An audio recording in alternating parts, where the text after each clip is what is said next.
Mother, please don't sell my little sister. Mother, I don't want to be sold. I'll eat less and work harder, please. So noisy.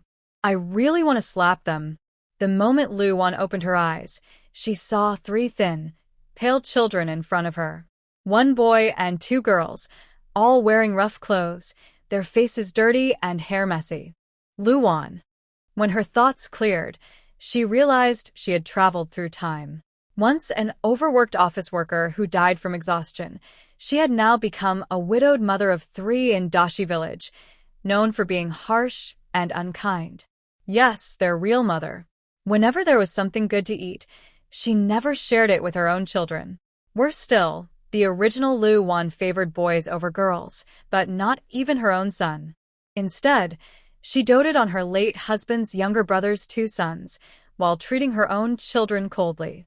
From the memories, she learned that the original Luan had wanted to marry Zhao family's second son, but he disliked her, calling her rude and uneducated. That didn't stop her from chasing after him. Even after he married, she still gave the best food to his children, leaving her own three hungry. Her husband, Zhao family's eldest son, had joined the army years ago and was said to have died in battle. Now, a severe drought had struck. The fields yielded nothing, and the Zhao family was already poor, so poor they could barely eat. The original Luan had planned to sell her youngest daughter to a wealthy family in town as a child bride. The poor girl was only 8 years old. The eldest son was 14, and the second daughter 13. In those times, selling daughters wasn't rare, but Luan's reputation in the village was terrible. She often mistreated her children and kept pestering her brother-in-law. Even after becoming his sister-in-law, she wouldn't stop bothering him, which made her relationships with other women in the family even worse. Mother, you're awake? Mother, please don't sell Pandy. She'll be good from now on. She'll eat just a little, please. The little girl kneeling by the bed, Pandy, was the youngest, only 8 years old. Her clothes were covered with patches, and she cried so hard that her nose was running. Sister-in-law, have you made up your mind or not? The broker is already here. 10 taels of silver. That's a lot of money. Buying your daughter for that price is already a good deal. Besides, Pandai will be going to a wealthy family as a child bride. She'll have a better life there than suffering with you. Outside the fence came the voice of Zhuang Chuiying, the third daughter-in-law of the Zhao family. Behind her stood a woman from the broker's guild. They had agreed earlier that the broker would come today, money in one hand, the child in the other. But Pandai had cried and struggled so much that Luan had fallen and fainted. She had only just woken up. Mother, please don't sell my little sister, I beg you. The second daughter, Zhao Dai, and the eldest son, Zhao Xiqing, also pleaded with Luan, crying and sniffling. After resting for a while, Luan slowly got up from the bed and walked outside. The sun was blazing. Looking around, the whole Dashi village was terribly poor. Even the birds didn't bother to stop there. She looked down at her three thin children, their eyes sunken and their hair tangled. Sister-in-law, say something. The broker brought the money, 10 taels. Do you know how much rice and flour that could buy? Zhuang kept urging her, afraid Luan might change her mind. Anyway, Luan was easy to fool. Once the child was sold, the money would go straight to her mother-in-law. The old woman always favored the second and third branches of the family, never giving Luan's family anything good. If Luan cried, no one cared. And besides, as the eldest daughter-in-law, she was expected to sacrifice for the family. Selling her daughter for money to feed everyone seemed like her duty. Mother, please, I don't want to go. Pandai knelt before Luan, crying her heart out. Seeing Luan remain silent, Zhuang lost her patience. She grabbed Pandai and pulled her toward the broker. She pried open the girl's mouth to show her teeth. Madam Li, look, the child's teeth are healthy. You brought the papers, right? My sister-in-law can't read, so I'll sign for her. Zhuang was eager to finish the deal. Mother! Mother! Pandai cried and screamed, her voice full of pain and fear. The old woman didn't waste any words and took out the contract. Are you sure? Once you sign this, there's no turning back. Yes, I understand. As she spoke, Madame Zhuang reached out to press her handprint on the paper. Zhaodi and Zhao Xiqing were filled with despair. Mother was really going to sell their little sister. But just as Madame Zhuang's hand was about to touch the contract, another hand moved faster. Without even glancing at it, she grabbed the paper and tore it to pieces. She's not for sale. Sister-in-law, what are you doing? Madame Zhuang stared in shock as Luan pulled Pan Di close to her side, her clear dark eyes fixed on Madame Zhuang. I said she's not for sale. Don't you understand? Mother? The three children couldn't believe it. Mother wasn't selling their sister anymore? No, that couldn't be. She had said herself that she would sell the girl for money. Maybe she had just found someone willing to pay more, so she didn't want to sell to this broker. Sister-in-law, our family can hardly afford food. That's 10 taels of silver. And mother still needs money for her medicine. If you refuse to sell, are you trying to let mother die? Luan gave her a cold look. Don't you have a daughter too? Why don't you sell her? Madame Zhuang was speechless. The broker saw the torn contract and lost her temper. Listen, your Zhao family already agreed to this deal. I've promised the buyer that the girl would be delivered today. Now that you've ruined it, you'd better give me an explanation. An explanation? What do you want, to force us into it? Sell her daughter? Never. As a woman from the 21st century who had lived in peaceful times, Luan would never allow such a thing. If anyone dared to sell her child, she would fight them to the end. She didn't care what the original person had agreed to, she was not that person anymore. Madame Zhao, you agreed to this yourself. How am I supposed to explain this to my client now? That's your problem. And besides, who saw me agree? Do you have any proof? Whatever the original person had promised had nothing to do with her. The old matchmaker hadn't expected Luan to be so firm, and for a moment, she didn't know what to do. Among the Zhao family's daughters, she had her eye on Luan's youngest girl. I said I won't sell her, and that's final.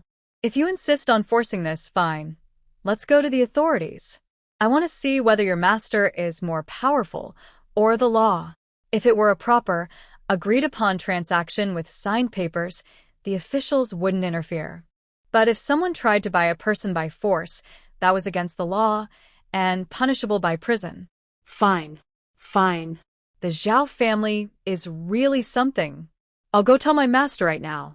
He was even planning to give your family 50 pounds of white rice as a bonus if the deal went through. Humph. Now you can forget about it. The matchmaker stormed off in anger. Madame Zhuang's eyes widened in shock. What? 50 pounds of white rice? It was a time of famine, and everyone was struggling to eat. Selling one girl could bring not only 10 taels of silver, but also 50 pounds of rice, enough to feed her 2 sons for a long time. Watching the matchmaker leave, Madame Zhuang was furious. She wanted to slap Luan just to make her come to her senses. Mother, you really won't sell me? The youngest daughter, Pan Di, looked up at Luan with teary eyes and a runny nose, her voice trembling. It couldn't be true. Mother had said the family was starving, and only by selling her could everyone else survive. She had just heard it herself. She could be exchanged for 10 taels of silver and 50 pounds of rice. Luan pulled the little girl into her arms, not caring about the dirt on her face. She roughly wiped away her tears and sniffles. No, she said firmly. I won't sell you. No matter who comes, I won't sell any of you. You're all my children. As long as I have food, you'll have food. If anyone dares to talk about selling you again, I'll fight them with everything I have. Her words were not only for the children, but also for Madame Zhuang. Madame Zhuang's face turned red and pale by turns, but she still raised her chin stubbornly. Sister-in-law, have you lost your mind? 50 pounds of white rice. That's 50 pounds. Enough. Say one more word, and I'll slap you. Luan glared fiercely. She rarely looked so angry, and her protective stance startled Madame Zhuang. When did this timid girl become so bold? She used to be quiet and obedient in front of them. How did she change so much after just one fall? But sister-in-law, our family has nothing left to eat, especially the second brother's 3 children. They've been living on black rice porridge. It's been so long since they've had a proper meal. Madame Zhuang knew that the person Lu Wan cared about most was Zhao Yuanqi, the second son of the Zhao family. Everyone in Dashikan village knew that Lu Wan had once wanted to marry Zhao Yuanqi. But he was a scholar and never liked the rough and plain-looking Lu Wan. Still, Lu Wan refused to give up. Before he got married, she kept trying to get close to him. When Zhao Yuanqi finally married someone else, she couldn't accept it and ended up marrying his older brother, becoming his sister-in-law.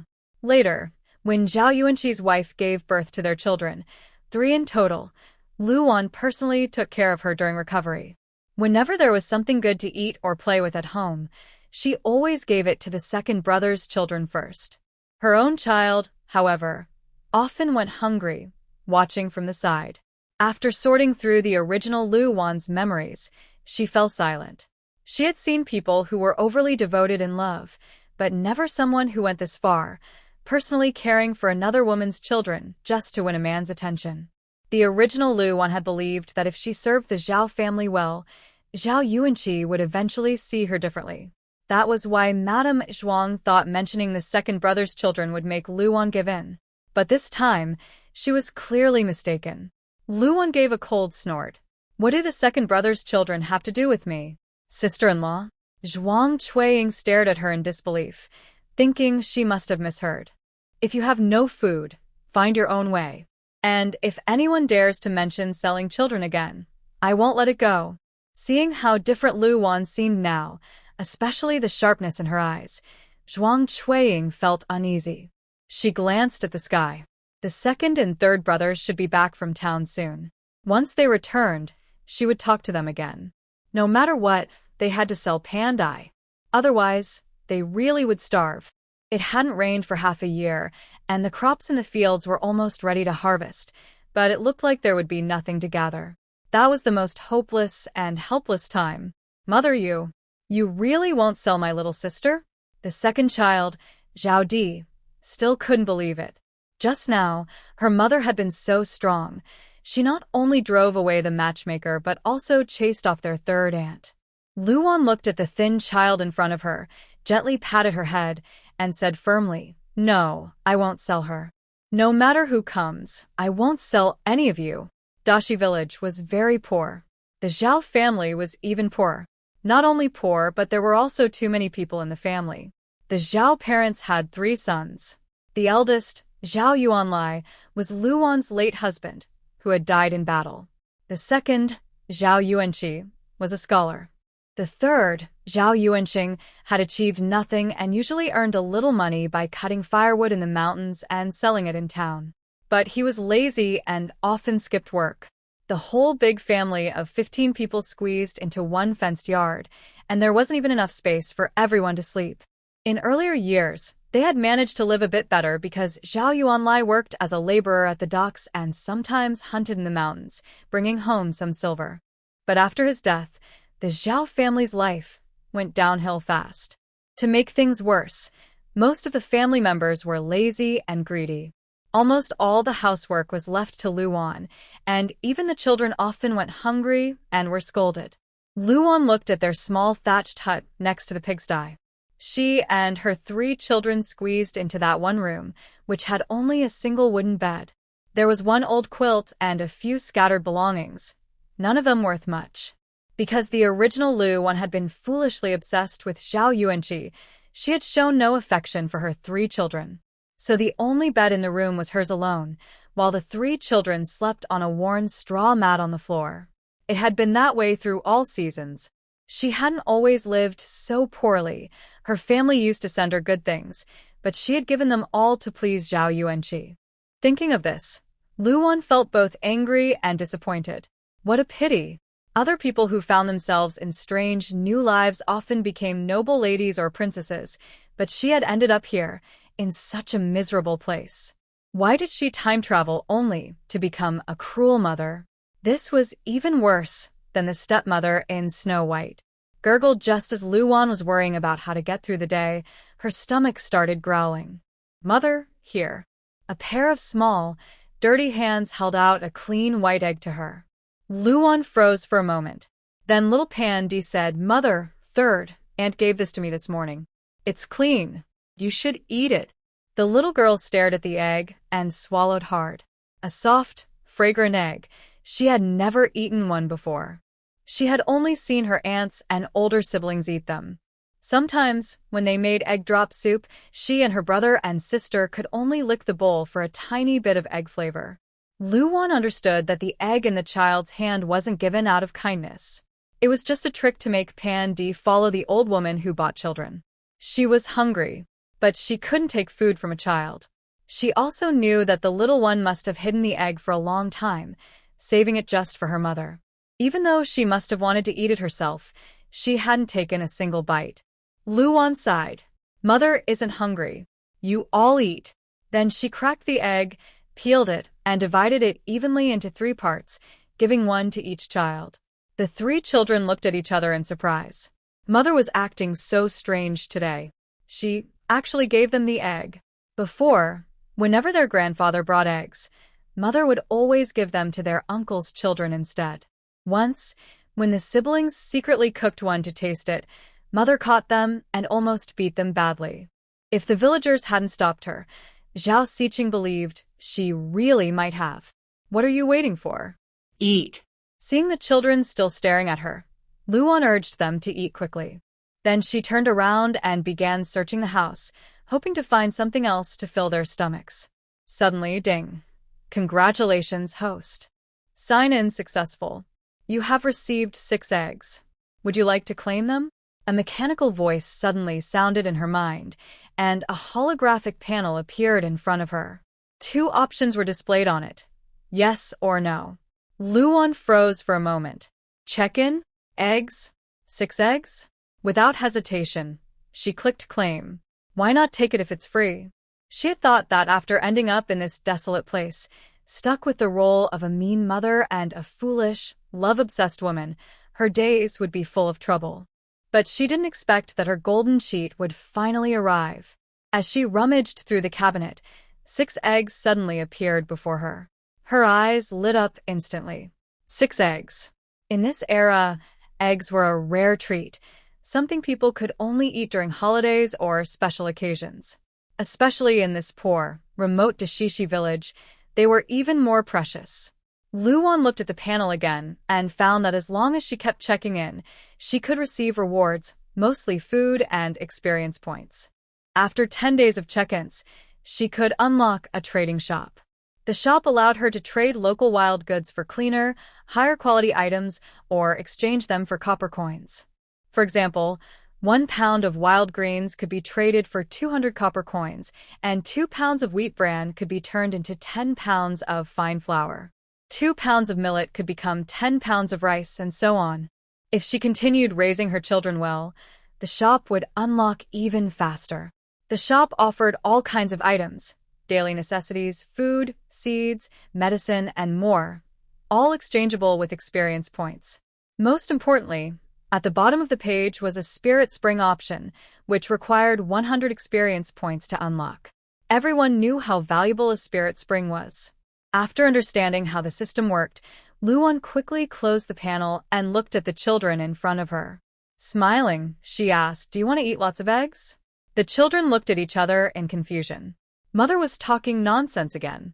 Mother, the eggs in our house are for grandmother and 2nd and 3rd uncles' families. Please don't do anything foolish. Mother was acting very strange today. Could it be that she was so hungry her mind wasn't working properly? Was she planning to go to grandmother's room to steal eggs? Earlier, Mother was scolded for a long time just because she took an extra piece of meat at the table.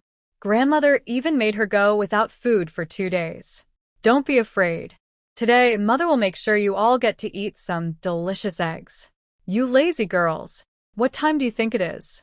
Zhaodi, Pundi, why aren't you out here cooking yet? Do you want to starve me to death? Just as Luan finished speaking, a sharp and unpleasant voice came from outside. It was her mother-in-law, Lu Guifan. In this time when food was scarce, Lu Guifan was still plump, her face so round that her eyes almost disappeared. That was because whenever there was something good to eat, she always ate first, followed by her grandsons, then her 2nd and 3rd sons. Only after that could the daughters-in-law and granddaughters have a share. Of course, Luan and her 3 children never had that chance. Lu Guifan looked down on Luan, thinking she was unrefined and unworthy. After all, her second son had passed the scholar's exam at 15. Even though he was now 26 or 27 and still just a scholar, she believed he would one day achieve great success. And Luan, how dare she dream of marrying her precious second son? Mother, I'll go cook now, said Zhao timidly when she heard Lu Guifan's voice. She shrank back and moved toward the door. I'll go, Luan said, pulling the child back to her side. You two come with me. She needed to find a way to cook those eggs for her 3 children. The kitchen was nothing more than a small mud hut with a thatched roof. Inside, there were only 2 iron pots, already the most valuable things in the house. After all, 1 iron pot cost at least 300 coins. The rice jar had long been empty, leaving only some coarse flour and wheat bran. The kitchen was usually the place where Luan and her 3 children stayed. In the past, Luan had been lazy and often made Zhao and Pundi cook for the whole family. The others rarely came in. Now, Luan quickly boiled 6 eggs, simple and fast. Zhao, Pundi, Siqing. She called a few children over and put some eggs into their hands. Hurry and eat them before your grandmother sees. Mother, eggs. Real eggs. Pandi stared at the 2 eggs in her hands, her eyes wide with disbelief. Mother, where did you get these eggs? Mother, if we eat the eggs, what will you eat? Zhao Di and Siqing asked curiously. There were 6 eggs in total, 2 for each of the 3 children. Luan knew that in the Zhao family, her children were always the last to eat, and they only got the leftovers. So this time, she gave the eggs to her children first. Pandi held the eggs carefully and asked with her big eyes, Mother, aren't you going to eat? Of course I will. I still have some eggs in my pocket. After you finish eating, go back to your room quickly, understand? Luan had no intention of cooking for the whole family. Instead, she found a few leftover corn buns in the old cupboard, warmed them up, and took a bite. Tears instantly filled her eyes. Oh no, it tasted terrible. She had never eaten anything so bad in her life. Her tears fell before she could stop them. Mother, what's wrong? Is it because the corn bun is too delicious? They thought she was crying because it tasted so good. In the Zhao family, only the 2nd and 3rd aunts were allowed to eat corn buns. Their mother could only drink thin wheat bran porridge, which scratched the throat with every sip. But the corn bun in Luan's hand wasn't much better. She forced back her tears and nodded firmly. Yes, it's delicious. It's the best thing I've ever eaten. Mother, you should have some eggs too. We can't finish ours. Mother, you can have mine too. The 3 children held out their eggs to her, their faces full of hope. No. She couldn't eat them. No matter how much she wanted to, she had to resist. The system's manual clearly said that raising children could earn experience points. Once she reached 100 points, she could unlock the trading store. She wanted to see how many points she could get after the children ate the eggs. All right, Mother isn't hungry. This cornbread is already delicious.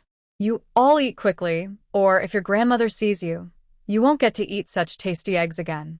Luan hurried to warn the children. Just then, footsteps sounded outside. It must be the children from the 2nd and 3rd households coming back. Frightened, the children quickly stuffed the eggs into their mouths. The soft, fragrant eggs melted in their mouths. They had never tasted anything so good. The youngest, Pandi, almost choked. The eldest, Zhao Siqing, quickly gave her some water to help her swallow. Mother, the eggs are so delicious. I wish we could have them every day. Zhao clearly wanted more. Ding, congratulations, host. You've gained 30 experience points. 30. Luan's eyes lit up. To unlock the store, she needed 100 experience points or 10 days of check-ins. Tomorrow's check-in would also bring a bonus. She didn't care what it was. As long as it was food, she planned to give it all to the children. That way, she could unlock the store faster and exchange or combine other supplies. Otherwise, she would starve here sooner or later. Suddenly, Even the rough cornbread in her hand seemed fragrant, and she began eating it in big bites. The three children watched her eat and became even more convinced that the cornbread must be delicious. But in this time period, cornbread was mixed with coarse bran and husks. One bite felt like swallowing tiny blades. Bran and rough flour. How could that taste good? Luan suddenly remembered something and looked at her two daughters. Your name is Zhaodi? Saudi nodded. And yours is Pandy? Pandi nodded. Luan's face darkened. Such unpleasant names. Her daughters shouldn't have to use them. Who gave you these names? After father passed away, grandmother did, Pandy said softly. Yes, that matched the memories of the original Luan. These names won't do. You'll use your original ones. In the original memories, her husband Zhao Yuanlai had named the second daughter Zhao Jinji and the third daughter Zhao Baozhu. It was clear that Zhao Yuanlai treated both of his daughters equally. He adored them very much, but sadly, his life was short. Grandmother said that my third sister and I have names that will bring many little brothers to the family. Zhaodi said nervously. She was afraid that if their names were changed back, grandmother would be very angry. Luan sighed and said, These names aren't good. From now on, as long as I'm here, no one will be allowed to bully you. Okay, well listen to Mother. Mother is the best in the world. The two girls spoke happily, their eyes full of love and admiration for Luan. Their bright, trusting looks made Luan feel a little uneasy. She thought about how the original Luan had always ignored her three children, letting them be bullied, go hungry, and get scolded, while she only cared about the second branch of the family. Luan couldn't help but sigh. How foolish she had been, having three such sweet and obedient children, yet still trying to please someone else's. Ding, congratulations, host. You've earned 20 points. The system's voice suddenly sounded. Luan froze for a moment, then realized that even changing the children's names could earn her points. If only she had known earlier. It's already evening. Why hasn't Aunt finished cooking yet? Grandmother, I'm starving. Yes, grandmother, my stomach is empty too. Can we have egg soup tonight? From outside the courtyard came the lively voices of the second and third brothers' children returning from play. Zhao Yuanqi, the second son of the Zhao family, had three sons, Zhao Yaozu, Zhao Yaozong, and Zhao Yaoxian. The eldest, Zhao Yaozu, was the same age as Zhao Xiqing, both 14. The younger two, Zhao Yaozong and Zhao Yaoxian, were twins, 8 years old this year. These three boys were Lu Guifen's treasures.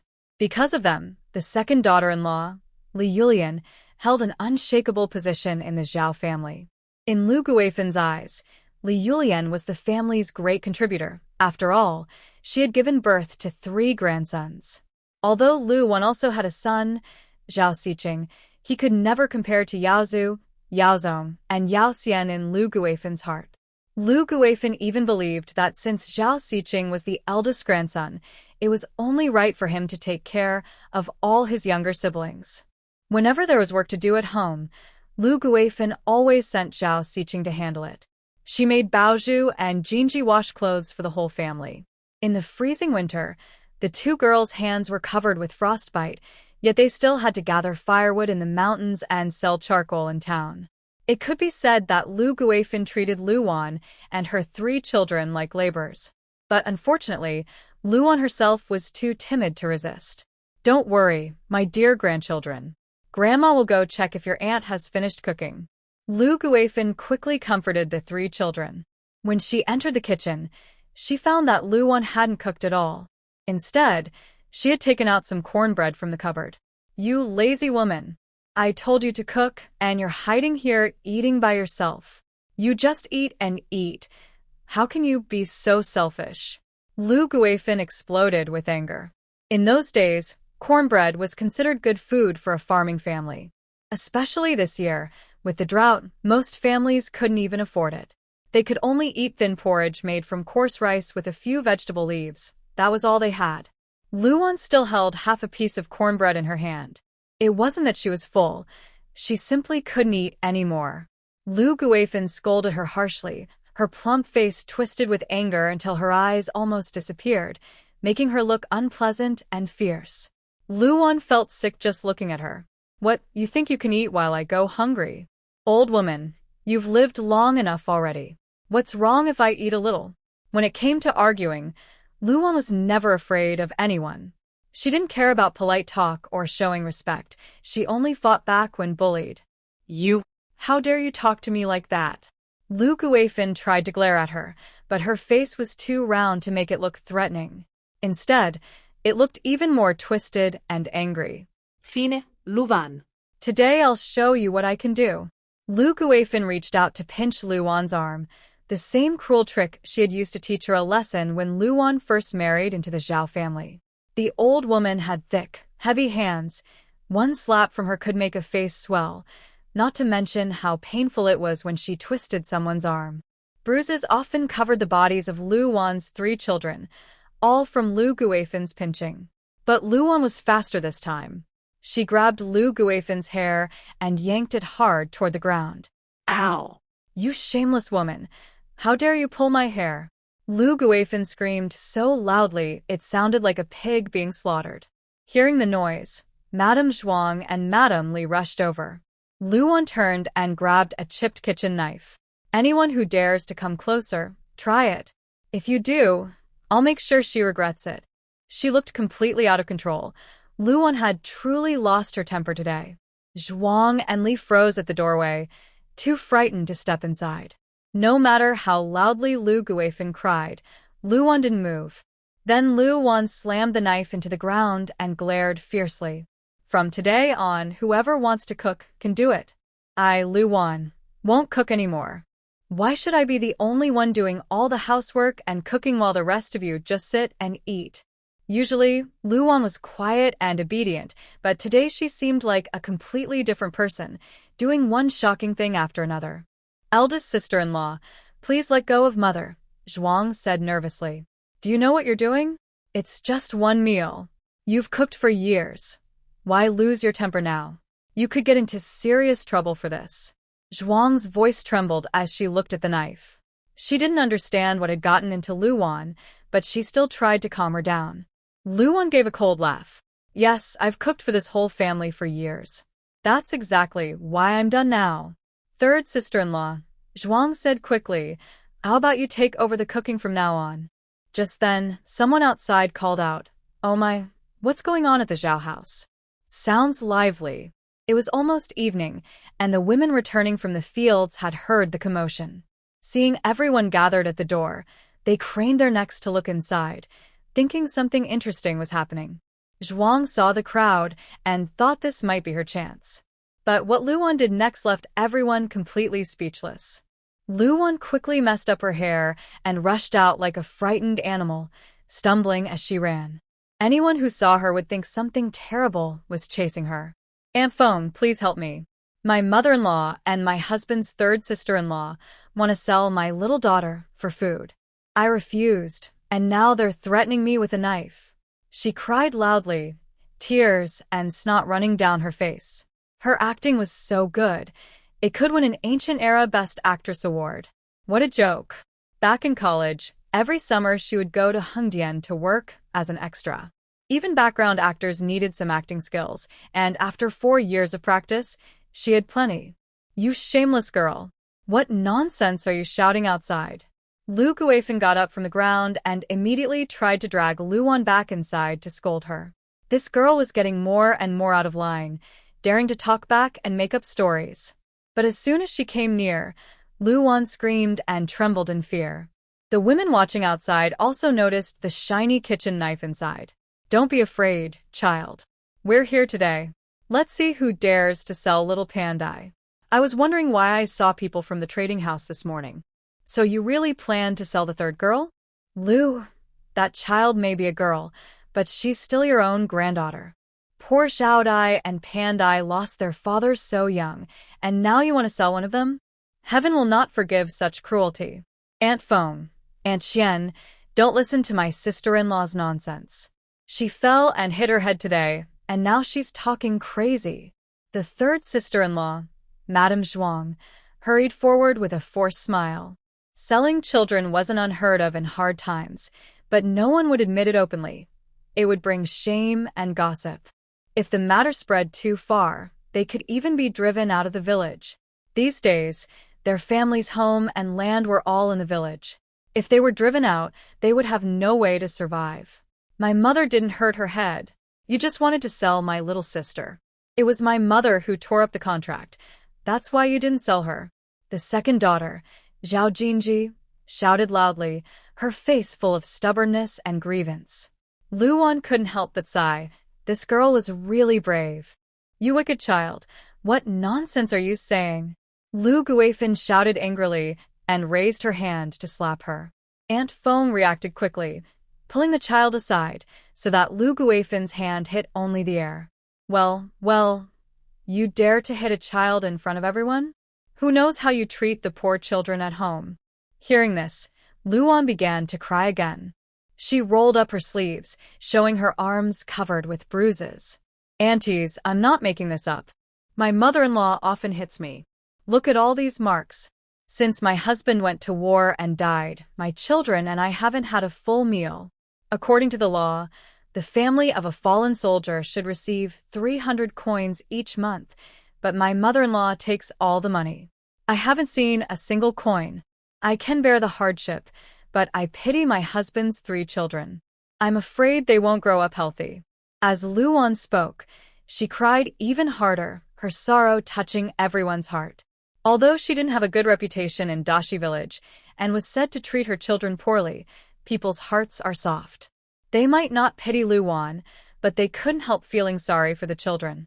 Especially after hearing that she had stood up to her mother-in-law to protect her daughter, they began to think that maybe Luan wasn't bad, just foolish. Not just foolish, really. She was hopelessly devoted and blinded by love. Her father, a doctor from the neighboring village, was known for his kindness and skill. He often treated poor families for free. Many people in Dashi village had received his help, so most of them were still willing to lend Luan a hand when she was in trouble. There are still kind-hearted people in the world. When they heard that after Zhao Yuanlia's death, all his monthly compensation was being kept by Lu Guifan, they were furious. According to the laws of Great Yong, a soldier who dies in battle leaves a monthly pension of 300 coins, which belongs only to his wife until all the children reach adulthood. If the soldier was unmarried, then the pension would go to his parents or brothers. Now, Luan was raising 3 children alone, still serving Zhao's family, yet they had taken all the pension money. Worse, they even planned to sell Luan's youngest daughter to buy food. That was simply heartless. Sister-in-law, that's not fair to say. You and your children live here, eat and use your mother-in-law's things. She's the one supporting all of you. It's just a few hundred coins of pension. Surely you can't expect to live without contributing? Madame Zhuang didn't like hearing that, but the second brother's wife, Madame Li, stayed silent, quietly watching. She knew that the pension meant for Luan's husband had actually ended up in her own husband's hands. Since you say that, third sister-in-law, let's ask the village head to come and judge this. If that doesn't work, we'll go to the county office and ask who the pension really belongs to, my mother-in-law or me, Luan said through tears. Even if they didn't go to the county, just calling the village head would show that Lu Guifan was in the wrong. The law was clear, and it should be followed. Even the county officials wouldn't dare take a soldier's pension for themselves. Lu Guifan only dared to do this because Luan had always been gentle and easy to bully. But taking a fallen soldier's pension was a serious crime in Great Yong, one that could lead to prison, or worse. Luan's hair was messy, her clothes torn, and she looked pitiful. Madame Lu, that money belongs to her. You should return it. Besides, Luan gave your family 3 children. How could you treat her like this? That's right. I say she should report this to the county office. At the mention of going to the county office, Madame Zhuang began to panic. Everyone, please don't get upset. My sister-in-law wasn't thinking clearly before. Mother-in-law was only keeping the compensation money for safekeeping. She never meant to keep it for herself. As she spoke, Madame Zhuang had already said too much. Luan immediately replied, my husband has been gone for 3 years, and in all that time, I haven't received a single coin of the compensation. Since my sister-in-law says mother-in-law was just keeping it for me, Shouldn't it be returned to me now? According to 300 coins a month, 12 months a year, that's 3 taels and 600 coins a year. In 3 years, it's 10 taels and 800 coins. After deducting the 100 coins I give mother-in-law each month, she should return 7 taels and 200 coins to me. So, 7 taels and 200 coins in total. Mother-in-law, when will you give it to me? 300 coins a month didn't seem like much, but after 3 years, it added up to quite a sum. For an ordinary family, earning 10 taels of silver in a whole year was already good. When Luan married into the family, she even brought 3 taels of silver as part of her dowry. Hearing the amount, Lu Guifan nearly fainted on the spot. I don't have that kind of money to give you. If mother-in-law has no money, then it means the compensation has already been spent. I'm afraid we'll have to trouble the village head to report this to the county office. When she needed to be firm, Luan never backed down. She knew well that in times like these, people could be ruthless. Only by keeping her money in her own hands could she protect herself from trouble. Everyone's eyes turned to Lu Guifan. Seeing her stammer and unable to produce the money, they all understood what had really happened. Aunt Feng spoke up, if you can't come up with 7 taels, then give her 5. As for the rest, your family still has a few goats, right? Give her some eggs, maybe a few chickens or ducks, and let's settle it that way. Lu Guifan's reputation in the village was already poor. When Zhao Yuanlai was still alive, the Zhao family lived quite well. While others could only afford meat once or twice a year, the Zhao family had it every month. That made Lu Guifan arrogant, always showing off and looking down on everyone in Dashida village. She had made many enemies because of it. What? Give her 5 taels and even a goat? No way. Absolutely not. Lu Guifan exploded the moment she heard that. The few sheep and a dozen chickens and ducks in the pen were all she owned. If she gave them to Luan, what would she have left to live on in her old age? Luan's eyes turned slightly as she thought it over. 5 taels of silver, 1 sheep, 3 chickens, 3 ducks, and 30 eggs. Luan wasn't greedy. She wasn't asking for much. What? 1 sheep, 3 chickens, 3 ducks, and 30 eggs? You little troublemaker, are you trying to reach the sky? Lu Guifan's head buzzed when she heard Luan's words. The village head is here. The village head has arrived. The head of Dashi village was known for being fair and upright. When the trouble at the Zhao family started, someone had already gone to inform him. On his way over, he learned that Lu Guifan had kept the compensation money meant for Luan's late husband all to herself. When Lu Guifan saw the village head arrive, her arrogance faded a little. He glanced at Luan and her 3 children, stroked his beard, and said, I already know what happened. Lu, do you realize that keeping the compensation money for yourself could land you in jail? Lu Guifan knew she was in the wrong, and with the village head here, she felt even more nervous. He was known for being strict and fair. No amount of sweet talk would change his mind. Enough. We'll do as Lu said, 1 sheep, 3 chickens, 3 ducks, 30 eggs, and 5 taels of silver. Since the village head had spoken, Lu Guifan had no choice but to agree. She didn't dare refuse. If Luan took the matter to the county office, she'd be in real trouble. She couldn't understand why Luan was making such a fuss today. Village head Yang, I don't have that much silver. 5 taels, it felt like her life was being taken away. You know my family is big, with many children. I can only give 3 taels at most. 3 taels? Then add another sheep. Village head Yang was firm and direct, leaving no room for argument. At his words, Lu Guifan's face turned sour. She glared at Luan with hatred, as if she wished she could bite a piece right out of her. Yes. Lu Guifan fell silent, not daring to make any more noise. Madame Zhuang also calmed down and stopped talking.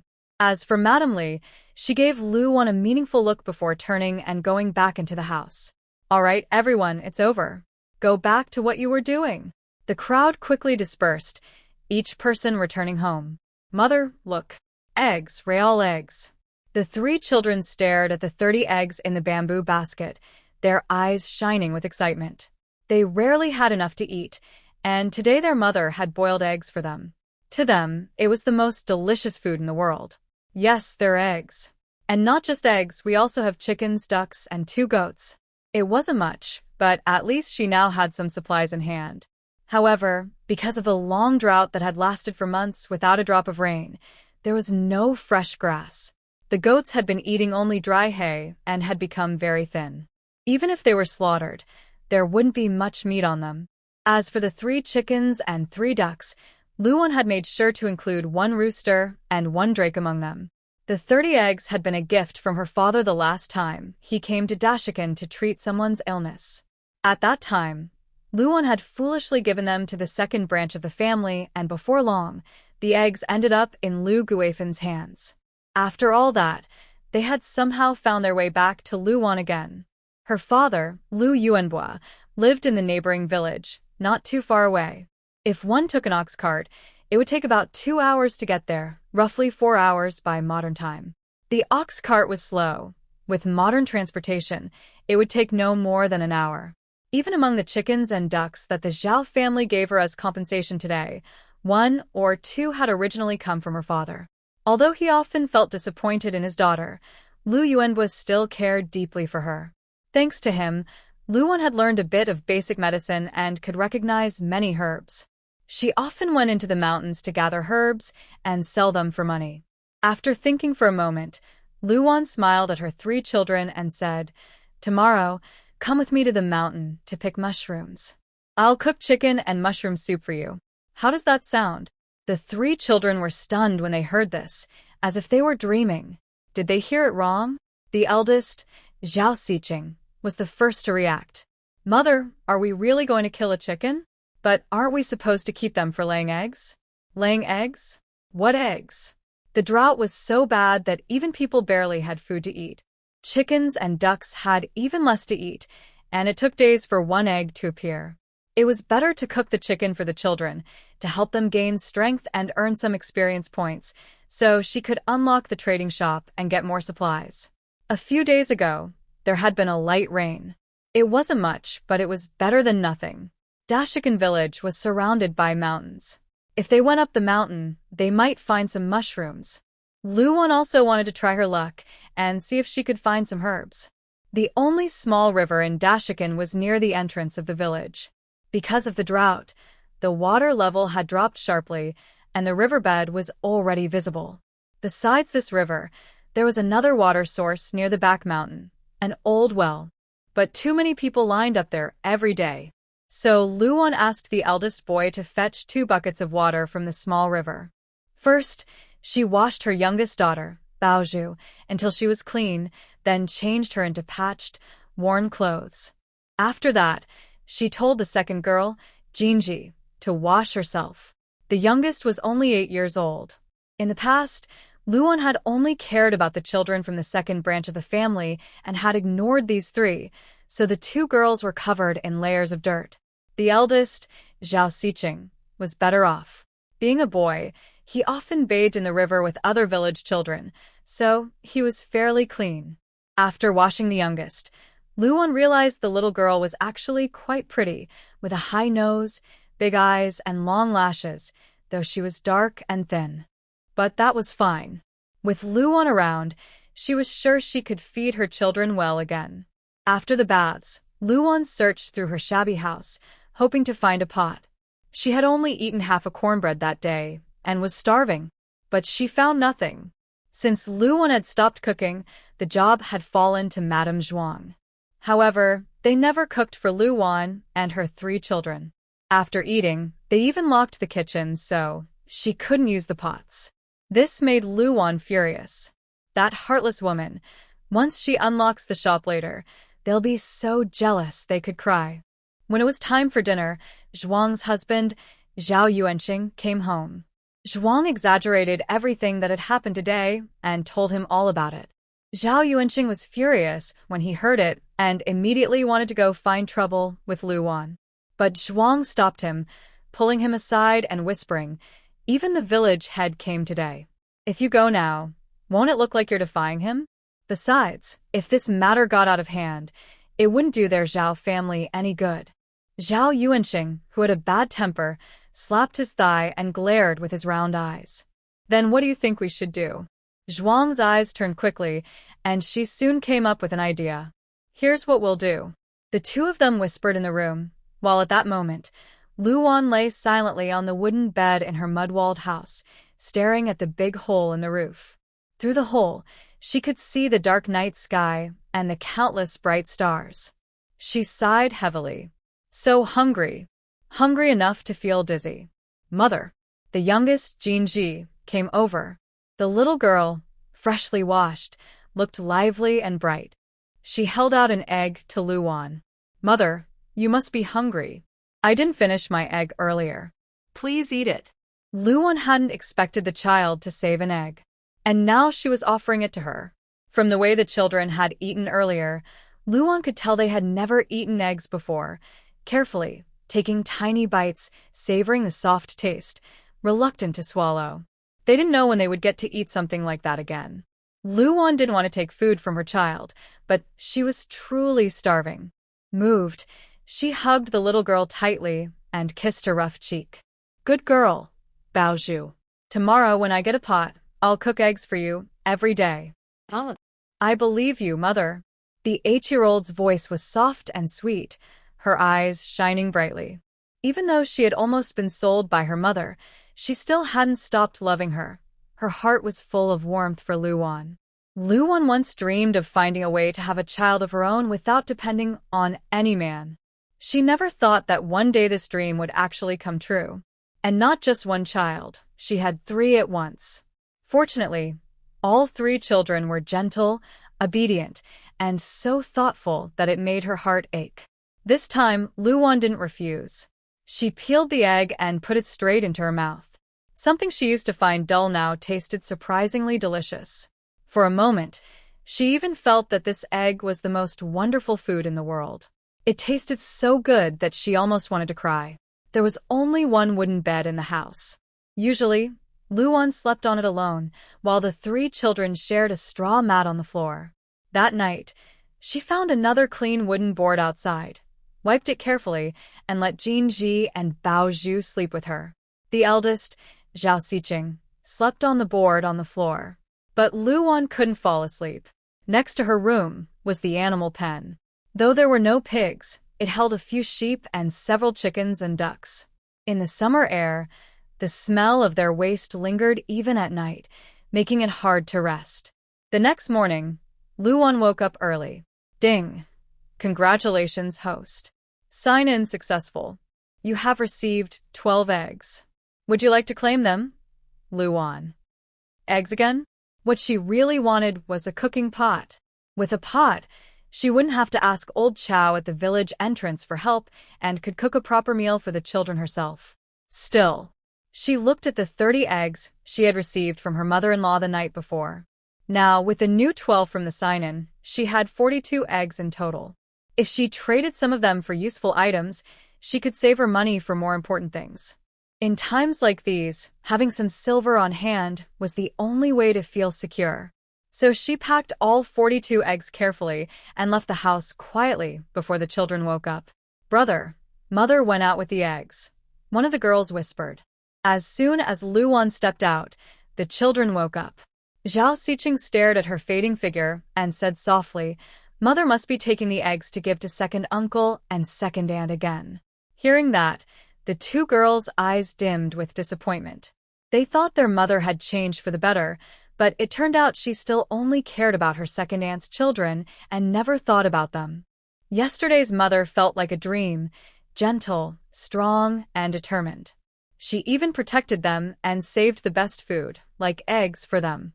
If only she could always be like that. Luan carried a basket of eggs and went straight to old Chow's house at the entrance of the village. Aunt Feng.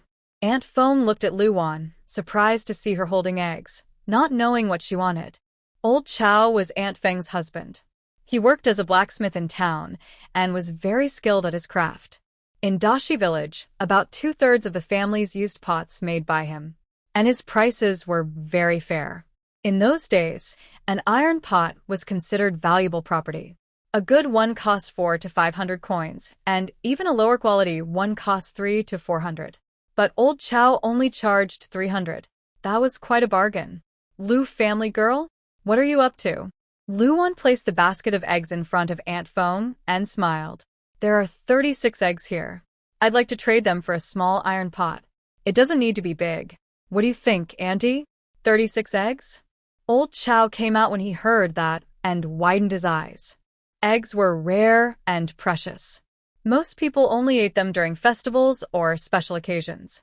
Before leaving home, Luan had kept 6 eggs for the children. She still didn't have enough experience to unlock the store, and the only way to gain more was through daily tasks and taking care of the children. Uncle Chow, what do you think? What made you suddenly want a pot? Aunt Fong was puzzled. Why would she bring so many eggs? Luan sighed and told her everything about the Zhao family's behavior. Aunt Fong spat angrily. You haven't even divided the household yet, and your mother-in-law is already trying to starve you and the children. Old Chow, don't we still have an old pot? Go get it for Luan. And as for these eggs, I'll only take 20. Take the rest home for the children to eat. In the past, everyone in the village knew that Luan used to flatter the second son of the Zhao family. To please Zhao Yuanqi, she even ignored the well-being of her own children. But now, she was standing up to the Zhao family for the sake of her children. Aunt Fong thought that deep down Luan wasn't foolish, just not very clear-headed. Don't look down on this pot, dear, Aunt Fong said. It's old, but I've barely used it. It'll be more than enough for you and your children. That heartless mother-in-law of yours. If it weren't for the fact that you're raising 3 children alone, it would have been so much better if you could live separately. Aunt Fong sighed as she spoke. She had often received help from Luan's father, Lu Yuanbo, so even though Luan's reputation wasn't great, she was still willing to lend a hand. Live separately? Yes, she could do that. That's right, Aunt Fong said. But now that you don't have a husband, even if you move out, life won't be easy. In times like these, a household without a man to rely on could easily fall into hardship. The Zhao family might not be kind, but at least living with them offered some security. However, Luan didn't see it that way. Living separately sounded wonderful to her. Once she had her own household, she would finally be free. Even that difficult old woman wouldn't be able to control her anymore. Thank you for the pot, Andy. Luan didn't stay long. She took the pot and left. She also traded a few eggs for some bowls. After all, having a pot without bowls was still a problem. Carrying the pot and bowls, she hurried home. When she arrived, she saw the Zhao family gathered around the table eating. Zhao Yuanqi's 3 sons each had a bowl of steamed eggs, while the others only had thin vegetable porridge with a bit of pork fat mixed in. The smell filled the room. Zhao Yunyan, the daughter of Madame Zhuang, looked at her brother's bowls of steamed eggs and then at her own nearly clear porridge. Her mouth watered. What are you staring at? Eat your food. Madame Zhuang glared at her and pinched her arm. You greedy girl. Stop looking at what's not yours. Even your brother Jun doesn't get any eggs. Madame Zhuang spoke in a sarcastic tone. She had gotten up early to cook for the whole family, but her mother-in-law gave each of the second sons 3 children a bowl of steamed eggs, while her own son only got a plain boiled egg. Each bowl of steamed eggs used 2 eggs. Why did her son only get 1? Zhao Yunyan, Madame Zhuang's eldest daughter, was already 12 years old. Brother, I'm so hungry. Outside the door, 8-year-old Baozhu touched her empty stomach. When she smelled the faint scent of wild vegetable porridge drifting out from inside, she felt even hungrier. Be good, little sister. When mother comes back, we'll have something to eat. Everyone else had food. Only they didn't. Zhao Siqing knew it was their grandmother who refused to give them any, deliberately keeping them hungry. But did mother give all the eggs to second aunt? Look, they're all eating eggs. When the second daughter-in-law, Jinji, spoke, Zhao Siqing fell silent. None of the 3 children said another word. Siqing, Jinji, Baozhu. From outside the yard came Luan's voice. The children turned toward the sound. Luan looked as if she had just returned from the wild, carrying a pile of things. A pot. An iron pot. Mother, do we have a pot now? Yes, we do. Siqing, go find some stones. Mother will cook for you. Luan wasn't blind. She had clearly seen that everyone else in the house was eating, except her 3 children. That only strengthened her decision to separate from the family. They had to live on their own. When Zhao Xiqing saw the pot in his mother's hands, he immediately understood what she meant and went to find stones. There was still some water left from the river they had fetched yesterday. The eldest child stacked the stones together to make a small stove just big enough to hold the iron pot. Jinji and Baozhu quickly gathered firewood and started a fire. Right there in the yard, they began to boil eggs.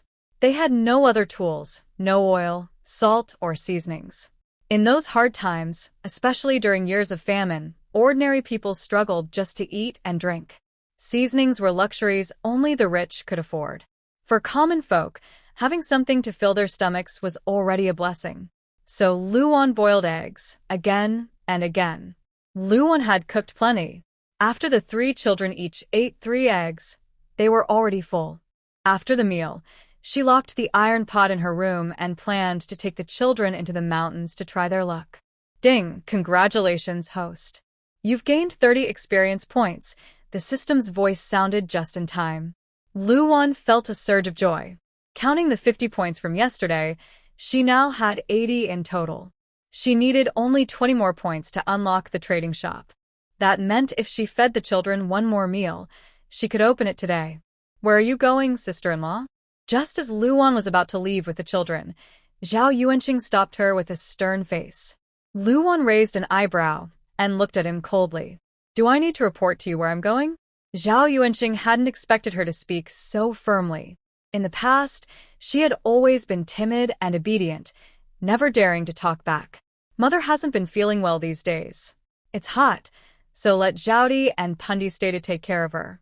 At those words, Luan's anger flared. Take care of her yourself, she snapped, pointing at him. And my daughters are named Jinji and Baozhu, not Zhaodi and Pundi. If your mother isn't well, you should look after her yourself. Don't order my girls around. She turned to leave with the children, but Zhao Yuanqing, furious, stepped in front of her. Stop right there. What's wrong with you? Taking care of your mother-in-law is what a daughter-in-law should do. You don't cook, you don't wash clothes, and now you won't even help your mother-in-law. In any other family, a woman like you would have been sent away long ago. It's only because our Zhao family is kind that we've let you and your children live and eat here. Luan couldn't help but laugh in anger. Kind? Then why don't you ask your wife to take care of your mother? Kind?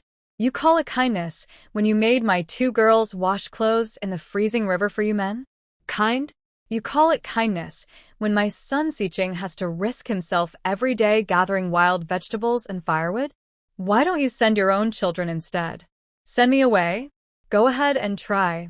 Luan actually wished they would just let her go. But now, even if they wanted to, a man could only dismiss his wife if she had broken one of the 7 serious rules for women. Luan's husband had died, and she had given birth to 3 children for the Zhao family. Even if they wanted to send her away, they couldn't. So it wasn't that they were kind enough to keep her. They simply didn't dare. Move aside. Luan shouted sharply. Her 3 children hid behind her in fear. In the Zhao family, the person they feared most was their 3rd uncle. He was fierce and often lost his temper, sometimes even hitting them hard. The strong farmer stood in front of Luan, clearly determined not to let her pass. Are you moving or not? Luan was completely out of patience. I said, go back and take care of Mother. Mother isn't feeling well. If something happens to her, don't blame me for being rude. Zhao Yuanlai said darkly. Today, he was set on teaching Luan a lesson. Inside the house, Lu Guifan listened to the noise outside, unable to hide her smile. See? Her son was the capable one. In times like these, having sons was what really mattered. What use were daughters? When things got tough, it was always the sons who stood up for their mothers. Also inside, the 2nd brother's family was listening. Zhao Yuanqi heard his younger brother's tone toward their sister-in-law and could tell he was angry. The 3rd brother had a bad temper. If he lost control, he might start hitting people. A younger brother raising his hand against his sister-in-law would be a disgrace. What are you doing? When Zhao Yuanqi tried to go out, Li Yulian quickly grabbed him and glared. If you dare go out there, you'll regret it. But wife, our sister-in-law, Zhao Yuanqi, still looked worried. You're worried about that shameless woman? Li Yulian's face darkened. Zhao Yuanqi hurried to explain, of course not. I just don't want my younger brother to lose his temper and cause a scene. If people see it, they'll laugh at our family. I'm a scholar, planning to take the imperial exam one day. If something like this happens at home, it'll ruin my reputation. Zhao Yuanqi looked gentle and refined. Although the Zhao family was poor, his robe had no patches and was clean and neat, giving him the air of a proper scholar. He often earned money in the county town by copying calligraphy and paintings for others. Sometimes, he would also write couplets for wealthy families or work as a temporary bookkeeper. This job was considered the most respectable one in Dashi village. He earned a decent amount each month and sometimes brought home some white rice and flour, so the Zhao family lived quite comfortably compared to others in the village. When Li Yulian heard this, her expression relaxed. Although she knew her husband would never be interested in someone as rough and wild as Luan, she still felt the need to stay cautious. After all, no woman likes another woman constantly watching her husband. To be worthy of Zhao Yuanqi, Li Yulian often acted gentle and virtuous. So, when the Zhao family mocked and bullied Luan, she usually just stood aside and watched coldly, without joining in. She believed that only by doing so could she appear different from the others and worthy of being the wife of a scholar. In the future, her husband would become the top scholar in the imperial exam, and she would be the wife of a top scholar. How could a scholar's wife behave in a rude or common way? How could she fall to the level of an ordinary village woman? Not polite? Luan sneered. What? Third brother, are you planning to raise your hand against your sister-in-law? Goodness, this whole family was fierce and greedy, always trying to take advantage of her, treating her and her children as free labor. Zhao Yuanqing's face darkened as he said, as a woman, you should know your place. Don't think that just because my elder brother is gone, you can go around behaving improperly. I'm telling you, you're not stepping out of this house today. Zhao Yuanqing's temper flared. He was determined to stop her today and show her who truly ruled the Zhao family. A widow like her had no right to cause trouble. His words were harsh and unpleasant. Mother. The children behind Lu Wan were frightened of Zhao Yuanqing. But Zhao Xiqing, feeling he must protect his mother like a true man, stepped forward and shouted, My mother has done nothing wrong. How dare you insult her like that? That's right. Why do we have to do all the housework while Sister Yunyan and Brother Yazoo do nothing? It's not fair, the second child shouted too, his face full of anger. You little brat. How dare you talk when adults are speaking? Seeing both children talking back, Zhao Yuanqing, already furious, lost his temper completely. He slapped Zhao Xiqing hard on the head. Although the eldest child was 14, he was thin and weak. The slap sent him falling to the ground, his head hitting the gravel. Blood immediately started to flow. Seeing her child bleeding, Lu Wan's eyes turned red with anger. And you two little ones, are you asking for trouble too? Just as Zhao Yuanqing reached out to punish the two girls, a sharp pain shot through his arm. The next moment, everything spun around, and the strong farmer was thrown heavily to the ground. Madame Zhuang, who had been peeking through the door crack, was terrified. She had just seen Luan flip her husband over her shoulder and slam him to the ground. Shocking. It was truly shocking. Zhao Yuanqing cried out in pain, but Luan didn't stop. She raised her leg and kicked him hard. How dare you touch my children? Zhao Yuanqing, are you looking for trouble? I'm telling you, no one in this world can bully my kids. If you dare lay a hand on them, I'll make sure you regret it. If your mother didn't teach you how to behave, then I, your sister-in-law, will. Terrifying. Shocking. Unbelievable. The three children stared wide-eyed at their mother, unable to believe what they were seeing. It was as if they were meeting her for the first time. Zhao Yuanqing, a grown man, couldn't even fight back. Luan seemed to have endless strength. Each punch landed solidly, and just hearing the sound made one wince. Madame Zhuang was so frightened that she ran out crying. Oh my heavens! Sister-in-law, what are you doing? Be quiet. Say one more word, and I'll deal with you too. Madame Zhuang immediately fell silent. When Luan finally stopped, Madame Zhuang hurried forward to help her husband up. Seeing Zhao Yuanqing's still defiant look, Luan raised her fist. The man shrank back in fear and hid behind his wife. Big sister-in-law, I was wrong. Please don't hit me anymore. Since Qingxing is hurt, stay at home and rest. Mother will go to the mountain to see if there are any herbs and pick some. Fortunately, it was just a surface injury and not very serious, just a little blood. But, Mother, I want to go to the mountain with you. He didn't want to stay at home, and he definitely didn't want to see Grandma and third aunt. He wanted to stay with his mother. His mother was so brave earlier. She even fought third uncle until he couldn't say a word. How? My words don't matter anymore. Lu Wan's eyes turned serious, and Zhao Xiqing had no choice but to obey. They not only wanted to find herbs on the mountain, but also wanted to see how poor Dashi village really was. Luckily, the drought had only lasted half a year. If it lasted a year or two, they might not even be able to peel bark from trees. When they went up the mountain, they found that they weren't the only ones looking for food. Everyone was trying to find something to fill their stomachs from the mountain. Now, it was July, the time when wild mushrooms grow in the forest. After a rain, various wild mushrooms would appear. Ping, wild chicken egg mushrooms found 100 meters ahead.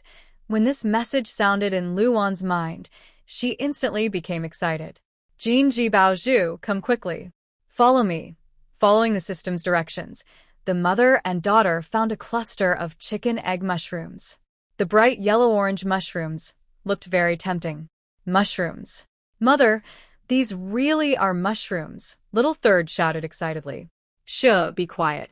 Don't alert anyone. Second sister quickly covered her sister's mouth and looked around cautiously. They had come up the mountain before to find mushrooms, but because of the drought, there were very few. If they encountered rude people, since they were just children, the mushrooms they found could be taken away. Little third nodded quickly and squatted down to pick mushrooms. Clearly, this was a nest of chicken egg mushrooms. They were connected in patches, some already opened like umbrellas, and the open ones were as big as Luan's palm. The orange-yellow color is very cheerful just to look at. Mother, look. Zhaodi and Pandai found so many mushrooms. A lively voice rang out, followed quickly by two figures rushing over, their eyes bright at the sight of large patches of egg mushrooms on the ground. They had searched the mountain for so long, only to find a small handful of mushrooms.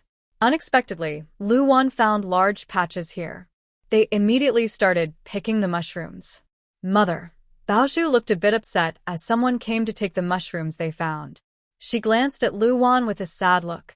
Luan pulled her back and shook her head, saying, Let's go. We've already gathered enough for today. Most of the mushrooms she picked hadn't opened their caps. Unopened mushrooms taste better and have a better flavor than those that have opened. She didn't want to argue with these people to avoid unnecessary trouble, especially since the mother and son across from them were known to be the most unreasonable in Dashi village. They were just as bad as Lu Guifan. Plus, today she discovered another use for her system. It would alert her to good things nearby. So, finding wild mushrooms and game in the future wouldn't be a problem. On the way back, Luan also picked some mugwort to take home. Later, she would add ash to treat the wounds of the 4 children. When they returned, she saw Xiao Laoda Zhao Xiqing sitting properly at the door, very still. His forehead was scabbed over from the sun, and he was sweating on his nose. He didn't move at all. His mother had told him not to let Grandma and Annie take the pots and bowls inside the house. She also said that when she returned, she would kill a chicken to eat. After getting Lu Guifan's chicken, Luan immediately made a simple chicken pen outside the door with the 3 children.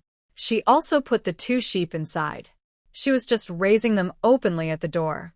If anything was missing, it was definitely Lu Guifan's fault. Mother, seeing her mother and 2 sisters return, Zhao Xiqing hurried over happily. When he saw the full basket of mushrooms, he exclaimed in amazement. Wow. Mother, you're so amazing. You found so many mushrooms in such a short time. My sister and I couldn't find this many all day. Luan smiled slightly. This little kid is really easy to satisfy. Qing, go get the pot.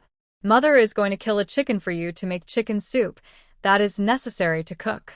After eating this meal, the system will unlock the trading mall. Luwon is already a bit impatient. Once the mall is unlocked, life will be much easier. When she heard that Luwon was really going to kill a chicken, the little boss was happy and immediately went to get the pot and start boiling water. Luwon decided to give the children a good meal today.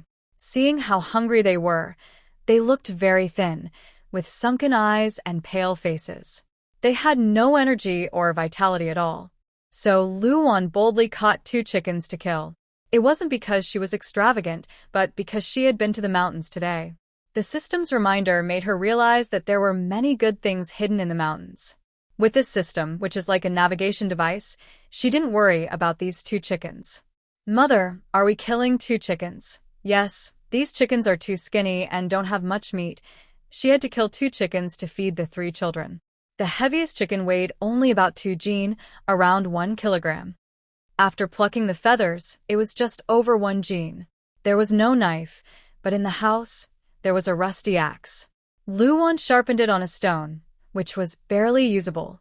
She cut the neck, blanched the chicken in boiling water to remove the feathers, then took out the internal organs, cleaned them thoroughly, and planned to stir-fry them later. Without oil, she boiled everything in water. The second and third children also washed all the mushrooms. Seeing the chicken innards she brought out, they couldn't help but ask, "Mother, what are these for?" Usually, their grandmother would throw these away. They can also be eaten. The fire under the pot burned very fiercely. In no time, the aroma of chicken filled the air, but unfortunately, there were no seasonings, only salt. When the chicken was almost cooked, Luwon added the cleaned mushrooms. After making sure they were fully cooked, she put everything into a large basin, dividing 1 chicken leg for each of the 3 children. Then she used the chicken fat she had just skimmed to stir-fry the little bit of chicken meat and added the chopped chicken innards to stir-fry with the mushrooms. It would be great to have some pickled peppers or ginger. Unfortunately, she was poor and had nothing. After the children playing outside returned, they saw Luwon cooking chicken soup in the yard and gathered around her. Li's eldest son, Zhao Yaozu, was especially eager after seeing the chicken legs in the hands of the 3 children. He immediately tried to snatch them. "Give it to me. You, just a girl, have no right to eat chicken legs. My mother said only boys can eat chicken legs. Girls are just a burden, and eating them is a waste." Zhao Yaozu was the strongest among the children, with a lot of fat and looked very much like Lu Guifan. Because of this, Lu Guifan loved him the most. She gave him almost everything he wanted. "Don't take it. This is for me. Give it back." Zhao Yaozu was grabbing the chicken leg from Zhao Baozhu, the youngest girl, because she was the best and easiest to bully. "Get away. I want to eat it too." Zhao Yaozu didn't care who cooked the chicken soup. If he liked it, it was all his. Luwon quickly caught Zhao Baozhu's chicken leg that Zhao Yaozu pushed away. "Give it to me." With a cold shout, Zhao Yaozu was startled and almost dropped the chicken leg on the ground. "Uncle, this chicken leg should be mine. Pan Di is just a girl. Grandma said girls don't need to eat meat. When they grow up, they will get married anyway." Yes. Both her mother and grandmother said girls are just a burden. Without these girls, I could have more delicious food. Their words are right. Say it again. Give it to me. Luwon didn't have much patience anymore. Was he addicted to grabbing things? Zhao Yaozu was 14 years old, but he looked almost like an adult. Not giving. "I won't give. Aunt, you're a bad woman. You used to give me good things, but now you're bad." Zhao Yaozu was fearless and spoiled at home. To please Zhao Yuanqi, whenever he got something good, he would give it to his 3 brothers. The first to get the good stuff was Zhao Yaozu. Over time, it became a habit, and he naturally thought that Luwon's things belonged to him. Luwon couldn't take it anymore and waved her hand. Clap!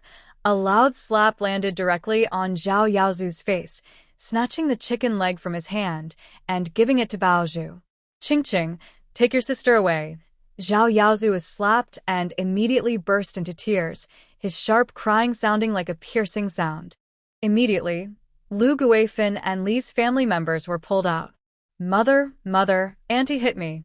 Auntie hit me." Grandmother, Annie didn't give us the chicken soup she cooked. Please hit her to teach her a lesson. Yes, grandmother, please kick her out.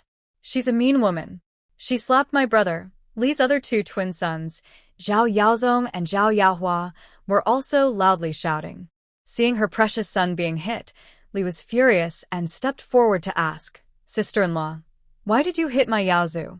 You wicked woman. Oh, my sweet grandson, look at your face being hit by that wicked woman. Don't worry, grandmother will get justice for you." Lu Guifan was heartbroken, holding her beloved grandson's face. Wanwan looked at Li, who was loudly questioning her. She sneered, "My sister-in-law allows your son to take things from my daughter, but she won't let me, as the auntie, teach these unruly younger family members a lesson, right?" The words, sister-in-law, and younger family members already made her status clear. Even if Wanwan was not very capable, she was still the eldest daughter-in-law and the eldest sister-in-law of this family. Your son was the first to make a move. Not only did he take things from my daughter, but he also pushed her. Li Yulian, if you can't teach your son properly, I will do it for you. Wanwan Yu. What? Can't you even call me eldest sister-in-law? You shameless woman, stop being arrogant. My wife isn't dead yet, and this Zhao family isn't yours to run. She dared to hit her beloved grandson. Lu Guifan was most proud of having given birth to 3 sons for the Zhao family in one breath. Her sons had added 3 grandsons to the old Zhao family. In this village, anyone without a son had to walk with their head lowered. But her family had many men, walking proudly and confidently. Anyone who saw them would praise that the Zhao family's ancestors were thriving. You're not dead yet, but you're about to die. Luanwan was hot-tempered and would confront anyone she disliked. She picked up the axe she had just used to threaten, which was still stained with blood and bits of flesh, and stepped forward to confront Lu Guifan. Frightened, Lu Guifan shouted, "Luan, what are you trying to do?" The scene from this morning, when Luan had beaten Zhao Yuanqing fiercely, immediately appeared in their minds. They had never seen Luan so wild and frantic, as if possessed by a ghost. "Big sister-in-law, stay calm. Please don't be impulsive." Zhuang quickly ran over to act as the peacemaker, wearing a fake smile. "We are all family. Let's talk nicely. There's no need to use knives. If outsiders see this, they'll laugh at us." Zhuang was the most cunning in the family, quick-witted. "Laugh at us." Luan stared at her, her gaze making Zhuang feel uneasy. She wondered if this crazy woman was about to attack her.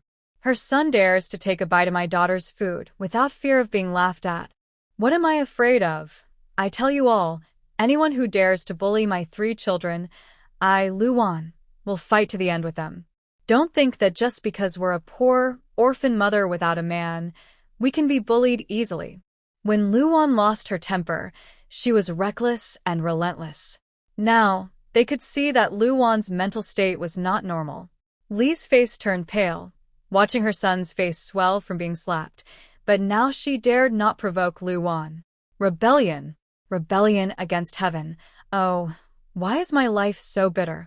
Not only did my son die, but my daughter-in-law is also a heartless woman who wants to attack me with a knife.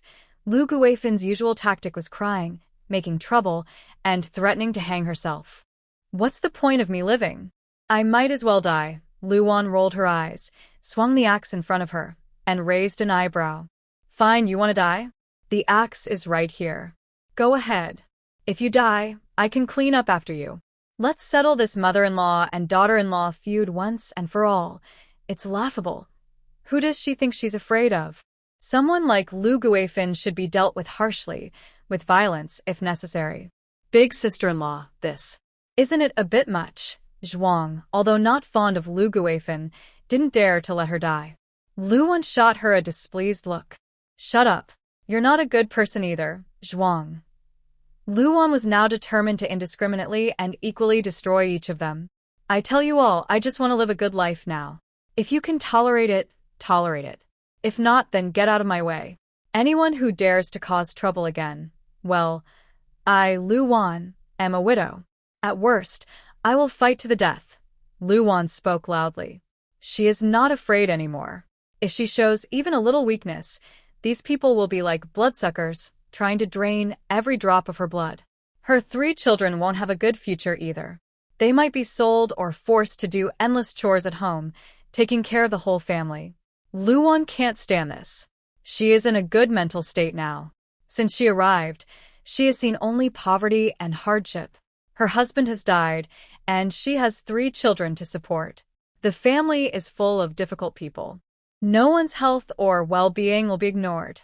Luwon's brave attitude really scared Li's family, Zhuang's family, and Lu Guifan. Seeing that crying, making a fuss, and threatening to hang herself didn't work, Lu Guifan pointed at Luwon and started cursing. Luwon stepped forward again, picked up an axe from the ground. Seeing her move, Lu Guifan thought she was serious. She was so scared she grabbed her grandson and quickly backed away, her face turning pale. You. And my daughters are not called Zayadidi or Pandadai. They have names, Jinji and Baozhu. Their father gave them those names. Who are you to change their names? Luwon now wants everyone to see that she is crazy, so they better not provoke her. At the same time, she hopes Lu Guifan will voluntarily suggest splitting the family. Because she can't take care of the family anymore, and Lu Guifan wouldn't really let the 4 women starve in front of everyone. But she also doesn't want them to eat and drink for free at home. The best way is to kick Luwon out, have her split from the family, and start her own life. That way, her goal is achieved. If she asks for it herself, Lu Guifan might not give her land and a house. The laws of the Great Yong dynasty are quite unfair in this regard. Unless her husband is alive. A woman whose husband has died cannot take anything from her in-law's house voluntarily. But she has one advantage. She has given birth to 3 children for Zhao's family. She can fight for a good share of the benefits later. Mother, you are so amazing just now. Yes, Mother is really great. Second aunt and third aunt didn't dare to speak, and even Grandma, who is usually very strict, was quiet. My brother and I are both very afraid of her. The second youngest boy looked at Luwon with admiration. Luwon just smiled and said, "All right, eat quickly. Only when you're full can you have the strength to fight off bad people." Luwon filled the children's bowls with plenty of meat. There were no special seasonings or ingredients to remove the fishy smell, but luckily, the chicken was freshly killed, so it wasn't too fishy. Plus, they boiled some mushrooms in the soup, and the fresh aroma of the mushrooms covered the chicken smell. The soup had a thin layer of oil floating on top. The 3 children held their bowls, using sticks that Luwon had carved from which she found on the mountain, just roughly sharpened. There wasn't much choice, so they made do with what they had. Wow, Mother, the chicken is so delicious. The oldest boy took a bite. The fragrant chicken combined with the rich broth exploded in his mouth, making him almost cry from happiness. He had never tasted anything so delicious. The aroma of the meat filled his mouth, and he chewed nonstop, unwilling to swallow. Mother, so this is what chicken tastes like. It's so wonderful to have a mother who can give us chicken and chicken soup. You're the best mother in the world. The third child held his bowl, his cheeks puffed out, making his words a little unclear. The little girl's eyes sparkled brightly, full of admiration for Luwon. At this moment, in their eyes, Luwon was like a savior. They had never eaten so much meat before. Only when their father was alive could they enjoy it. But since their father passed away, they had not eaten meat again. Sometimes, they would just lick the leftover oil from their bowls to satisfy their craving. Seeing the 3 children happily eating, Luwon couldn't help but feel a wave of emotion and sadness. At their age, in the modern world she came from, they would be playing freely and having fun. But here, even eating a piece of meat was a luxury. Don't worry, fourth clean, golden branch, and treasure pearl. With Mother here, I promise I won't let you go hungry. I promise you'll get to eat meat. She gently patted the fluffy heads of the 3 children with love. Mother, it's okay if there's no meat to eat, as long as you're here. The little second child spoke obediently. Today, she saw that the grandmother and aunt wanted to take the chicken soup, but they were afraid of the axe in her mother's hand. Her mother was working so hard for the 3 of them. Luwon felt warm inside. Ding, congratulations. The host has successfully accumulated 100 experience points. The trading mall will now unlock. Trading Mall unlocked. As the system's voice finished, a large holographic panel appeared in front of Luan. The many items dazzled her eyes. Besides the trading mall, there was also a synthesis mall. The host can use wild food or herbs from this world to randomly synthesize food. You can randomly synthesize items like white rice and flour. The spiritual spring page was also successfully unlocked, along with a medicine shop, spice shop, fresh meat, and many other options. All of these require experience points to exchange. For example, 50 experience points can be exchanged for 2 gene of fresh pork and 100 experience points for 5 gene of ribs. Or, she could use items from this world and money earned from trading in the mall. 1 gene of wild mushrooms can be exchanged for 500 coins, and with 500 coins, she could buy a large bag of white rice, about 120 gene. This price was almost impossible to find outside. White rice was especially precious in this era. Only the wealthy could afford it. Most common people ate millet or coarse rice. Just 1 liter of high-quality rice outside cost about 100 coins, but that was only about 1 gene of rice. In the mall, 500 coins could buy 120 gene of white rice. Such a good deal. Are you all full? Luan looked at the 3 children eating the mushroom chicken soup completely clean and asked, "Mother, we're full." "Mother, I'll go wash the dishes." The eldest was very sensible, always eager to do chores at home. If he didn't do more, his grandmother would make the second and third sisters do the rest. The second and third sisters were young. Their father used to say he was the oldest brother and needed to take care of and protect his 2 younger sisters. Even though Zhao Yuanlai had already passed away, Xiqing always remembered and never dared to forget. "Yes, I'll go get some water and come back. We'll drink tonight." The water in the village was scarce. Instead of just fetching water, Luan found a quiet spot and used a clay jar to collect a bottle of spiritual spring water from the mall's spiritual spring page. Fortunately, the spiritual spring water didn't require experience points or money to exchange. It could be used directly. Although there was no feature description, based on experience from reading many novels, spiritual spring water is always beneficial and never harmful.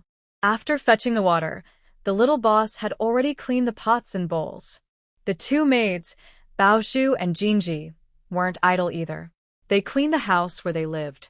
Luan especially cleaned her bed, using the last bit of water to wipe it repeatedly. "Grandmother, mother, they actually finished that pot of chicken soup." "Grandmother, I want to drink chicken soup too." "Mother, I'm so hungry. Can you kill a chicken for us?" Li's 3 sons watched from inside as they finished a pot of chicken soup, feeling very greedy. They wanted to rush over and grab some, but they were afraid Luan would get angry, especially with her axe in hand. So, they could only look to Lu Guifan to kill a chicken for them. Zhuang saw that Li's 3 children had come forward asking for food, so she quickly told her own children, Zhao Hongjun and Zhao Yunyan, to go. "Grandmother, I want some too." "Yes, grandmother, just kill a chicken for us. We haven't eaten meat in a long time." Lu Guifan was annoyed by the 3 children's noise, and then Zhuang's son and daughter also joined in.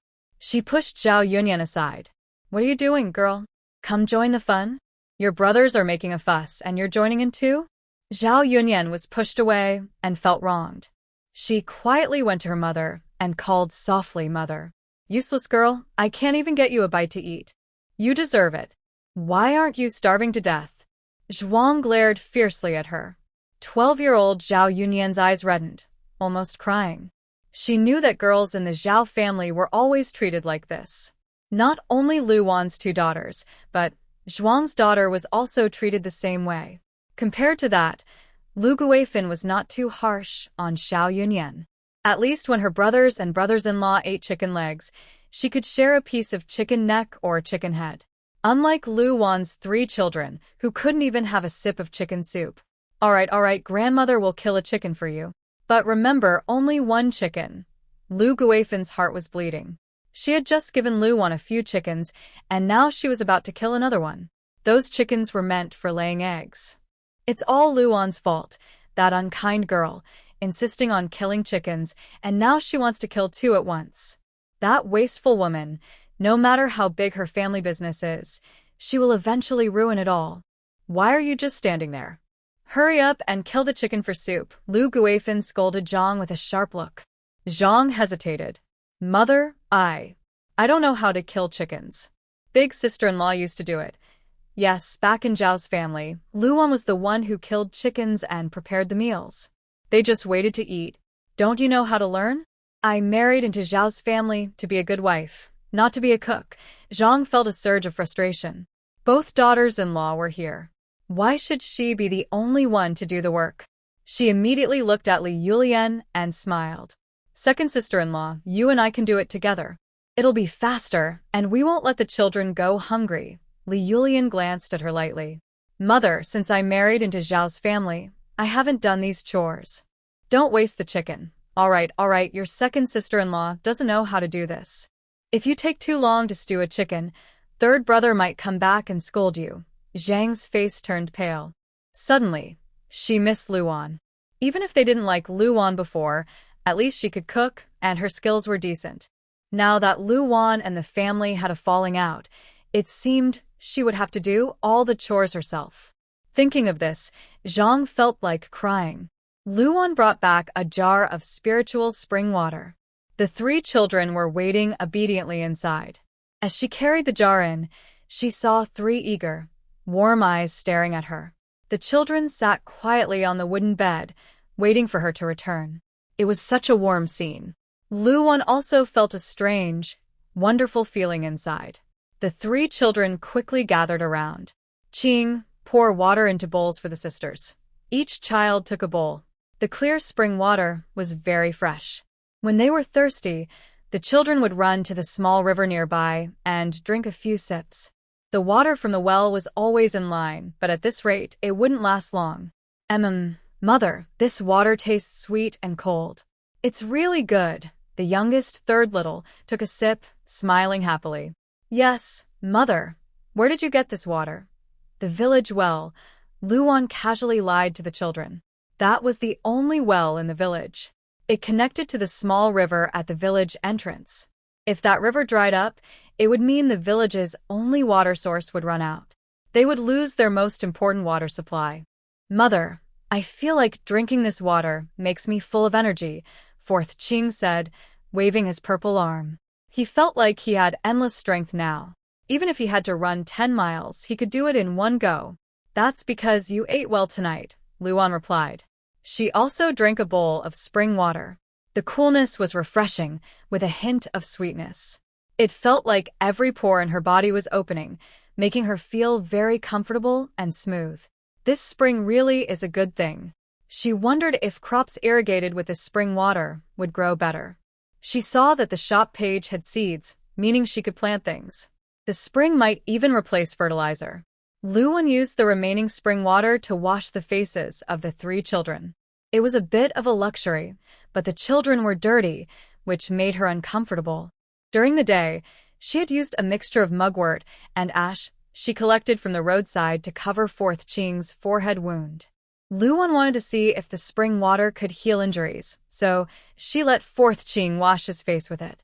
Mother, it seems like Grandma and them are also making chicken soup, but we're all full, so we're not even a little bit hungry. Luan patted the heads of the three children and smiled. Since you're full, go to bed early. She was also thinking about how to make Lu Guifan's wife voluntarily suggest dividing the family. If she didn't bring up splitting up, she would keep acting up, preferably causing chaos in the Zhao family. She wanted to see how long the whole family could tolerate her. In the kitchen, the chicken soup was already cooked. 5 children, but only 2 chicken legs. Yaozu directly took 1 chicken leg, and Lu Guifan gave the remaining one to Yazong and Yaowang, half each. Mother. Zhuang's face twitched with anger. The 5 children had all received the chicken legs, but her son's children got them. And what about her own son? Stop crying. Is this pot of meat not enough for you to eat? Lu Guifan glared fiercely. Zhuang didn't dare to speak anymore, only kicking her husband under the table. Zhao Yuanqing, why are you kicking me, Zhuang? She was so angry she almost ground her teeth. Lu Guifan shot her another sharp look. Zhuang hurriedly forced a smile and scooped a big spoonful of meat soup into Lu Guifan's bowl. Trying to please her, she said, Mother, you should eat too. But Mother, Don't you think the eldest sister-in-law seems different? Zhuang's words sounded like nonsense. Everyone ignored her and ate in silence. Zhuang felt a bit awkward and said, I mean, maybe the eldest sister-in-law has been bewitched? Bewitched? Li Yulian immediately looked at Zhuang. Then she frowned and looked at Lu Guifan. Mother, the eldest sister-in-law really is different from before. She used to do whatever she was told, but now, look, she even hit the third brother today. She's a woman. Where does she get such strength? Mother, you can't ignore this. Otherwise, maybe we should split the family. Li Yulian had long wanted to have Lu Wan leave, but she never spoke up and stayed in the Zhao family. Don't think she didn't know Lu Wan's real purpose for staying. She was just eyeing her husband. Always thinking about climbing into her husband's bed, Li Yulian had never seen such a shameless woman. She had children, yet she kept staring at others' men. But on one hand, she despised Lu Wan's behavior, and on the other hand, she often sent her 3 children to ask Lu Wan for food. She was playing both sides, and it finally made her see through her. This isn't good, second sister-in-law. Zhuang was anxious. She didn't mean to say that. She wanted to ask if they could find a Taoist priest to check and maybe drive out any evil spirits from the house. Today, she was the only one cooking for the whole family, and she was almost exhausted.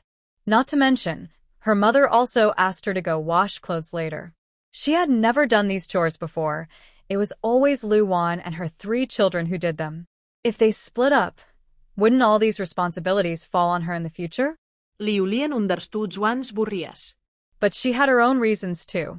Third sister-in-law, you must not say such things outside. Li Yulian looked serious and said, our emperor is very against superstitions and strange beliefs.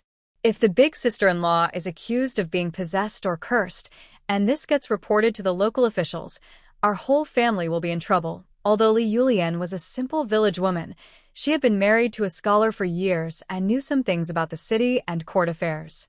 Sometimes, she even heard about official matters from her husband. Hearing this, Zhuang's face turned pale. If accusations of supernatural trouble got out, the whole family would suffer. Last year, wasn't there a case in the neighboring village?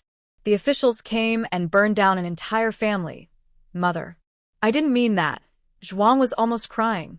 Enough, enough. Lu Guifan knocked on the bowl and then turned to Li Yulian with a gentle expression. Yulian, when Yuan Shi comes back tomorrow, ask him to divide the family property and give the eldest brother's family their share. Let them split up this household. She had already thought about this. Lu Wan now had no rice or grain, only a few chickens, ducks, and 2 sheep. They wouldn't last long. And she didn't know what kind of madness she was in, daring to stop serving her. What was the point of her staying in this house?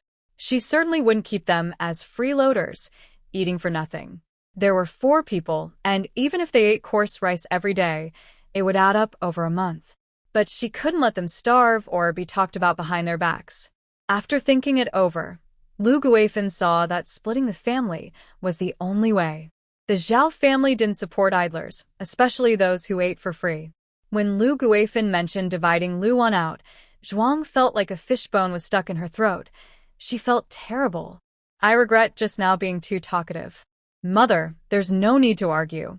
We have a few acres of wasteland at the end of the village. Just give her that land. Li Yulian had already made up her mind. Our family's belongings naturally aren't hers. The wasteland at the end of the village is so bad that even a dog wouldn't want it. It's far from the water source, and now it's dry. Even if we gave it to her, she wouldn't be able to grow crops. That's true. The whole family sat inside the house, discussing how to divide Lu Wan. Meanwhile, Lu Wan was tossing and turning in her small, shabby house. The pig pen next door was just too smelly. Early the next morning, before Lu Wan was fully awake, she was awakened by loud banging on the door. Lazy girl, it's already past noon, and you're still sleeping. Sleep, sleep, sleep. Why don't you just sleep yourself to death, you heartless thing? The sharp, harsh insults made Lu Wan furrow her brows. As soon as she opened the door, she saw Lu Guifan's fat, twisted face. Old woman, shouting so early in the morning. Are you trying to scare people? Anyone can curse, but Lu Wan wouldn't hold back just because she was the grandmother of a child. Sorry, Luan is someone with no manners. If she feels uncomfortable, she makes others uncomfortable too. Don't talk to her about morals or respecting elders and loving children. This old woman doesn't deserve it. How dare you curse me? Lu Guifan strained her old eyes, her wrinkled face trembling and twitching. What's wrong? Can I curse? If you dare to shout again, I won't listen to my stick. Luan waved the stick in her hand, making the old woman quickly step back. Right now, Luan might really be possessed by some evil spirit, very different from before. If she really went crazy, no one in the Zhao family could control her. Luan's stick was picked up from the road. She knew that in this feudal era, it was basically a cannibalistic time. In ancient times, especially in the countryside, doors had almost no security features. People were so poor they sometimes ate their own children, and there were human traffickers hiding in the dark, along with the wolves and tigers of the Zhao family. Naturally, she had to be careful. So, even when she sleeps, she hugs a stick to be ready for any sudden situation. She needs to react quickly if something happens. These children are still helpless and rely on her as their mother to protect them. Big sister-in-law, what are you trying to do? When that clear, gentle voice spoke, Luan was momentarily stunned and instinctively looked toward the sound. It was Zhao Yuanqi, the second son of the Zhao family, the only scholar they have raised in Zhao family over the years. He wore a blue robe and looked somewhat like a scholar, but Luan could see through it immediately. Beneath his scholarly appearance, he was actually hypocritical and greedy. Child, your big sister-in-law has gone mad. She actually wants to hit your mother. Lu Guifan immediately rushed forward, speaking as if Luan had really started a fight. When Zhao Yuanqi appeared, everyone thought the farce was over. Because everyone in Dashishi village knew that Luan married into the Zhao family just to be close to Zhao Yuanqi. Even after many years married to her husband Zhao Yuanlai, she still couldn't change her nature and kept trying to get close to Zhao Yuanqi. Many villagers secretly scolded Luan for being shameless and lacking shame. Zhao Yuanqi, as a scholar and the only one in Dashishi village for many years, hated Luan's behavior the most. But he had never refused her kindness. The Zhao family was poor, so poor they couldn't even afford a good brush. They used the worst brushes, and Luan sold her dowry to buy him a good brush in town. Zhao Yuanqi liked drinking tea when he studied, but the local tea was of the worst quality, just rough tea, which was better than nothing. Luan asked her older brother for some money and bought good tea to give to Zhao Yuanqi. Because of this, her family argued fiercely, almost breaking up. But Luan didn't care at all, and only focused on pleasing Zhao Yuanqi. So this time, Zhao Yuanqi still believed that as long as he spoke, Luan would obediently listen. Talking to her was like a blessing from her past life. After all, Zhao Yuanqi used to look down on Luan's behavior. He maintained his scholarly pride and aloofness, rarely speaking to her, only occasionally politely calling her big sister-in-law. Big sister-in-law, as the eldest daughter-in-law of the Zhao family. How can you treat your mother like that? It's really shameful. When Zhao Yuanqi said this, Luan almost wanted to laugh. She waved the stick in her hand and said, "Shameful. If you think it's shameful, then go take care of your mother yourself. I don't have that duty." This speech truly surprised Zhao Yuanqi. He didn't know when, but he noticed that his sister-in-law's gaze no longer had the previous admiration and infatuation. Instead, it seemed more like contempt and disdain. But how could that be? He must have been mistaken. Yes, he was mistaken. Seeing Luan still speaking in a very direct tone, Zhao Yuanqi's face darkened, and he pretended to be angry as he said, "Big sister-in-law, if you insist on this, then we have no choice but to split the family." Split the family? Those two words sounded like heavenly music to Luan, incredibly pleasant to hear. In Zhao Yuanqi's mind, Luan would surely be afraid to split the family because of him. Because once they split, it would be harder for Luan to see him. And if she didn't want to split the family, she would have to obediently serve her mother and take care of the whole family. Split the family? Luan almost burst out laughing, but she held it back. However, this restraint made her face twitch and tremble. To Zhao Yuanqi, it looked like she was shocked, regretful, and sad after hearing about splitting the family. Zhao Yuanqi lifted his chin proudly. Yes, split the family. If you don't want to serve your mother, then our Zhao family won't support idlers. We have to split, Zhao Yuanqi said loudly. He was sure that Luan wouldn't want to split the family. She wouldn't dare to split the family. She was a widow with 3 children, a lonely mother and her children. How could she survive? Yes, split the family. Son, go and make a formal agreement. Give her what belongs to her. Even if we split, our Zhao family will still be respectable. Lu Guifan immediately agreed, playing along with Zhao Yuanqi. They just wanted to scare Luan. Mother, when she heard about dividing the family, the first ones to feel afraid were her 3 children behind her. Even children knew what would happen if they split up during a famine. Luan definitely understood this. But now she had unlocked the system and the shop, and the endless spiritual spring water inside gave her the means to survive in this world. A simple family division? She wasn't afraid of anyone. If someone tried to split her up and starve her, even the sky falling wouldn't stop her. All right, that's what you all said. If we split, then we split. However, when Luan spoke, she surprised the old woman. Lu Posey widened her eyes, looking very shocked. What did you say? We're splitting the family. Qing, go quickly and ask the village chief to come.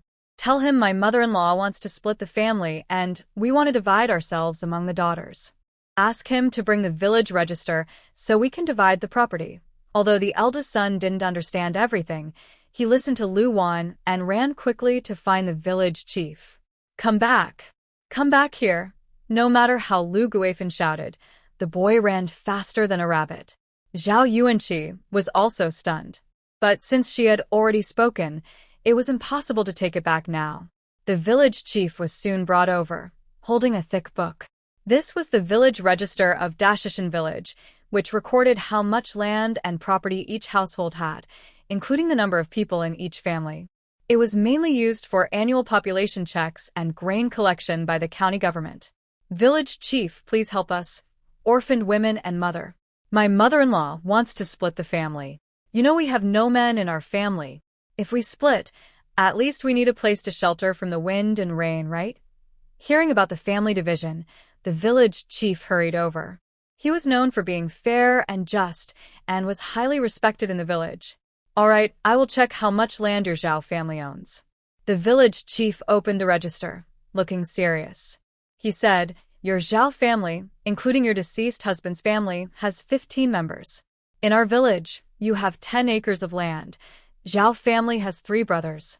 According to the population, you should get 3.5 acres of land. As for the house site, village head, isn't there a Zhao family house site at the end of the village? I want that house site. Luan spoke directly and clearly. The village head looked at her in surprise. Are you sure? The house there is old and in poor condition. I'm sure. The house at the end of the village is near the mountains, far from the water source. The land there has long been abandoned, and the grass in the fields is probably taller than she is. But Luan liked the fact that the land was in a remote place, far from the crowded village. Especially the Zhao family. Lu Guifan didn't expect Luan to voluntarily ask for the house site and land at the end of the village. She immediately relaxed. If you want the land and house site, then there's nothing good left for you from our Zhao family, Lu Guifan quickly said, afraid that Luan might ask for more things. Although giving Luan 3.5 acres of land made Lu Guifan very upset, she thought that in this year of famine, even if she took the land, it wouldn't help. With the drought, there was no harvest, and whether they could survive until the end of the year was uncertain. As for the land, once they starved to death, it would naturally be taken back. No way, Luan immediately said. When I married in, I brought a wardrobe, a set of tables and chairs for cotton quilts, and a wooden bed. Since we're dividing the family, you all have to return these to me. They were her belongings, and of course she wanted to take them. The bed Luan brought as a dowry was specially made by a carpenter in the county because Lu Yuanbo cared about his daughter. The craftsmanship was excellent. However, Luan had given it directly to Zhao Yuanqi to please him. Thinking about it made Luan want to curse. Who gives their dowry bed to their brother-in-law? It was simply outrageous. You wish. Lu Guifan immediately became angry and shouted, "You took the land and house site, and now you want to take things from this house? I tell you, no way. Today, my wife is standing right here. I want to see what you can take from this family. You, a widow, being given land and a house is already a great kindness. Sister-in-law, I advise you not to push your luck, or you might end up embarrassing yourself." Zhao Yuanqi frowned, showing criticism and displeasure. It seemed to him that Luan had committed some terrible crime, and today she agreed to split the family, which surprised him. He felt uneasy, as if he couldn't quite grasp the situation, and a strange sense of irritation grew inside him. He also thought that Luan looked much more lively today than usual. Especially compared to her previously dry, yellowish face, today it looked white and smooth. She's a widow, and she's had children for the Zhao family. Why shouldn't she have a share of the property? Just after he finished speaking, a deep voice with a hint of anger was heard. Following the sound, they saw a tall man with a long beard covering his face, standing straight and proud. He looked a bit unkempt, but his eyes were very bright and strong. When Luan saw him, she shivered all over, feeling an inexplicable sensation deep inside. Ding! Congratulations, the host's late husband has returned. Would you like to claim him? The system's voice made Luan's mind go blank. But on the choice screen, only yes was available, there was no no. Before she could react, she heard Lu Guifan cursing loudly. Who are you? This is Zhao family's business. It's not your place to interfere. Oh, I see. So that little easy woman has been bold lately, daring to split the family. Turns out she's been cheating outside. You're that wild man she's been seeing. Lu Guifan's words were vicious, saying anything she wanted. Not only did this make Luan look upset, but even the official's face darkened with anger. Mother, I've been away for so many years. Is this how you treat orphaned women and widows? And second brother, after all these years of studying, have you learned nothing but nonsense? The man called her mother, which stunned Lu Guifan so much she froze in place, unable to respond for a long time. Father. It's father. 3 children hiding behind Luan recognized the person's figure, cheered happily, and then rushed into his arms. Luan widened her eyes, still trying to find the word no, but it was useless. Completely useless. Ding! Congratulations to the host for successfully receiving her late husband. What? How did she receive him? She didn't want to receive him. Her greatest wish was to leave her husband and children behind. How could someone who had been dead for so many years just come back? This was simply absurd. Absurd to the point of madness. Are you Yuan Lai? At this moment, Lu Guifan finally reacted. She screamed loudly, shouting, "Ghost! Ghost! Oh my goodness!" She was seeing a ghost in broad daylight. Brother, Zhao Yuanqi also tentatively called out. Zhao Yuanlai snorted coldly and stepped forward confidently. Don't call me brother. From today on, I am no longer your younger brother. Yes, it was him. It was definitely him. His voice, his temper, no mistake. Zhao Yuanqi's face twisted in shock. Zhao Yuanlai had been dead for so long, yet suddenly appeared before everyone today.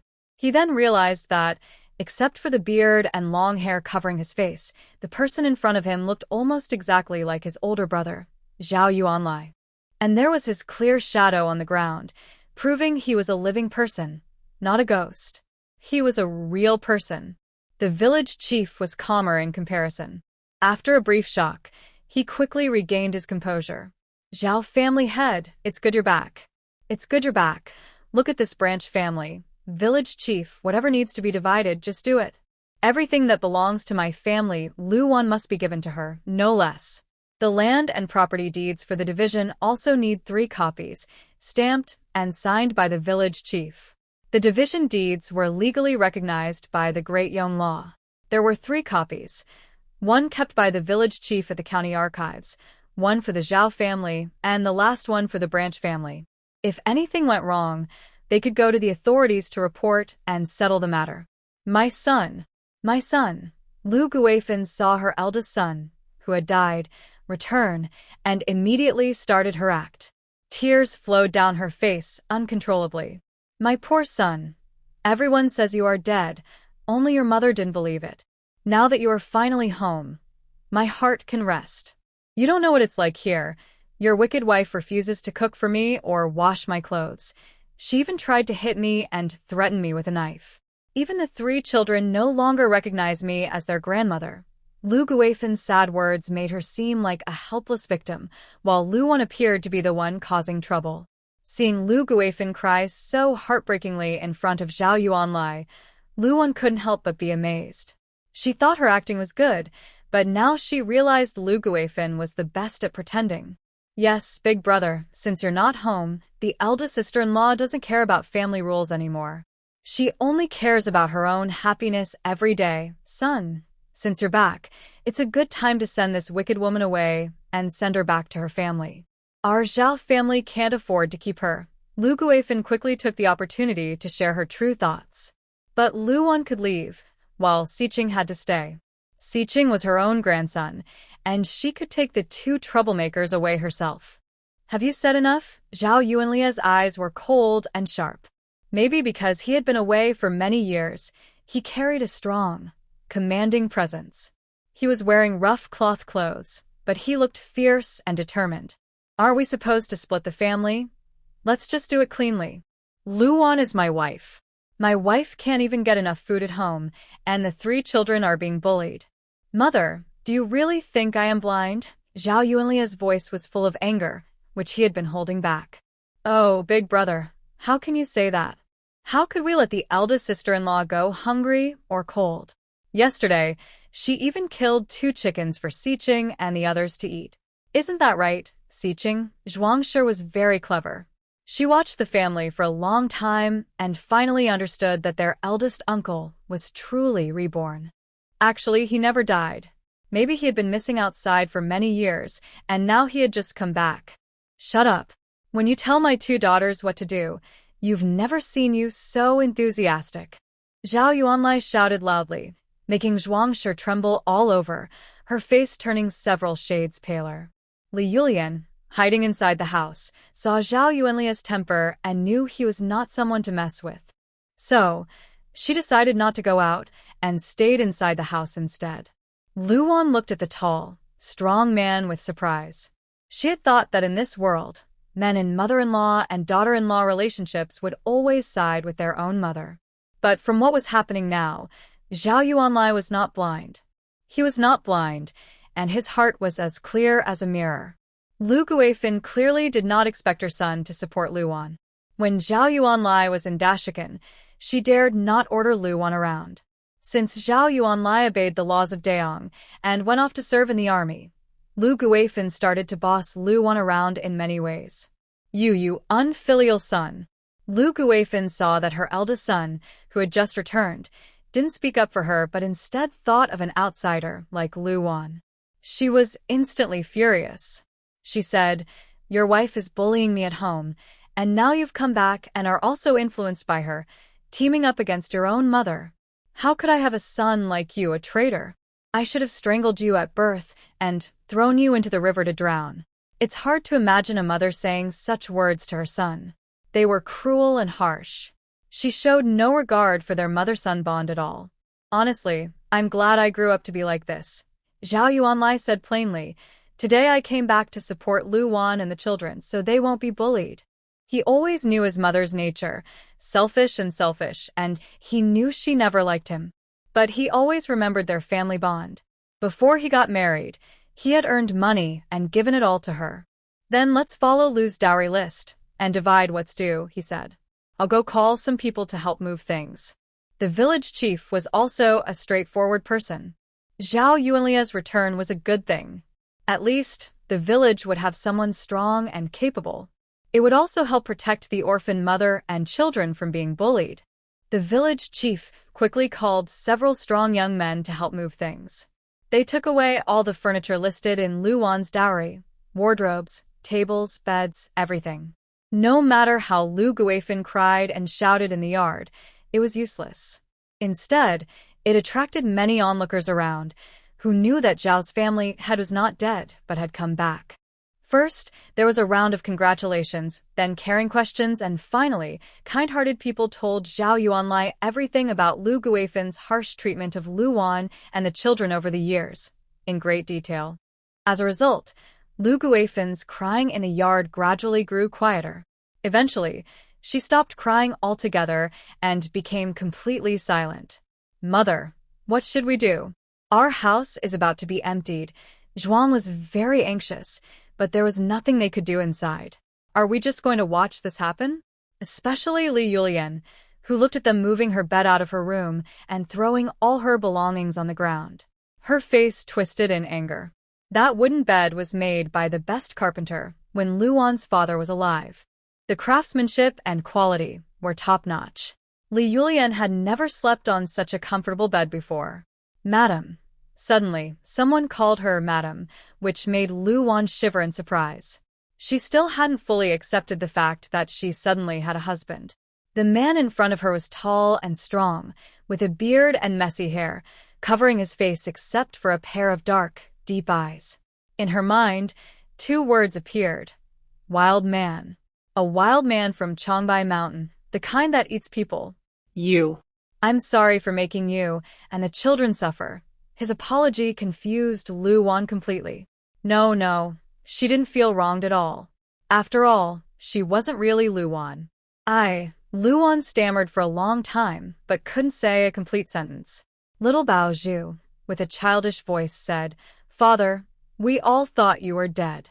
Now you're back and Mother is so happy she can't even speak." "Yes, Father. Mother protected us and sleeps with a stick every night, and third sister almost got sold by third aunt. They wanted to buy third sister to exchange for rice and silver at the town's rich family. It was Mother who chased away the toothless woman and protected third sister." Big brother Zhao Xiqing also loudly accused them of their actions. Hearing that they almost sold his daughter, Zhao Yuanlia's eyes grew fiercer. Zhuang's whole body went numb, and her scalp felt like it was about to explode. She lowered her head, too scared to speak. "So, while I was away, you planned to sell my daughter." Zhao Yuanlia's voice was very cold, like a fierce king emerging from hell. Zhuang was trembling and dared not make a sound. All her usual arrogance in front of Lu Wan was gone. "Big brother, this is just a misunderstanding. Besides, it was my sister-in-law who suggested selling Pand D to the family to exchange for grain.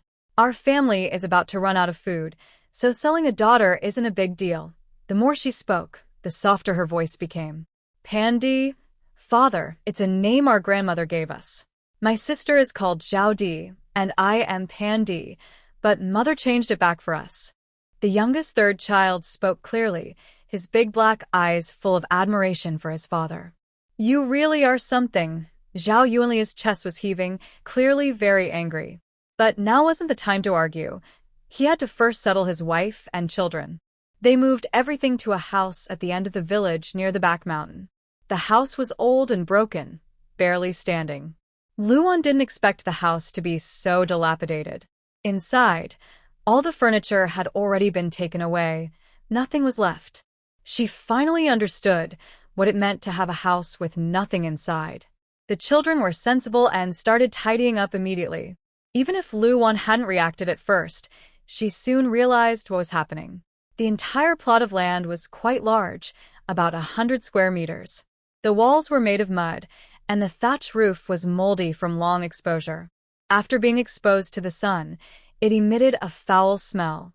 Zhao Yuanlai threw out all the broken and unusable items inside the house, then went to the small river to fetch a few buckets of water. He wiped the wooden bed repeatedly and cleaned the entire house thoroughly. Only then did it start to look somewhat livable. The only thing to be thankful for was that it didn't rain tonight. Otherwise, their broken house wouldn't even be able to keep out the rain. "Let's make do tonight. Tomorrow, I will find someone to completely renovate the house." By the time they finished tidying up, it was already afternoon. Lu Wan didn't forget to bring her remaining chickens, ducks, and sheep over. She looked at the tall, handsome man in front of her and finally spoke despite the difficulty. "Maybe you should consider shaving your beard first. This really looks uncomfortable. By evening, I would look even more like a wild person." Zhao Yuanlai paused, reached out to touch his beard, then started searching the room. There's no razor. Use this, Luan said, looking around the shop. The cheapest thing she found was an eyebrow trimmer. It should work for shaving a beard too. One eyebrow trimmer costs 10 points. She still had some points left from when she first joined the shop. Zhao Yuanlai looked at the small eyebrow trimmer in his wife's hand. It was very tiny, and he couldn't help but frown. Could this thing really shave a beard? Wife. While Luan was thinking about what to eat for lunch, she heard Zhao Yuanlai calling outside. Hearing the word wife, it felt a bit strange, but she had to get used to it. She couldn't keep wishing for him to die again. It seemed her wish for him to leave her for his family was never going to come true. As soon as Luan stepped outside, she saw Zhao Yuanlai holding the small eyebrow trimmer, looking a bit lost. What are you doing? She saw that Zhao Yuanlia's face had cuts from a blade, with some blood showing. You don't know how to use it? I thought it wasn't sharp. She had underestimated him. How could an ancient person use modern tools? Let me do it, Luan said helplessly, taking the trimmer from him. She looked at him, suddenly feeling unsure about how to start. Luan, maybe you should sit down? He was very tall. From his build, he was at least 188 centimeters. Poor Luan, she was only about 163 centimeters tall. She had measured herself. 163 versus 188. There was no comparison. Zhao Yuanlai sat straight in the chair, not moving around, and tilted his face to let Luan shave his beard. The eyebrow trimmer was very obedient in her hand. Her hands were soft but calloused from farm work. It was obvious she did a lot of manual labor at home. She was also quite thin, but her skin was smooth and bright. She had a cloth wrapped around her head, covering her hair. She wore plain, rough cloth clothes, patched many times. This outfit was actually something second wife Li Yulian had given her. All right. After shaving, Luan was momentarily stunned. The man in front of her had sharp eyebrows, bright eyes, a high nose bridge, and healthy bronze skin. His lips were slightly pressed, neither too thick nor too thin. His jawline was smooth and clear. This. She thought that beneath the beard, his face would surely be very ordinary, maybe even rough and ugly. But she reminded herself that she's never been someone who cares about looks. As long as a person has good character, a few flaws in appearance don't matter. To her surprise, the face hidden by the beard was actually very handsome. His face was full of masculine energy, with deep, dark eyes. When he was shaving, she even helped trim his eyebrows. Now, describing him as having sharp eyebrows and bright eyes was not an exaggeration. What's wrong? Zhao Yuanlai looked at her for a long time and thought she might have forgotten what he looked like after being away so long. Honestly, in her memory, she didn't have any clear image of Zhao Yuanlia's face, because her mind was filled with Zhao Yuanqi.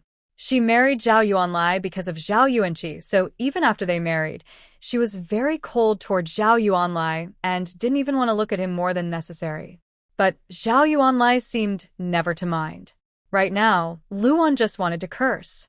Why would she want to keep a handsome, brave man like him and instead choose Zhao Yuanqi, that little pretty boy? He was called a scholar, a future official, but he was almost 30 and still a scholar? Nothing. Luan quickly looked away and then remembered to ask, they said you were dead before, and even the government sent me years of condolence money. But now you suddenly came back. She wanted to know if something had gone wrong. I was indeed dead before, but not completely. I was stationed in Yinzhou County on the border. The barbarians there were rampant, and the border was often in chaos. I was ambushed during a battle with the general, and we both fell off a mountain. That battle was a total defeat for their army. Da Yong lost 2 cities. Even the families of the main officers who followed him were affected. The whole family was exiled to the cold, remote northwest. I was fortunate to be rescued by the general's family nearby.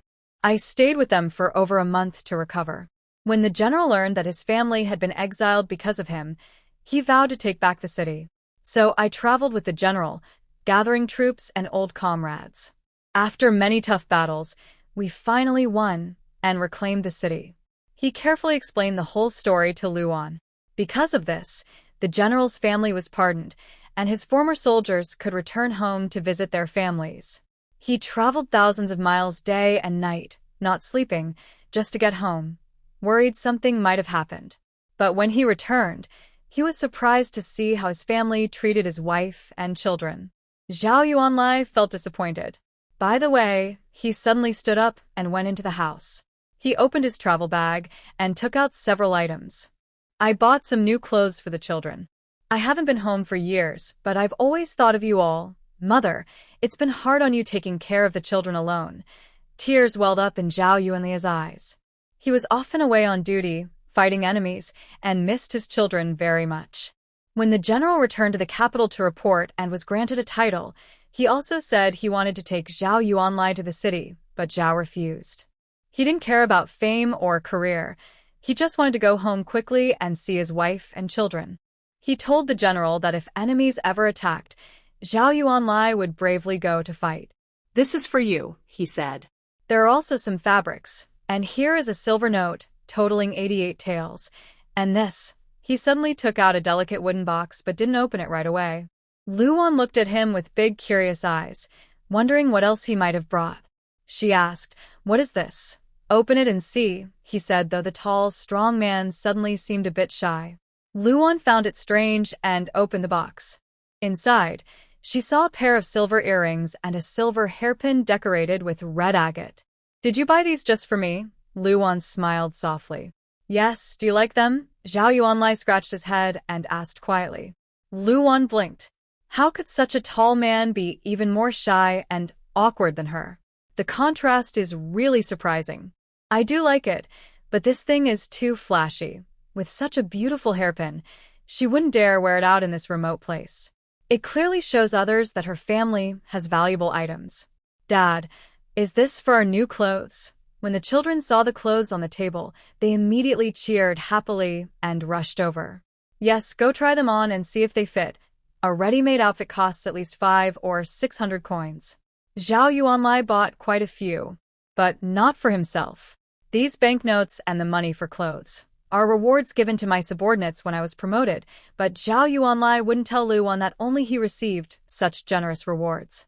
He fought bravely in the army and protected the general when he almost fell off a cliff. He risked his life to save the general. He was badly injured, while the general was only slightly hurt, so this reward was earned with his life. But he didn't want to stay in the capital city. He preferred this rural farmstead. His bag carried not only clothes for the children, Luan's jewelry, but also many small trinkets he brought back from the frontier.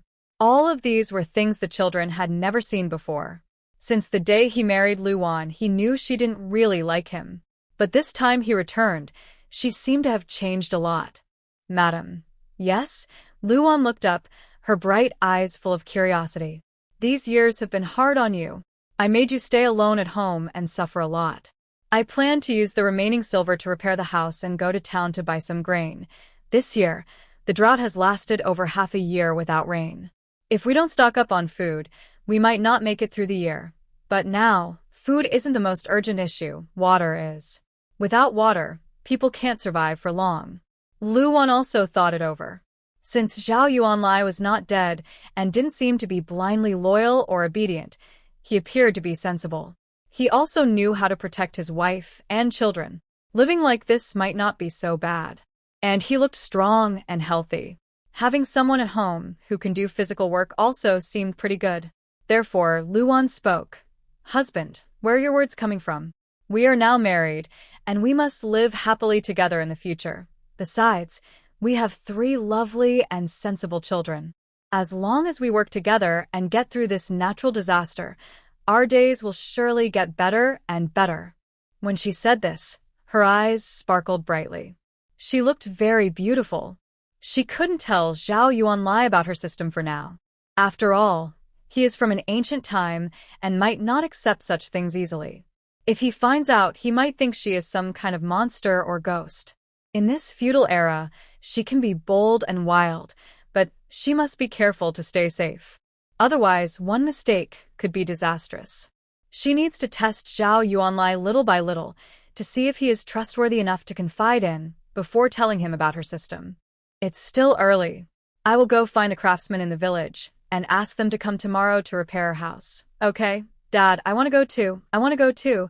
The children all put on new clothes, holding small toys and candied fruit that Zhao Yuanlai bought for them. Go ahead, follow your father. Lu Wan waved her hand, feeling quite relaxed. Zhao Yuanlai held each of his daughter's hands and walked into the fields. As the wind blew, the rice paddies swayed, and the air was filled with a hot, dry feeling. But beneath the lush-looking rice fields, the soil was already cracked and dry. Without water, the rice roots couldn't grow full, and all that was left were shriveled, empty grains. Zhao Yuanlai looked up at the bright sun in the sky, feeling worried. Since he hurried back, he had already seen several towns suffering from this extreme drought. Some villages had even already lost people to hunger. No water, no harvest. The government couldn't provide relief grain, and starving bodies were everywhere. He didn't know when such scenes would happen in Dashi village. Once they do, there will be cannibalism in the village. The only thing he was grateful for now is that he returned early, and there was still time. Time to protect the orphans and widows from being bullied. During this year of famine, people had no food. The common people resorted to eating their own children, and orphaned women and children were the first to become targets for others to fight over and consume. When a person is extremely hungry, they lose their reason and may do things that others cannot imagine. This is not just alarmist talk. It is based on what he has seen and heard on his journey. Zhao Yuanlai went door to door with the children, asking craftsmen to come the next day to repair their house. Lu Wan cleared out a kitchen at home, placed an iron pot from old Chow's shop on a simple earthen stove she built herself. Then she opened the marketplace page. To her surprise, she immediately gained 500 points. The system told her that these 500 points were a reward for successfully claiming her late husband's belongings. Lu Wan. She couldn't help but laugh. If the system wanted to give her a reward, it should just give it directly. She had no right to refuse, right? It felt like the system was forcing her to accept Zhao Yuanlai. He was already right in front of her. How could she chase him away? Moreover, the refusal option was not even available on the marketplace page. She felt that the system had a bit of a bossy, overbearing attitude, completely unallowing her to refuse or argue. It also had a hint of forced love. With 500 points, she could buy many things from the marketplace. But she couldn't buy a large amount of rice all at once, and the rice sold in the marketplace was of better quality than what the town's rice shop sold. She had thought about selling the rice from the marketplace, but in Dacheng, private selling of rice was a death sentence, just like selling illegal salt. Dashi village belonged to Sangzhou Prefecture, which was under Yunsang City's jurisdiction. Yunsang City was the territory of the current emperor's younger brother. If the court ordered Yunsang City to supply grain, they might all starve this year. Due to the drought, the Sangzhou area had almost no harvest. The guard of Yunsang City, King Qin, was known for his greed and self-indulgence, and he never cared about the lives of the common people in his territory. Because of the long drought, both the government offices and the royal residence had not issued any disaster relief grain. If ordinary people secretly sold rice at this time, it would be like inviting death.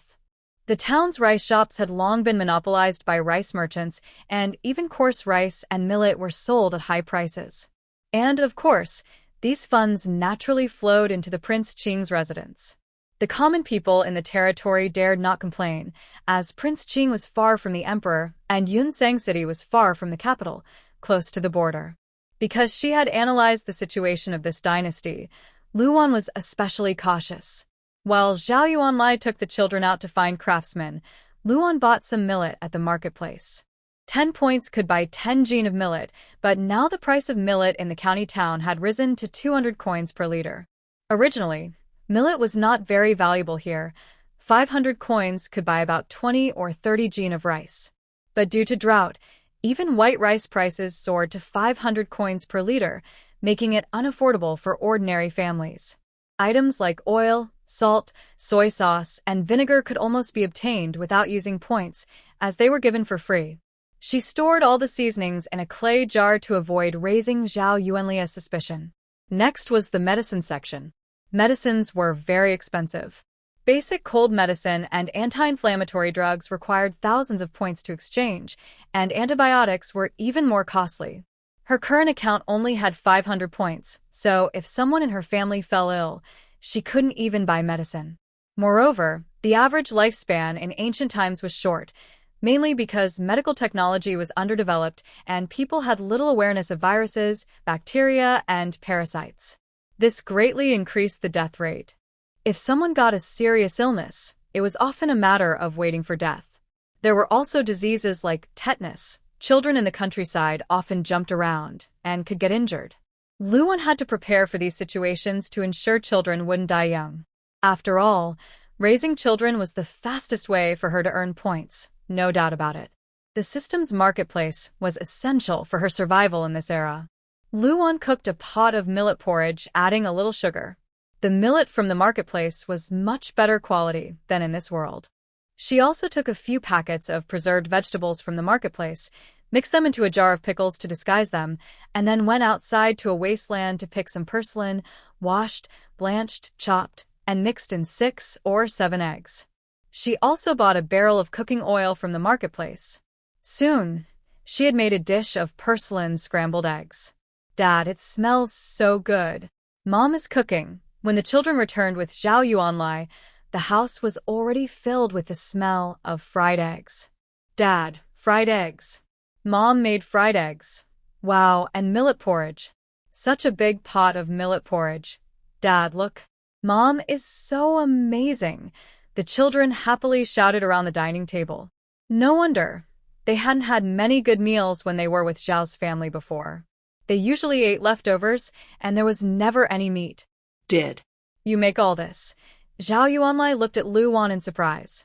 He remembered that when they were married, Luan wasn't good at cooking. He didn't expect that after he left, her family pushed her to learn cooking, and she must have suffered a lot. "Yes, sit down and eat. These small grains are pickled vegetables my father brought me some time ago. I've been hiding them, not wanting to eat them." Luan spoke while watching Zhao Yuanlia's expression. Seeing he didn't suspect anything, she felt a little relieved. "Mom, this porridge is sweet." The youngest, the third child, took a sip, and his big black eyes lit up instantly. The oldest also tried a sip. The sweet millet porridge melted in his mouth, delicious beyond words. Before they separated, Luan had also cooked millet porridge, but back then there was little food, and the pot was often clear water, not filling at all. Today's millet porridge was golden and shiny. She even cut an old pumpkin and added it while cooking, making it even more fragrant and sweet. "It's very tasty." Zhao Yuanlai took a sip and praised it too. This millet porridge was different from what he usually ate. It was smooth and fine, with a good texture. The ones he had before were rough and harsh on the throat. Because high-quality grains were reserved for the court and officials, common people mostly got coarse rice and flour. "Wife." Zhao Yuanlai suddenly looked at Luan with deep eyes while they ate. Her heart skipped a beat, thinking he might suspect something. She quickly asked, "What's wrong? Such good quality millet must have taken a lot of effort from my father-in-law. I think we should renovate the house, have one room for us, one for each of the 3 children, and build a pigsty and sheep pen outside to raise some animals, and also a place for washing and going to the toilet. We need to set aside 1 or 2 guest rooms so that my mother-in-law and other relatives can visit and stay for a few days. I've calculated that we have enough wood from our own forest, and I know some carpentry. It won't cost too much. Today, I plan to invite a craftsman. The agreed daily wage is 200 coins. Luan listened and thought for a moment. She asked, "How much do you think it will cost in total?" "At least 50 or 60 taels of silver." After hearing this, Luan's heart sank slightly. The 88 taels of silver Zhao Yuanlai brought back are already a huge amount in Dashi village. But he wants to give the children a comfortable home, so renovating the house is necessary, and the money must be spent. The remaining 10 or so taels, I plan to use part of it to buy grain and meat in the county to feed the children. The rest, I understand. I get it. Luan put down her chopsticks. Without him needing to say more, she already understood Zhao Yuanlia's intention. He wanted her to find a reason to give the leftover money to Uncle Lu Yuan. But the original owner's father was very stubborn, and there was also an older sister-in-law in the family. Even if she gave the money to Uncle Lu Yuan, the sister-in-law would take it. Usually, Uncle Lu Yuan would bring some food to Lu Wan, but her sister-in-law would cause a big fuss at home. She often threatened to go back to her parents' house, taking the children and leaving. Most of the time, the Lu family would tolerate her, but they couldn't keep up with her increasingly unruly behavior. Right now, there's a natural disaster, and every family is struggling, including her father's family. Her father is a doctor, highly praised for his medical skills.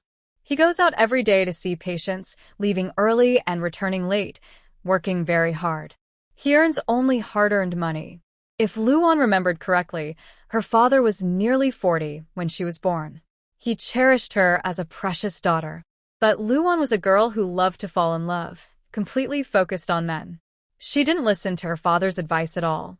Luan sighed, thinking that if she hadn't traveled here, her little third brother might have already been sold. Maybe even her second brother would have been sold. In these days, how many children who are sold end up with good lives?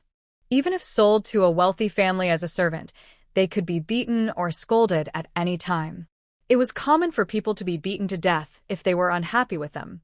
Only loyal servants who had served for generations or children born into the family had the right to be spared from harsh punishment. Loyal servants and children born into the family were protected by official laws, but servants sold to trading houses were different.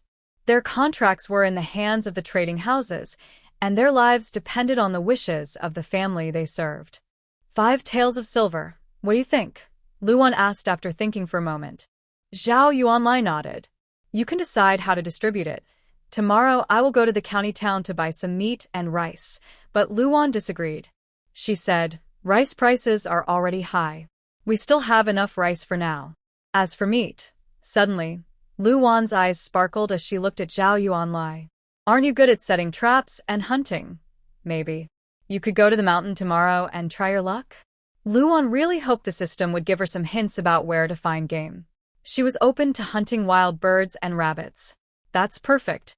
I also want to go to the mountain to see if there are any medicinal herbs.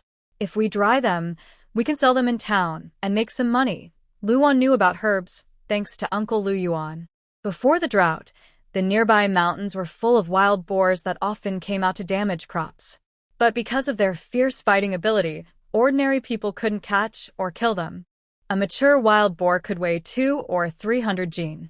Zhao Yuanlai was a skilled hunter in the village and often caught wild boars to sell to town butchery shops, which was profitable. Now, with this drought, people had nothing to eat, let alone wild boars. Finding them was uncertain. But Zhao Yuanlai didn't want his wife and children to be disappointed. Since he was back, he had to find a way to earn money and support the family. Okay, after dinner I will go to the mountain to look around. You're going tonight? Luan asked in surprise. Yes. I remember there are several places where wild boars often appear. I will scout the area first, set traps, and tomorrow morning you can come with me to check. Luan thought for a moment and nodded. She believed that since he had survived the brutal battlefield, his skills wouldn't be inferior. Since he was already a skilled hunter, there shouldn't be much danger in the mountains at night. After dinner, Zhao Yuanlai quickly cleaned up the dishes. He looked at the children's bowls, which were cracked and chipped, and the chopsticks, which were just broken branches from outside. He sighed quietly. Border life is hard, and home life is even harder. Here. Take this with you. Seeing Zhao Yuanlai about to leave, Luan was worried and handed him an axe, her eyes full of concern. Just in case. Okay, go to bed early, lock the door, I'll be back soon. After saying that, Zhao Yuanlai disappeared into the night. Mother, is Dad going hunting? Yes, he went to the mountain to find food for you. Luan gently patted the children's heads and smiled. All right, now it's time for you to wash your face, brush your teeth, and go to sleep. She was being very careful now, secretly replacing the well water she fetched from the well with spiritual spring water. The water from the small river was used for washing clothes, washing faces, and bathing, while the well water was reserved for cooking and drinking. Even modern tap water is filtered and disinfected, so it's safe to drink, but in this era it wasn't.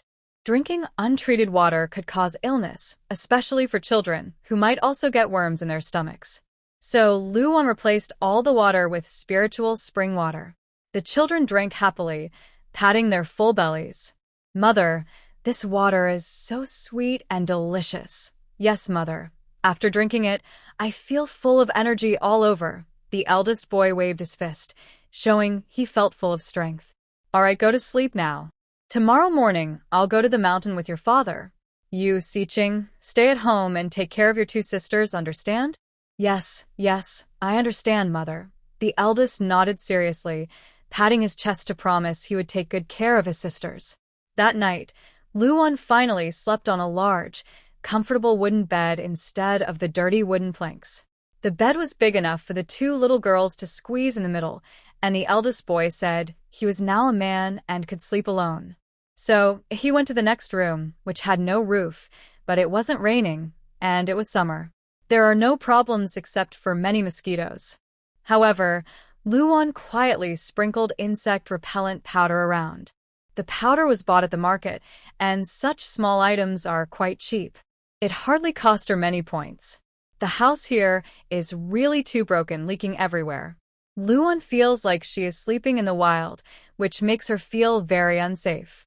Any little noise or movement wakes her up immediately. In the middle of the night, Luan heard sounds in the yard. She opened her eyes quickly, her muscles tensing up. It's not surprising that Luan was startled. In this era, people's hearts are hard to trust, especially since she is a lonely mother and orphan at home, who can guarantee absolute safety. Awan. It was only when Zhao Yuanli's voice came from the yard that Luan finally relaxed and put down her stick. But he just called her. Awan? Isn't that name more pleasant than calling her wife? You're back? How is it? Yes, I set the trap. You should go to sleep now. Tomorrow, I'll go up the mountain to see if we can find anything. There was water from the small river in the yard. He squatted there washing his face and hands, drying himself. Luan watched him squatting in the yard, feeling a bit more at ease. No matter why she came here, it's undeniable that this man is currently reliable, and he can provide her with personal safety. In this era, where people's hearts are untrustworthy, no one can truly be depended on. Even though they are husband and wife, Luan has to be more cautious and always watchful. The room was dark, with only the bright moonlight shining through, evenly illuminating the wooden bed where the mother and daughter lay. Gentle and hazy. Luan was very tired. When he returned, she immediately fell asleep and soon drifted into a deep sleep. Since arriving in this strange era, Luan hadn't slept peacefully for a single night. She was always on edge at night. Now, she could finally put down all her guard and sleep peacefully. Zhao Yuanlai spread a straw mat on the ground and lay down in his clothes. The sound of his wife and daughter breathing evenly filled the quiet night, while the dark sky stretched above. Reflecting on his years in the military camp, he remembered countless nights filled with the sounds of swords and spears. Now, when he hears his wife and daughter's breathing, he feels that it is the most wonderful and comforting sound in the world. So, Zhao Yuanlai secretly vows that upon his return, he will not let his wife and daughter suffer. He knows he has owed Luan a lot. Being away for many years and not returning home, leaving her alone to raise 3 children and face dangerous enemies, was very hard. But this time, Zhao Yuanlai also notices that Luan is different. In the past, she was unwilling to talk much with him and didn't care much for the children, focusing only on the second child. But now, her eyes look at him differently, no longer full of dislike, and she cares for and protects the children more. Lying on the straw mat, Zhao Yuanlai tosses and turns, thinking about Luan's change. Could it be that because he was away all these years, Luan has suffered so much that her old personality has changed? But no matter what, Luan is his wife, and she bore him 3 children. She has done a lot for him, and is someone he must never neglect in his life. Dawn was just breaking when Luan quietly got up. Zhao Yuanlai had already prepared his tools, mainly just an axe, which Luan had forcibly brought from the Zhao family, originally used for killing chickens.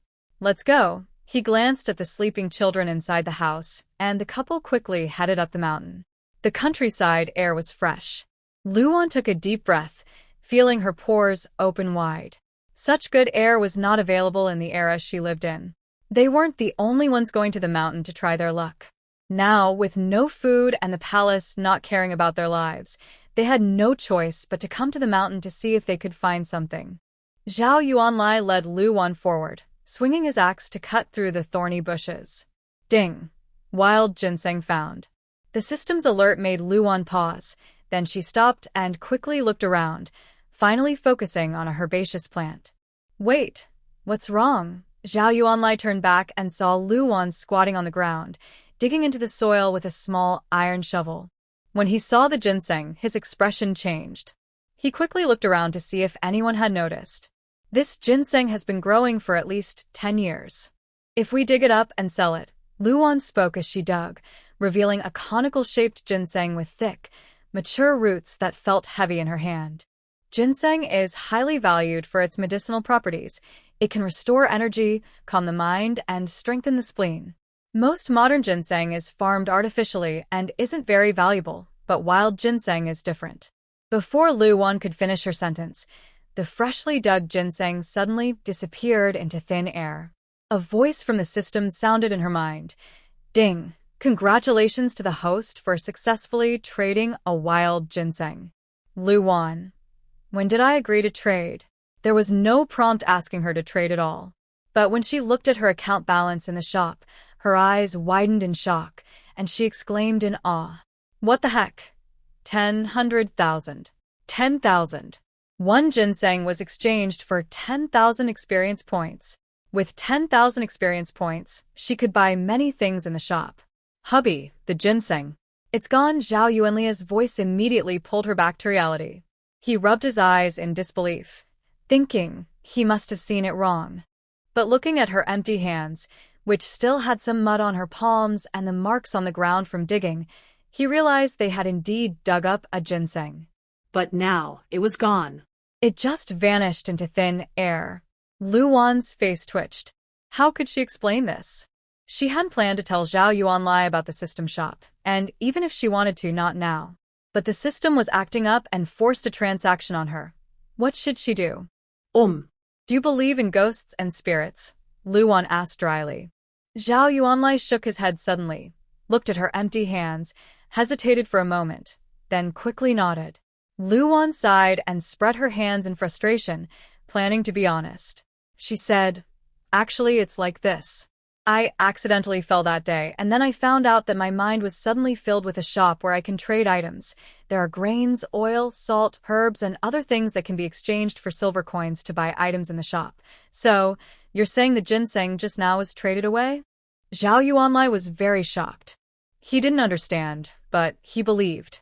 He believed that Lu Wan would not say such crazy words, and he certainly didn't believe that something could disappear into thin air. So, his wife's words must be trustworthy. Yes. You could say that. A 10-year-old ginseng is worth about 250 taels of silver. Lu Wan gestured with her hand as she explained. Earning 10,000 experience points could buy many things, but Zhao Yuanlai wouldn't understand experience points. It was easier to understand silver. 250 taels. Zhao Yuanlai was shocked again. A 10-year-old ginseng sold in town would fetch at most 100 taels, even at the best price. But the shop his wife mentioned traded for a full 250 taels. Awan, Zhao Yuanlia's face suddenly became serious. He looked around cautiously. He lowered his voice and asked, Does anyone else know about this? No one else knows. Zhao Yuanlai asked again, and the children? They don't know either. Hearing this, Zhao Yuanlai finally relaxed. That's good. Awan, do you understand the danger of having valuables in these chaotic times? Lu Wan nodded. I understand. That's why you and I, as husband and wife, must work together. I understand.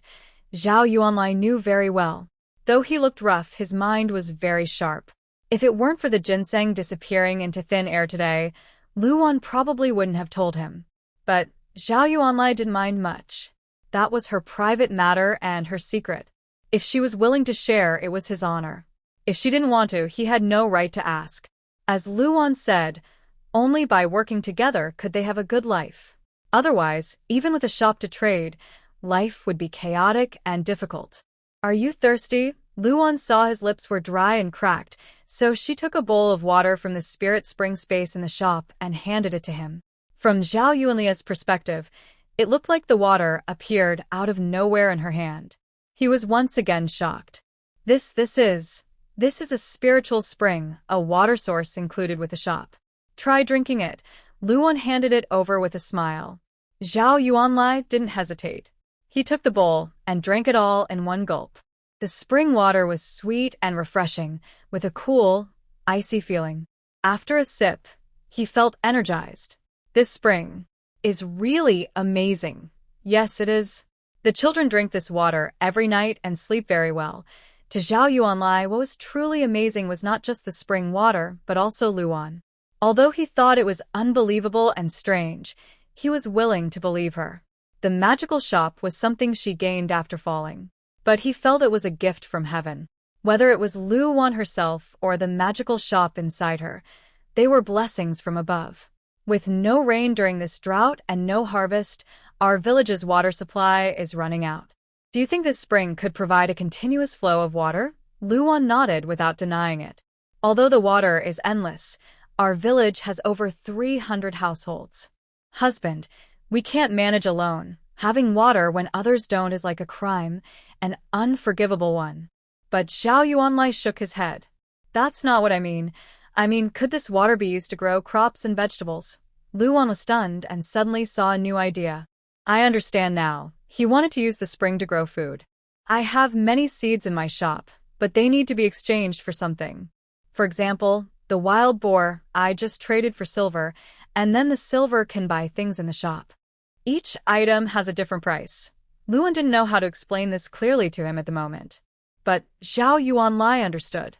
He nodded and said, I see. So, what we get can be exchanged for higher prices outside, and then used to trade for food, seeds, and other things, right?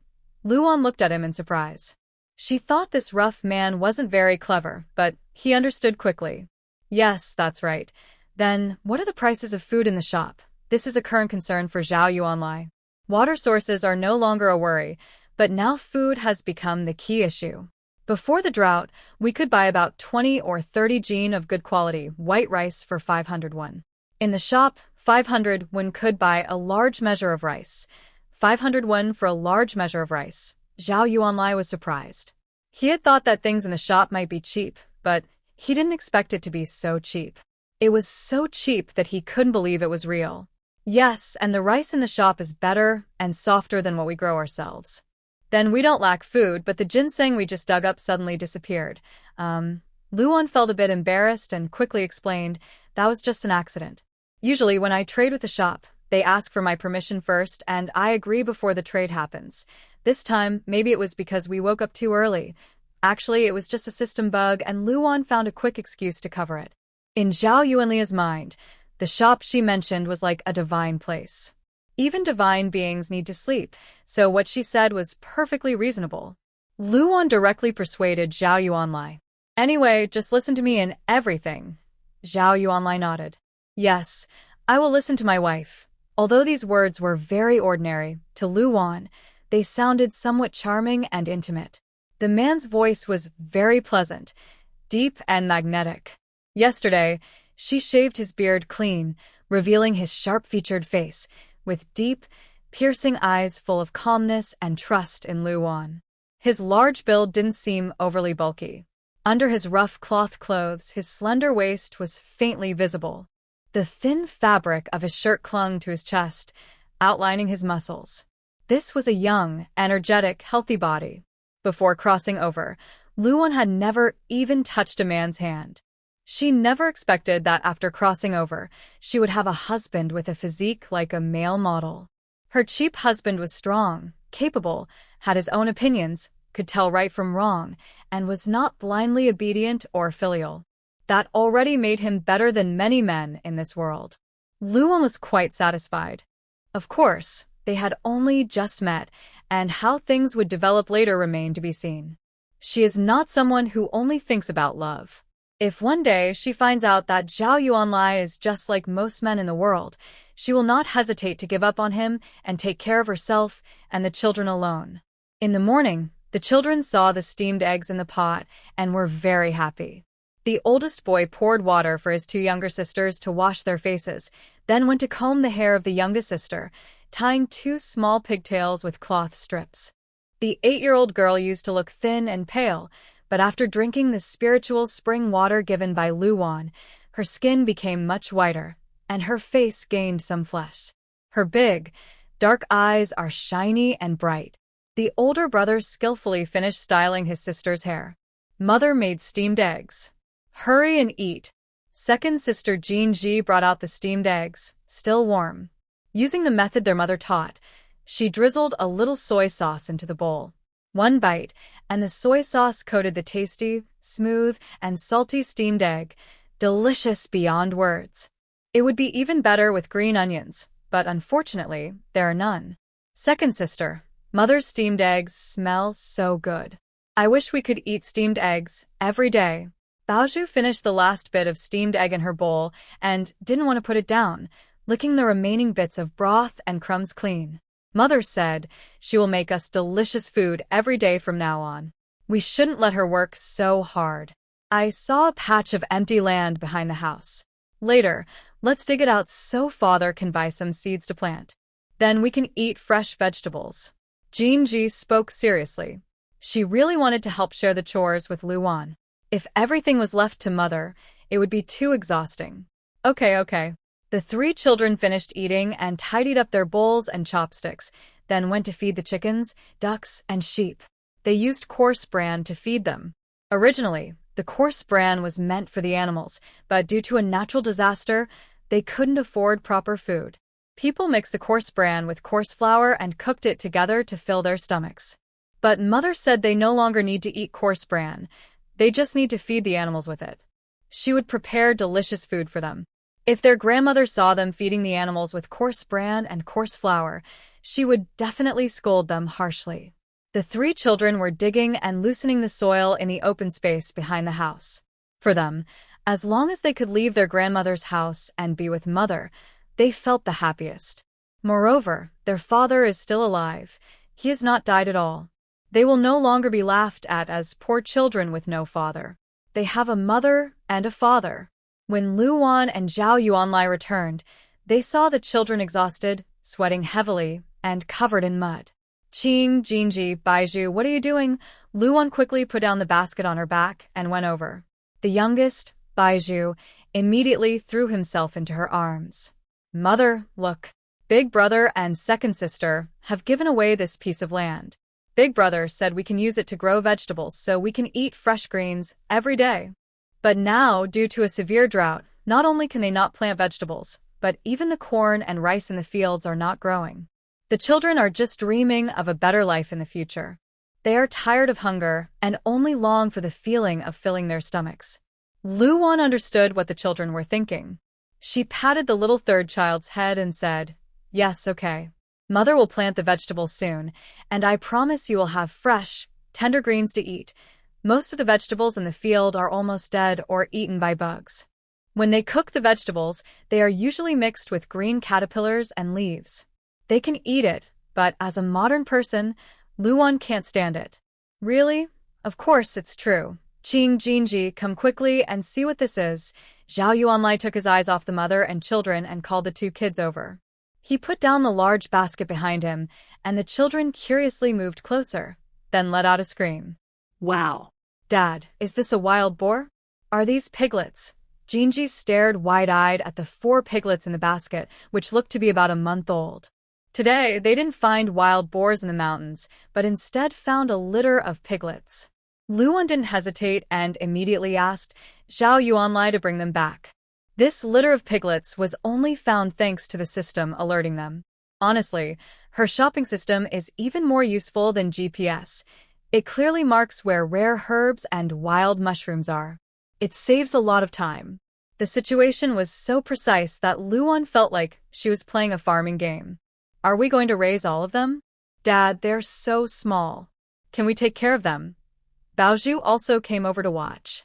The wild boar piglets in the basket were snorting and squealing.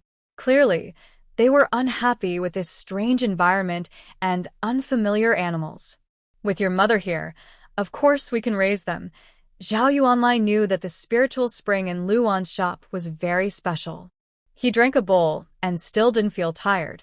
Instead, he felt full of energy, like he could carry a cow and run around the village. Big brother Zhao, we're here. It was still early, and the morning fog in the mountains had just cleared. The craftsmen had arrived with their tools. Luan carefully put the wild boar piglets away, then hurried inside to take out the spiritual spring from the jar last night. She served everyone a bowl. Drink some water first. We need to renovate the house, so please bear with us, Luan said with a smile. Renovating the house would require a lot of wood. About 7 or 8 craftsmen had come, and today they needed to go to the mountain to find suitable trees. Cutting trees was hard work. So, Luan used the spiritual spring to treat them. The strong men drank a bowl of water and felt much lighter. Where does your sister-in-law get this water from? Which well in the village? Naturally, Luan answered calmly, without blushing or feeling guilty.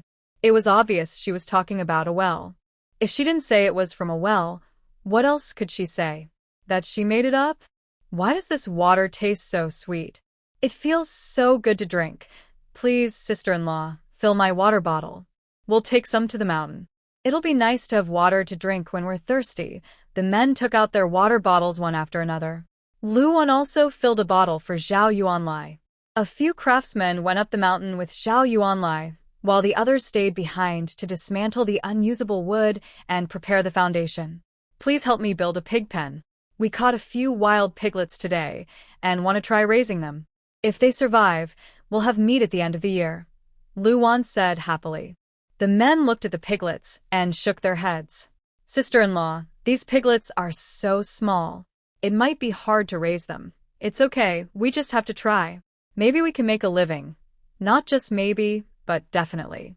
In the market, there are other things, including pig feed. But it needs to be exchanged or bought with points. Go ahead and get busy. I'll prepare lunch. According to the rules, the host is supposed to prepare lunch. Luckily, Luan had already prepared. The rice was pre-stored at home, mixed with some brown rice. High-quality white rice is expensive and hard to find. If she suddenly brought out that much white rice, it might raise suspicion. The craftsmen immediately started working. Luan watched the 3 children digging in the backyard, their hands blistered and sore. She felt a bit helpless. She patted their little heads and said, "You don't need to do these things. Let your dad handle it, especially the youngest, the little third child whose hands were still soft. Come here and soak your hands." Luan told the children to wash their hands in the spiritual spring. The spring water can be drunk and used for washing the body. It helps improve the skin. This was her experience from using the spring water to wash her face these days. The children were still young. In modern times, they would be playing and having fun, but because they had been working since they were little, their hands were calloused. "Mother, this water is for drinking. If we soak our hands in it, it will get dirty and can't be used anymore," Zhao Xiqing said with concern. Right now, the whole village only had one well and a small river that could sometimes dry up, providing only a limited water supply. People queued daily to draw water from the well, but it probably wouldn't last long. Before, they could only bring back 2 buckets of water each day for the whole family. Grandmother and second aunt used the most water, sometimes even having to wake them up at midnight to queue for water. At night, mosquitoes were numerous. Xiqing didn't want his 2 younger sisters to go, so he went himself, often getting bitten all over and covered in bumps. The mosquitoes in the village were fierce. Their bites not only caused swelling but could also get infected, making them painful and itchy. It was a very uncomfortable feeling. "Come here when I call you. Now that your dad is back, aren't you worried about not having enough water to drink? I think this drought won't last too long. Heaven will send rain. Surely, we won't all starve or die of thirst," Luan gently encouraged the children, not knowing when it would rain. She only knew she wouldn't let these children go hungry or thirsty. Although they weren't her biological children, she was now using this body. Luan believed that everything in the world happens for a reason and follows a cycle. She wouldn't come here for no reason, nor would she become these children's mother without cause. Perhaps Everything in life is predetermined in the unseen. All she needed to do was focus on her own tasks. Why? Now you're not even listening to your mother, she asked, her face darkening when the children hesitated to come closer. The three children had no choice but to walk over and dip their small hands into the water. The spiritual spring water was very cold. When they put their hands in, it felt like their pores opened, and they felt so comfortable that they got goosebumps. Mother, this water feels so nice and magical. Ching couldn't help but marvel.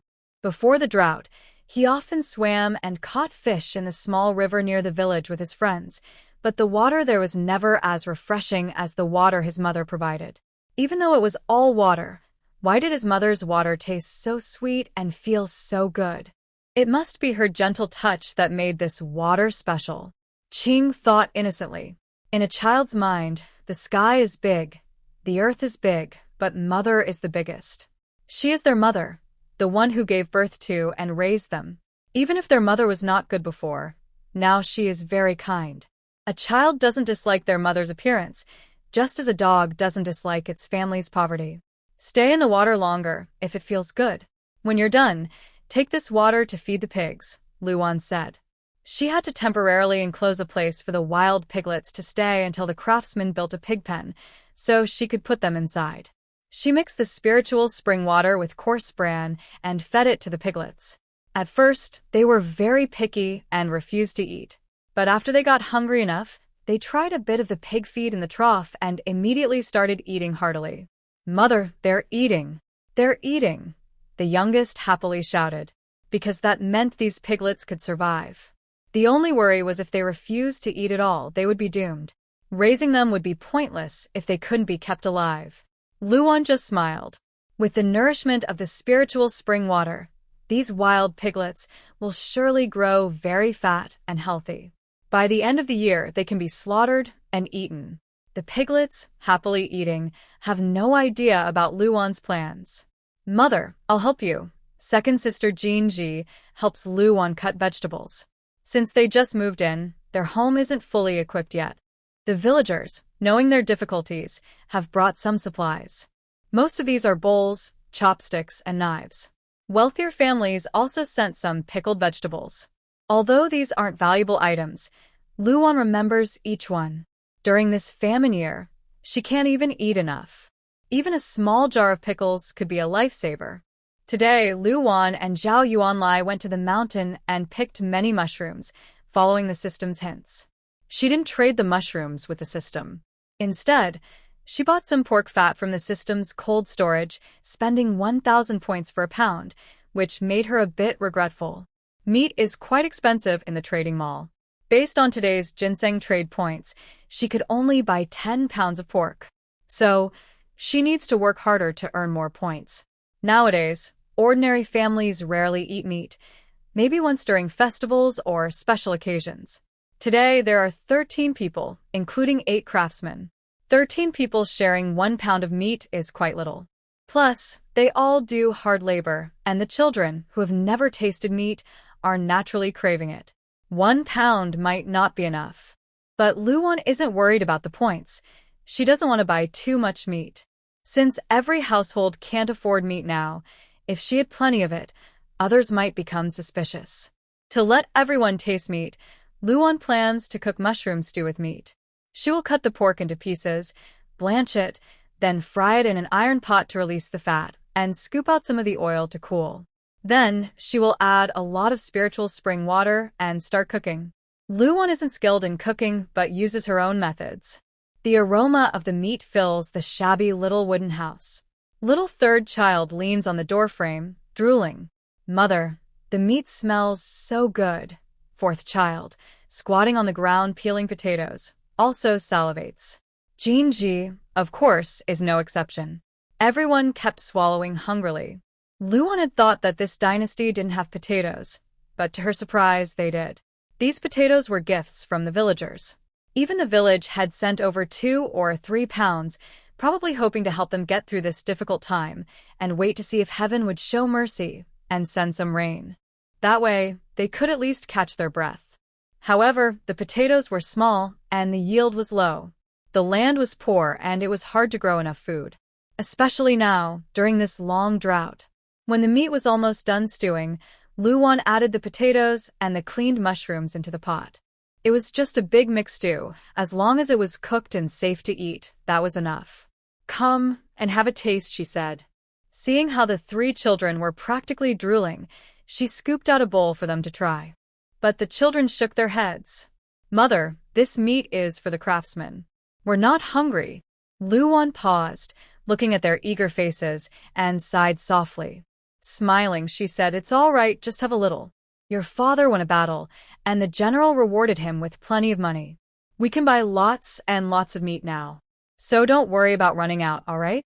Hearing that, the children finally came over, holding their bowls carefully. They first sipped a bit of the broth. Then one of them picked out the biggest piece of meat, blew on it, and fed it to Baozhu. "Third sister, you eat the biggest piece so you can grow strong." Baozhu looked at it and shook her head. "You eat it, brother. You always work so hard. You need more strength." Luwan couldn't help but smile helplessly. "You all eat. There's more here, and if it's not enough, tell me." The children were very sensible. They knew the food was meant for the craftsmen, so they only tasted a little and didn't ask for more.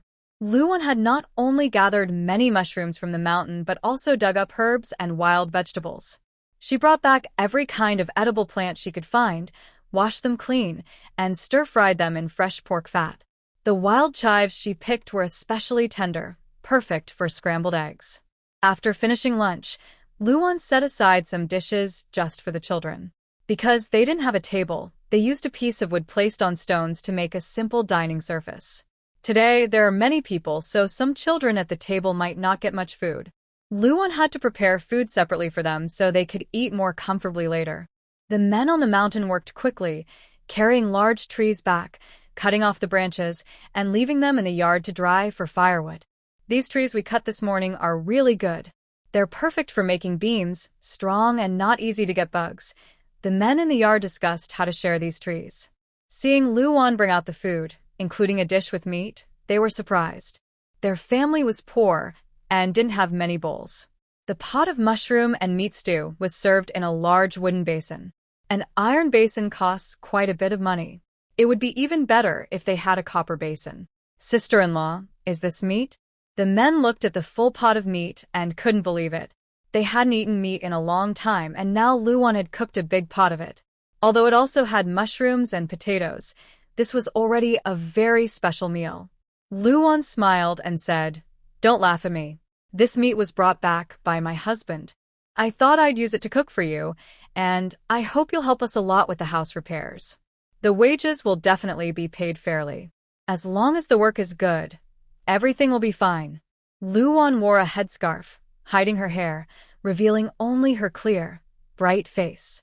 Her skin was white and smooth, like a freshly peeled egg. They had seen Luwan before, but they remembered her as being messy and unkempt, often looking guilty like a thief, full of suspicion. Now, she looked neat and confident, giving off a fresh and clean feeling.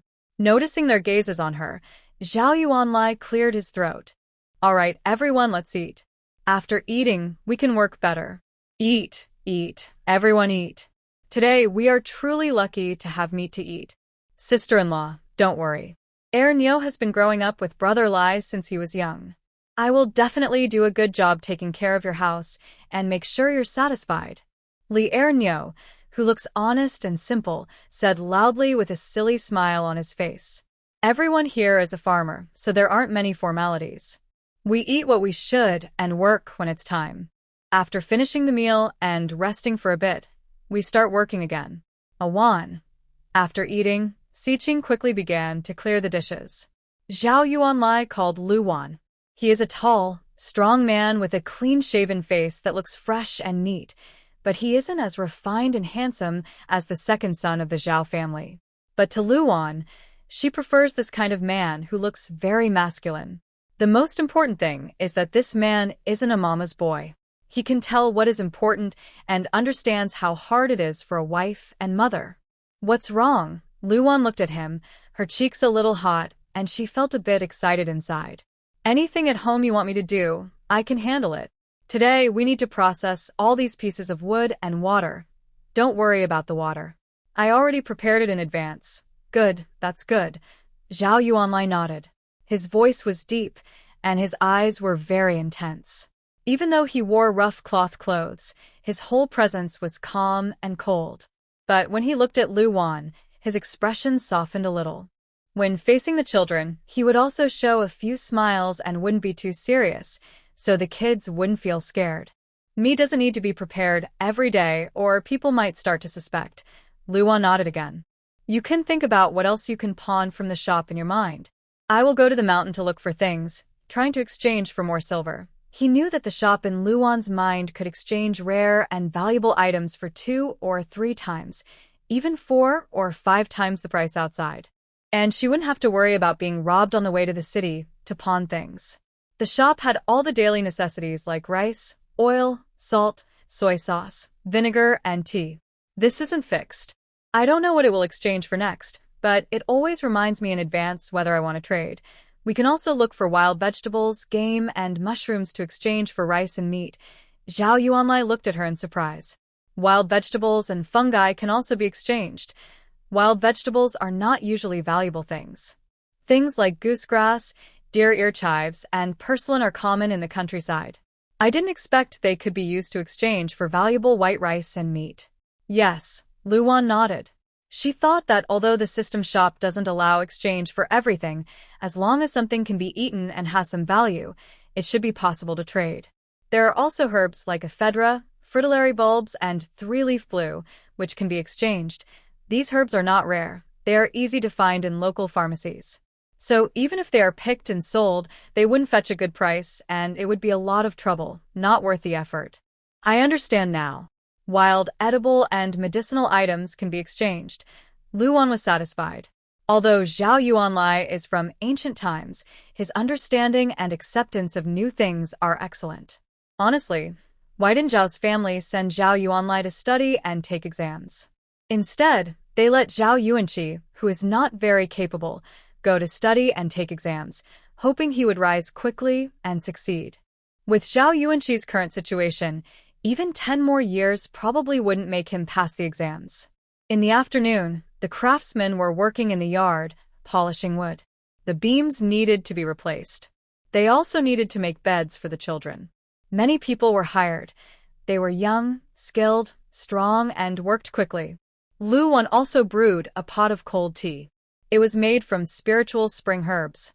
The tea was bitter at first, but it left a sweet aftertaste that lingered in the mouth for a long time. Older sister-in-law, how did you make this cold tea? Someone asked, drinking a large bowl.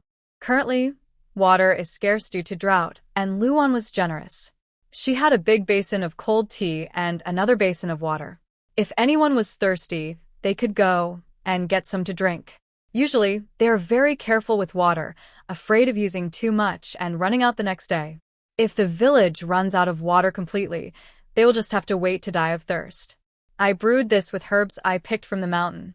It might be a bit bitter, but it can quench your thirst and cool you down. Drink up, there's plenty in the pot. She wasn't joking. The cold tea was indeed made from herbs she gathered from the mountain. The recipe and method for making the herbal tea were taught by the original owner's father, Lu Yuanbo. However, the original owner didn't like studying medicine before, finding it boring and complicated. Luckily, Lu Wan could replicate the recipe from her memory easily. It wasn't hard at all. Older sister-in-law, is there more of this? After drinking, the men didn't know if it was just their mind, but they felt less hot. A cool feeling spread through their bodies, reaching their limbs. Yes, there's plenty. Drink as much as you want, Lu Wan said with a smile. Sister-in-law, I wanted to ask after work tonight, can I take some home for my wife and kids to drink? The man scratched his head a little shy. Lu Wan smiled and said, of course. I made a big pot. When you finish work, feel free to take some home. No need to be polite. Thank you, sister-in-law. Knowing they could take some herbal tea home made them work even harder. Lu Wan went inside and poured a bowl for each of the 3 children to drink. It was very hot that day, and the children were lively and mischievous. Soon, they were sweating all over, as if they had just been pulled out of water. Getting heat stroke would be bad.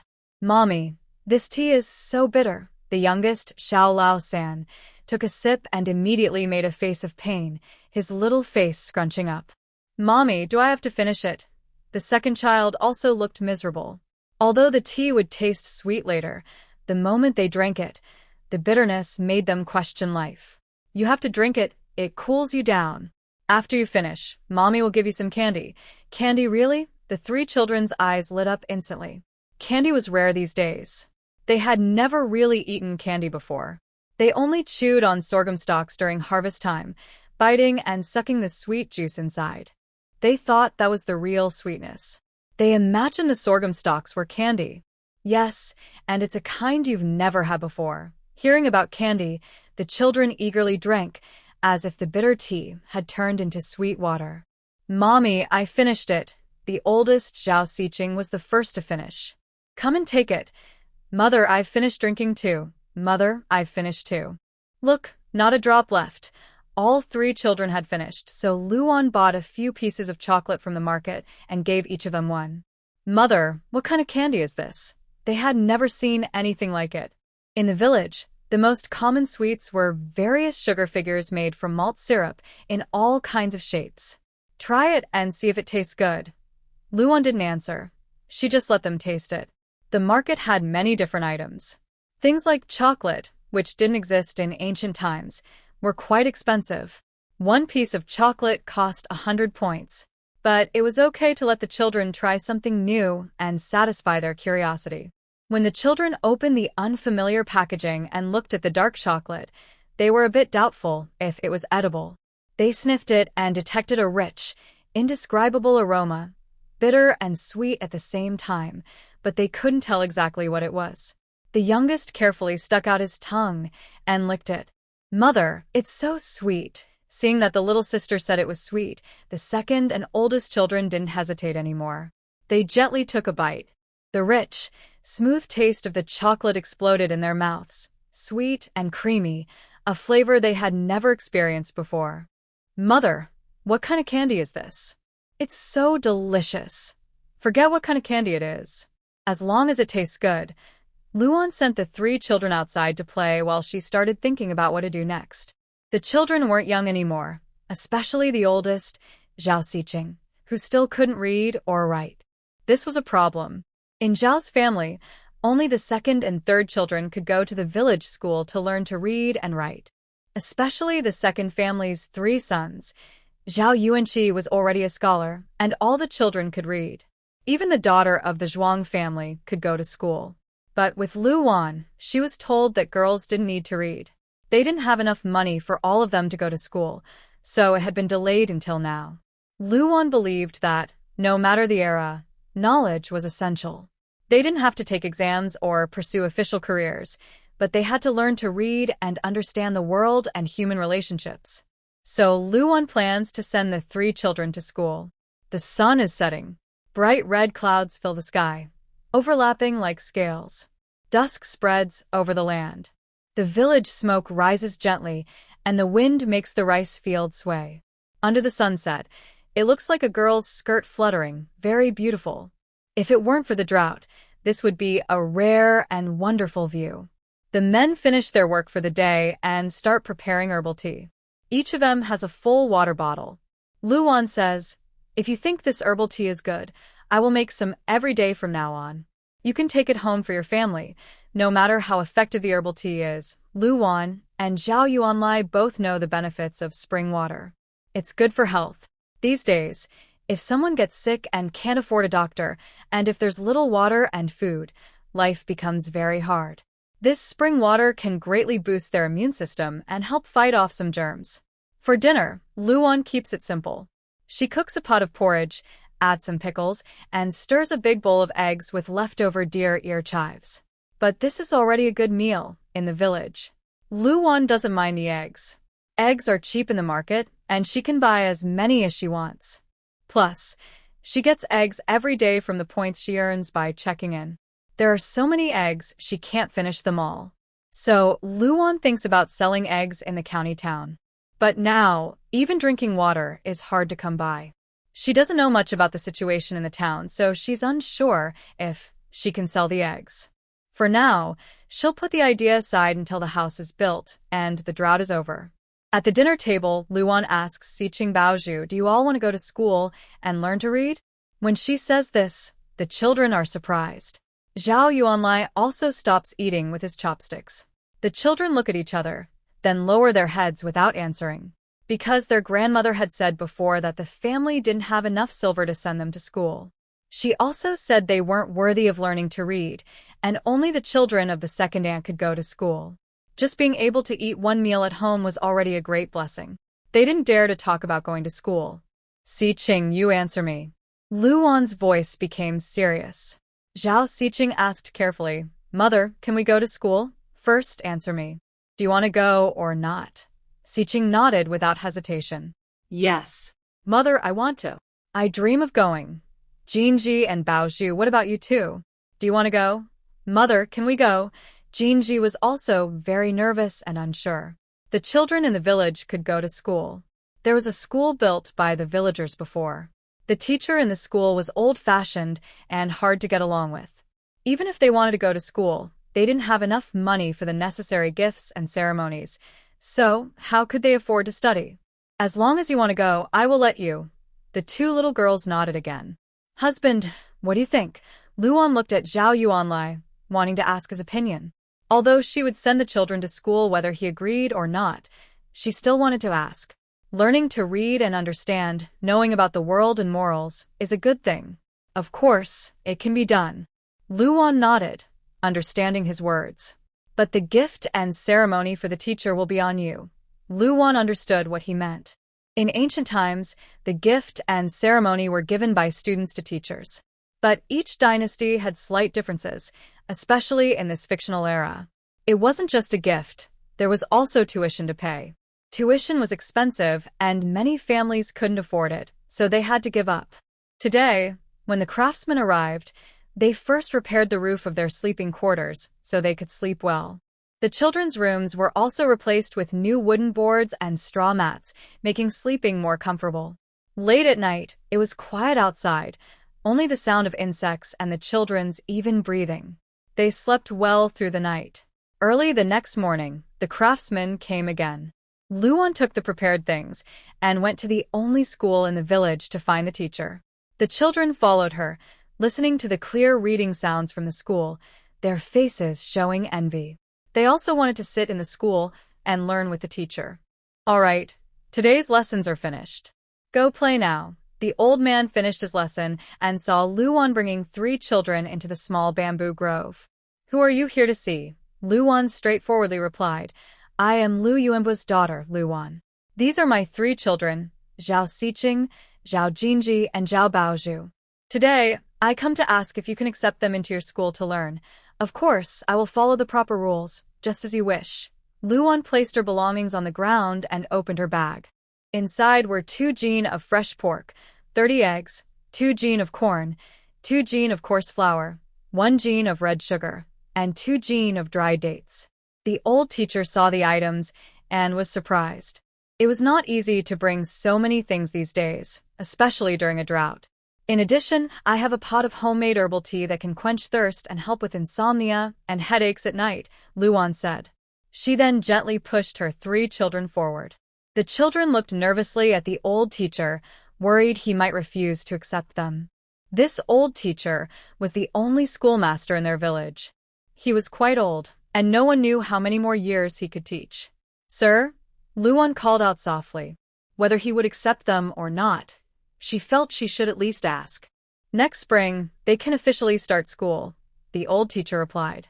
Luan frowned. Next spring. It was still early, as they had just entered the hot season. The old teacher continued, "The children in the village are all studying with me. These 3 have never learned to read or write, so even if they come, they will fall behind. Bring them back after noon when the children finish school." Hearing this, Luan understood what he meant. "Thank you, sir." As long as the children could learn, everything was fine. The items she brought were purchased from the marketplace. She didn't buy too much or too good, worried it might attract suspicion. "Thank you, sir." The three children quickly stepped forward and bowed respectfully to the old teacher. My children have never learned to read or write, but they have been obedient since they were young. I hope you will kindly teach them and help them get started. The old teacher stroked his white beard and looked at Luan. He said, "Take the eggs home, and you can take more of the herbal tea." Luan smiled slightly but did not refuse. "Yes, I will have the children bring some over tomorrow." What? That shameless woman, Luan, actually sent all three children to study with Mr. Su, the Zhao family. When Lu Guifan heard that Zhuang said Luan sent the children to school, her eyes nearly popped out in shock. "Yes, mother. It was the neighbor's second aunt's son who told me. He saw the eldest sister-in-law bringing a lot of things to Mr. Su this morning: meat, eggs, and brown sugar." Zhuang was truly jealous. Where did Luan get so many good things? Such a wasteful woman. My son just came back alive, and she's already wasting money. If she only sent the 4 children to school, that would be fine, but she also sent those 2 girls. She's just relying on my son's honesty. That tuition fee must be something she squeezed out of my son. My son came back with nothing, and she's wasting it all. Lu Guifan spoke angrily, her wrinkled face twisting fiercely. Luan, that shameless woman, had both meat and eggs, and even sent brown sugar. That sugar was very precious, and she even sent a whole gene of it. A gene of brown sugar. Imagine how good it would be for her health if she kept it for herself. Instead, she gave it away to others. Mother, you said the eldest sister-in-law just moved out a few days ago. Where did she get all that meat, eggs, and sugar? I heard they're still building a house. That must cost a lot of money, Zhuang asked cautiously, watching Lu Guifan's expression. Sure enough, Lu Guifan exploded in anger, standing up suddenly. She said fiercely, "Where does she get the money?" "It's my son's money, my eldest son's money." "No way." Lu Guifan felt worse and worse, like a cat scratching her heart. She gritted her teeth and said through clenched jaws, "My son risked his life on the battlefield to earn that money. Why should she waste it like this? I must go and get it back from her. If she dares to hit me, she will be soaked in a pig cage and sunk in the pond." Lu Guifan said this while shaking the fat on her old face. Hearing her words, Mrs. Zhuang swallowed her words hard and didn't say anything. Actually, she wanted to tell Lu Guifan that Luan is really brave enough to hit Lu Guifan now. She clearly remembered what happened last time. Luan had her 3 children send cold tea to Mr. Su's house for several days in a row. After delivering the tea, the children stayed at Mr. Su's house to listen carefully to his lessons and learn to read. Dasha village is already behind, and the children there only learn a few words, so they won't be at a disadvantage in the future. But the road to passing exams is not easy for ordinary people. It takes a lot of effort and money to prepare for the future. Of course, Luan didn't have that in mind. The children practice writing, and those from slightly better-off families buy brushes and paper in the county. The less fortunate can only use charcoal as a pen. In the afternoon, the 3 children returned home with big smiles, clearly happy about learning to read and write. "Mother, the teacher taught us so many characters today." "Yes, mother, I can now write my own name." Baozhu ran into the kitchen, grabbed a piece of charcoal, and on the stone slab in the yard, she crookedly wrote her name, Zhao Baozhu. The writing was very messy, like chicken claws, and looked quite ugly. But Luan was surprised because they had only been at Mr. Su's house for 4 or 5 days, and they could already write their names. Being able to write each stroke carefully is not easy. "Mother, I can write too." The children all used charcoal to write their names on the stone slab. Sicking was the oldest and fastest to learn. Luan watched the children write with charcoal on the stone slab, their little hands all blackened. Then she remembered she hadn't prepared writing supplies for the children. But these days, few families in the village have such things for children. So, Luan went to the market and bought some stationery. However, when she saw the price of a brush, she was stunned. One brush costs 500 points. It clearly could have been taken, but instead, she gave you a brush. After spending 1,500 points to buy 3 brushes, Luan felt her body's marks worsen quite a bit. Then she bought ink, which was also not cheap. Fortunately, rice paper and similar materials were more affordable. Sir, can you teach you all how to hold a brush? Luwan asked. Si-ching nodded. Yes, he has taught us, but the brushes at his house are few. He treasures them and only lets us use them during lessons. We are not allowed to touch them normally. That was true. Rare items are more valuable. In this era, ink, paper, and brushes were not things that poor families could easily access. However, Mr. Su was kind enough to let the children use his brushes. Most other children had to buy their own. Luwan understood that this was because she had been bringing him cold tea these days. She had added some herbs to the tea, making it more effective. The craftsmen had finished most of the woodworking work and had started rebuilding the house. They also built a pig pen early, so the piglets would have a place to stay. The piglets ate coarse grains soaked in spring water and sometimes pulled some grass from the fields to eat. Their meat was visibly plump and healthy. Luwan watched them every day, waiting until the end of the year to slaughter them for the new year. The piglets didn't know anything about this. Mother, this brush must be very expensive, right? The three children looked at the brush in their hands, full of admiration. This brush felt much better than the one at the teacher's house. Second uncle also had a brush and treasured it very much. Si-ching remembered once when second aunt asked him to clean second uncle's room. He accidentally knocked over the brush rack. Second uncle scolded him harshly when he returned. Second aunt slapped him several times and even twisted his inner arm until it turned blue. Si-ching knew that in the Zhao family, third aunt and the grandmother were open about their actions, but second aunt was more secretive. They hit and scolded him and his two sisters behind their backs. Even if everyone knew, no one cared. Some even thought they deserved it. They mocked them, saying they had a mother, but no proper upbringing. Now, Si-ching looked at the brush in his hand and really wanted to see them. He and his sister were not motherless or abandoned. Mother loved them very much. Not only does she cook eggs for them every day, but she also makes them study and learn to read, even buying expensive calligraphy brushes for them. This is a special treatment that none of the other children in the village receive. Your main job now is to study hard and learn to read with the teacher. These problems are not your concern. Yes, we understand, Mother, the children nodded. They are sure to have sweet and happy dreams tonight. During the day, the craftsmen began dismantling the old house on the land and started rebuilding the framework. Meanwhile, Luwan cleared a piece of land behind the house. There were many sprouted potatoes inside.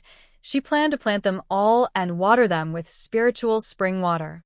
She also bought tomato seeds and many vegetable seeds from the market. Let me do it. Zhao Yuanlai took the hoe from her hand, noticing the blisters on her palms, and his dark eyes grew serious. Go soak your hands in the spring water. The rice is already steaming on the stove. Luwan was stunned, watching the man swing his hoe under the hot sun, and couldn't help but admire. It's great to have a man who can work, and he must be a man who is willing to do chores. Anyone like Zhao Yuanqi, who looks delicate and refined, but actually can't carry or lift anything, what else can he do besides reading? But the key point is, after so many years, he's still just a scholar. And a useless scholar at that. The Zhao family didn't know that Zhao Yuanqi claimed he was working as a bookkeeper for a wealthy family in the county, earning money by writing, but in reality, he was out drinking and gambling. If he won money, he would say he earned it. If he lost, he would say the employer was stingy and withheld his wages. Of course, that's a story for later. Luwan, you shameless fox spirit, give me back my son's money. Just as Luwan finished cooking, she heard Lu Guifan shouting outside. The craftsmen were still busy working, and they didn't stop when they heard the noise. After all, they knew what kind of person Zhao Yuanlia's mother was. She was rude, unreasonable, hot-tempered, and selfish. Who is the fox spirit insulting? Luwan came out and saw Lu Guifan's face twisted with anger. She thought someone must have dug up her family's ancestral grave. You're cursed, you fox. Goodness, Luwan. My son Yuanlai just came back, and you've already spent his money. I tell you, bring those 3 little brats back from school. If you have money to send them to school, why don't you use them to honor your mother-in-law? Yes, the money was earned by her son, so it belonged to her. It had nothing to do with Luwan. Luan understood now. She realized that Lu Guifan knew she had sent the 3 children to study with Mr. Su, and that made the old woman lose her temper. Luan smiled and said in the bright sun, "Honor you? Why should I honor you? Are you planning to go into the coffin soon and meet the king of hell? If you think you don't have money to buy a coffin, I have some extra wood here. I can have them make one for you. You wicked woman, are you cursing me to die? Everyone, come quickly. Is there no justice left? This wicked woman is trying to charm my son and refused to give me money to honor me, and now she's cursing me to die. I carried my son for 10 months, raised him with tears and sweat, and now this easy woman has seduced him away." Lu Guifan was loud, and her voice could be heard clearly by nearby farmers. People passing by stopped to watch the commotion. In the countryside, there was little to do for fun. Besides working, the biggest entertainment was watching neighbors argue and fight, and offering advice to settle disputes. This gave everyone new stories and jokes to talk about. People were genuinely interested and loved watching the drama. Look, this old Lu is causing trouble for old Zhao's family again. It never ends, but I think that Zhao Yuanlia's wife is really something. Why send a girl to study? If you're going to send anyone, send your son. Girls grow up and get married. Once they marry, they're gone. Sending a girl to school doesn't do much. It just benefits the future in-laws. Their words got unanimous agreement from the crowd. In their view, sons were the most important. Daughters would eventually marry out. Sons were the backbone of the family line. Therefore, most people in this village send their sons to school, but some also care for their daughters and send them to learn a little. They don't let them learn too much because they believe that if girls learn too much, their hearts will become wild. So, they try to control them. When Lu Guifan heard someone supporting her, she straightened her back a little. She crossed her hands on her hips and said, "Exactly. It's enough to let Xiqing go to school. The 2 girls, Zhaodi and Pandai, should be brought back quickly. That way, we can save a lot of money. My daughter's education is not up to you to decide." Zhao Yuanlai heard the commotion in the front yard and came out to speak against his mother. He looked grim and said, "And they have names. They are not called Zhaodi or Pandai. Their names are Jinji and Baozhu." Zhao Yuanlai stepped forward and stood in front of Luan, blocking the various looks and words from those people. "Are you trying to make me angry on purpose? What kind of spell did that little girl cast on you? I think you're confused. For the sake of that useless wife, you even abandoned your own mother." Hearing her call Luan either a wicked woman or a little girl, Zhao Yuanlai felt a surge of anger inside him. So, during the years he was away from home, was his mother always treating Luan this way? Even changing the names of his 2 daughters without permission, calling them Zhaodi and Pandai. His daughters didn't need such names. Her name is Luan. She is my wife, not a wicked woman. If you think that a husband who listens to his wife is a fox spirit or a wicked woman, then tell me, back when my father listened to you and did not follow your advice, what was he? Luan looked at Zhao Yuanlai in surprise. She knew he wasn't the kind of man who was confused about right and wrong, but she didn't expect him to say such powerful words. In this old-fashioned and backward era, those words were truly rebellious and unfilial. You. Over the years, you've secretly withheld Luan's pension, and you always make Jinji and Baozhu do laundry and cook for the family. If they make a small mistake, you slap them and refuse to give them food. Mother, they're girls, yes, but they are also your granddaughters. Do you really have to treat them so unfairly? Are girls in this world naturally supposed to be inferior to boys? This statement made everyone present, whether they were daughters or had daughters, fall silent. Yes, they had never thought about it before. They are all humans. Does that mean boys are noble and girls are lowly? But Lu Wanshan knew that words alone could not change much. Maybe it would briefly stir their hearts and make them think about gender equality. But in the end, it would only be a fleeting moment. Since the decline of matriarchal clans and the rise of male-dominated society, women's status has continued to fall and has never risen again. Especially now, in rural villages, with backward education and an era of absolute imperial power, women's status has dropped even further. Women are often treated as playthings or animals. In rural areas, Farmers believe that girls can't carry or lift things, while men can support the family. Zhao Yuanlai is a soldier who has fought on the battlefield. He has seen many tribes that sacrificed women after losing battles. And those women who were given away often lived worse than animals. Mother, the family is already divided now. Please stop interfering in our affairs. Do you really need to cause chaos in the household for you to be satisfied? Zhao Yuanlai knew that his mother never liked him. Her favorite was her second son.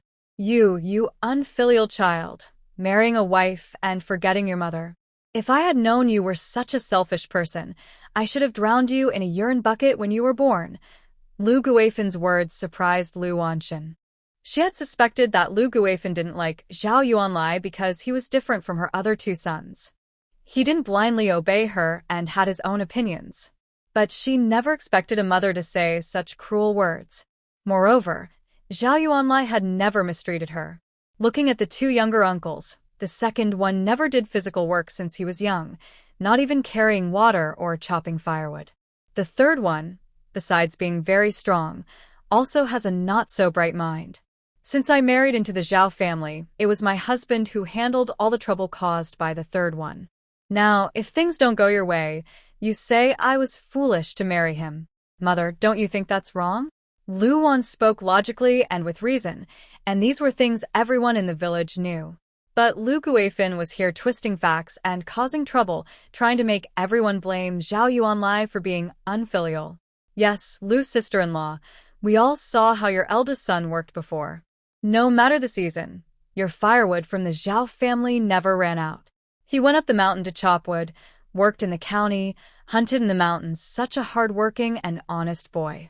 How can you, as a mother, say such things that hurt his feelings? Moreover, when he sent his children to school, the father didn't say anything. Why are you, as a grandmother, pointing fingers and causing trouble? Some women in the village also have daughters-in-law and understand how difficult family relationships can be. They began to see Lu Wan's difficulties. When the situation started to turn against Lu Guifen and she couldn't control it, she became angry and desperate, acting impulsively. What do you all understand? I'm scolding my own son. What does that have to do with you? He's your son, but now he's my husband and the father of my 3 children. You, who are half dead, should just eat and drink peacefully. Don't stir up trouble between son and daughter-in-law or criticize them. Lu Wan was not someone to be easily bullied. To deal with a wicked mother-in-law like Lu Guifen, she had to use clever tricks. She knew that people in ancient times had conservative ideas and wouldn't understand talk about equality. So, she focused on protecting her own interests as much as possible. Fine you all. Lu Guifen's face twisted with anger. She pointed at Lu Wan and shouted, "You're inciting my son to disown me as his mother. I tell you, you won't have a good life, either." After saying these threatening words, Lu Guifen turned around and hurriedly ran away, her heavy body looking panicked and awkward. Luo Wan put on a smile again. Today's events really made everyone look like fools, but it was all just a farce. Everyone should go back to doing their own things. After the crowd dispersed, Luo Wan looked at Zhao Yuanlai. His face looked very bad. Just as he was about to speak, Zhao Yuanlai spoke first. Sorry, Wan. I made you suffer. Luo Wan shook her head. She had nothing to feel wronged about. She wasn't really Luo Wan. She was just a wandering spirit from another world that had entered her body. It's not really suffering. We should just live our small, happy life and ignore those irrelevant people. Yes, Zhao Yuanlai nodded. His dark eyes looked seriously at Luo Wan. Wan, I will make sure you live a good life. All right, then I'll wait for the day you make that happen. Zhao Yuanlai cleared the entire empty space in the backyard and even built a fence. There were chicken coops, sheep pens, and pigsties. Late at night, everyone waiting by the water well to fetch water had gone home because the well was empty and no more water could be drawn. Even if some water was pulled up, it was muddy and full of dirt, making it impossible to drink. It couldn't be used for cooking or boiling water either. After the children fell asleep, Luo Wan and Zhao Yuanlai quietly went to the water well. When they confirmed no one was around, they used bamboo he had cut during the day to connect to the water bucket and drew water into the well. Luo could take endless spiritual spring water from the spirit spring space, but the process was complicated. To ease the drought, they had to use this slow and silly method. Good wife, you've worked hard. Zhao Yuanlai looked at Luo, who was crouching in the grass, constantly pouring spiritual spring water, and felt a bit distressed. He also didn't sit idle. He poured water into the well bucket after bucket. Although it was just a drop in the ocean compared to having no water at all, it was the biggest effort they could make. Otherwise, Zhao Yuanlai really couldn't think of any other way to ensure everyone in the village had water to drink. They worked all night. When the first light appeared on the distant horizon, they finally dragged their exhausted bodies home. The first person to come early in the morning to fetch water was not hopeful. But when he looked into the well, he was instantly overjoyed. She shouted loudly, "There's water. The well has water now. Quick, go call them to fetch water.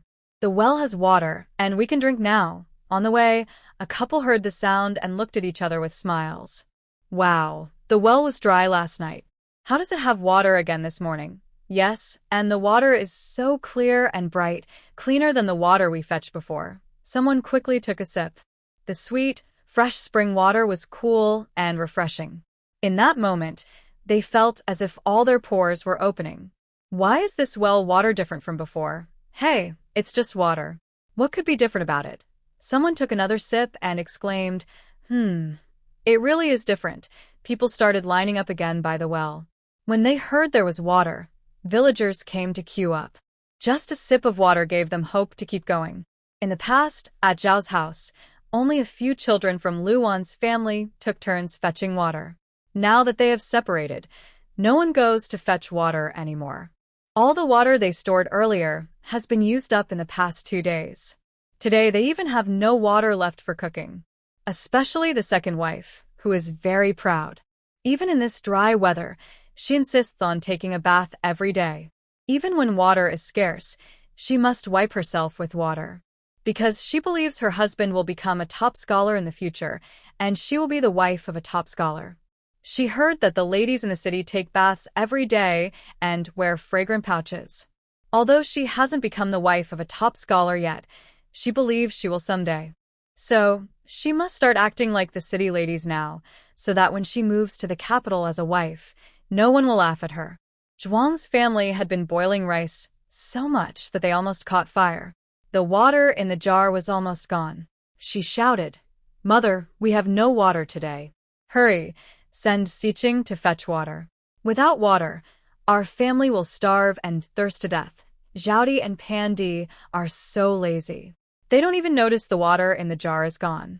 I think those two are deliberately trying to make us thirst to death. Zhuang complained. By chance, the second wife passed by and glanced inside. She saw that Mrs. Zhuang looked messy and untidy, and her eyes flashed with disdain and contempt. She spoke in a sharp, slow voice. Could it be that sister-in-law has forgotten? The eldest sister-in-law already moved out after dividing the family. Now, in this household, no one is likely to go fetch water. Mrs. Zhuang finally realized what was happening. Yes, that's right. Since the eldest sister-in-law had moved out, all the chores in the house now fell on her. Mrs. Zhuang forced a smile and said, "Yes, second sister-in-law, so now it's probably your turn to go fetch water. You can't expect us, the third household, to do everything while your household does nothing and just waits to eat." When she said this, she forgot that before Luan moved out, they had been living the same way. Now that the situation had fallen on her, she understood how hard it was. Li from the second household sneered and mocked her mercilessly. "I bore 3 sons for the Zhao family. My husband is a scholar, and maybe one day he'll become a top scholar. Do you still expect me, a future top scholar's wife, to queue up and fetch water for you?" Now that Luan had been driven out of the house, Li was no longer pretending.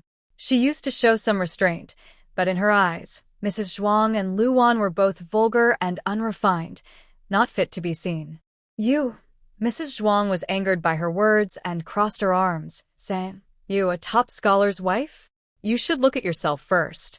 Always trying to imitate city ladies by powdering your face and dressing up, thinking you can become a top scholar's wife." Mrs. Zhuang continued to sneer coldly, increasing her insults.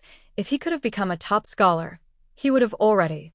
That's why, at his age, he's still just a poor, penniless scholar. Mrs. Zhuang's words hit Li's sore spot. Although Zhao Yuanqi was the only scholar in Dashi village for many years, besides passing the exam, he seemed to have nothing else. But he still carried himself as a refined scholar, believing he would achieve great things in the future, and looked down on everyone else.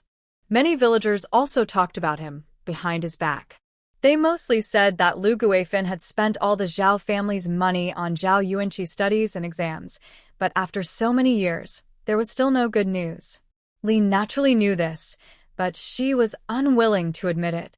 Now, Zhang's words were spoken openly, like a harsh slap in her face, waking her up suddenly. Zhang Rian, I think you're just jealous that my husband is talented and that I can give birth to 3 sons at once. You've only managed to produce a useless child, and all these years, your belly hasn't moved at all. Even the old hen from the neighboring village has laid eggs. Besides adding 1 son and 1 daughter to Zhao's family, what else can you do? Mrs. Li belittled Zhang to nothing. When Lu Wan was still around, the 2nd and 3rd wives were all united, standing together against Lu Wan. But once Lu Wan left, the conflicts immediately grew worse. Who are you calling an unproductive hen? Zhang suddenly became furious, ready to lash out. That damn Li Yulian dared to call her an unproductive hen.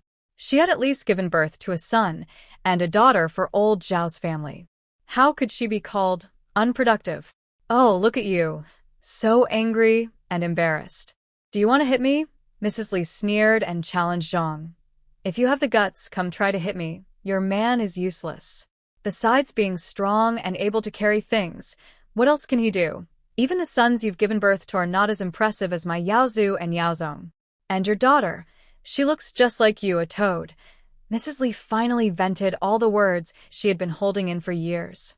In her view, only her 3 sons were the best children in the world. The children of Zhang and Lu Wan were all useless. You shameless woman. How dare you insult me? Zhang's appearance was not very pretty, and her daughter had inherited her looks perfectly. This was her greatest pain.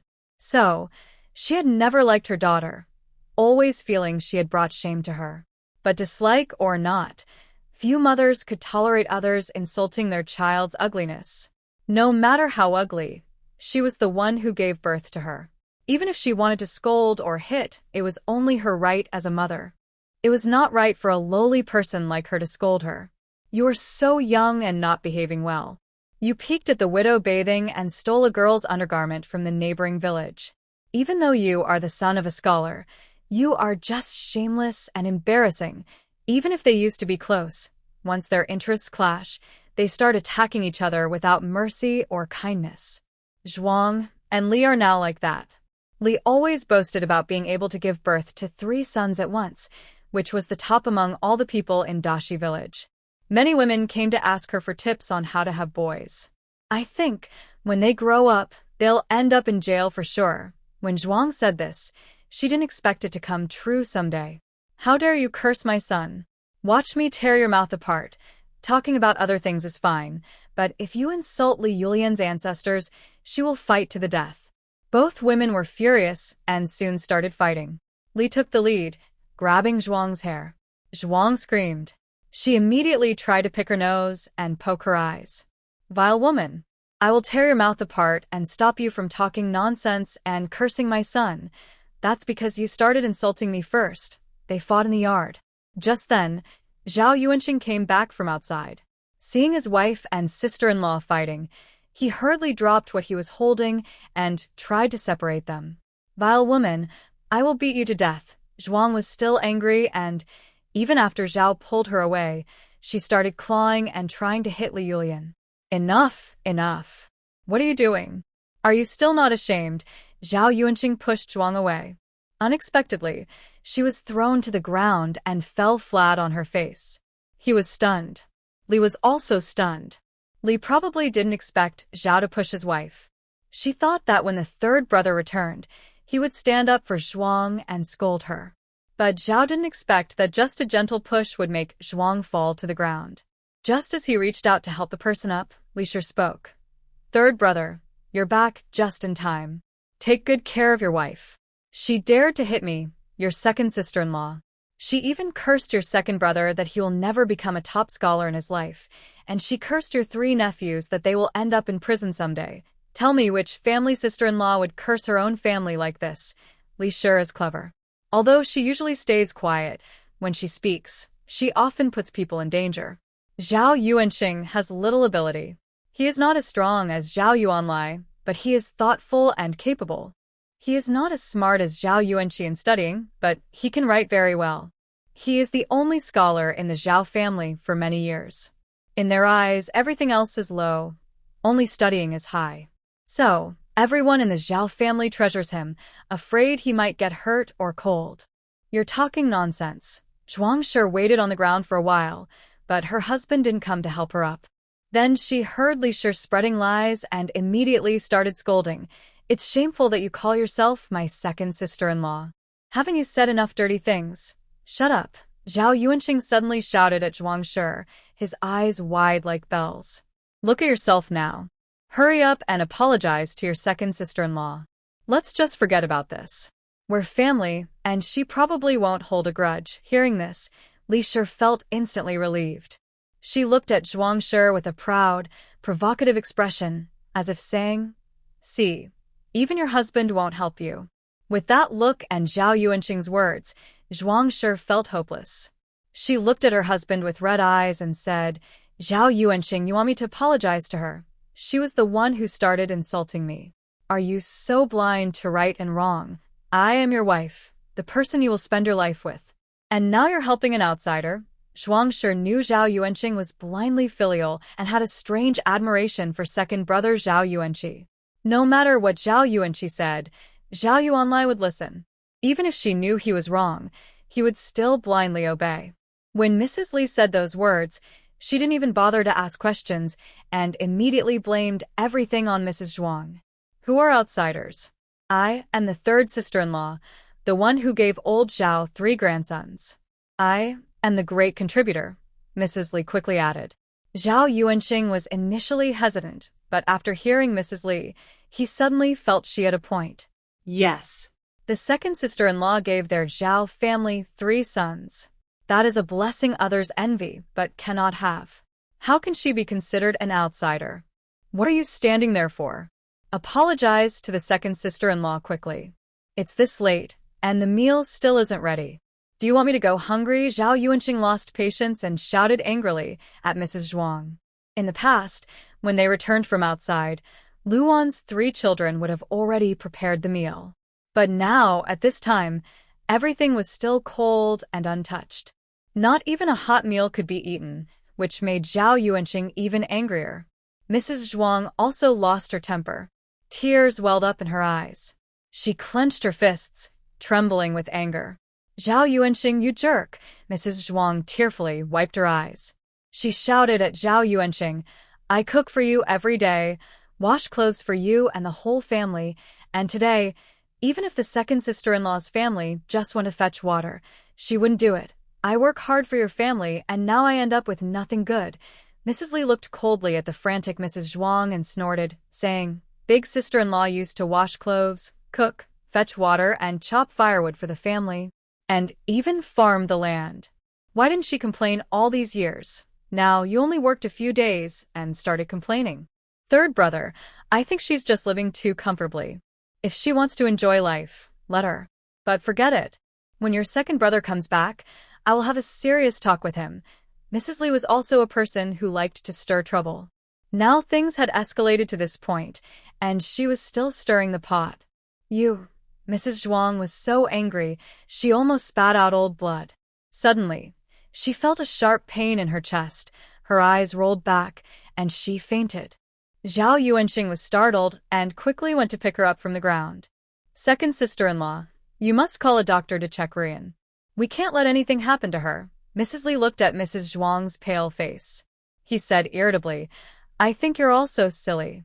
Who faints just from hearing a few words? She eats and drinks well every day, and her body is even rounder than mine. I think she's just pretending. Let her lie down for a while, and she'll wake up when she's hungry.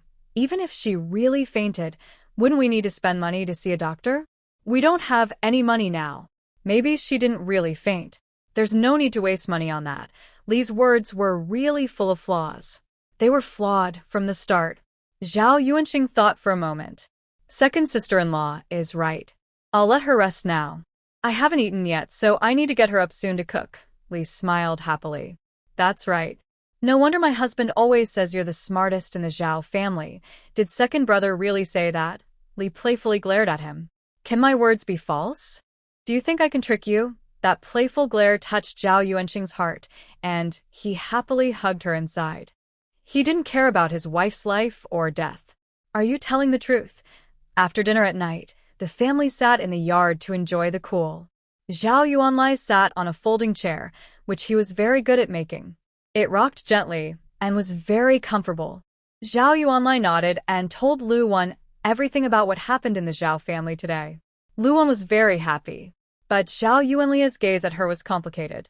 Madam, the arguments now are all about things you and the 3 children used to do. Their interests have diverged, so they hurt each other. Lu Wan was stunned. Yes.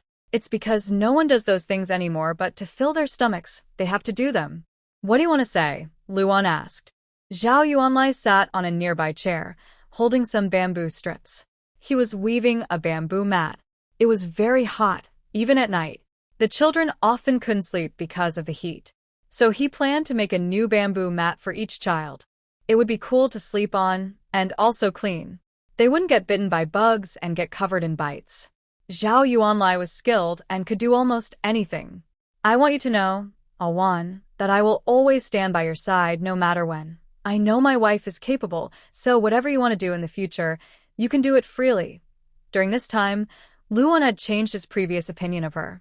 But Zhao Yuanlai has always been a person who stays true to his promises. In his view, since he married Lu Wan, he must take responsibility for her for a lifetime. Even if Lu Wan previously only cared about her second brother, she still worked hard to give birth to their 3 children. He feels he owes her a debt of gratitude he can never repay. Lu Wan looked at him, her dark eyes shining with a strange light. Sometimes, Zhao Yuanlai was so clear-minded that Lu Wan felt he seemed not to belong to this era. Under this time and this dynasty, such clear-headed people are hard to find. But then she couldn't help but mock herself.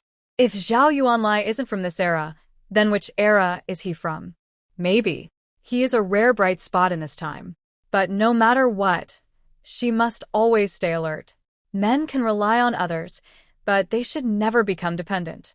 Once dependent, she would no longer be herself, but become someone controlled by love. I don't want much. I just want a house of my own, some chickens, ducks, and geese, and a yard full of fresh vegetables that can be eaten anytime. I want the granary to be full of food, enough to last even through a disaster. Of course, it would be even better if there were no disasters. I want a farm, build a house, raise children, watch them grow up, and live this simple life. Everyone is the main character of their own story, but no one is the main character of the world. In this world, everyone is just an ordinary person.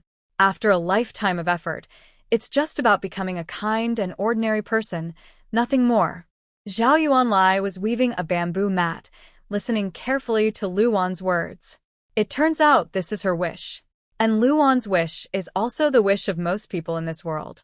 Everyone just wants to live a peaceful life, not seeking fame or fortune, just safety and happiness. Li Shi and Zhao Yuanqing both thought that Zhuang Shi was pretending to be dizzy. Even if she wasn't, she should wake up after sleeping for a night.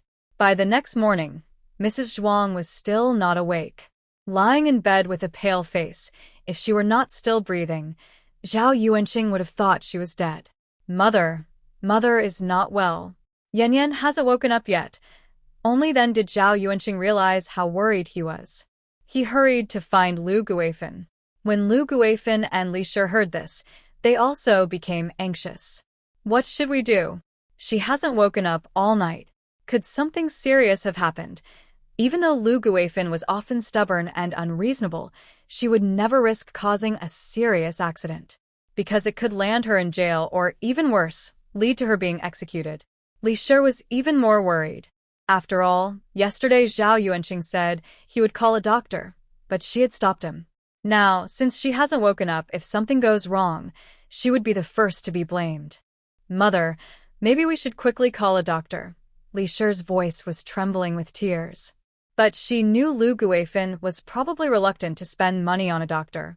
She quickly added, our family must not cause any serious trouble. If the husband becomes a top scholar someday, and this incident leads to legal trouble, his bright future could be ruined. Lu Guifan might not care about other things, but whenever it involved Zhao Yuanqi, she would risk her life to protect him. Then what are you waiting for? Hurry up and call a doctor. Zhao Yuanqing immediately went to do so. These days, the craftsmen had been busy working at Lu Wan's house.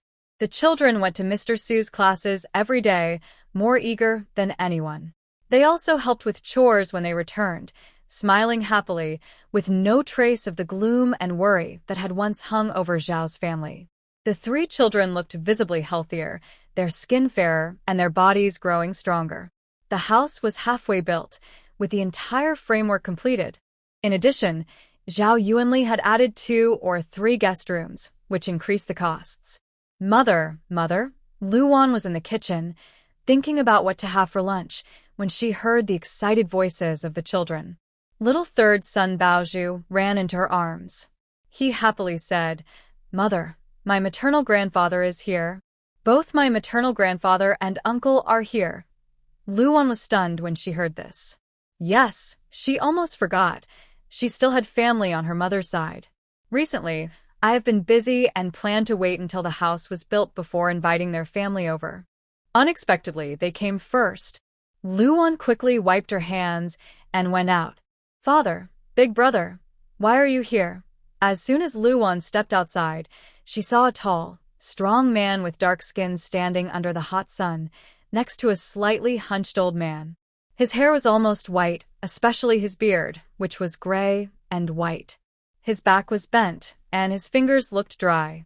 Lu Dali looked unhappy but simply stood outside the yard, handing over a wrapped item. We went to the town to handle some things and thought to come by and see you. What is this? The man took the package, opened it, and found it was a piece of meat weighing about 2 or 3 jin. This is what Mother asked me to bring. It's not for you to eat, but for the 3 children. Lu Dali also put down a basket on his back, which held about 20 eggs and a hen. Lu Wan remembered that hen.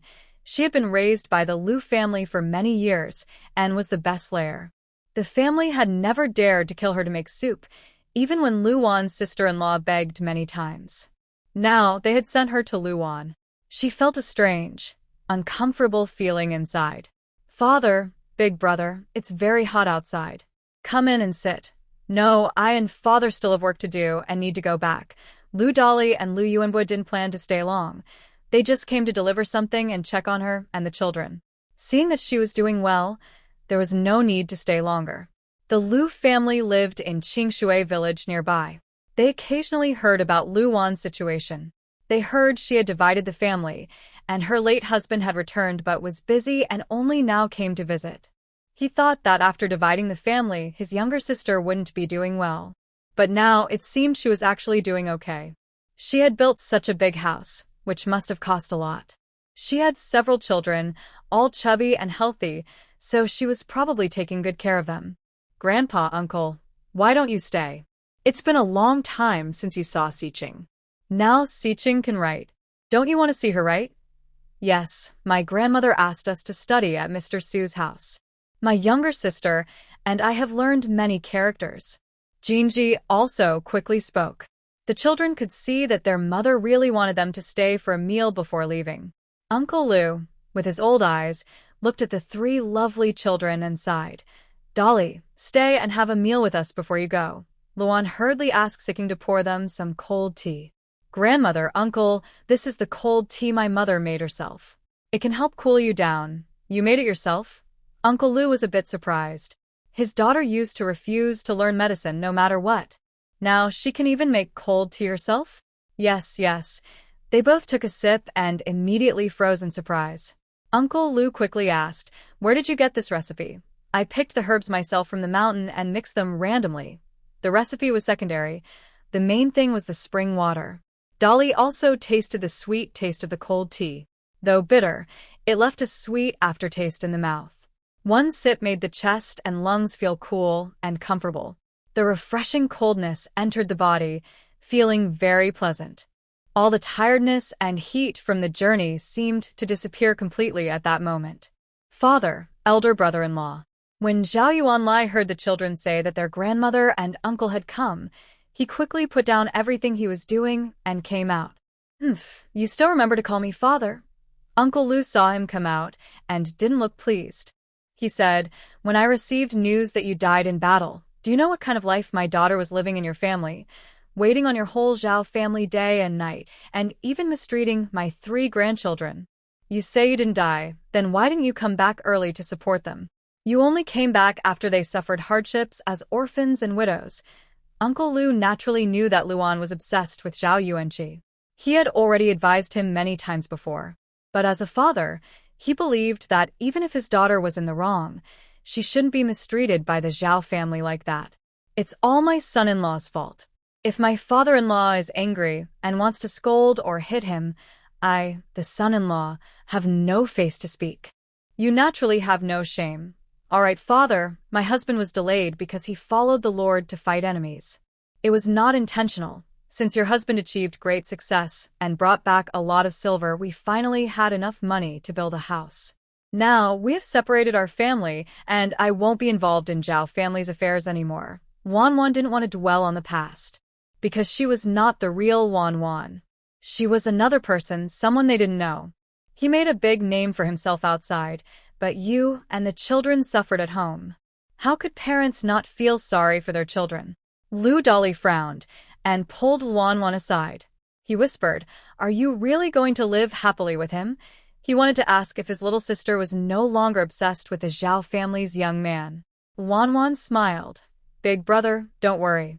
Since my husband has returned, I will live peacefully. Old matters should be left behind. Constantly worrying about them won't bring any good. Have you come to terms with it?" Lu Dali looked at her with some suspicion. Wan's obsession with Zhao Yuanqi was unbelievable and unheard of. He had never seen a woman so obsessed with a man, and even after marriage, she didn't want to give up. Lu Dali even felt ashamed and unable to lift his head. Wherever he went, people pointed fingers at the Lu family, saying they couldn't even teach their daughter properly. They said she was shameless, and her behavior was that of a loose woman. Not to mention, Wan was strict with her 3 children, not even giving them a good meal. The 3 children looked pale and thin, almost just skin and bones. Fortunately, today Lu Dali came to see that the children had gained some weight, which eased his worries. "There's no need to worry too much," Wan said with a gentle smile. "My husband is strong and thoughtful. Last night, he even wove bamboo mats for the children, and all 3 of them have their share." She then tucked her loose hair behind her ears. She added, "That Zhao family's second uncle is just a drunkard and a good-for-nothing." "Do you really think that way?" Her words made Lu Dali find it hard to believe she was the one speaking. It was simply unbelievable. "Big brother, I know I made many mistakes in the past and brought shame to you and father. Now, I just want to live my own life well. You don't need to worry about me. Being able to think like that is the best." Lu Dali saw that she spoke sincerely and stopped asking further questions. Hopefully, she truly thought that way and wasn't just saying it to deceive him. Later, she took those meat and eggs to Uncle Zhao to eat. If this happens again, Lu Dali swore that from now on, he would throw those things to the dogs rather than give them to Lu Wan. Lunch was already prepared. Today, Lu Wan set 2 tables, one for the craftsmen and one for their family. Today, Lu Yuanbua and Lu Dali finally came over, so Lu Wan cooked a big pot of rice, topped with potatoes. The potatoes were stir-fried with oil and salt, mixed with the steamed rice, and smelled very good. "Do you need to eat so much plain rice in one meal?" Lu Dali looked at the full pot of white rice and felt heartbroken. Especially since Lu Wan also gave the craftsmen such good rice. Other families who hire workers to do chores usually don't serve such high-quality rice for lunch. "Big brother, don't worry. These rice grains were a gift from my husband when he returned." "Isn't that right, husband?" Lu Wan smiled gently at Zhao Yuanlai. Zhao Yuanlai naturally understood her meaning. He quickly said, "Awan is right. When I returned, The general rewarded me with 100 jin of white rice and 100 taels of silver. Besides that, my wife and I still have some leftovers. Today, Luan didn't hold back. Lu Dolly brought meat, so she used it all for stir-frying. Otherwise, when they went back, they would definitely be reluctant to eat meat. Oh, Dad, a few days ago, we went up the mountain and dug out a wild boar den. We caught 4 piglets. They're growing well now. When the year ends, you and Big Brother can come kill them, and we'll have a good, fat year. Luan also thought about sharing the piglets with them, but mainly, she was worried that without the spiritual spring water, the piglets might not survive. Lu Yuanbo listened and became worried instead. These days, times are tough. How long do you think those wild piglets will survive? Father, if my little sister wants to raise them, let her. She can even brew herbal tea now, Lu Dolly said with a hint of pride hidden in his tone. But his face remained cold, showing he still had some resentment towards Lu Wan, though he couldn't help feeling proud and caring at the same time. After finishing their meal, they were about to leave. Lu Wan filled their water bottles so they could take drinks on the road. Since you're back, just live your life well from now on. Don't think about unnecessary things. Got it, Dad. Just as they were about to leave, someone from the Zhao family arrived. It was Zhao Yuanqing, the 3rd son of the Zhao family. Dr. Lu, please go to our house and check on my wife. Zhao Yuanqing spoke directly as soon as he arrived. Lu Wan was about to speak, but he remembered that Uncle Lu, being a kind doctor, would never ignore someone in need. Norus. Tell me what happened. Uncle Lu went to Zhao's house with him. Mrs. Zhao was still lying on the bed, barely alive, with no sign of waking up. She's had a sudden burst of anger, causing blood to block her heart. Why didn't you call a doctor yesterday? Why only come now? Uncle Lu checked her pulse and immediately scolded her. If we delay any longer, she might never wake up again. Hearing this, Zhao Yuanqing was so frightened he was trembling. Meanwhile, Li Shi was nearby, acting unconcerned. She said, Uncle Lu, she only argued with me a few words. Why is she in such a state? Don't say it's because of a few consultation fees. Our Zhao family doesn't have extra money to pay you. She fainted from anger, but she wouldn't give him a single coin. Uncle Lu's face darkened even more after hearing this. Lu Dolly, another family member, angrily slammed the table. This woman is so cruel. She's like this, and you still care about those few consultation fees. Your wife often has headaches or fevers, but whenever my father passes by, he's never taken any money from your family. Don't you feel guilty saying that? Li Yulian blushed from his words. Feeling ashamed, she said nothing more. Open all the doors and windows so the light can come in, Uncle Lu ordered, and Zhao Yuanqing immediately did as told. The sunlight poured in. Uncle Lu took out his silver needles and began to treat her. One needle after another. Suddenly, Mrs. Zhao, who had shown no signs of movement and was barely breathing, seemed to revive like a flash of light, coughing up a mouthful of blood. Her eyes gradually cleared. All right, there's nothing serious now. Just don't get angry again. Uncle Lu finished inserting the needles and told Lu Dolly to pour a bowl of the cooling tea they had prepared into her to drink. He is a doctor. With just one sip, he can tell the effect of Lu Wan's herbal tea. His medical skills are the best in this area, and there is no one better. It's a pity that his son and daughter are not interested in learning medicine. However, today, after tasting the herbal tea made by Lu Wan, Lu Yuanbo thought that Lu Wan still has potential and talent for medicine. Old Lu, about the consultation fee. Zhao Yuanqing saw his wife wake up and rubbed his hands. He said, You said earlier that you wouldn't charge us for the consultation, but you can't go back on your word. Lu Dolly. Sometimes, he really wants to report them to the authorities. Or just knock their heads open and see what kind of nonsense is inside. Even if it were a pile of dirt, he wouldn't say such shameless things. Lu Yuanbo said nothing and took his basket to leave. Zhao Yuanqing also didn't say anything about seeing him off. Dad, that Zhao family is worse than dogs. If we threw a piece of meat to a dog, the dog would still wag its tail at us. Lu Yuanbo was silent for a moment before saying, It's their business to act like pigs or dogs. We just need to do our own thing. Dad, you're too kind. He definitely wouldn't go back today.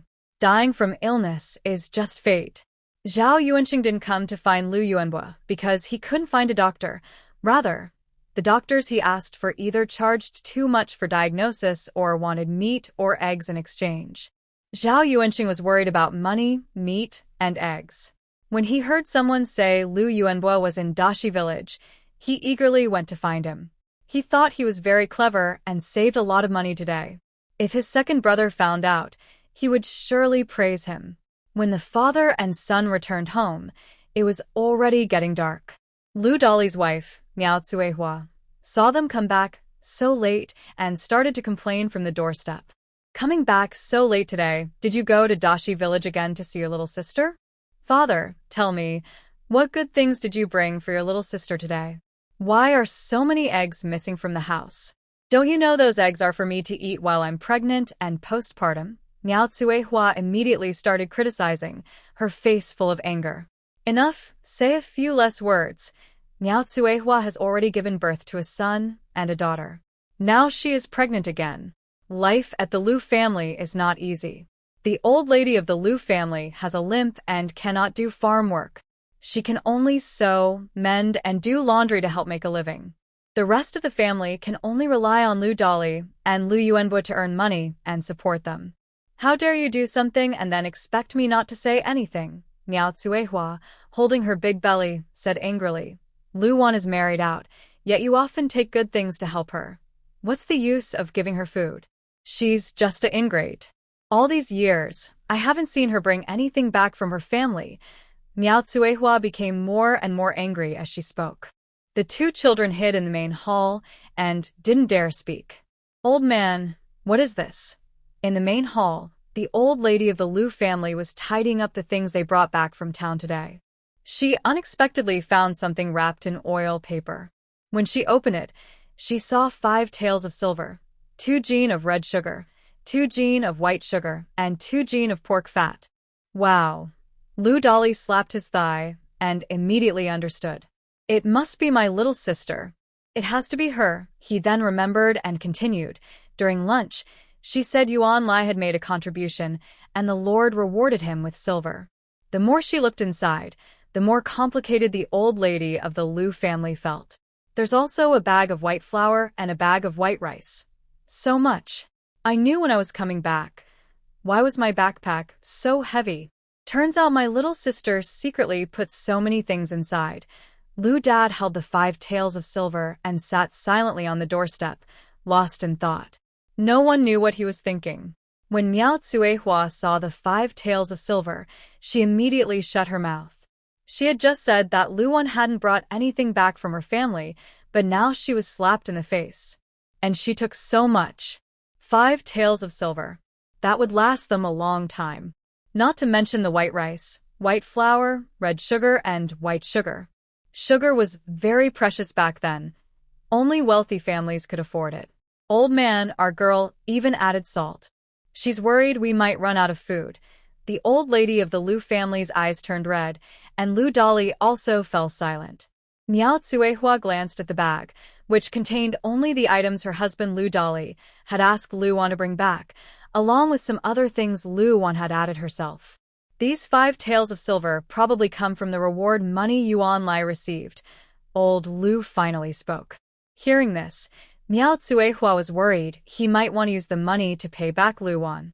She quickly said, Father, since my younger sister brought this to show respect to you, let's accept it, but I saw that my sister cooked meat for lunch today. Where did she get that meat? Lu Dali was puzzled. When he went out today, he checked carefully. Lu Wan's family was very poor, so poor that even their iron pot was a gift from someone else. Their bowls and chopsticks were also gathered from different neighbors, given little by little. Why does it matter where she got it? Anyway, she took it. We shouldn't refuse it. Haven't we been helping her all these years? Now she's brought us something once, and that's what she should do. But Miao Tsuehua didn't care about all that. Mother, the children haven't eaten meat in a long time. Tonight, let's cook this meat for them. She looked at the mixed fat and lean meat, feeling very tempted. Lu Dali sighed. Mother, just do it. The children really hadn't eaten meat in a long time. Oh, and this is the herbal tea my sister brewed herself. Let the children drink some. Lu Dali handed the teapot filled with herbal tea to Miao Tsuehua. She muttered, "Herbal tea? What's so special about that? We can make it ourselves." But after taking a sip, she realized its effect. She couldn't believe it. Did Lu Wan really brew this? All right, I'll go start the fire and cook. Although Lu Dali didn't like Miao Tsuehua's personality, she was his wife. He decided to endure. Miao Tsuehua hurriedly poured herbal tea for the children and also gave a bowl to her mother-in-law. "Mother, my sister specially brought this herbal tea for you to drink." She emphasized the word, specially. It was just herbal tea, but the family acted as if it was a treasure. The family secretly cooked half of the meat Lu Wan had sneaked into their bag to eat, saving the rest for tomorrow. These days, food was precious, especially meat. Last night, the people of Dashi village went again to queue at the water well. But they kept going for several nights and found it empty each time, which made the villagers feel hopeless. If even the village's only well runs dry, how will they survive in the future? It seems there's no water again tonight. Let's go back. If nothing else, we can manage with water from the river. The villagers returned disappointed, each face clouded with worry. There's a big difference between river water and well water. The river is used for washing clothes and bathing, or for watering crops, but now it's exposed as a dry bed. Even if they collect water from the river and let it settle overnight, it still smells strongly of mud.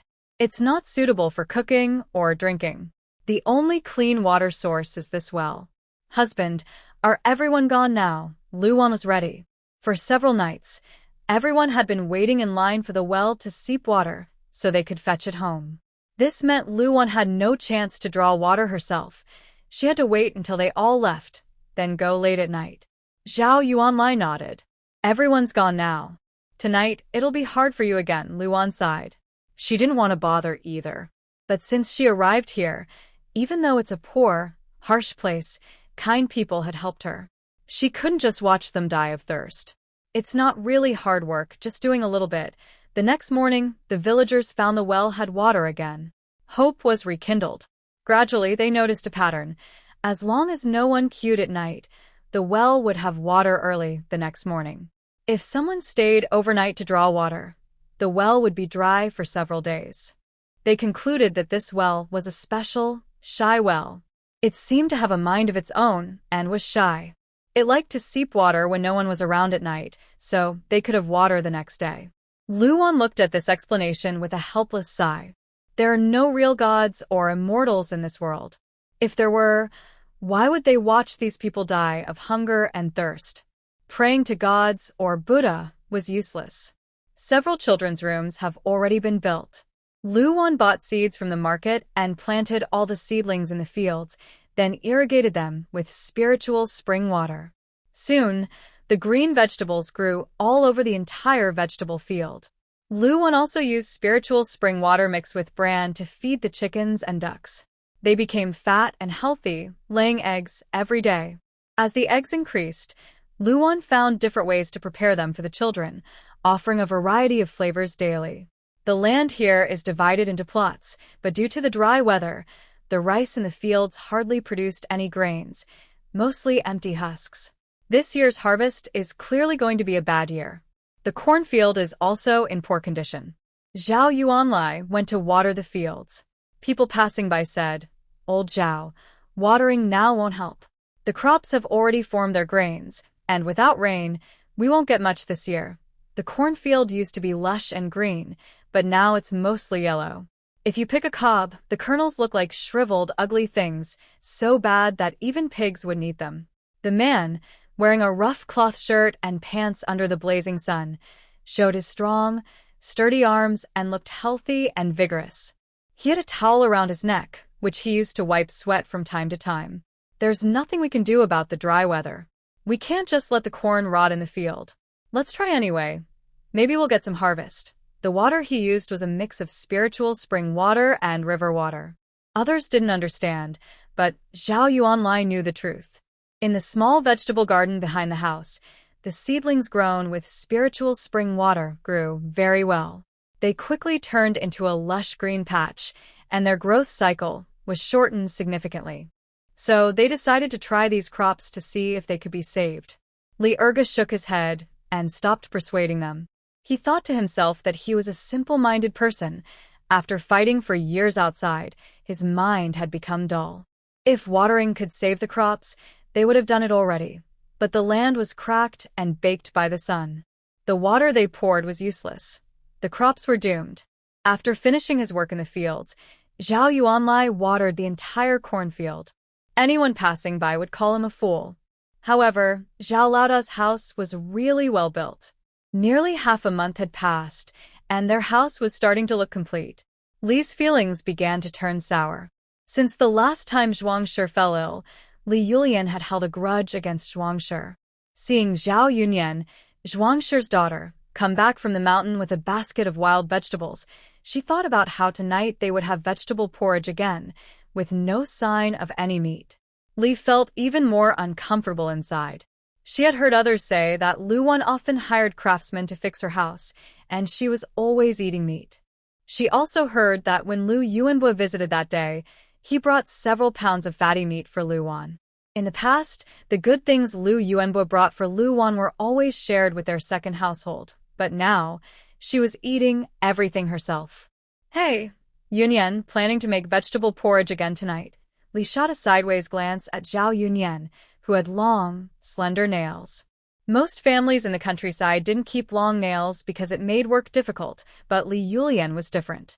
She had learned the manners of city ladies and kept long nails. She even used impatience flowers to dye her nails, imagining herself as a noble lady. She often daydreamed about being a high-status wife. Zhao Yunyan was actually a little afraid of Li Yulian because she thought that although her second aunt seemed gentle, she secretly scolded her as a worthless girl. She worried no one would want to marry her in the future. Sometimes, her aunt would secretly pinch her or poke her with a needle, warning her not to tell her mother. Second aunt I will go cook now. When her older aunt was around, they didn't have to do chores like cooking or laundry. They were taken care of. But now that they had to do these themselves, Zhao Yunyan and her mother had no choice. She thought Li Yulian was asking about her because she believed she was late in coming back from gathering wild vegetables and might upset her. So she hurried inside with her basket of vegetables to cook.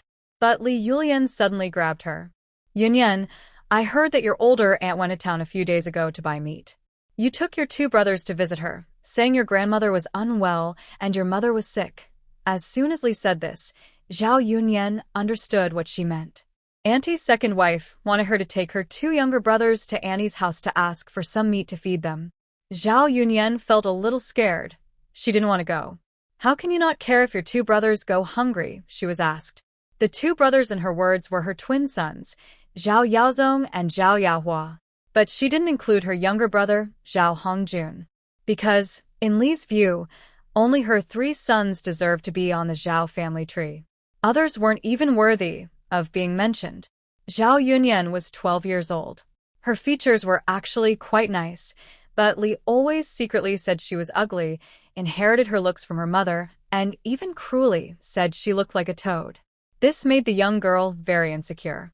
She spoke quietly, with her eyes lowered, afraid to look at people. Yunyan, your mother is sick. Your eldest uncle's family has meat to eat. You should go ask for some meat for your mother. Li's tone grew impatient. She pulled her two sons and pushed them in front of Zhao Yunyan. Why are you just standing there? Hurry up and go. Your eldest uncle's family loves you two the most. Li smiled kindly, but her smile hit a sharp edge. Zhao Yunyan was most afraid of her smiling face, trembling all over. She took Li and her two sons and went to Luwan's house. It was dinner time now. Luwan's family was only preparing lunch for the workers, not dinner. That evening, Luwan cooked a big pot of porridge with some corn mixed in. The rich aroma of rice spread through the yard. Zhao Yuanlai was free and often taught the three children martial arts in the yard, helping them build a strong body and learn some survival skills. The vegetables in the backyard garden had already grown, especially the small tomatoes Luwan planted. They grew very well, and with the help of spiritual spring water for irrigation, they would be ripe in about 10 days. Seeing how quickly they grew, Zhao Yuanlai was amazed. He also told Lu Wan not to let anyone in the village find out, as it was too unusual. He worried it might cause suspicion and lead others to think they were monsters. As the children's health improved day by day, their points increased along with their progress. Currently, just raising children earns Lu Wan at least 300 points daily. Additionally, sending 3 children to school adds 1,000 points for each child. In other words, the kinder Lu Wan is to these children, and the more she does for their benefit, the more points she earns. Items in the shop can only be bought with points. Of course, these items cannot be traded outside. The system's manual clearly states this. Otherwise, Lu Wan could just become a middleman, reselling items from the shop to make money. So, there are no truly perfect things in this world. Awan, you said these small tomatoes are the same as the ones we used to have in the countryside. They were green and yellow, and tasted very sour. Why is yours so sweet? Zhao Yuanlai was tending the vegetable garden and casually picked a bright red tomato. Its juice burst in his mouth, giving him a flavor he had never tasted before. Here, they call this fruit tomato, but not tomato as in the outside world. Awan said it also has another name, Western red fruit, such strange names. The seeds in the shop are much better than the ones we usually see in the market. Plus, they're watered with spiritual spring water, so they naturally taste much sweeter. Not only are the tomatoes sweet, but even the small green vegetables they grow are especially crisp. Mom. Big Brother and Yaozong are fighting. Little Bao Zhu hurried over, panting and anxious with a red face. You ungrateful little brat, your father is back, so what? Your mother still doesn't want you. My father is a scholar, and he will be a high official someday. How dare you refuse to give us food and hide to eat meat secretly? Beat you. Stop taking my meat. Li's 2 sons, Zhao Yao Xian and Zhao Yao Zong, are twins. Although they are only 8 years old this year, they are much stockier than Zhao Xiqing. Since Xiqing is the oldest child in the family, one of the twins rides on his back, pulling his hair and poking his eyes, while the other punches and kicks him. Xiqing shields his head and does not fight back. Next to them, Jinji tried to intervene. 8-year-old Zhao Yao casually picked up a stone from the ground and threw it at Jinji. You good for nothing, go away. However, a large hand appeared just in time, calmly catching the stone in its palm. Father, Jinji looked at Zhao Yuanlai, her eyes immediately turning red with tears. Good for nothing. Zhao Yuanlai held a rope in each hand and said, Jinji, get the rope. Soon, the 2 children who had been shouting earlier were tied up. Lu Wan saw Xiqing with a swollen face from the beating and couldn't hold back. She stepped forward and slapped each of the children. How dare you hit me? I will go to Grandma and have her punish you. Slap. Lu Wan gave another slap, making Zhao Yao's face swell instantly, and he started crying loudly. Big Annie, please let us go. If my father comes back, he won't be happy with you. Think I'll let you go? I'll make sure you regret it. Lu Wan was not lenient just because they were children. After 2 more slaps, they immediately behaved. The 2 children were tied to a big tree at the village entrance. It was evening now, and everyone had finished dinner and was relaxing in the yard. Some women were out for a walk, enjoying the cool evening air. Soon, a crowd gathered around. Zhao Yuanlai sat on a chair nearby, holding a vine switch in his hand, silent and expressionless. The children's mouths were covered with torn cloth, and they could only make muffled sounds, unable to speak. Li Yulian heard from villagers that Zhao Yuanlai had tied up her twin sons. She immediately ran over, crying and shouting. Lu Wan, you wicked woman. How dare you tie up my sons? I won't let this go. How do you plan to settle this, sister-in-law? Li Shi cursed as she ran over, her voice suddenly dropping. She saw Zhao Yuanlai, a tall and strong man, sitting there with a vine switch in his hand, looking pale. Next to him, Lu Wan was with Xiqing, who was covered in wounds, recounting what had just happened.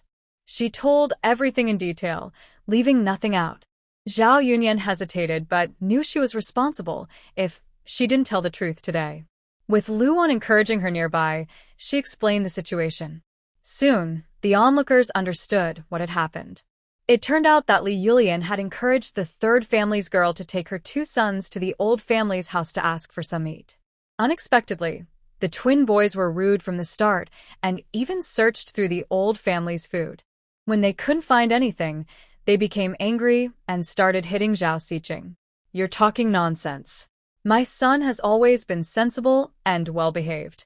How could he do such a thing? Zhao Xiqing said. Li Yulian immediately started arguing back. And you, little troublemaker, what are you saying?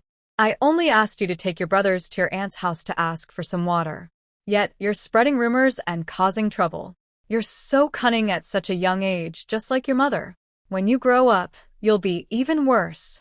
Li Yulian quickly tried to change the subject, shifting blame onto Zhao Yunyan.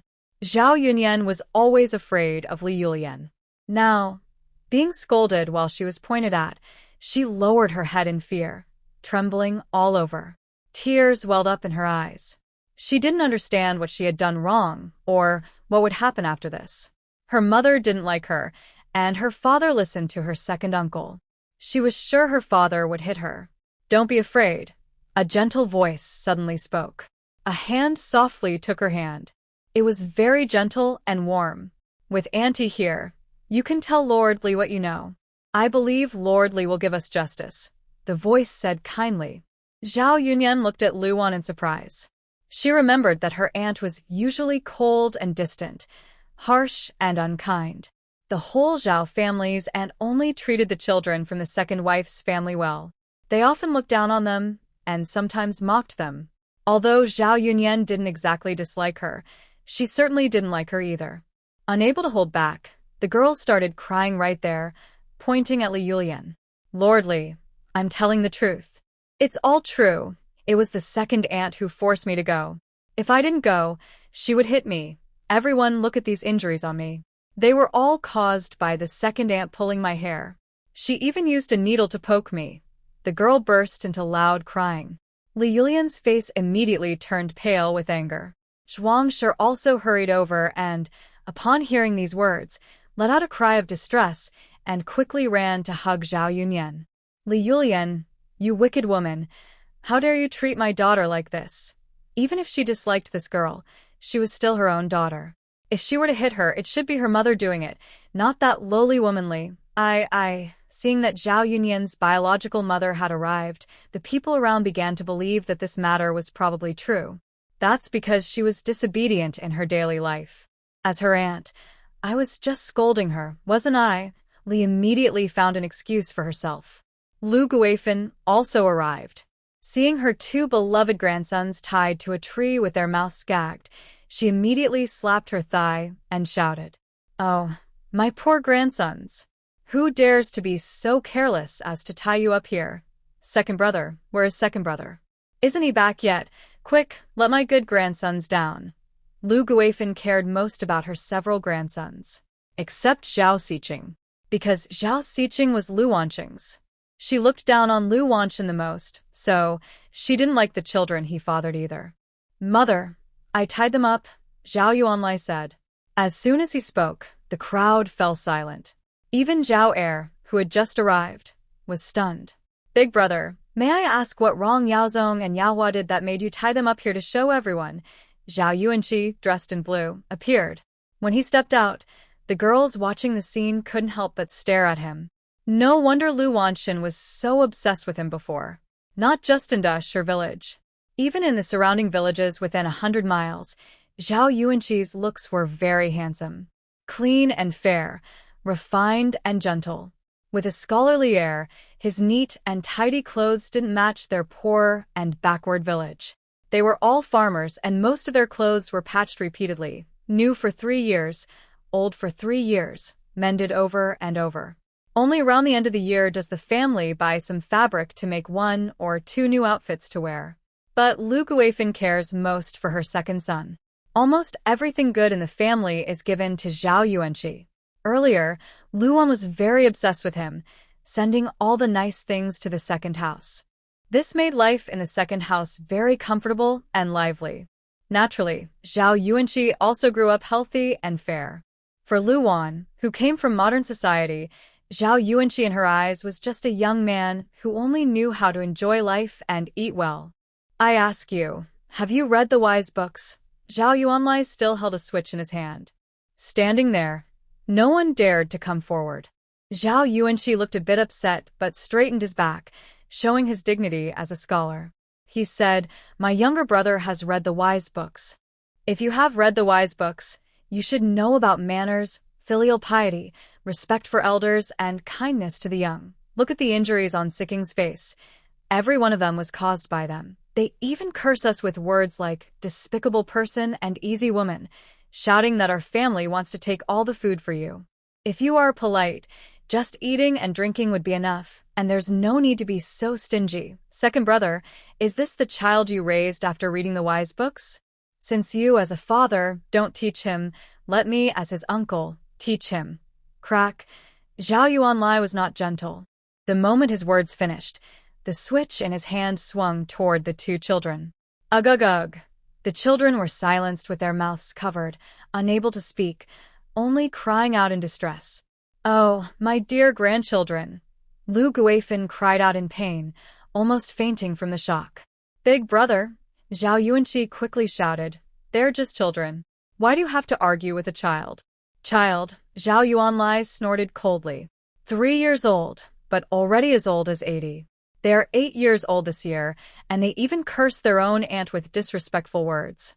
These words aren't learned from them but taught by others. After speaking, Zhao Yuanlia's sharp gaze turned to Li Yulian.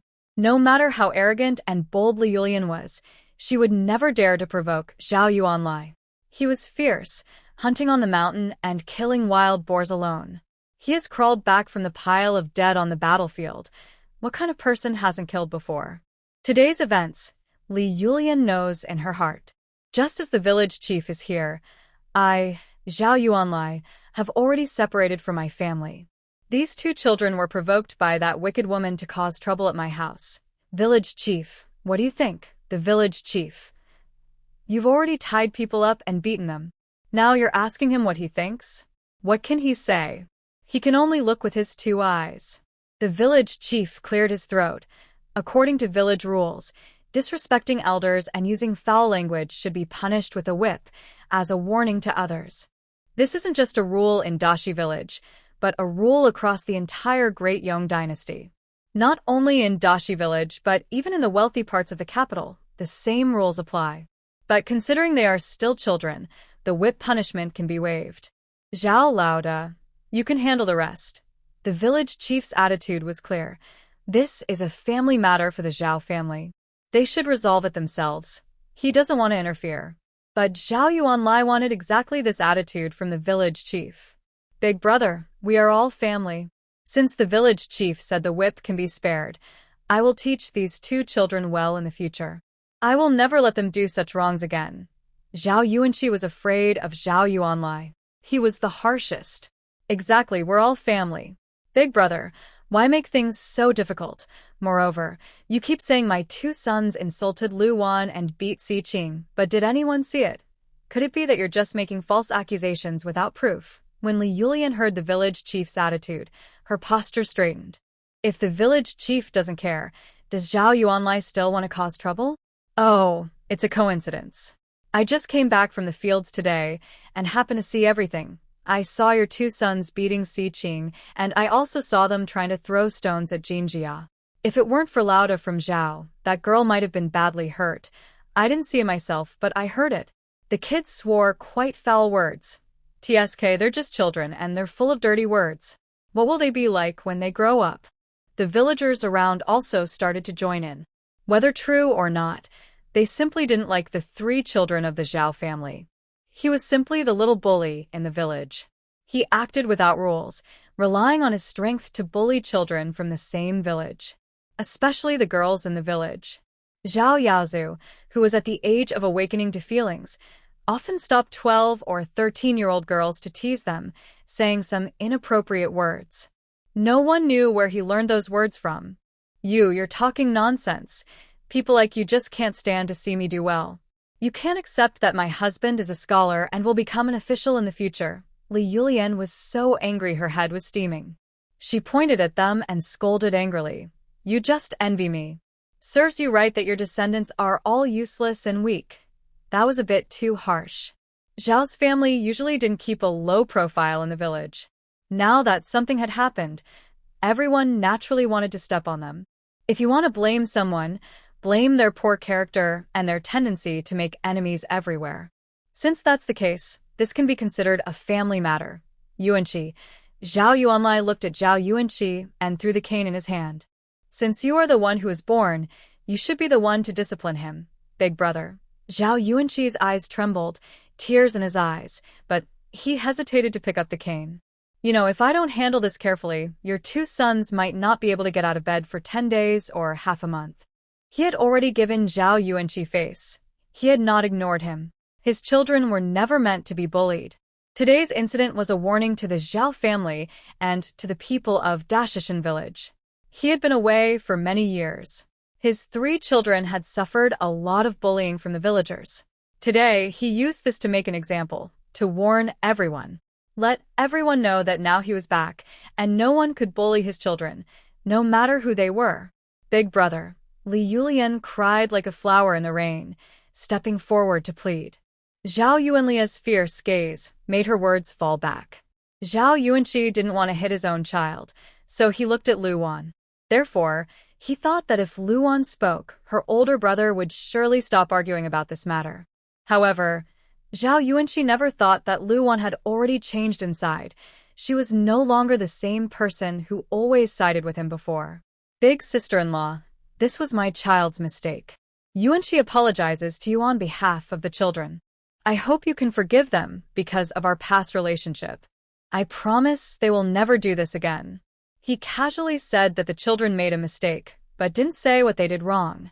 His tone, which should have been humble and pleading, was firm and straight, and when he looked directly at Luan, he realized she was truly different from before.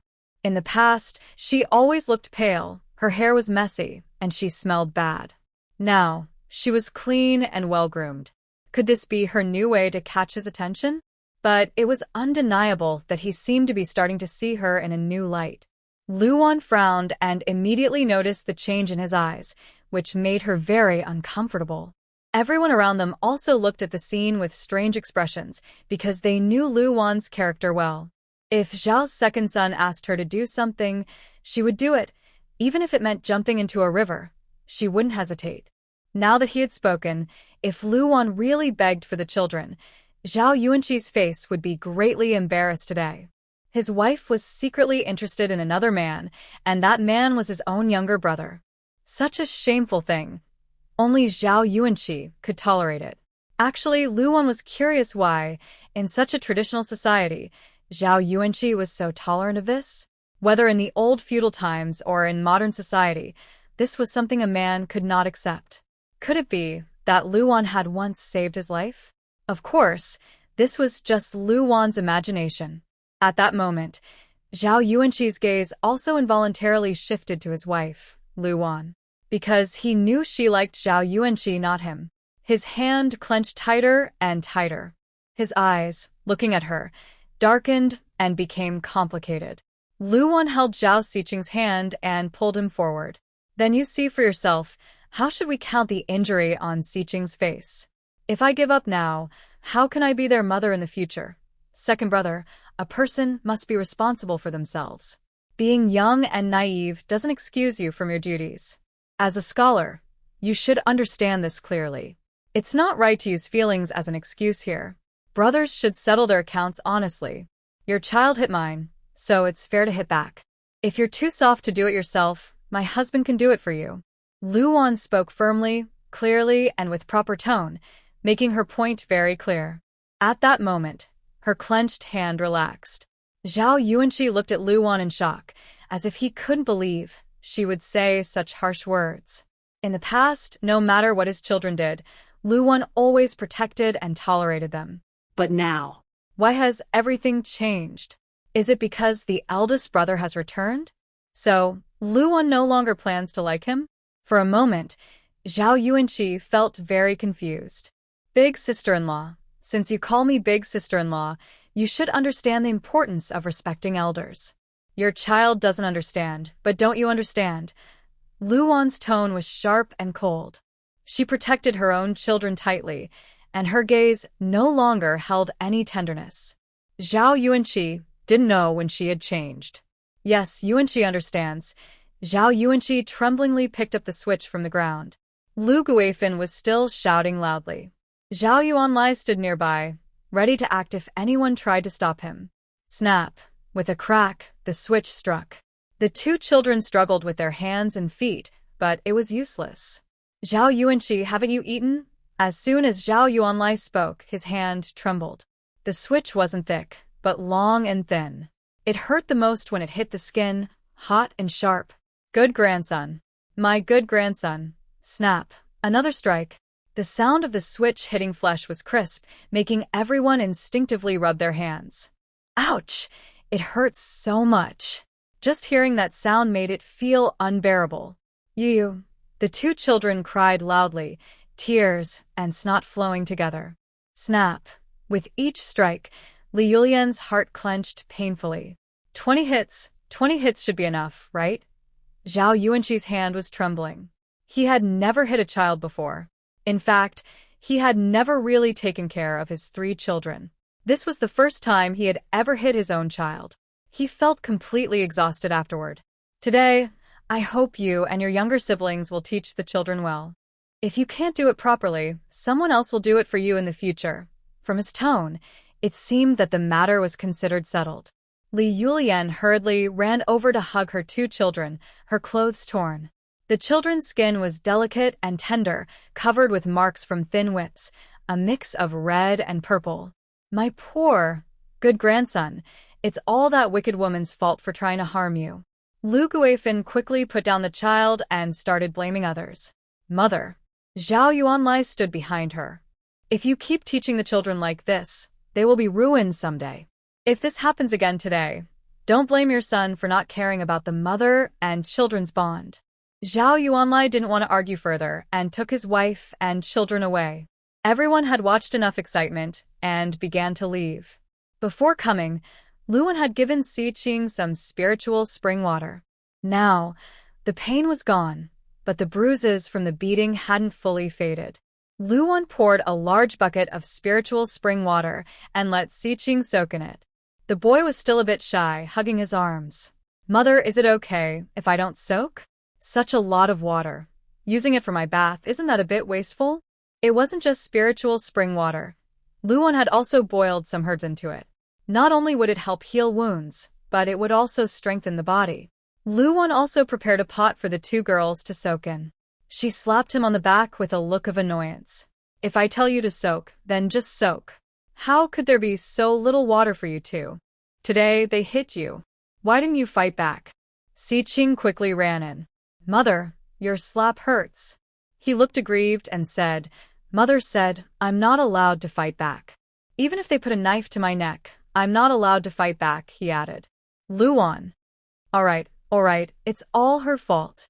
She was taking on so much blame for the original owner. Old rules don't count anymore. Now, Mother says if he hits you, you should hit back. Luan applied crushed herbal juice to Xiqing's forehead and face. Wrap it up for the night and take it off in the morning. You can't let it get worse. Those 2 little rascals are really rough. At only 8 years old, he could be so fierce. If this were modern times, wouldn't he be considered a super soldier? When he grows up, he might even be a criminal. Got it, Mother. Zhao Xiqing felt warm inside. Mother really is different from before. In the past, if he was beaten, Mother would just scold him for deservedly getting what he had coming, saying he should let his second aunt's children have their way. If he dared to fight back, Mother would hit him with a stick. After Luan left, Zhao Yuanlai was still busy in front of the stove.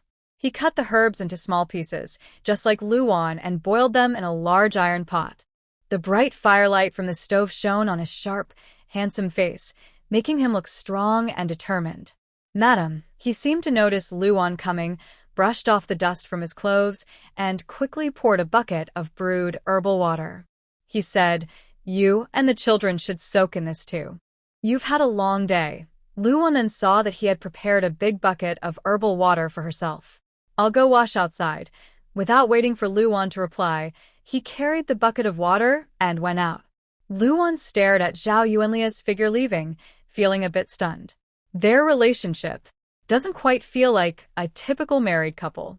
But then again, Zhao Yuanlai had been outside for many years. Everyone thought he was dead, and they didn't have much of a romantic connection before, so it was normal. Not to mention, she wasn't even the real Lu Wan anymore. When they were fixing the house, Zhao Yuanlai had asked the craftsman to make several large wooden tubs specifically for bathing. The one Lu Wan was soaking in was made by him. It was perfect for the two girls and Lu Wan to bathe together. Mother, I'll wash your back. Wow. Mother is so white. Mother's skin is so soft. Haha, you two little rascals, stop messing around. Since they were girls, Lu Wan didn't mind. Jin Ji and Bao Zhu used cotton cloths to scrub her back, laughing and playing as they did. Zhao Yuanlai sat in the yard, listening to the children's laughter and the splashing water inside. The washroom was built separately, and candlelight reflected her figure on the window screen. Zhao Yuanlai suddenly stood up, took a bucket of water, and poured it over his head, finally putting out the fire. Calming down, he began to feel annoyed again, realizing he had just wasted a whole bucket of water. It was really not right. Mother, tonight we can sleep on our own. Yes, Mother, I and second sister are big kids now, we should sleep by ourselves. We can't keep clinging to Mother to sleep anymore or others will laugh at us. Little girl Bao Zhu also spoke. Mainly because their rooms were now built, and they really wanted to sleep in their own rooms. From now on, they would each have their own rooms. But the house was still only half finished, not fully renovated yet. As for beds, quilts, and blankets, Lu Wan wasn't in a hurry. These could all be bought with points from the marketplace later. She checked the prices, and they weren't expensive. However, silk quilts were a bit pricier. But those were only needed in winter. Lu Wan planned to stock up on more points to exchange for some silk quilts for winter. According to the memories of the original owner, winters here are very cold, with temperatures dropping as low as -20 degrees Celsius, and many people die from the cold each year. As someone from the south, Lu Wan absolutely couldn't tolerate such cold weather. The children all went to sleep in their own rooms, leaving Lu Wan's room empty. Zhao Yuanlai still laid a straw mat on the floor and slept on the ground as before. Husband. Lu Wan moved closer inside. Since the children are sleeping on their own now, why don't you come to bed? They're a married couple, one sleeping on the bed, the other on the floor. It's a bit awkward. Zhao Yuanlai paused while reaching for the pillow, but only for a moment. No need, I'll sleep on the ground. Lu Wan used to never call him husband. Sometimes she even forgot his name. But today, after seeing him, Lu Wan was no longer the same as before. Outside the bed, Lu Wan set up a cotton curtain, as summer mosquitoes were plentiful and bites were unavoidable. At night, she habitually let her hair fall loose behind her.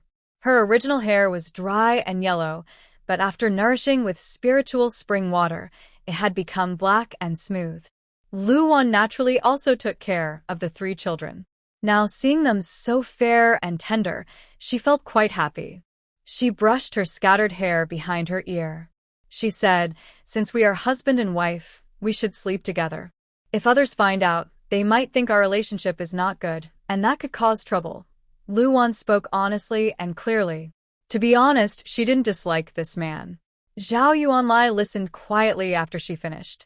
His deep black eyes flickered with strange emotion. This was not something Lu Wan usually said. Could it be that after all these years apart, Lu Wan has really changed? Or maybe, because he was away for so long, she had to bear a lot on her own, and now her temper has changed? Zhao Yuanlai thought it was more likely the latter. His mother and two brothers were often harsh to her. He thought she must have been hurt deeply to change like this. Thinking this way, Zhao Yuanlai felt more guilty about Lu Wan. And about the three children. He obediently rolled up the straw mat again and carried his pillow to the bed. Lu Wan moved inside, patted the spot beside her, and said, "This bed is big enough for us." The oil lamp was already out, and the room was dark. She was probably very tired today. She fell asleep quickly with her head on the pillow. After Zhao Yuanlai lay down, he didn't even get a chance to say a word before he heard her even breathing. He looked at Lu Wan's sleeping face, not knowing what she was thinking, but suddenly he felt no desire to sleep. Meanwhile, at the Zhao family's place, there was a scene of loud crying and wailing. Li Shi was holding her two sons who had been beaten, crying her heart out. The thin willow switch had struck their bodies, leaving red and purple marks. Mother, you should let Yao Zong and Yao Hua decide. They've never been beaten before, but now the eldest sister-in-law is encouraging the older brother to hit his nephews. Clearly, the older brother used to listen to you the most. If this continues, I'm afraid one day he might even disown you, Mother. Li Shi was very shrewd and knew how to divert trouble. Lu Guifan cared most about her own retirement. She always thought that with her 3 sons and several grandsons, her old age would be well provided for. Even if her 3 sons took turns visiting her for meals and stays each day, she could live comfortably. In the past, Zhao Yuanlai would give her some of his earnings. But now, he doesn't give her a single cent. It must be because Lu Wan, that young woman, persuaded him to do such disloyal and unfilial things. Lu Guifan angrily slaps the wooden table, her eyes wide with fury, her face twisted with rage. How dare he? If he dares to disown me as his mother, I will go to the officials and accuse him of being unfilial. Mother. Zhao Yuanqi also cares for his child, but he is more afraid of Zhao Yuanlai. Everyone in the village knows what happened today. My son is a scholar, but my eldest brother insists on making things worse, making me lose face in front of outsiders. How can my son face my classmates and teachers in the future? Zhao Yuanqi looks sad and fake tears well up in his eyes. Lu Guifan cares for him deeply and quickly takes his hand, saying, Son, don't worry. Mother won't let your family suffer this injustice. They have money to build a house now, but no money to support me in old age. That's unfair. Tomorrow I'll go see the village chief and ask him to settle this. Lu Guifan has now decided not to let Lu Wan's family have an easy life. Mother, look at Yao Zong and Yao Hua's injuries. They are the backbone of the Zhao family, but now they've been beaten like this, Li Shi said with great pain. Don't we still have ointment at home? Third daughter-in-law, what are you standing there for? Go get it quickly. The ointment was something Lu Wan's father had brought for them before. He didn't mean anything else by it, just hoped that the Zhao family would accept his gift and treat his daughter better. But his actions, in the eyes of the Zhao family, looked like flattery. So, the more Lu Yuanbo brought things over, the more they looked down on Lu Wan. They even thought that as long as they treated Lu Wan badly, Lu Yuanbo would keep bringing gifts to please them. After all, his daughter was married to them as a favor, and she wasn't worth much. Zhuang sure hesitated and said from the side, Mother, that ointment is for your old cold legs. Old Father Lu said it can be used for bruises and injuries. If it's used up, it's because of that. Mrs. Zhuang clearly understood that a few days ago, she fainted, and her second sister-in-law and mother-in-law refused to spend money to call a doctor, simply because they were afraid of spending money. If Old Man Song hadn't been in Dashi village at that time, she might have lost her life. However, despite this, Zhuang Ruoyan felt no gratitude at all. To her, it seemed that Lu Yuanbo only wanted to gain a good reputation. Is it all used up? How can it be all gone? Didn't we have a lot before? Lu Guifan's voice immediately became sharp. Her eyes, shaped like an inverted triangle, stared fiercely at Mrs. Zhuang. Li quickly said, Sister-in-law, don't lie. I saw a big jar of ointment in your chest just a few days ago. I think you just don't want to let my son use it. You're so mean. Did you go into my house and search through my things, Mrs. Zhuang trembled with anger. What's yours and mine? We're all family. I was just looking for some sewing thread and happened to see it. Don't speak so nastily. Not everyone is like you, hiding things and stealing. Li knew Lu Guifan would side with herself. Since she was senior in the family, she spoke without holding back. Honestly, this family was full of shameless people. They were all the same. Second sister-in-law, there really is some. Hurry and put some on the kids. It hurts so much. Zhao Yuanqing heard there was some ointment and didn't ask his wife about it. He turned around and looked for it, and sure enough, he found a big jar. Slap. You wicked woman. How dare you lie to me, your old wife. Do you really want to see my good grandson suffer? Lu Guifan was already full of anger. Mrs. Zhuang was so clueless, hiding everything and refusing to let her good grandson use it. Mrs. Zhuang was inexplicably slapped, but dared not argue with her mother-in-law. She could only look at her husband with a grievance. Choking back tears, she said, I just forgot. Last time, third brother fell and hurt his leg on the mountain. I thought it was used up, but I didn't expect there was more.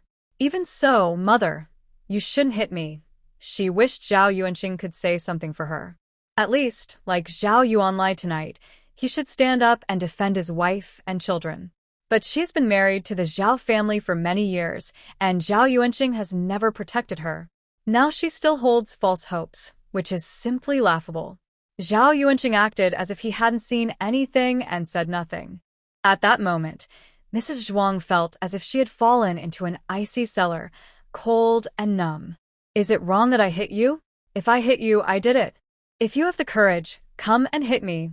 Your old wife, Lu Guifan angrily laughed, pointing at Zhao Yunyan. A daughter who lies is just like her mother. You love to lie, and your daughter loves to lie too. That stubborn girl lied in front of so many people today. I didn't beat her to death. That's me showing her mercy. So Lu Guifan meant that the slap was originally meant for Zhao Yunyan. But as her mother, she took the hit instead. Zhao Yunyan, hiding in the corner, trembled in fear. She looked at Lu Guifan with a scared expression. She knew she couldn't avoid the punishment tonight. Just after Lu Guifan finished speaking, she suddenly seemed to remember something. Her old eyes fixed sharply on Zhao Yunyan. Zhao Yunyan felt nervous under her gaze. Grandmother, she timidly called out. Lu Guifan squinted and looked her up and down.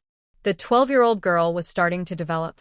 Although her appearance was similar to Mrs. Zhuang's, she was still quite pretty. Yunyan will be 13 after this year. Mrs. Zhuang sensed something was wrong in her words and quickly said, Yes, mother. Yunyan is still young. Only 12. 12 is not young. Mrs. Zhuang interrupted her. She looked at her meaningfully and said, Next door. Ahua is 13 and already engaged. She'll be married by the end of the year. I think Yunyan should get married at her age too. Hearing this, Mrs. Zhuang's legs went weak, and she knelt on the ground with a thud. Mother, Yunyan is only 12. She's too young to marry. Foolish girl. Her surname is Zhao. Whether she can marry or not is not up to you to decide.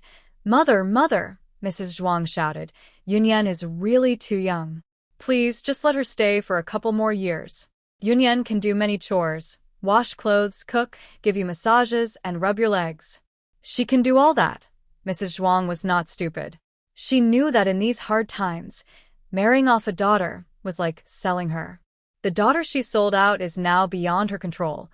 Others can do whatever they want with her. Mother, Yenner is only 12. Old Zhao realized something was wrong and wanted to say a few kind words. Mrs. Li immediately interrupted. Old three's wife, what are you doing?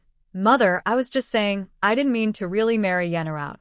Besides, girls will marry someday, so it's not bad to plan ahead. You're right, mother? Lu Guifan just mentioned this, and she remembered there was such a matter.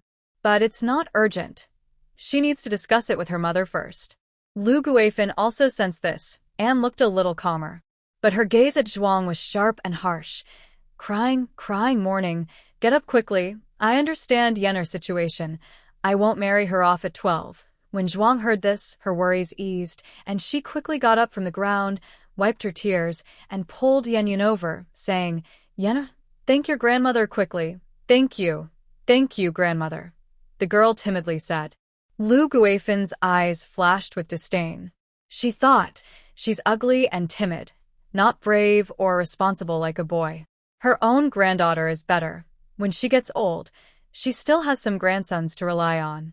Daughters are just a waste of food in this family. All right, go back to sleep quickly. It's late, and all this fussing is unnecessary. Mother, Li Yulian whispered, leaning closer, I heard last time that the tooth seller from our village bought a girl from the neighboring village, also 12 years old, for 100 taels of silver, to be a concubine for a wealthy family, living a good life. What?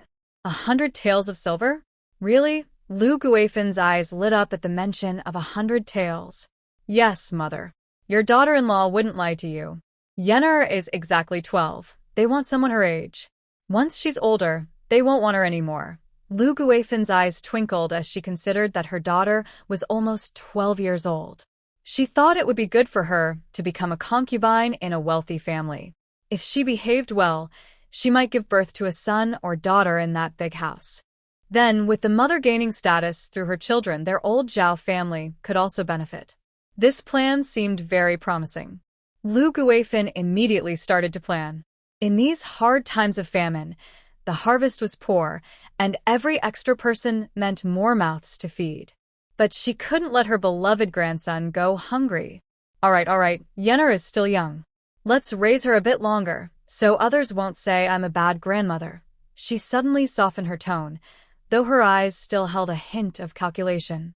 Li Shi smiled and said, "Yes, mother is kind-hearted. Whatever you say, daughter-in-law will listen." Her flattering words pleased Lu Guifan very much.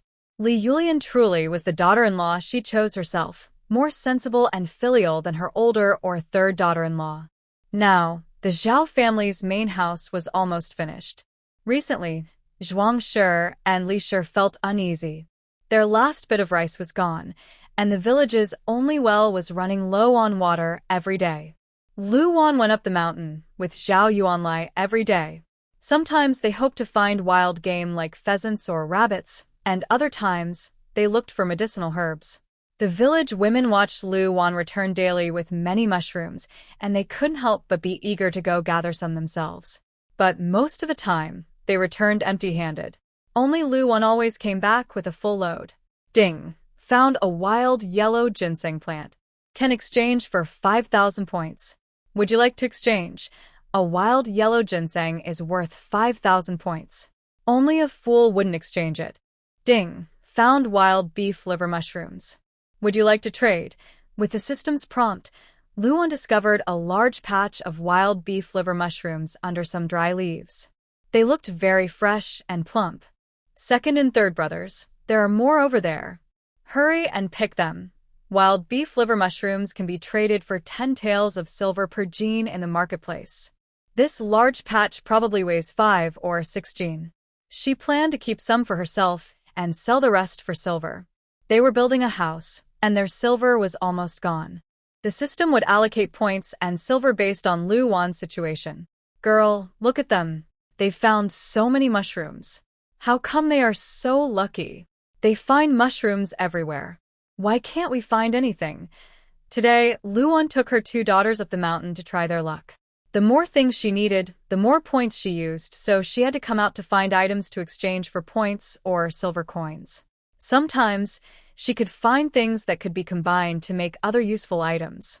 A group of farm women nearby was also following Lu Wan up the mountain.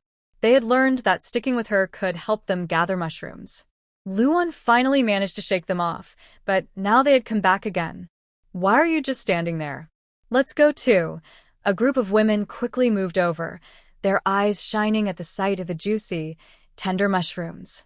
They had eaten a lot of wild vegetables, and now wanted to try something different. Lu Wan frowned and sped up her picking. Mother! Little Third shouted in surprise. Lu Wan quickly reached out to grab him.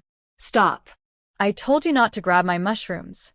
These mushrooms are mine. Lu Wan looked up and saw several children standing on the hillside, directly taking over the patch of mushrooms in front of them. The women nearby pretended not to see and even smiled, saying, "Oh, big sister, these kids are just playing. You wouldn't be mad, right?"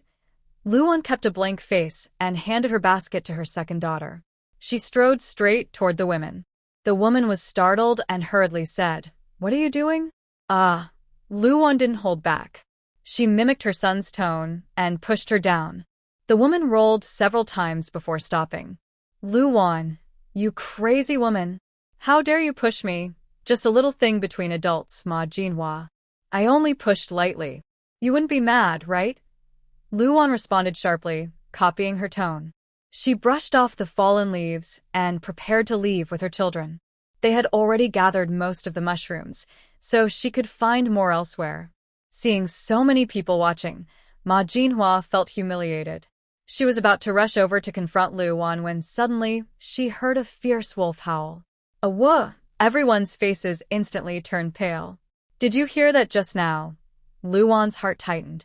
She quickly grabbed the hands of her two children and ran downhill without hesitation. The forest was large. Although they had never heard of wild wolves before, if there were any, these women couldn't resist them. That can't be. We've never seen wolves here before. Howl. Then another wolf howl sounded, making everyone turn pale with fear. Wolf. It's a wolf. Really a wolf. Everyone run. There are wolves in the mountain, and they might eat people. Hurry. Panicked voices filled the air as everyone hurriedly ran down the mountain. Luan was no exception. No matter if wolves had appeared before or not, no one would risk their life. Ma Jinhua saw Luan running with her two children from afar. The wolf howls behind her were very close. The forest was mostly connected to the mountains, with many steep slopes. Suddenly, Ma Jinhua lost her reason. Now everyone said that Luan's life was getting better. Since Zhao Laodao returned, Luan had become more lively. Especially after building that house, the old, broken ancestral home had been revitalized. Luan planned to take a shortcut down the mountain quickly. Suddenly, a strong gust of wind hit her from behind, and she was violently pushed. Mother, third sister, her body lost balance and she fell heavily, rolling down. Because Luan was running with her youngest child, the third, and her second was running on her own, they rolled together down the slope. This has nothing to do with me. I was just running too fast and slipped, so I accidentally bumped into her. Seeing Luan and the child rolling away and quickly disappearing from sight, the women panicked. They had never experienced such a situation before. Please, help me save my mother and third sister, Jinji begged desperately, kneeling on the ground. How? How can we save them? The slope below is so steep, so high. We can't go down there. Are we just going to ignore them? Some women felt pity and wanted to go down to see what was happening. But the wolf howls that followed made them so scared they felt their hearts would burst. Especially when they saw faint wolf shadows on the hillside, they became sure that wolves were really there. Ma Jinhua knew she had caused trouble. She only wanted to bump into Luan to get revenge for her pushing her earlier, but she ended up rolling down the hill and disappeared from sight. If someone had been hurt or killed, she would have been a murderer. So she quickly said to Jinji, Jinji, we don't mean not to help your mother and sister, but there are wolves behind us now. Right now, we should hurry back to the village and call some men to help rescue your mother and sister. Let's go quickly. If we don't leave now, it will be too late. A few women forcibly pulled Jinji down the mountain. Luan and the child fell too, and the child must not fall again. Luan rolled down the slope into a dark, damp mud pool, and she was badly hurt from the fall. She lost consciousness immediately. When she woke up, it was already getting dark. There was no sign of Baozhu nearby. She hurried out of the mud pool to find Baozhu. Meanwhile, after the women left the mountain, they rushed straight to Zhao Yuanlia's house. Zhao Yuanli was still working on wood. Because Luan said she wanted a rocking chair to sit in the yard and cool off, and in winter, she could lie on it to warm up. He was skilled, and the rocking chair was already halfway finished. But later, he suddenly felt uneasy and restless. He couldn't focus on his woodworking. He looked up at the sky. It was evening, with the setting sun in the west. Luan and the children hadn't come back yet. He felt a growing sense of worry and irritation, as if something was about to happen. Old Zhao, old Zhao. Just then, the women returned, shouting loudly at Zhao Yuanli. He saw that the women looked panicked and disheveled, as if they had fled in a hurry. They dropped the wood they were holding with a loud clatter. What's wrong? A wild wolf appeared in the mountains. Your wife and your young daughter fell into the valley. What? The carpenters working in the yard were stunned. They dropped their tools and fell from the wooden ladder. There's a wolf in the mountains. Their faces changed color. Big Stone Village had never seen wolves before. Zhao Yuanli didn't hesitate. He rushed into the house, grabbed an axe, and ran outside. Boss Zhao, we're coming with you. Yes, go call the men from the village. Grab your tools and go into the mountains to find them. Hurry and notify Lord Li Zheng.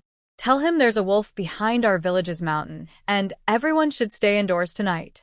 When Ma Jinhua heard about this big commotion, she knew she had truly caused trouble. She quickly, nervously, pulled her son and headed home, not daring to stay any longer, afraid someone might see her. Many men from the village had already gone into the mountains with torches. Ma Jinhua felt a mix of fear, hoping no one would get hurt, but also secretly wishing Lu Wan wouldn't be found alive. Because if Lu Wan came back alive, she would definitely report her to Lord Lijiang. She was essentially involved in a serious crime. Before it got completely dark, using the faint light from the top of the Tianqian Gorge, Lu Wan found Baozhu, who was trembling and curled up in a corner. Baozhu, the little girl, saw Lu Wan and burst into tears. Mother, are you hurt?" As soon as she saw her daughter crying, Lu Wan's heart clenched. The girl sobbed, gasping for breath. "Mother, I can't move my leg." Lu Wan quickly bought an oil lamp with her points from the shop and placed it nearby. Then she saw Baozhu's leg was bleeding heavily, with torn flesh and many scratches on her face. Her eyes instantly reddened. She hurried to wipe her daughter's tears. "Don't be afraid, Baozhu. Drink some water." Lu Wan handed her a water bottle she carried, filled with spiritual spring water. Then she looked for medicine in the shop section. She bought antibiotics and anti-inflammatory medicine and made Baozhu take them. The girl was in terrible pain and couldn't think about what her mother was holding. She just ate what she was told. Just a little bit of antibiotics and anti-inflammatory medicine cost Lu Wan 3,000 points. The prices in the shop's medicine section were very high. That's why Lu Wan wanted to earn more points, so she could stock up on medicines for emergencies. But she didn't expect trouble to come so quickly. Suddenly, tiny glowing lights appeared around them. It's fireflies. Beneath the natural barrier is a moist, steep canyon with rocky walls on both sides. The ground is damp and covered with tall, knee-high weeds. No one knows if dangerous snakes hide within the dense grass. Notification: found a century-old Polygonum multiflorum, worth 20,000 points. Would you like to exchange? Notification: found some wild Sichuan fritillary bulbs, worth 8,000 points. Would you like to exchange? Notification: found some wild Dendrobium officinale, worth 8,000 points. Would you like to exchange? As the system kept alerting with sounds, Lu Wan raised her oil lamp and realized that the area was full of various herbs. The most valuable was the century-old Polygonum multiflorum, as indicated by the system. Lu Wan trembled and almost dropped her oil lamp. "Baozhu, stay here quietly. Mother is going to gather some herbs." She had just spent a few thousand points and now found so many herbs that could be exchanged. Even if she didn't trade them, selling a century-old Polygonum multiflorum would bring a good price. Baozhu nodded obediently and leaned nearby, enduring her pain. Mother had just given her medicine and treated her wound. She was amazed. Mother seemed to perform magic, constantly producing different things with her hands. Maybe it was just her illusion, but her pain seemed to lessen now. Lu Wan wasn't worried about tools in the shop, as she could directly dig up the herbs for exchange. Suddenly, she sensed something was wrong. A faint, almost imperceptible smell of blood floated in the air. The blood scent was warm, as if it was right in front of her. When she looked up, her heart nearly stopped. She saw a pair of bright green eyes staring directly at her. Lu Wan was so frightened she sat down hard on the ground. A wolf. It was a wolf.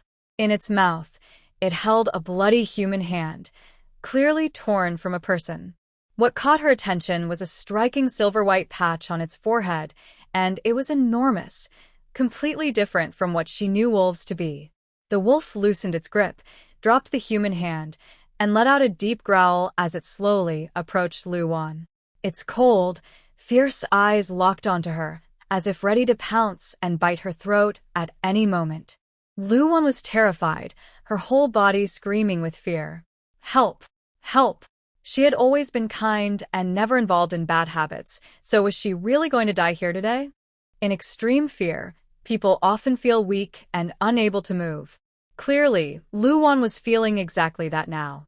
Suddenly, just when she thought she was going to die, the large wolf in front of her suddenly collapsed in front of her, gasping heavily.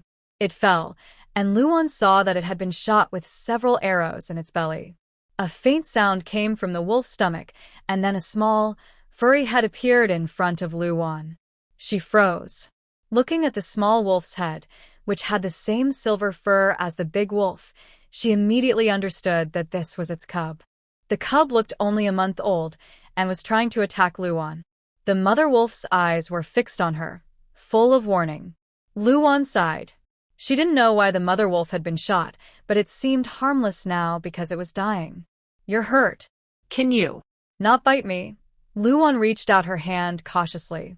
The mother wolf made a threatening sound in her throat, and the cub growled and bared its teeth, standing in front of the mother wolf, bristling. But it didn't seem very intimidating. "I won't hurt you."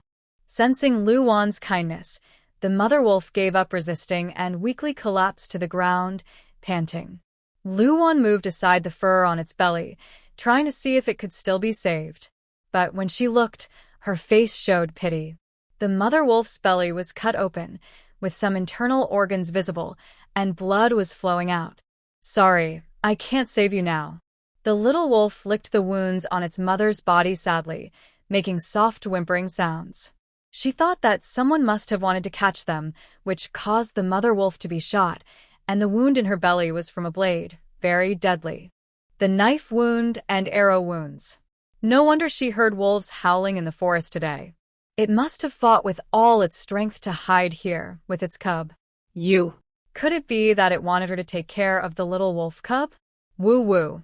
The little wolf sadly rubbed its head against its mother. The mother wolf was already dying. Even with the spring water, there was no way to save her. After all, the spring water wasn't magical. In the end, Luwan dug a pit and buried the mother wolf. Not far away, she found several more bodies, all torn beyond recognition. She held the little wolf and started walking back. Awan. Luwan. Time kept passing, and the men who went up the mountain still hadn't returned. That meant they hadn't found Luwan and the others yet.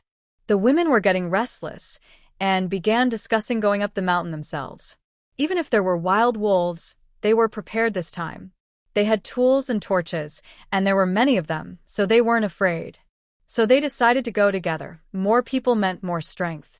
Mother, the women from next door, Xinghua, and the others, also went to look. Ma Jinhua's son sounded a little scared. She quickly covered his mouth and widened her eyes. "Son, you don't know anything, understand? If anyone asks, you say nothing." The little boy nodded to show he understood. As more and more people went to search, Ma Jinhua could only hope that Luwan and the child had fallen to their deaths. Then there would be no proof left. Meanwhile, at the Zhao family's house, Li Yulian watched as the village women went up the mountain to look for Luwan and couldn't help but roll her eyes.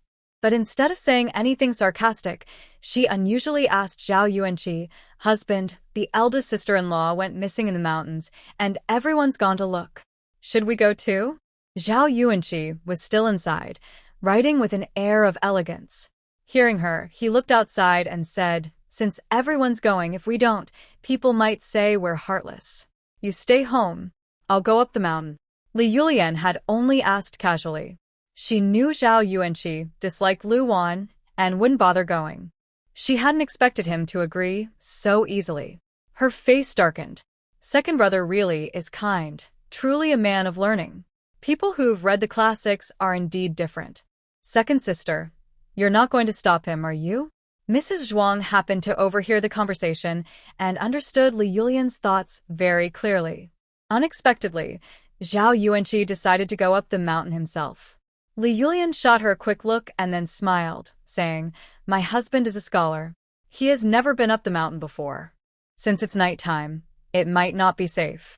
Third brother, why don't you go with your second brother? Zhao Yuanqing agreed immediately, saying, "All right, I'll go with second sister-in-law."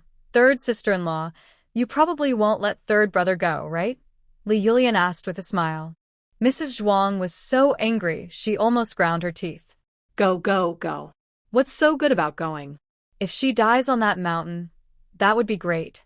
She thinks she's some kind of fairy, and she has so many people looking for her. Mrs. Zhuang spoke harshly and cruelly, but in fact, that was also Li Yulian's true thought, just spoken out loud by Mrs. Zhuang. Zhao Yuanqi's trip up the mountain to find Lu Wan was also driven by personal reasons. Ever since Lu Wan refused him in front of everyone that day, he felt uncomfortable inside.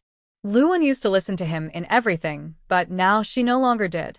If she knew he went up the mountain himself, she would surely be very grateful. He also believed that Lu Wan was just playing hard to get that day. He thought Lu Wan's previous tricks were not very good, and now she was just using new methods to attract his attention. In the end, she was just a pitiful and sad woman. Thinking this way, Zhao Yuanqi felt much better and was no longer upset. As the sky was about to brighten, people who went up the mountain started to come back one after another, but there was still no news of Lu Wan. Even Zhao Yuanqi and Zhao Yuanqing returned. Zhao Yuanqi looked unhappy. He sighed and shook his head, saying, "Big sister-in-law, I fear this is bad news." Li Shi pretended to sigh and said, "We are all family. It's hard for big sister-in-law to go through such a disaster. Don't be too sad, husband." Lu Guifan had been listening all night. She silently prayed in her heart that wild wolves in the mountain would bite Lu Wan to death, preferably along with that troublemaker. Now, hearing Zhao Yuanqi's words, she was sure that Lu Wan and Baozhu had definitely died in the mountain. Suddenly, she felt refreshed and energized, with no more back pain or leg ache. She even thought she seemed at least 10 years younger. Well, if she's gone, she's gone. No point in crying about it. Dying in the mountains saves us the trouble of preparing a coffin. Lu Guifan's face showed her happiness. Just as she finished speaking, someone shouted loudly, "We found her! We found her! Found Sister Zhao!" What? What did you find?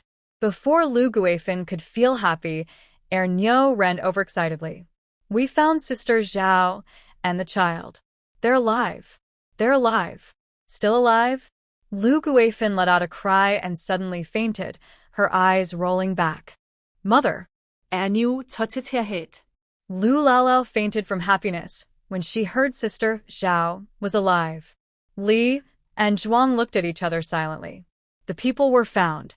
They were discovered at the bottom of the mountain stream. Baozhu had a broken leg, and Lu Wan was covered in scratches. Ma Jinhua, hearing that Lu Wan and Baozhu were found alive, panicked completely. That afternoon, Lu Yuanhua and Lu Dali rushed over from the neighboring Qingshui village. The village head sent someone to inform them. After such a big event, Lu Yuanhua was well known in the area for being kind and skilled in medicine. Everyone knew he was a good doctor with a kind heart. When his precious daughter was hurt, it was only natural to come and find out what happened. Lu Dali and the village head were outside, gathering information, while Lu Yuanhua was inside the house treating Baozhu's wounds. It's okay. Although the bone was hurt, it can be fixed. Don't worry, she won't be crippled." Lu Yuanhua was very skilled. He used a wooden board to stabilize Baozhu's leg and waited for the bone to heal. "I thought you were useless. You didn't learn anything back then. Now you're useful?" He could tell that Lu Wan had already treated Baozhu's leg, or else it would have been useless after a night. "Dad, let's not talk about that now. I've already told the village head everything about what happened. So, someone pushed you down on purpose?" Zhao Yuanlai stood at the door, his face dark. He was the one who found Lu Wan.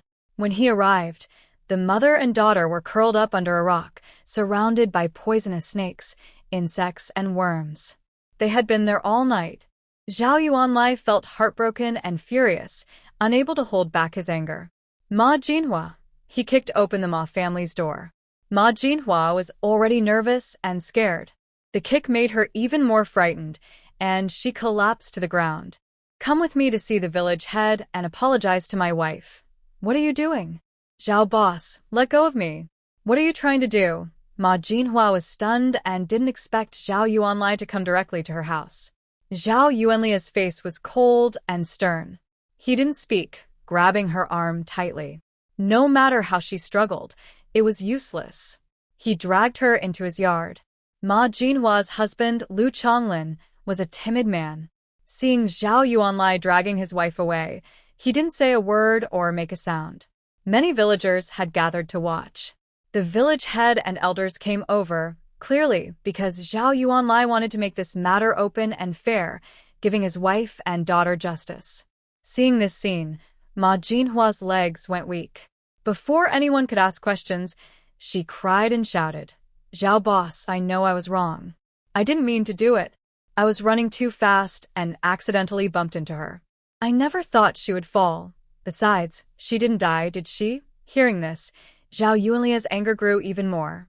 "My daughter didn't die, but my granddaughter lost a leg. You say you didn't mean to, but everyone who went up the mountain with you saw you arguing with Lu Wan. Lu Yuanbo was a doctor, skilled in medicine and sharp-eyed. He had already asked questions just now. Thanks to Lu Lao's kindness and generosity, everyone was telling the truth. Old he, this person almost caused my daughter and granddaughter to lose their lives. They are all witnesses.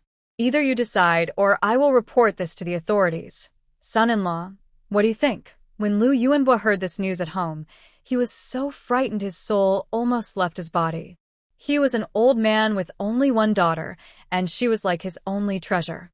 Lu Dali also said nearby, "Don't bully Dashi village too much. Just because we are far from Qingshui village doesn't mean we don't know anything." Zhao Yuanlai nodded. "My father and I think the same. Either the village chief makes the decision or we report it to the officials. Reporting it to the officials is like intentionally causing harm. Even if the person is still alive, they will face punishment or jail. If they get whipped, we don't know if Ma Jinhua has the strength to endure it. Getting whipped 10 times might be too much for her." Ma Jinhua was so scared she fainted, kneeling and begging, "I'm sorry, I was wrong. I really know I was wrong.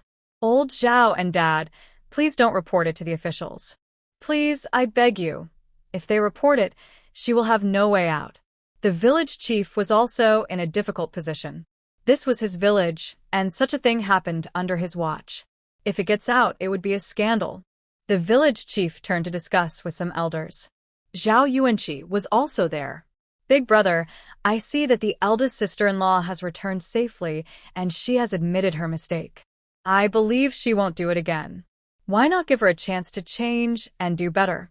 He stood there looking refined and scholarly. Ma Jinhua listened and felt like she finally found a lifeline, her eyes brightening. Yes, please give me a chance." Zhao Yuanlai snorted coldly, his sharp gaze sweeping over Zhao Yuanqi. That look was like a knife, making Zhao Yuanqi dare not meet his eyes. Under that gaze, his proud posture slightly bent. He was still afraid of Zhao Yuanlai.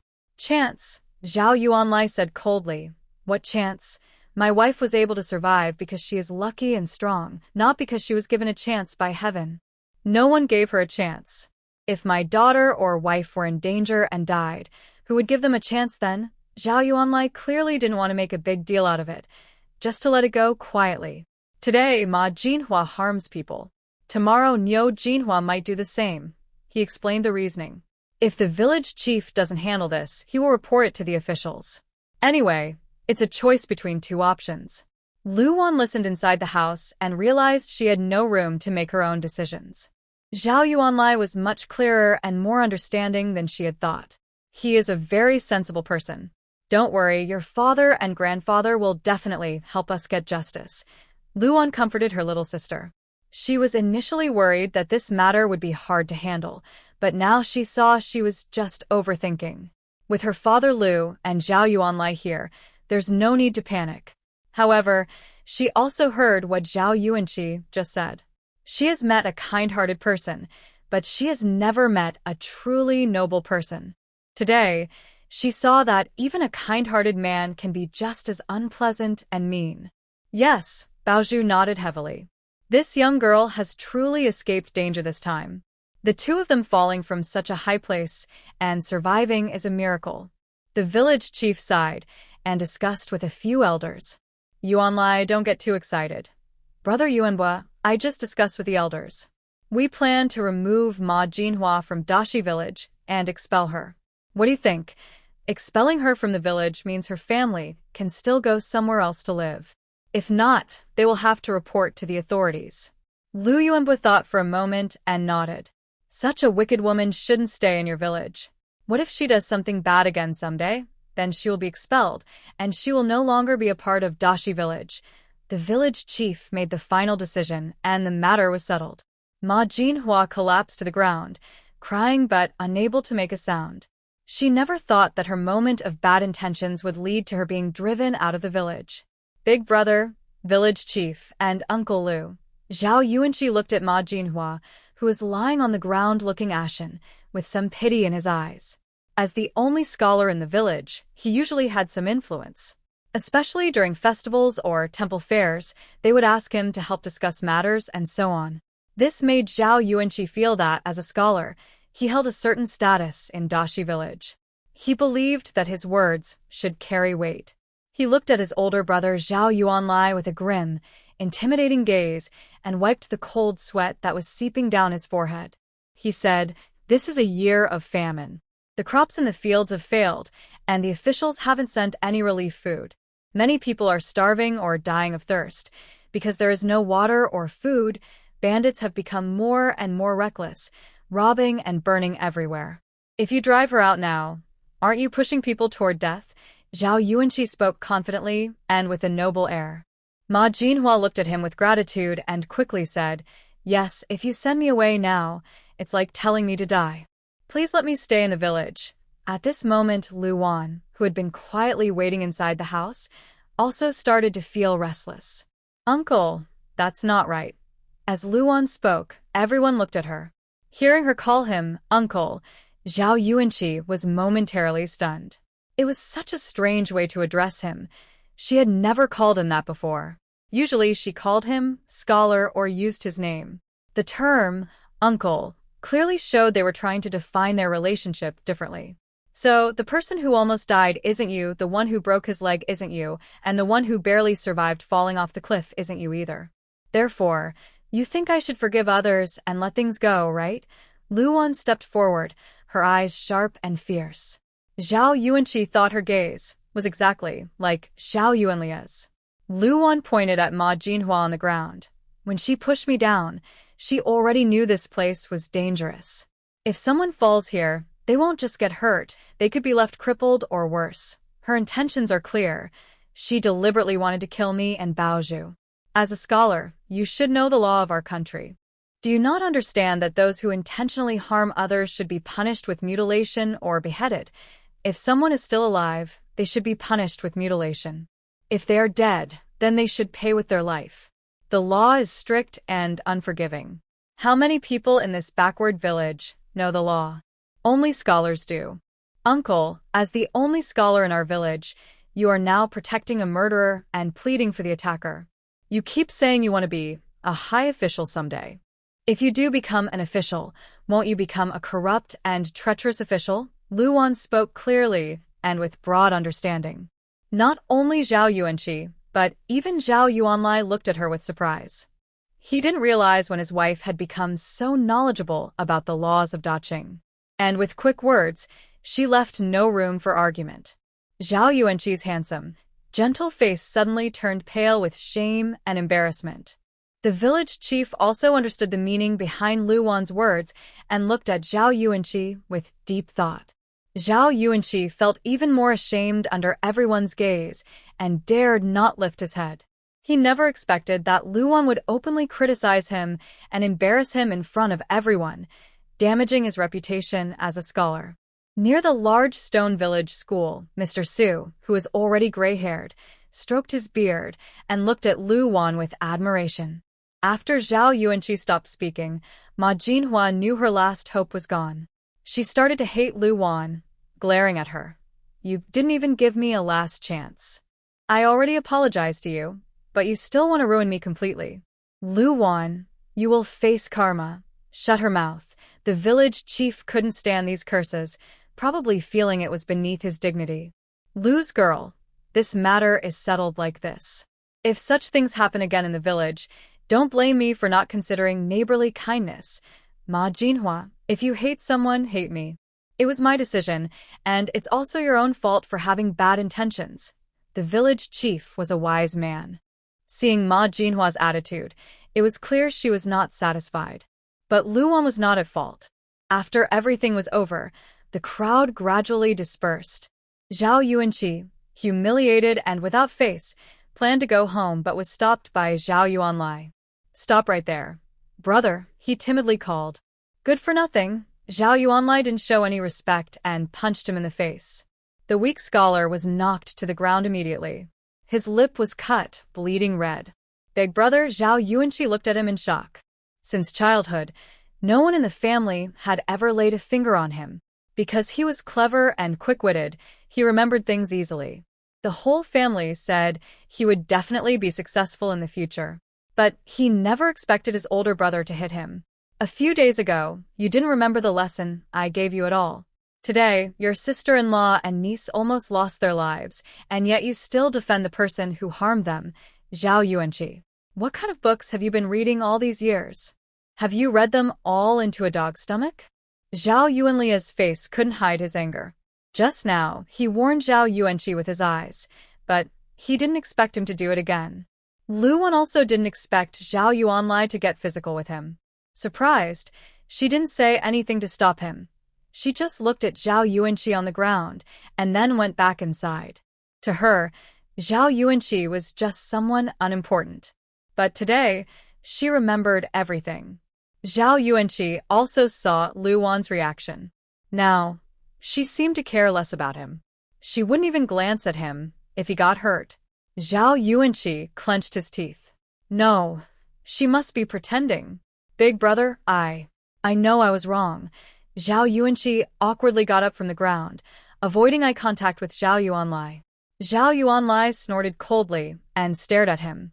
How you used to bully Awan is one thing, but now that I am here, don't act wild in front of me. This can only happen once. If it happens again, don't blame me for not recognizing my family. Get lost. If there's nothing urgent, don't come here to cause trouble for your sister-in-law. Zhao Yuanqi slunk away in defeat, not daring to say another word. Old Master Lu and Lu Dali watched clearly and carefully.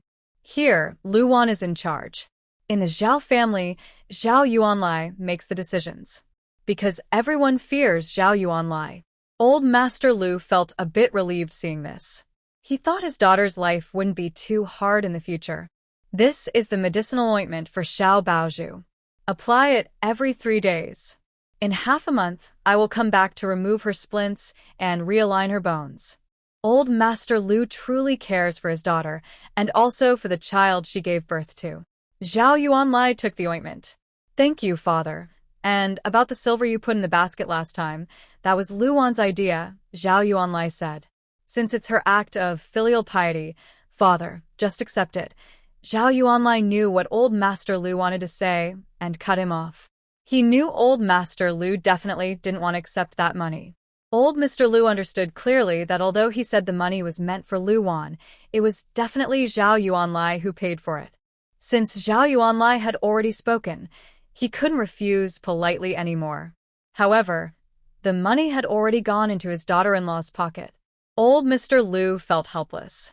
Dad, let's eat dinner first and then leave, Lu Wan said, trying to persuade him. Lu Dali said, No, little sister, I need to go with Dad to see a patient at a neighbor's house in town. We might not make it in time. Lu Wan looked at her old, bent figure and felt a strange, sad feeling in her heart. Big Stone Village is very far from the town, about an hour's walk.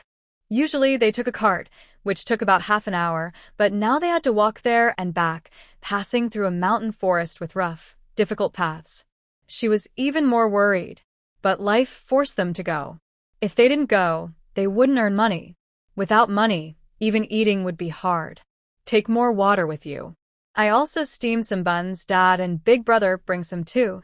They steamed red sugar buns and fried egg pancakes, filled with spring water. This way, they wouldn't tire too much on the road. All right, we're leaving. Lu Dali took the heavy bag handed to him by Lu Wan. It was clearly filled with many things. He glanced at Zhao Yuanlai and then turned to leave. Usually, when a woman gets married, if she takes things from her family in front of her husband, she would be criticized. Lu Dali was worried about that. But just now, Zhao Yuanlai didn't seem to mind. Of course, he himself had never thought that way about his wife. He just feared that if she married into a bad family, she would suffer. Let's go. Don't worry too much. Your sister will be fine, old Mr. Lu said, starting to feel relieved. In his eyes, as long as his daughter stopped thinking about that handsome young man, her life with Zhao Yuanlai would be better. Lu Wan was clever, Zhao Yuanlai was capable, and the children were well-behaved. Life wouldn't be too hard. Yes, I understand, Dad. Lu Dali nodded firmly. Now that his sister's life was getting better, he also wanted to work hard so that the whole family could live a good life. After Uncle Lu and the others left, Lu Wan went to the backyard and took out the little wolf she had entrusted to her at the bottom of the mountain stream yesterday. She had hidden the puppy among some dry grass and told it not to make a sound. The little wolf seemed to understand human speech and obediently stayed still in the grass. Husband, do you think this wolf is a silver-furred fire cloud wolf?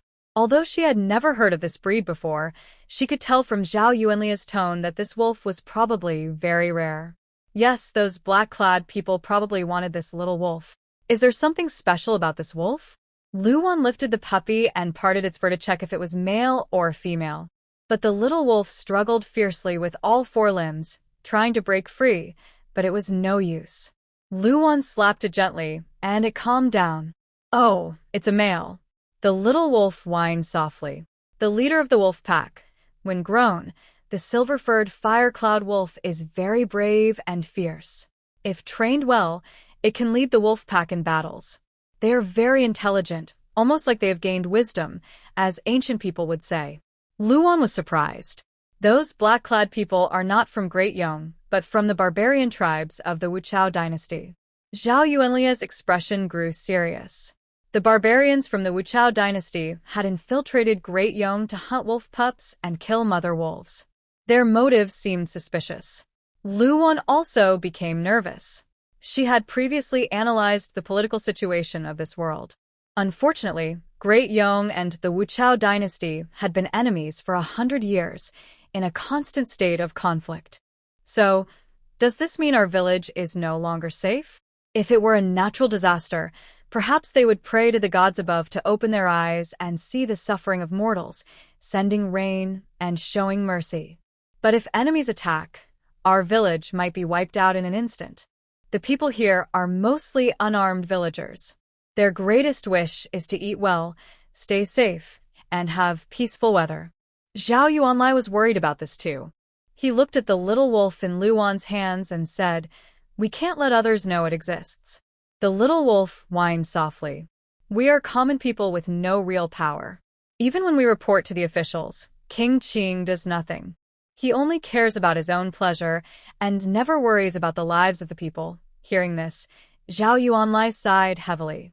If King Qing truly cared for the people, he could hand over the little wolf cub to the palace, and they would decide what to do with it. After all, the wolf cub has a rare bloodline. Many people from the martial world secretly entered the Daqing territory, and many died just to get this wolf cub. Lu Wan was worried. She held the wolf cub and looked at it from all sides. She asked, "Can we still return it to the forest now?" When she brought the wolf cub back, she didn't realize how rare it was. It's like stealing a national treasure in modern times. Zhao Yuanlai shook his head. Once a wolf cub recognizes its owner, it can find you even if it's 1,000 miles away. Lu Wan. Wow, she's brought back a hot potato. No one told her that this thing is not only rare, but also recognizes its owner. This fur patch is too obvious. Suddenly, Lu Wan remembered something. She found a hair dye in the shop. What is this? It's a good thing to hide its mark. Lu Wan quickly operated the item, dyeing the silver patch on the wolf cub's head black. Now, it looks just like an ordinary wolf. Lu Wan patted the little guy's head and said with a smile, "From today on, your name is Wankai. Remember, you are a dog, not a wolf. You are a dog, not a wolf. Be good. Give me a bark." Zhao Yuanlai. Wankai sat on the ground, tilting his head as if trying to understand what Lu Wan said. "Come on, I'll call you. Bark." Like this, bark. The wolf cub. Howl. No, bark. Lu Wan slapped him gently. Wankai looked at her sadly and said, "Woo." Woof. Hey, that's right. Good boy. Lu Wan smiled and patted Wankai's fluffy little head. Now, she is a guard dog. Although it's a wolf, she says it's a dog, so it's a dog. Moreover, the first dog humans ever domesticated was evolved from wolves. She thought, since this little creature is so rare and smart, maybe it can be tamed too. Ding. Congratulations! You have obtained a rare fire cloud wolf. You have earned 2,000 points. Would you like to spend 1,000 points to open the pet shop page? 1,000 points. Open. As soon as the pet shop page opened, Luan was stunned. She thought it would only sell things like dog food and canned pet food, but surprisingly, it included all kinds of animal feed, veterinary medicines, and manuals. It was incredibly comprehensive. Fire Cloud Wolf Care Manual. Juvenile stage. Intelligence about the same as a 3-year-old human. Attack power 0. Adult stage. Intelligence about the same as a 10-year-old human. Attack power 100%. Bite force about 200 kilograms. Hiss. Luan took a deep breath.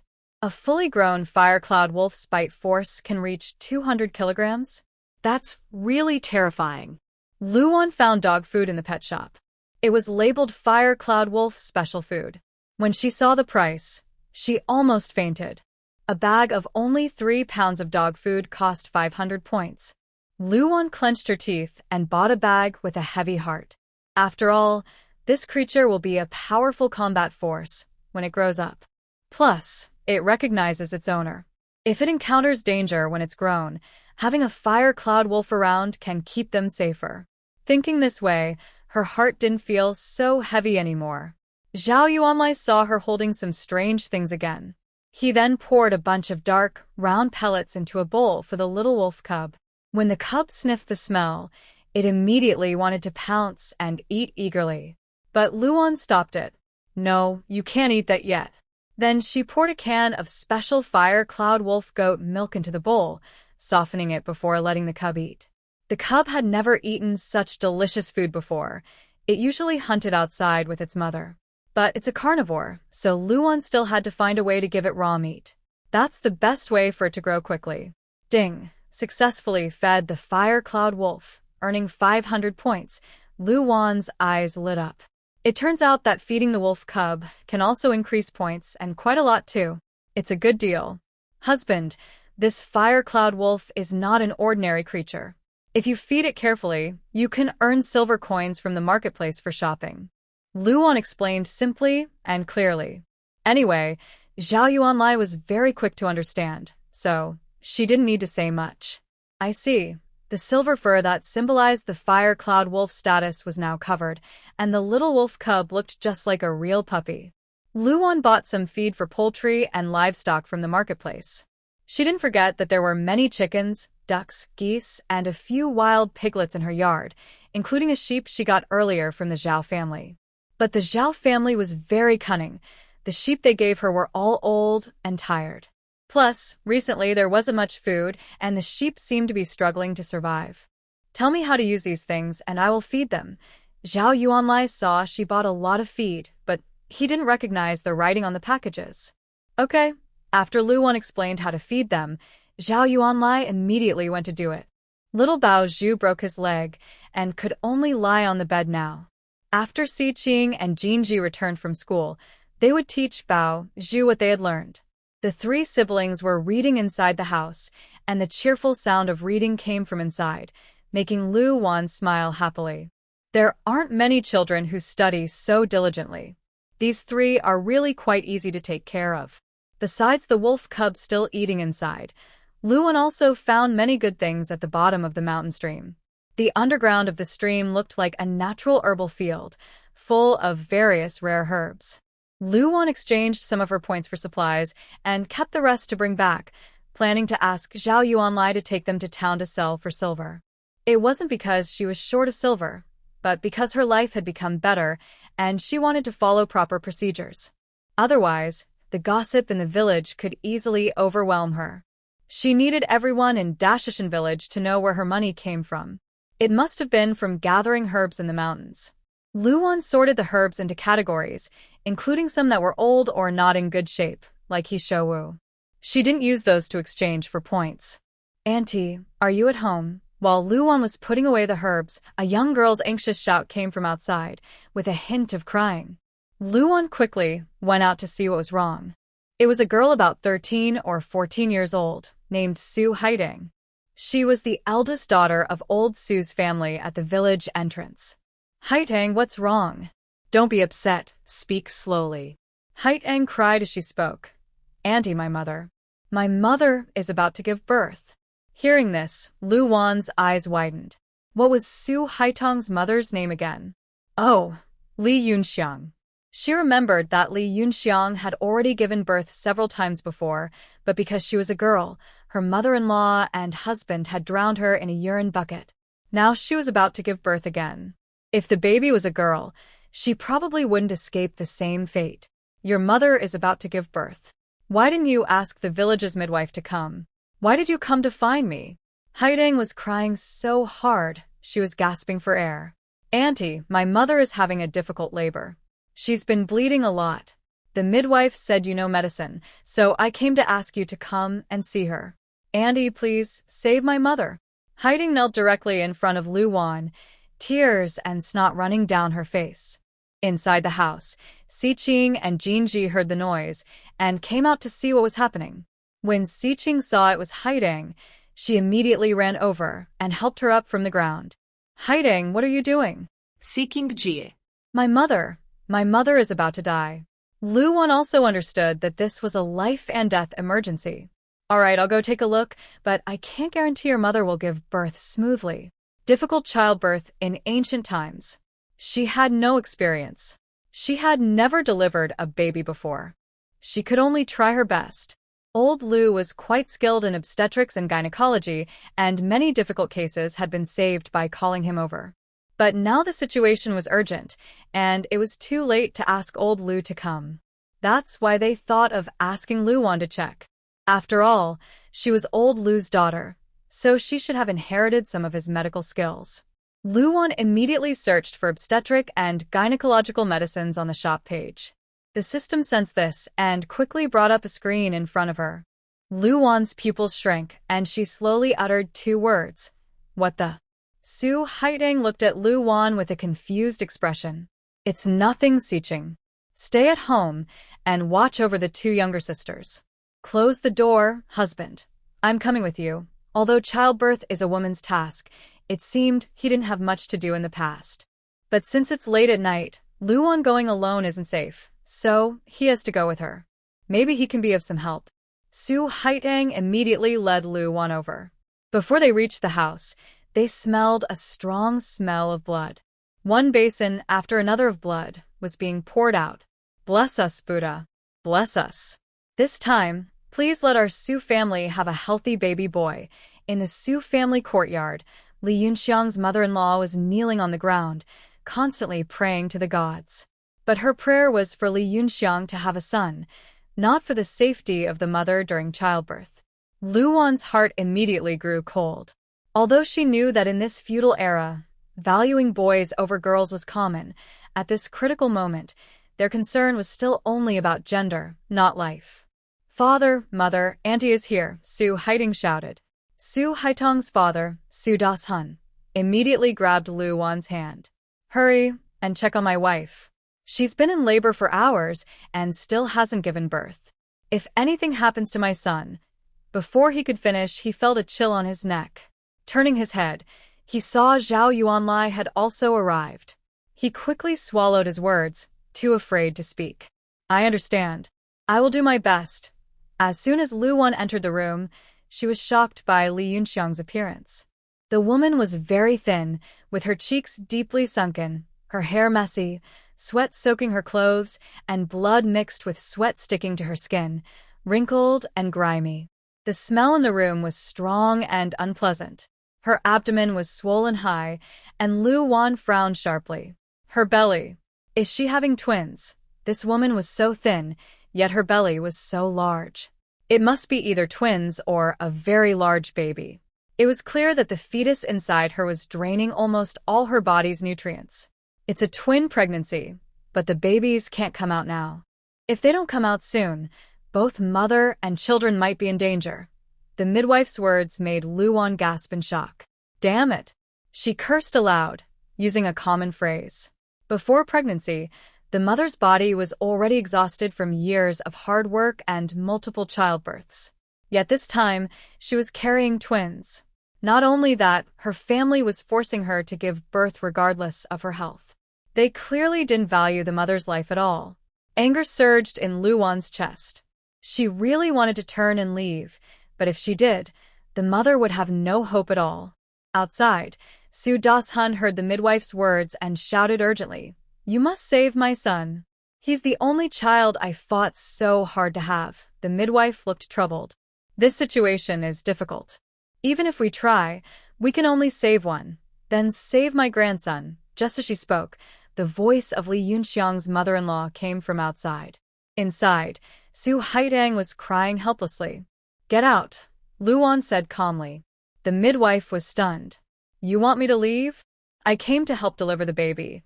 How could she deliver the baby if she left now? "Have you seen the baby born yet? Every moment you delay here, both she and the baby inside are at greater risk." Luan clenched her teeth.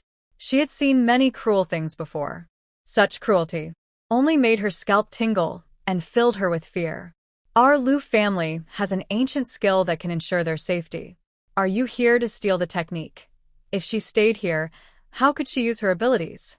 On the way here, the system had already opened a special surgical space.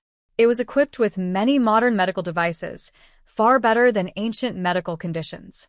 "Haidang, you should go out too. I need to be alone," Luan said. The midwife wanted to say more but was called out by Su Das-hun. "Das-hun, she's alone. How can she deliver the babies? I see 2 twin boys in her belly. If they're lost..." "Bah, don't talk nonsense. My grandson is a destined star from heaven. He'll definitely be born safely," Li Yunxiang's mother-in-law hurriedly assured him. "Her father is such a good doctor. She must be just as capable." Today, Su's daughter-in-law was giving birth. The neighbors nearby could hear Li Yunxiang's loud screams. But now, there was no sound at all. The midwife continued, "I'm just trying to warn you. She's so young, and her father has learned many medical skills. My wife is very skilled. Since she said she can save the baby, she definitely can," Zhao Yuanlai said coldly. The midwife stopped talking. In the room, Li Yunxiang was exhausted. Through the system's holographic screen, Luan saw that the baby inside her was in a breech position, stuck at the entrance of the womb. The baby couldn't come out. Luan immediately gave Li Yunxiang a big sip of spiritual spring water. She patted her face and said, "Li Yunxiang, you have to hold on. If you can't, both you and your baby will be in danger." Li Yunxiang, feeling faint, now felt like she was in a fairyland, surrounded by warmth. There was also a beautiful voice. Luan moved her to the operating room, as if a gentle breeze had entered her body. It was as if she had been blessed, gaining many new skills.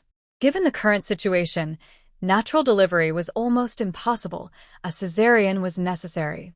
In ancient times, opening the abdomen to deliver a baby was very dangerous and could be deadly. But now, she had a versatile operating room. Luan covered Li Yunxiang's eyes and began the procedure. Time passed second by second. Outside, no one could hear any movement from inside. More and more people gathered, eager to see what was happening. "Why is there no sound? Old Zhao, is your wife okay? If not, let the midwife go in. This is a life and death matter. We can't take any risks." The Su family servant was kneeling and praying that the baby born would be a healthy, chubby boy, not a girl. The Su family was known for valuing boys over girls. Even other families, no matter how much they preferred boys, wouldn't drown their newborn daughters. But the Su family was different. They would drown the girl babies, not giving them a chance. After all, they were their own children.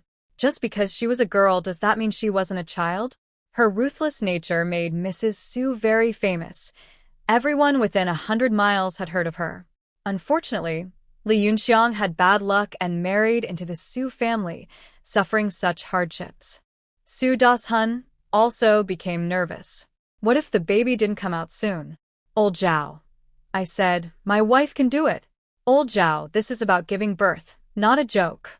It could be dangerous." His wife had never delivered a baby before. Could her experience compare to that of a seasoned midwife? As half an hour passed, Su Das-hun grew more restless. He stood up, ready to rush inside. Suddenly, from the quiet house, loud crying was heard. "It's a baby. Congratulations. You have a new little one. The door swung open, and Luan came out holding 2 babies. Mrs. Su pushed past everyone and hurried over, her face almost fierce as she asked, "What's the gender? Boy or girl?" Her eyes sparkled, as if she would snatch the girl away and throw her if Luan said it was a girl.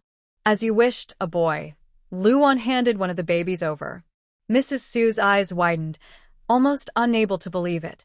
She lifted the blanket to check, and when she saw the sign of a boy, she burst into laughter. Blessed be our ancestors and the gods. Our Su family finally has a son with a thing. Mrs. Su was so happy her face twisted with joy. She turned to look at the other baby in Luan's arms. "And what about this one? This one must also be a boy. I knew my daughter-in-law was capable. She gave me 2 grandsons at once." Luan's face was dark, but she didn't give the baby to her. "This one is a girl. Your daughter-in-law gave birth to a twin boy and girl." "What? A girl?" Mrs. Su's eyes widened in shock. She reached out to grab the baby. Zhao Yuanlai quickly stepped in front of her, glaring. "What are you trying to do?" "A girl. It's a girl. How can it be a girl?" Mrs. Su stomped her feet in anger. "That useless thing. I've been feeding her well all this time, and she still gives me a girl. What's the use of a girl? Keeping her is just a waste of food. It's better to throw her away, then she won't steal milk from my big grandson." When Luan heard this, her heart grew colder. In feudal times, people's hearts were more frightening than venomous snakes or wild beasts. Now Li Yunxiang had just given birth, and she said such things. "I'll see who dares." Su Posey was about to rush forward and snatch the child from her hands when the village officer arrived with a group of people. "Su Posey, you already killed so many little girls before. Do you still want to come now? Aren't you afraid that your bad deeds will catch up with you, and the children will come to seek revenge at night?" Su Posey was truly notorious. Behind the village officer, Si Qing was hiding. When she saw Su hiding standing at the door, she smiled at her and nodded. But even this small interaction between the 2 children was noticed by Luan. She was a bit surprised, because Si Qing rarely played with girls in the village. Most of the time, she helped her family with chores like cutting grass, chopping wood, digging soil, and carrying manure. Su Posey didn't care about the village officer's rambling. "This is my family's business, and it's not your place to interfere. Give me back that girl who owes us money." She still wanted to reach out and grab her. Zhao Yuanlai stepped in front of Luan, blocking Su Posey. "If you dare to hurt this girl, I will tell Mr. Su and ask him to come and settle this." Mr. Su was the only teacher in the village. He was also Uncle Su Dashun. He was quite respected in the village.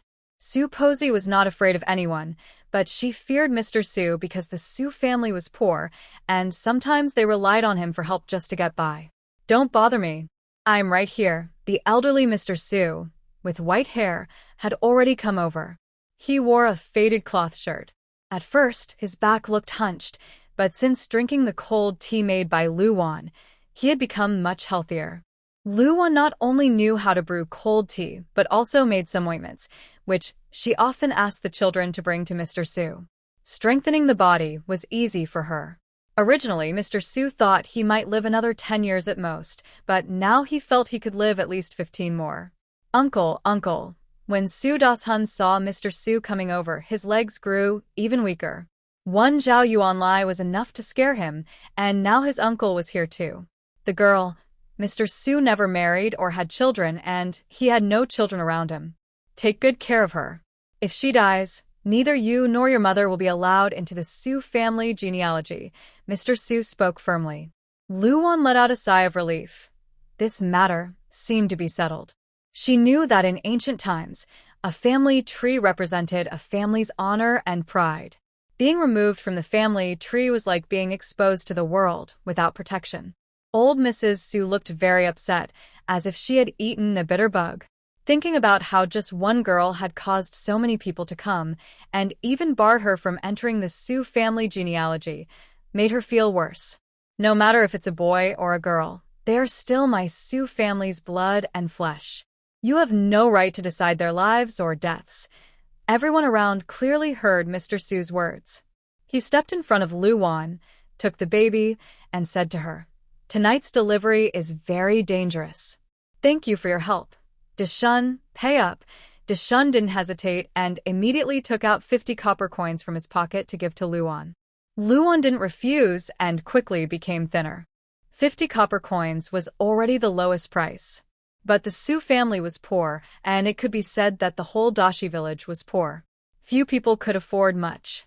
"Haidang," Siqing softly called out Su Haidang from behind. Little Haidang immediately went over when she heard the voice. "Siqing ji, here, this is candy. Hide it quickly and eat it when no one is around." He secretly slipped a piece of chocolate into Haitang's hand. Haidang looked at Siqing in surprise. "I can't take this candy." Candy was very precious at this time. Most children here had never tasted sugar. They ate sorghum or wheat stalks. Some families made their own malt sugar, but no one had the time or energy to do so. Eating and drinking were already difficult, so there was no time to make candy. "Why can't you take it? This is from Mama. Mama has lots of candy. I give it to you so you keep it. Alright, I won't say more. I'm going home now." Originally, Siqing wanted to say some comforting words to little Haidang, but seeing the crowd gradually disperse, he didn't dare speak much, afraid of being seen. Gossip in the village can be very harmful. Little Haidang watched Zhao Siqing hurriedly leave, clutching the candy in her hand. She whispered softly, "Thank you, Brother Siqing." After Luan returned home, she looked very down. Because of opening a surgery room, she lost nearly 10,000 points in one night. The fully automated surgery room required almost no effort from her, just input commands and submit points. The system would automatically check the patient's health information and suggest the appropriate treatment. However, opening it costs 5,000 points each time, not to mention using the instruments and medicines inside. Her heart ached deeply. "Wife." Zhao Yuanlai brought over some water. Seeing Luan looking so tired, he thought she was exhausted. The water was heated in the pot, ready for her to relax by soaking. "You did very well today, saving 3 lives. "Really?" Luan smiled bitterly. She couldn't tell Zhao Yuanlai about the surgery room because he wouldn't understand these advanced modern devices. But having such a surgery room brought her many conveniences. At least she wouldn't worry about dying from a simple tetanus infection in the future. Ding! Congratulations to the host for completing the rescue mission. The surgery room has evolved by 10%, medicine category by 10%, and 5,000 points have been awarded.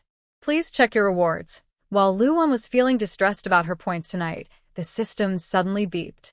Luan hesitated, wondering if the surgery room could still evolve.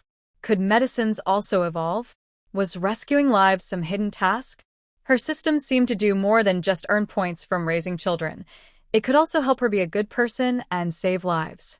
When Luan opened the system panel, she was stunned. Initially, the surgery room could only perform basic procedures like suturing, childbirth, and bone setting. The medicine category only included common items.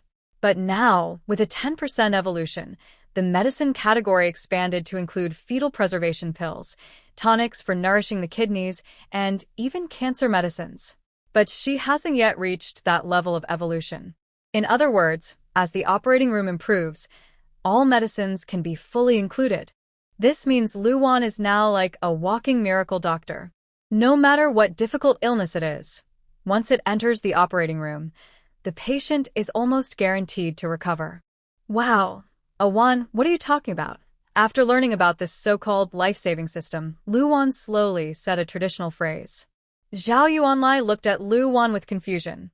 My wife just said, wow. What does that mean? Luan quickly hid her surprised expression and sat up suddenly, as if she had been saved from a near-death situation. She stood up and patted Zhao Yuanlai on the shoulder, asking, do you believe I will become a miracle doctor someday? There are so many medicines now, even medicines for fighting epidemics. In ancient times, anything could happen and medical skills were not very advanced.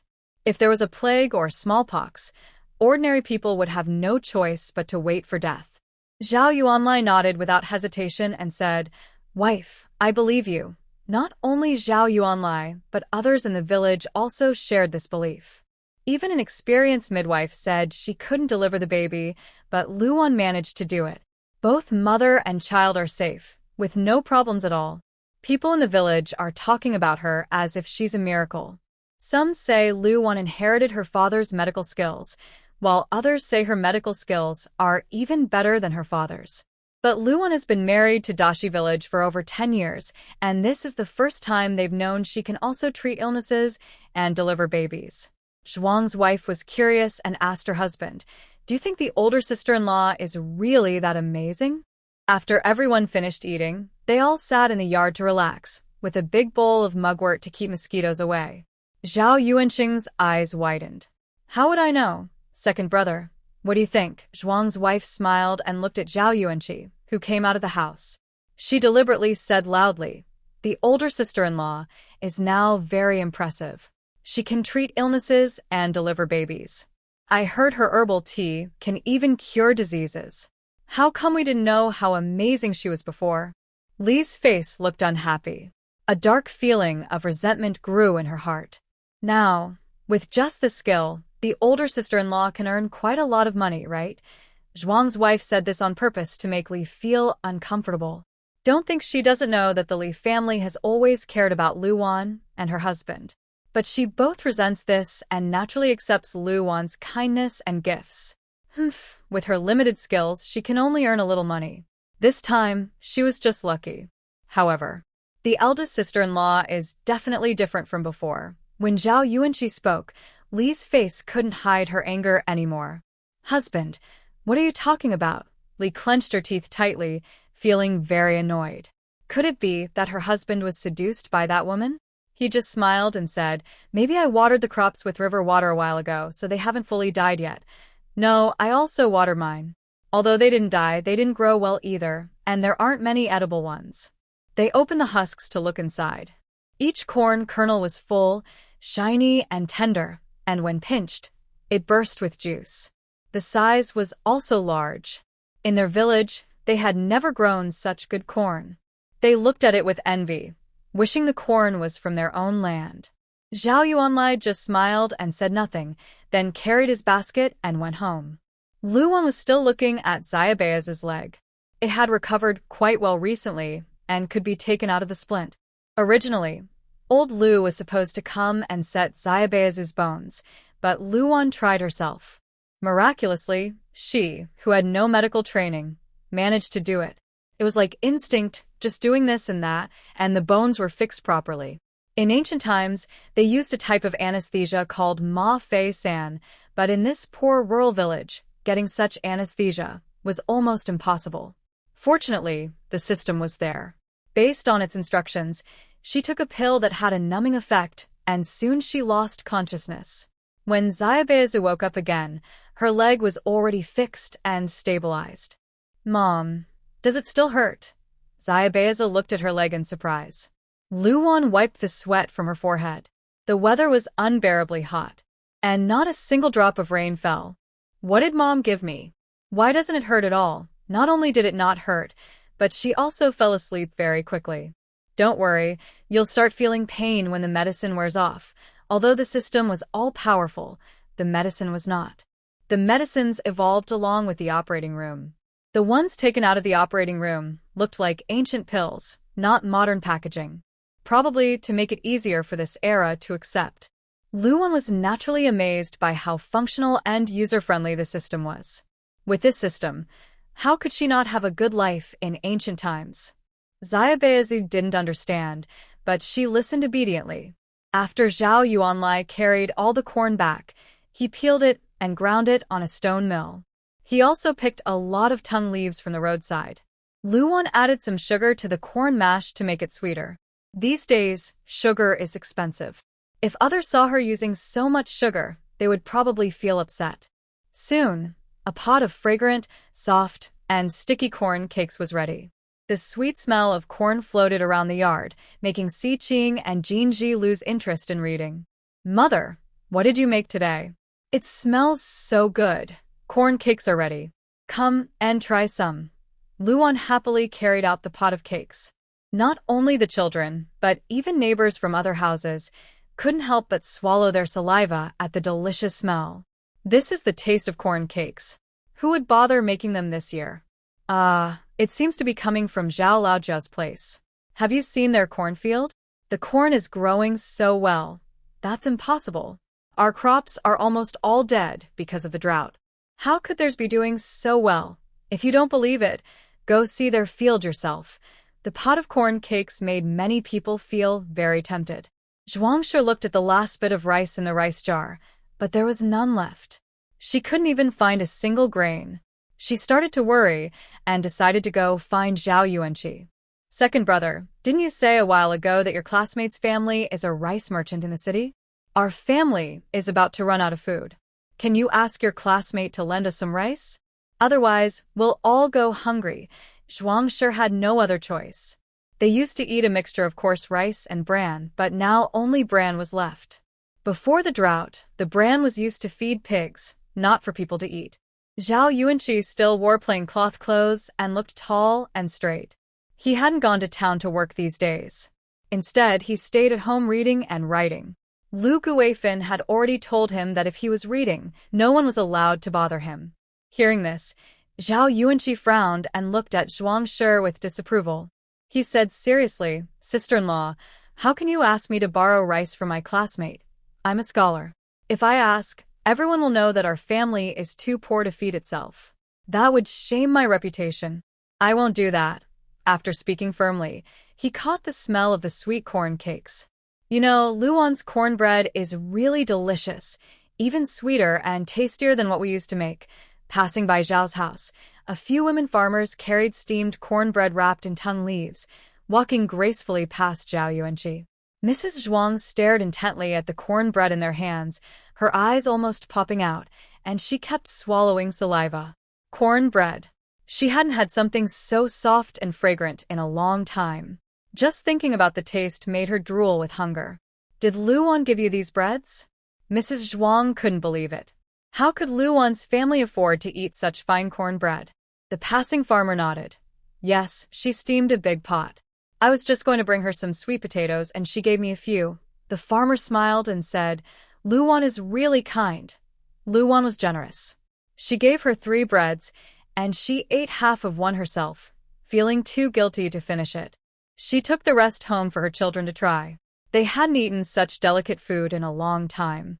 Mrs. Zhuang looked upset and immediately went to find Lu Guifan. Mother, what do you think big sister-in-law means? Not sharing bread with her own family, but giving it to outsiders. Mrs. Zhuang was furious. Their family was almost starving, and big sister-in-law was giving food to others. What? Lu Guifan stood up quickly after hearing this, glaring at Mrs. Zhuang. Are you telling the truth? Of course. How could my daughter-in-law lie to mother? That wicked woman. Lu Guifan was so angry, she slapped her thigh. She looked so furious. People might think she had lost gold. She seemed about to burst with rage. Mother, we have no more rice left to cook. I just went to find second brother to ask if he could borrow some from his classmates, but he refused. Now we might starve. Anything good in the house was always eaten by her mother-in-law and second brother. When Luan was here, she could eat better. But now that Luan was gone, she could only eat what was left over. Mrs. Zhuang felt bitter inside but dared not say anything, afraid Lu Guifan might get angry and have Zhao Yuanqing divorce her. These days, women who get divorced have no future. Either jump into the river yourself or go to the nuns' temple to become a nun. But these women are probably not even accepted as nuns. You can't go back to your family either, so you'll have to die outside. My son is a scholar, a talented young man, and he will be a top scholar someday, destined for a high official position. How can you ask him to borrow rice from his classmates? If this gets out, my son's reputation will be ruined. Hearing this, Lu Guifan immediately looked at Zhuang with blame. Zhuang's face darkened, and she almost ground her teeth. Fine, so the whole family only values the second brother. Are all of us just here to be background for Zhao Yuanqi? But mother, Zhuang hesitated and spoke, we can't even have dinner tonight, but my sister-in-law and the others are eating cornbread.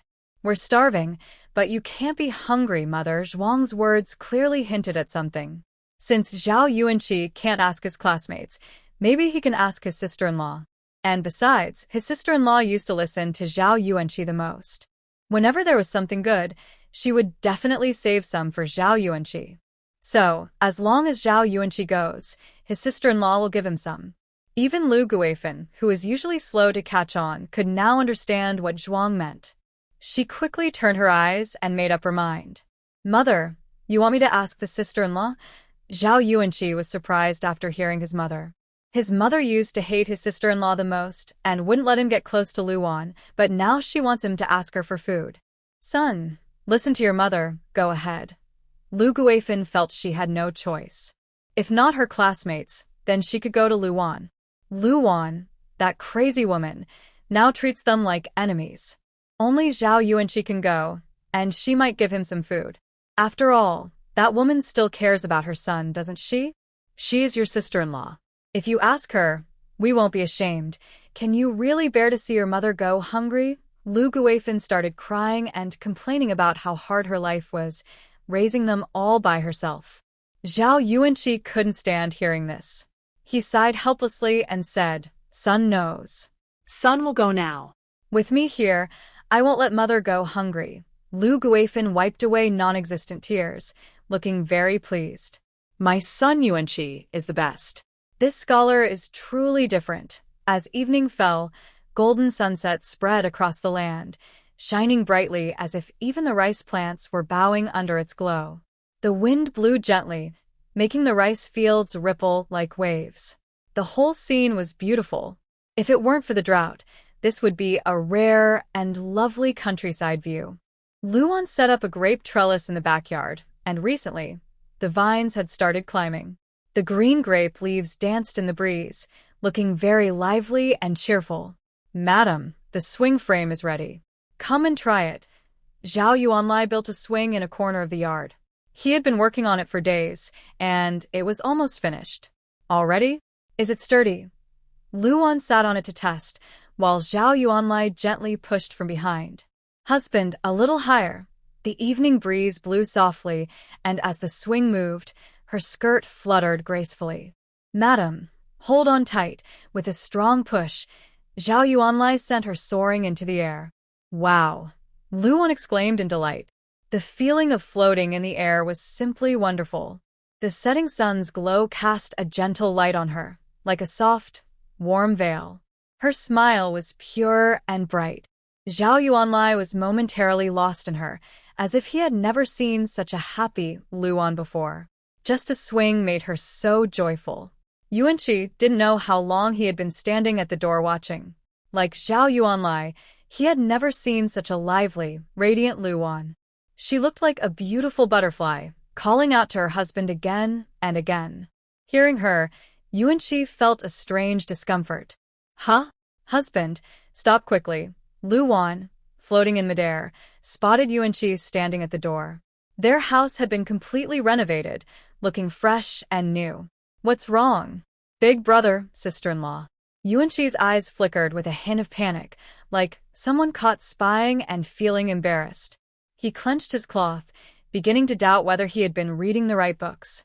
Even when facing his own younger brother, Zhao Yuanlai did not look friendly. Unlike his delicate and gentle appearance, Zhao Yuanlai was tall with broad shoulders and a narrow waist. His clothes couldn't hide his smooth, well-defined muscles.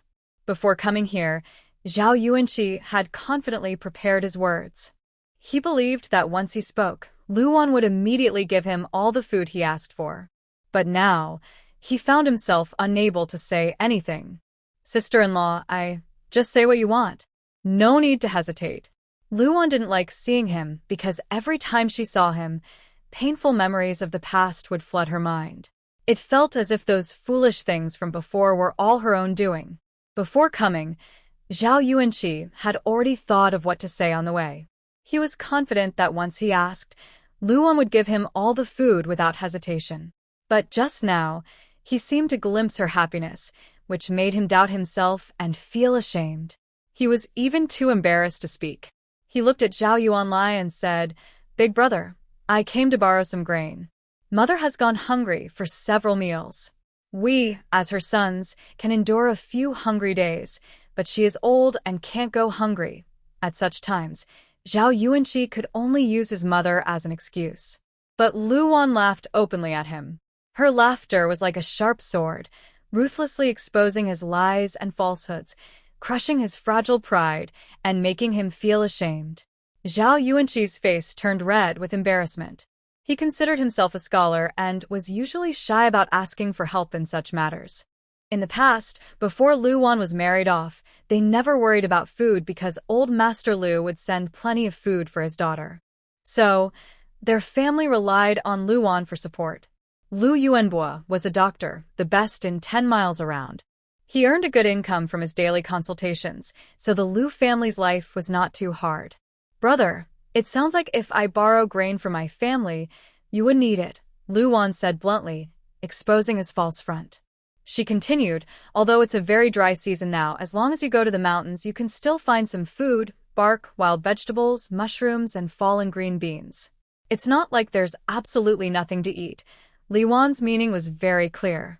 It's not that there's no food these days, but that their family is too lazy and doesn't want to go out to find it. Others go to the mountains to pick mushrooms, dig wild vegetables in the fields, or gather wild fruits. They can manage to get by that way. They're just waiting to survive this drought. But now, when they have no food, they come to ask her for some. There's no such good thing in the world. Big sister-in-law. Zhao Yuanqi looked ashamed. He wanted to speak but didn't know how to start. After hesitating for a long time, he finally said, "Our family's pot is really empty, and we have no way out, so we came to ask you, please, big sister-in-law, for the sake of the children, lend us some leftover grain. I promise to return it later." Zhao Yuanqi made a firm promise. He was so humble, lowering his dignity, to beg her. She should at least give him some face, right? Besides, isn't her current behavior just to attract his attention? If she could come personally, she should be happy inside. Why pretend to be so proud? Isn't she very fond of and admiring him? If she still cares about his words or a glance in the future, she should have taken out some grain earlier and shared it with him. Not pretending to be so aloof now. "Right now, my family is run by your sister-in-law. If you want to borrow grain, ask her." Zhao Yuanliang spoke, and Zhao Yuanqi understood that he couldn't rely on his older brother. So, he could only hope for Li Wan. Li Wan smilat. She said, "My family still has 3 children to support, so I really don't have extra grain. Aren't you working as a clerk in the county? Why hasn't your employer paid you yet?" Li Wan's words were actually teasing Zhao Yuanqi. They didn't know that Zhao Yuanqi's work in the county was unreliable. He worked only 3 days and rested 2. He never did proper work. Big sister-in-law, Zhao Yuanqi couldn't find words. He couldn't say that he had gambled away all his money in the county. Otherwise, he wouldn't have stayed at home all this time, afraid to go out because someone might ask him for money. He only stayed inside, hiding behind reading as an excuse. "Since your older sister-in-law has already spoken, you should go back and figure it out yourself. My family's grain isn't for unimportant people to eat for free. Big brother, your words are a bit harsh. We are all brothers and sisters, part of the same family. Even if bones are broken, the tendons are still connected. Why be so extreme now?" Zhao Yuanqi started to use moral pressure again, bringing out his usual arguments from his holy book.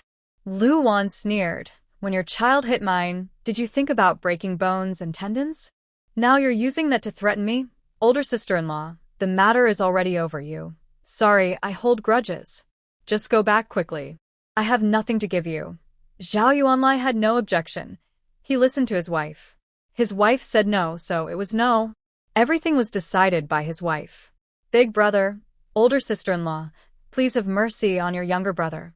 Seeing her want to leave, Zhao Yuanqi became anxious.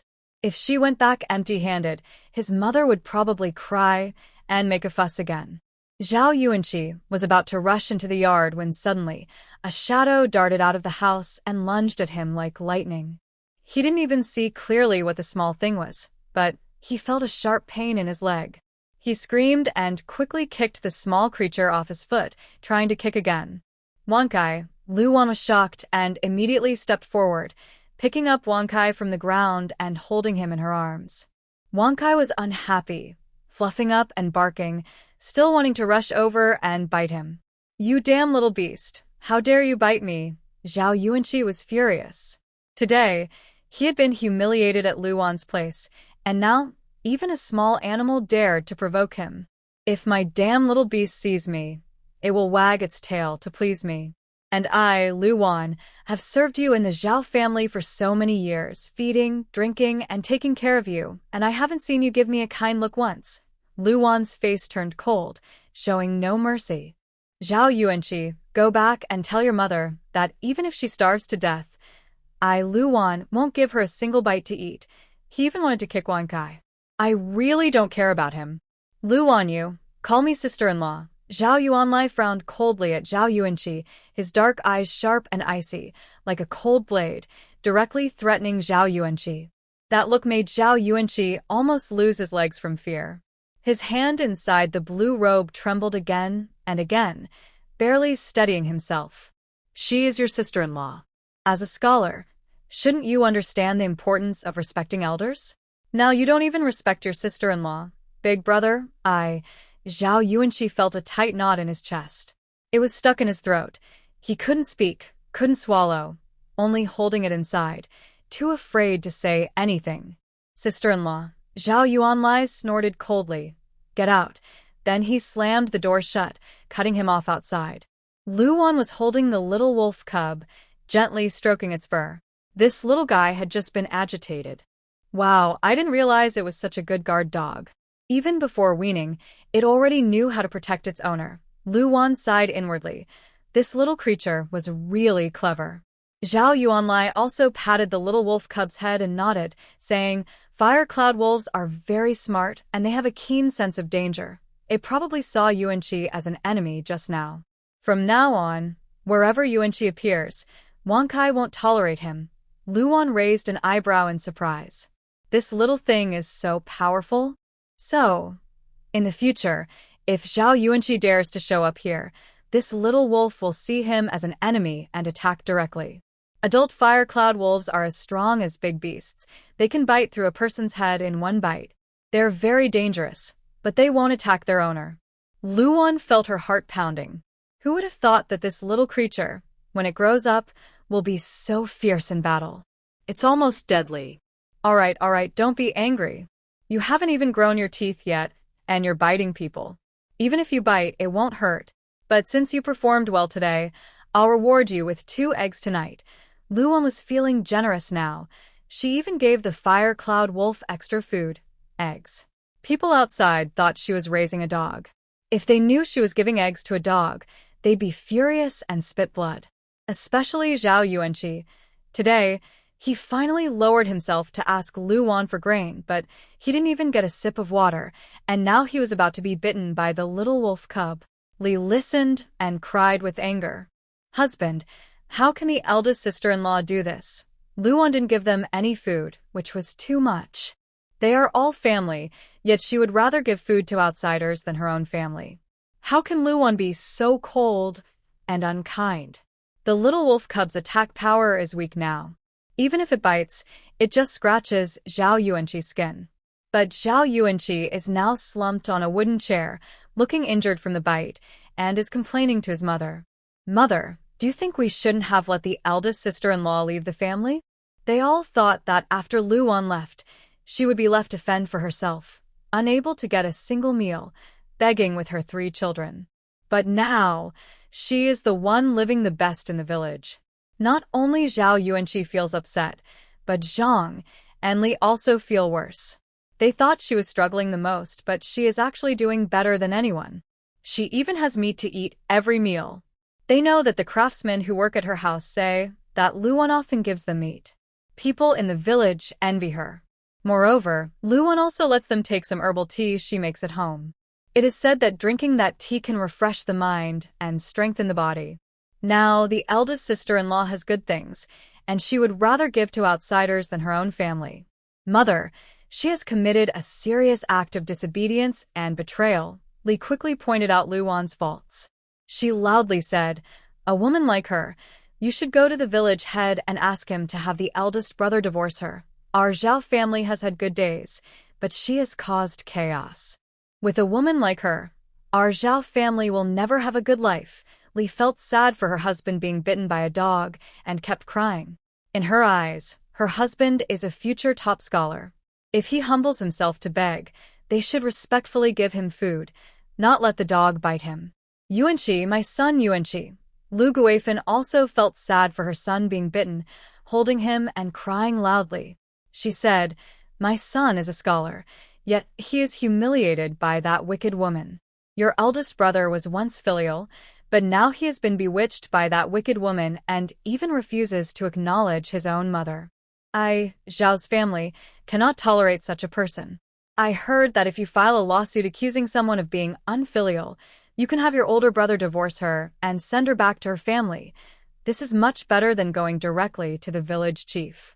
Because, in Lu Guifan's view, the village chief is deliberately favoring Luwan." Zhao Yuanqi's eyes are dull, probably feeling that for the first time in his life, he is begging and being humiliated. His dignity is hurt, and he feels hopeless. But now, hearing his parents' words, his eyes light up again. Yes, a lawsuit can be filed to accuse Luwan. Accuse her of being an unfilial mother-in-law who disrespects her husband's family and brothers. Meanwhile, Luwan sneezes heavily. A cold breeze blows behind her. Strange. In this hot weather, could she be cold and sick? It's already dark. Every household has finished dinner and is sitting outside to enjoy the evening. Siqing hurriedly stuffs all the wrapped corn buns into Xia Haitang's arms.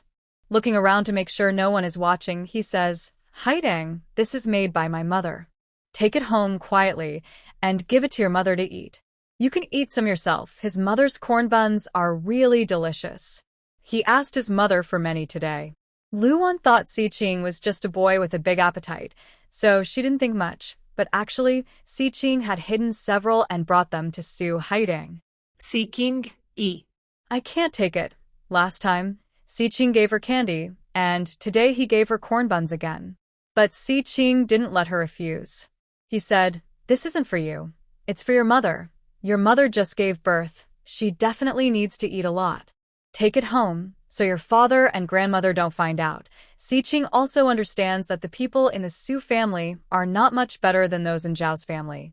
"Thank you, Siqing." Haitang's eyes turn red. To her, Zhao Siqing is the best person in the whole village. Except her mother. "Go back quickly, don't let anyone see you," Siqing urges her. Haitang nods and runs away. Siqing then relaxes and plans to go home. But just a few steps later, someone blocks his way. "Oh, isn't this Zhao Siqing? Who did you just see out so late?" The speaker is an old widower in the village. The old widower had lost his wife years ago. He had no children and was covered with pimples and scars. So, the villagers called him Pimple Face. Siqing felt very cold and said, "I didn't see anyone." "Really? You look just like Miss Sue's daughter," someone replied. "Shut up. You're talking nonsense. I'm going home now. If you stop me again, I'll tell my father to come and teach you a lesson." Siqing pushed away Pimple Face and ran quickly. Pimple Face was not a good person. Because he hadn't been with a woman for many years, he often tried to flirt with handsome boys and girls in the village. Siqing looked nice, so he had to be careful because Pimple Face might come looking for his two sisters. The villagers also disliked Pimple Face. He had a face full of pimples, was lazy, and a troublemaker. He was a bad influence in Big Stone Village. "Siqing, where are you going so late at night?" Luwan had just put away the herbs she was drying in the yard. Siqing was a little nervous and stammered, I went to play with the children in the village." "Really?" But she had just seen that Siqing was heading towards Su Haitang's house. "Mother, I remembered I haven't finished the homework assigned by the teacher today. I went to do my homework." Siqing quickly ran back to her room. Luwan raised an eyebrow. The child was lying. "He went to see little Haitang," Zhao Yuanlai said, coming over and taking down the herbs from the top shelf. Luwan found it a bit difficult because the shelf wasn't very high, so she had to bring a wooden ladder. "So he took the cornbread today to give to little Haitang." Maybe. Luwan's house was already built and little Bao Zhu's leg was almost healed. She then sent a message to her family back home, asking them to come and stay for a few days.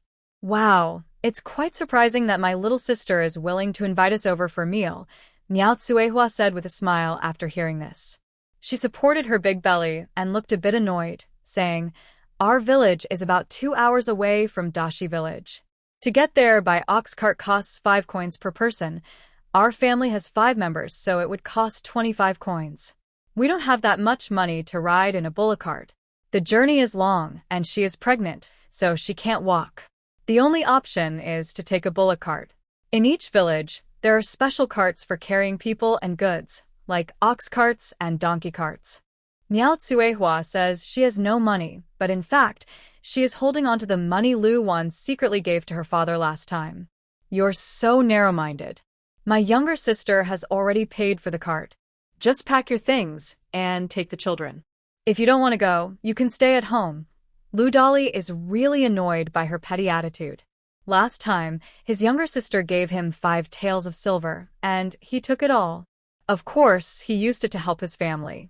Lu Dali didn't say he knew, but he understood.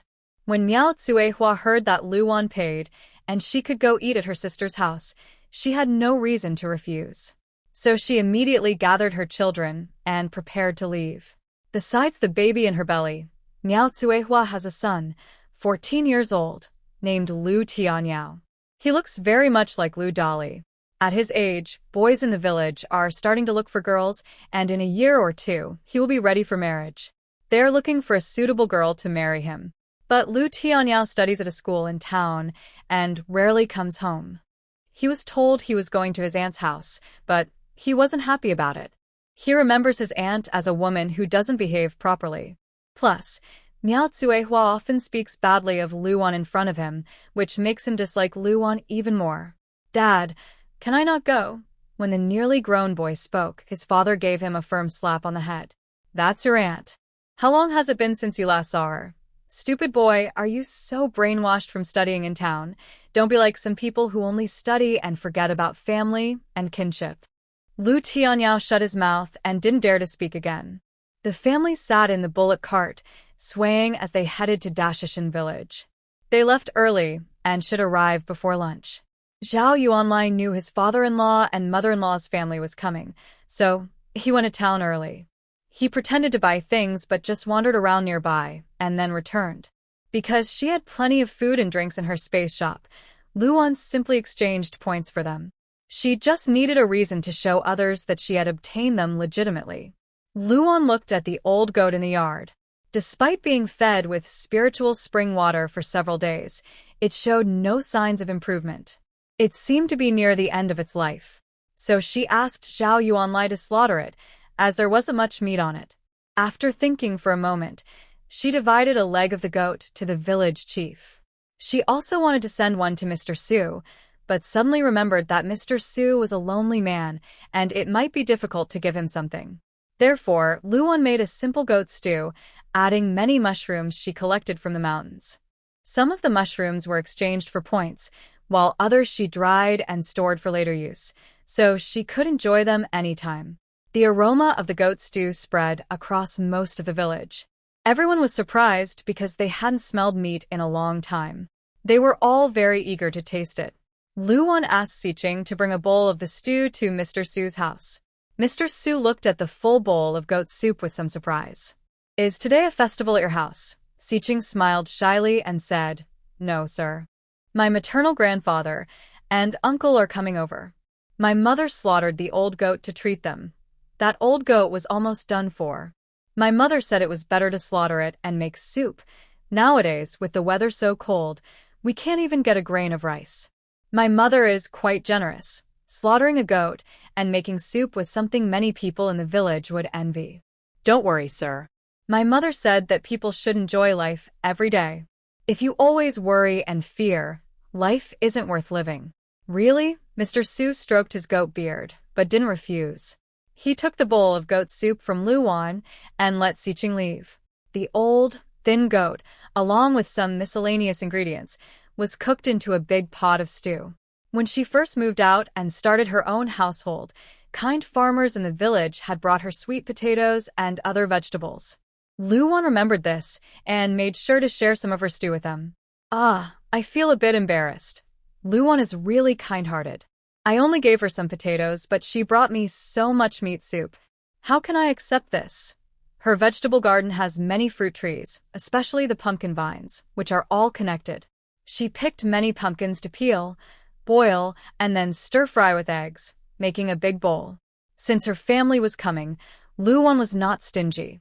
She spent 2,000 points to buy 2 jin of pork. The peppers in the garden also grew well. She made spicy stir-fried pork and used some fattier parts to make steamed pork with rice, topped with a thick layer of old pumpkin, all steamed together. The sweet aroma of pumpkin soaked into the meat, making it less greasy and more tasty. When her family arrived, it was just lunchtime. Lu Lao Dad and Lu Lao Mom got off the carriage and immediately smelled the tempting meat aroma. A few days ago, Luwon gave them some meat, which they ate over several meals, so they didn't eat much at once. Grandma and Grandpa, Ching and Jinji saw them coming and rushed over. "Oh, I missed you so much." Lu Lao Mom hugged the children and asked quickly, "Where's little treasure?" "Grandma, third sister's leg isn't healed yet." Lu Lao Dad and Lu Lao Mom hurried to see Baozhu. "Did your mother set your bones?" It was hard not to be surprised. He checked Baozhu's leg and found the bones looked even better than what he had done. Little Baozhu nodded proudly, "Yes. Yes. Mother is really good now. Not only can she set bones, but she can also deliver babies."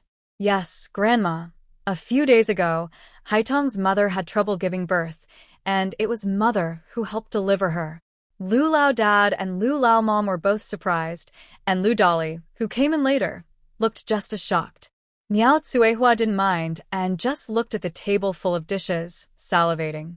Luwon's life is so comfortable. A table full of meat, which is rare during this famine year. This life probably isn't worse than those rich families in the county. "Little sister, is the meal ready? We've been traveling all this way and are starving. At least give us some water to drink." Miao Tsuehua couldn't wait to start eating. Just looking at this table of meat made her crave it. "Parents, older brother, sister-in-law, since you're here, sit down."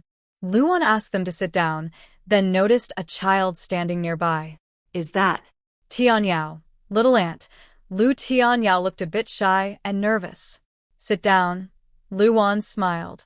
"Oh, what a good day today. You made such a big table of food, but you didn't let your mother come to eat.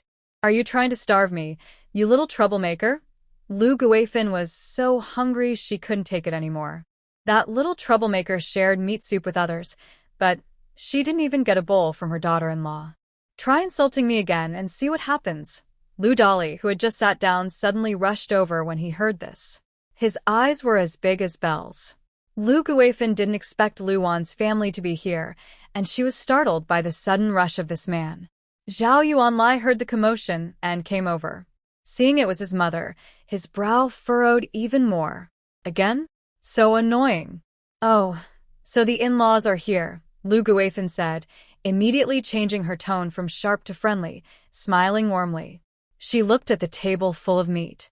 Without asking Luwon what she thought, she went straight over and sat down. Seeing Jin Ji standing nearby, she glared and said, "You really don't understand manners. Your grandmother is here, and you don't hurry to add food. I haven't eaten yet, and this is a good chance, isn't it?" Zhao Yuanlai didn't say anything. He just walked over, grabbed Lu Guifin's hand, and pulled her outside. She was very strong. Lifting 200 or 300 pounds was easy for her. She was an old lady, but she was pulled along without even catching her breath. "Son, what are you doing? Pulling your mother like that?" Zhao Yuanlai dragged her to the gate of the yard and said, "When I'm not here, you don't even want to give a bite to a Wan and the 3 kids. Now I'm back, and you keep coming over, either borrowing grain from second brother or trying to take food from the children. Is it because your pension from those years isn't enough, or was I giving you too little money before?" Zhao Yuanlai was also a hot-tempered man and was very blunt even with his own mother. He didn't like her much, and since she had always treated him as a laborer, he didn't bother to care about their distant family ties. All he wanted was to live a good life with his wife and children, and nothing else. If someone wants to be a troublemaker, don't blame Zhao Yuanlai for not showing mercy or kindness. They are shameless, and they expect to have some face. He knows that if a man isn't strong and firm, his children and wife will only suffer. You. Unfilial son. Lu Guifan suddenly slapped Zhao Yuanlai across the face, leaving some blood marks. Luan felt a pang in her heart. Husband. Zhao Yuanlai protected her behind him and continued to pull Lu Guifan outside the yard. He said coldly, "If you say I am unfilial, go to the county town and report me. Bring proof if you have it. I will believe you. If you can't, then please behave yourself in the future and don't cause trouble for me and Awan anymore." Lu Guifan didn't expect her son to be so cold and unfeeling. Now, he wouldn't even let her have a meal. So she sat outside, crying loudly. "Oh, heaven! I raised the son with tears and sweat, and now he won't even give me a bite to eat. Is he trying to starve me? Why did I give birth to such a selfish person? I shouldn't have had you. You good for nothing. One day, you'll be struck down by heaven. You should die out there. Why are you back here?" Lu Guifan cried and shouted loudly.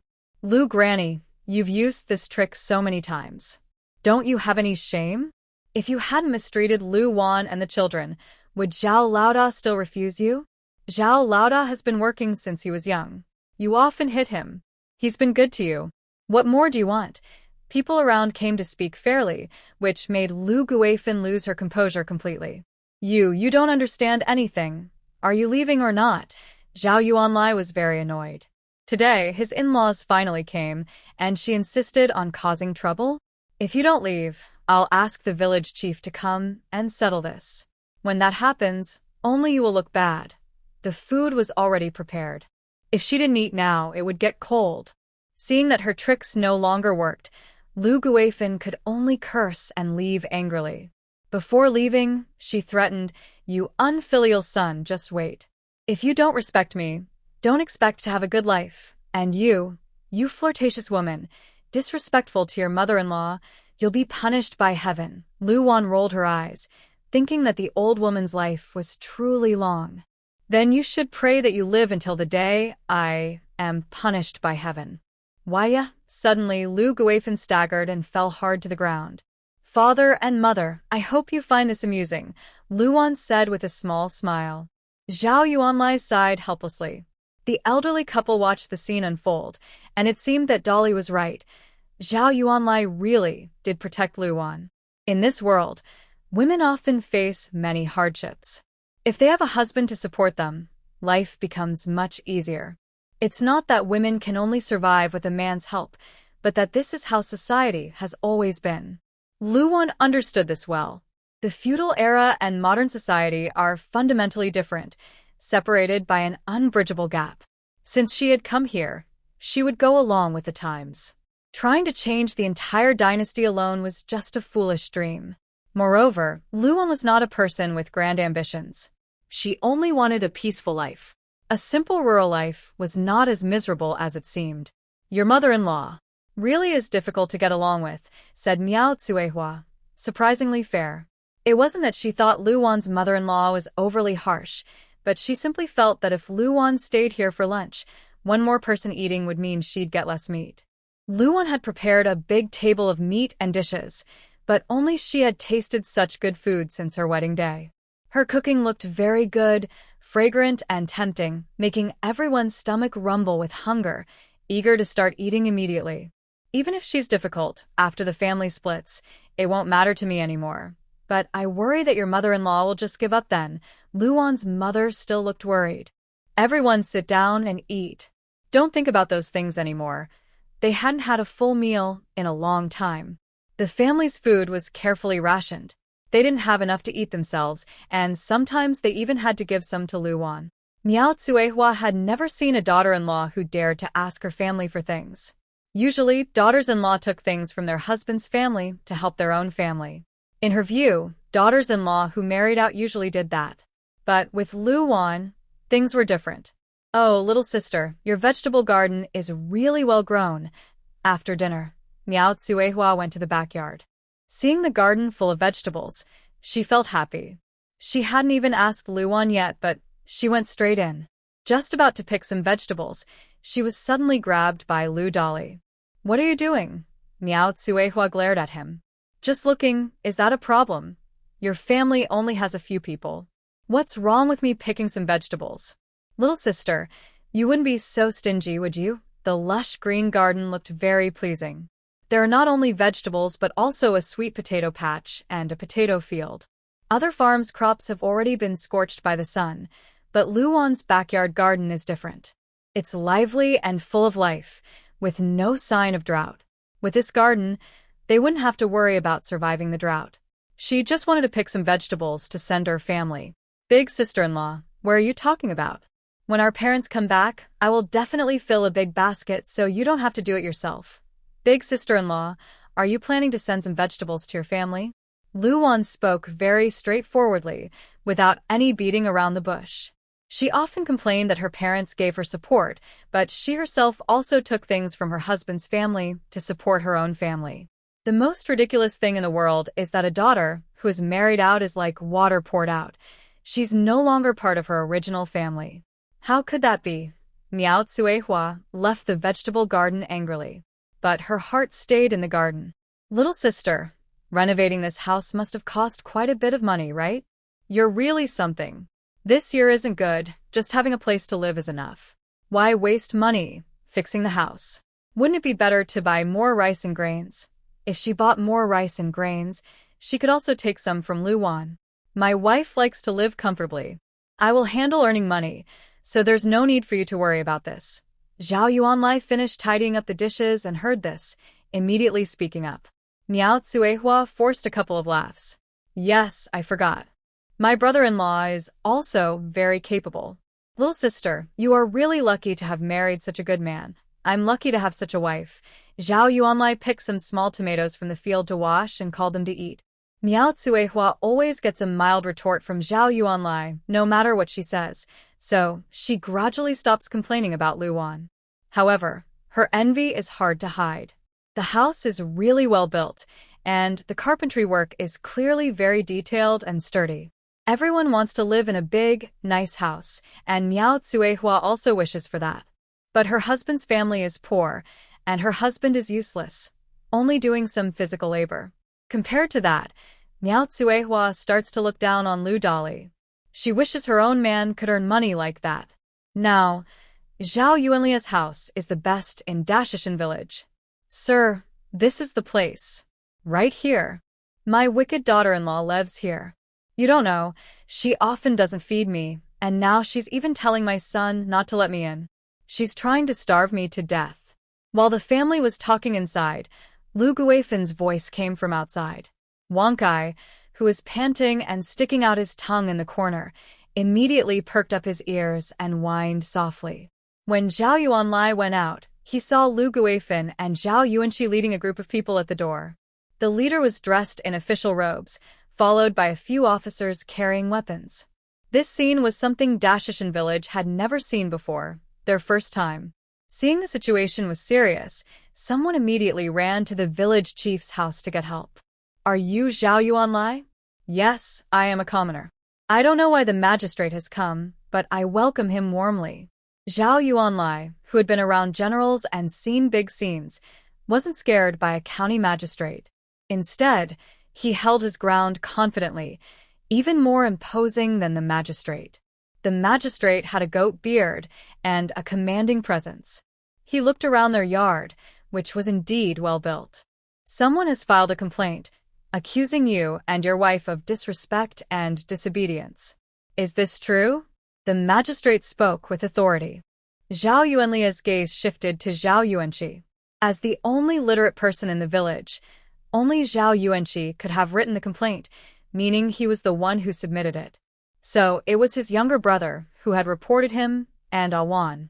That's why the magistrate came in person. Zhao Yuanlia's gaze was as sharp as a knife. Zhao Yuanqi hid behind his mother and dared not look directly at him. Please, honorable magistrate, kindly take a seat inside. The family was very considerate. They quickly brought out tables and chairs and even prepared some cool tea for the guest. Even the guards were present. The magistrate took a sip, a look of surprise crossing his face. He couldn't help but take another sip. How strange. This cool tea, not only bitter at first and then sweet, also seemed to soothe the lungs. It was more refreshing and thirst-quenching than the tea sold in the city's taverns. Did you make this tea yourselves? As soon as he entered, he saw the herbs drying in the yard. It was made by my wife. Your wife is from Shui village, the daughter of Mr. Lu Yuan. Zhao Yuanlai introduced himself and added, my wife is skilled in medicine. Recently, she helped deliver a baby. Now, most of the villagers enjoy this tea and have tried it.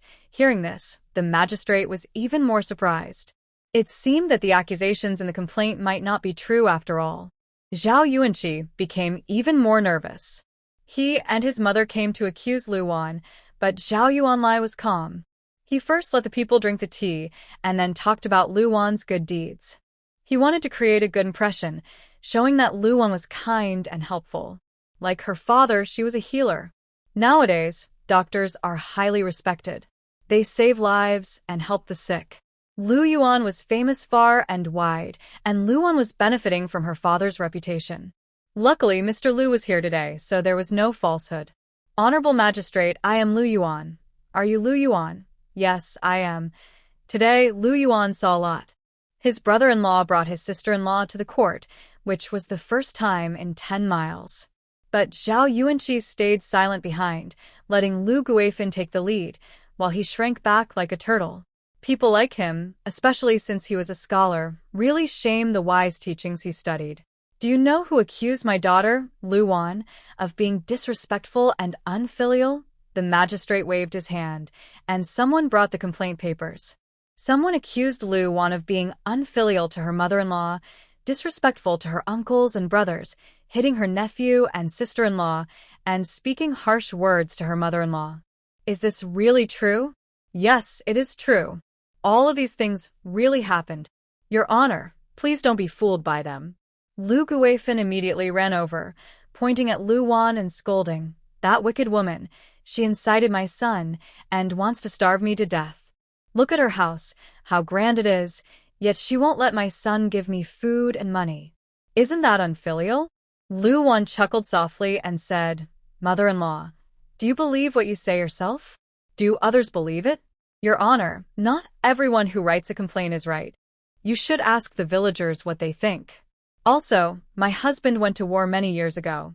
My children, and I thought he was dead. The government issued a pension which should be recorded and checked. But all the pension money was taken by my mother-in-law. I and my children are struggling to get by, and everyone in the village knows this. The village head can also testify. Just then, the village head arrived. Yes, Your Honor, old Zhao's family is really having a hard time. Lu Wan is a good girl. During this famine year, she shared her food with us neighbors, brewed herbal tea for us, and even shared a bowl of mutton soup. Recently, old Sue's wife had twins and a difficult delivery. It was thanks to Lu Wan that they were safe and healthy. On the other hand, Lu's wife didn't give them a single bite of food when old Zhao was away. Your Honor, please see clearly. Don't wrongly accuse good people. Official, Lu Wan is a kind person. It's Lu's family who are truly wicked. They keep bullying Lu Wan. Actually, today's situation was clear without much explanation from Lu Wan and Zhao Yuanlai. The outcome was already decided. Lu Guifan confidently brought her people forward, but the scene turned out differently. No, you're all wrong. Great heavens! The sky is watching.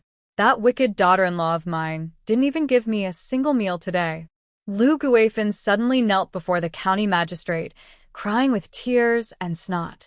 However, when the magistrate heard that Zhao Yuanlai had fought in the war and received a pension from the court, he paid close attention. This was because the Great Yong dynasty valued its soldiers very highly.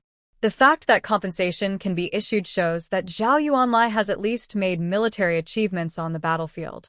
He looked at the man in front of him, who carried himself with dignity. Although dressed in rough cloth, his presence was impressive.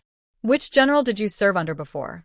Did you earn any military honors or participate in any battles? The county magistrate ignored Lu Guifan's crying and shouting. The complaint paper did not mention that Zhao Yuanlai was a soldier who had served in the army or earned military honors. If he had, the magistrate would have investigated thoroughly before coming. Tell me honestly, if you lie, don't blame me for punishing you. Lu Wan looked at Zhao Yuanlai, her eyebrows slightly furrowed.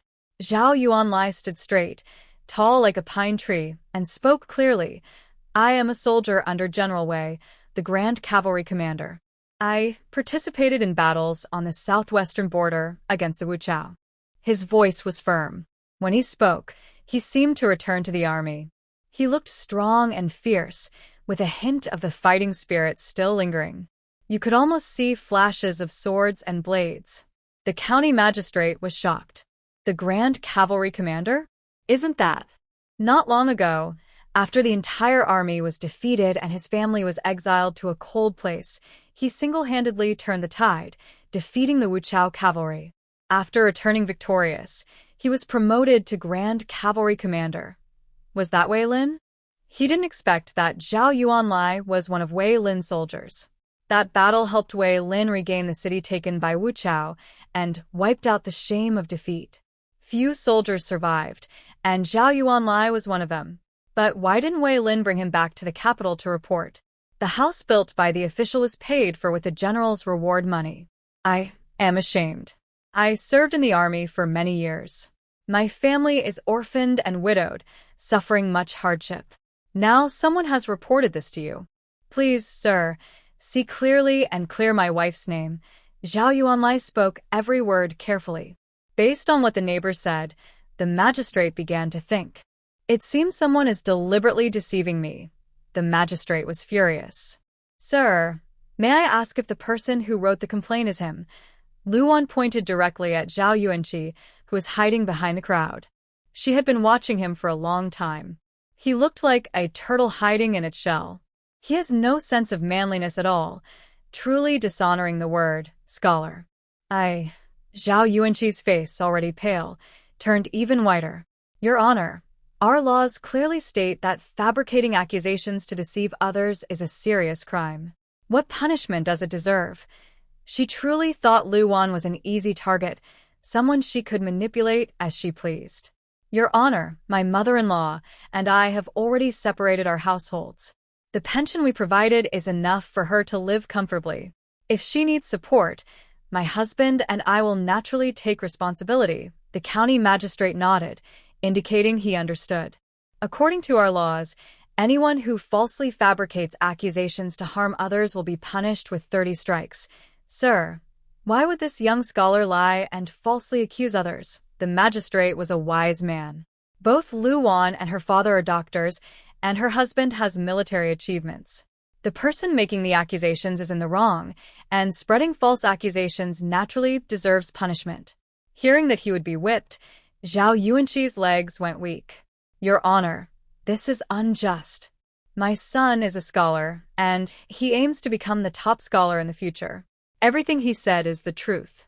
You must be mistaken. Lu Guifan still refused to give up. She even brought up her son's future status as the top scholar. Once her son becomes the top scholar, he will be a high official. How dare a mere county magistrate punish her son? Top scholar, the magistrate looked at the timid Zhao Yuanqi and sneered. Since he is a scholar, he should know our laws. Now he doesn't even understand the law, so even if he becomes the top scholar in the future, he might not become a good local official. As a county magistrate, he is a local official responsible for the people's welfare. Unfortunately, the times are hard now, with frequent droughts and many people are dying of hunger and thirst. The relief grain from the county office has already been distributed, but the royal household has not taken action. As a small county magistrate, he feels powerless. His words made Zhao Yuanqi feel even more ashamed and uncomfortable, his face burning with embarrassment. Your Honor, I know I was wrong. It was my mother who made me do this. Because there is no food at home, the common people still have wives and children. However, the older sister-in-law's family has plenty of food and always has meat, but she refuses to share any with us to get by. Such cruelty forced my mother to have the common man write a petition, mainly to ask the county magistrate to help us find some food for our family. A person who has read books easily shifts all his mistakes onto others, with just a few words. It makes him seem innocent and helpless. One reason is for his wife and children. The other is because his mother's orders leave him no choice. He tries to make himself look innocent and blameless, showing that his actions are out of desperation. Lu Guifan feels something is wrong with this explanation, but also feels it might not be entirely false. The county magistrate and Lu Wan both see through him. Lu Wan's eyes show disappointment and sarcasm toward Zhao Yuanqi. She thought that as a learned man, he would have some sense of responsibility. Now she hears he's about to be punished and blames his mother instead. Does he hope his mother will take the blame for him? She knows that official punishments can be very harsh. 30 lashes could be enough to seriously hurt him or keep him in bed for weeks. If he had the courage to stand up and take responsibility today, Luan might think more highly of him and see some strength in him. But now, she only feels contempt for Zhao Yuanqi. The county magistrate shares the same opinion. Your older sister-in-law already divided the household and established her own family. Even the food she gives you is her kindness. Her life is earned by her own hard work. These days, with the drought, no family is doing well. As a scholar, why don't you find a job to support your family? The magistrate looks down on this so-called scholar. He coldly says, not only do you refuse to admit your mistake, but you also blame your mother. Bring him here. With a command, the magistrate points at Zhao Yuanqi and says, 30 more lashes according to the law, and 10 more for me. Please, Your Honor, have mercy. Have mercy, Your Honor. Lu Guifan immediately kneels and pleads with the magistrate. She says, my son is a scholar, delicate and tender. He can't endure such punishment. If he receives these 40 lashes, it might even cost him his life. The county magistrate immediately understood what kind of family he was dealing with. It seemed the whole family cherished the scholar, and they no longer regarded the eldest son's family as important. It is said that honest officials find it hard to judge family matters. He only followed the law and didn't interfere with other things. Take him away and beat him. The magistrate didn't care about the woman's pleas. She couldn't escape the punishment she deserved. Zhao Yuanqi was pressed onto a large wooden board, and with a loud crack, the strike landed. His screams nearly shattered the sky. My son, my son. Lu Guifan cried out in pain. Her eyes rolled back, and she fainted. In the hot weather, the officer responsible for the beating panted heavily. Girl. I hope no one dies. Old Lady Lu worried. One strike was enough to hurt someone badly, but 40 strikes might be deadly. Don't worry, mother. The officer's skill is passed down from his ancestors. He knows how to control his strength. Ask father if you don't believe me. Old man Lu nodded and said, it won't be fatal, just a few weeks of bed rest.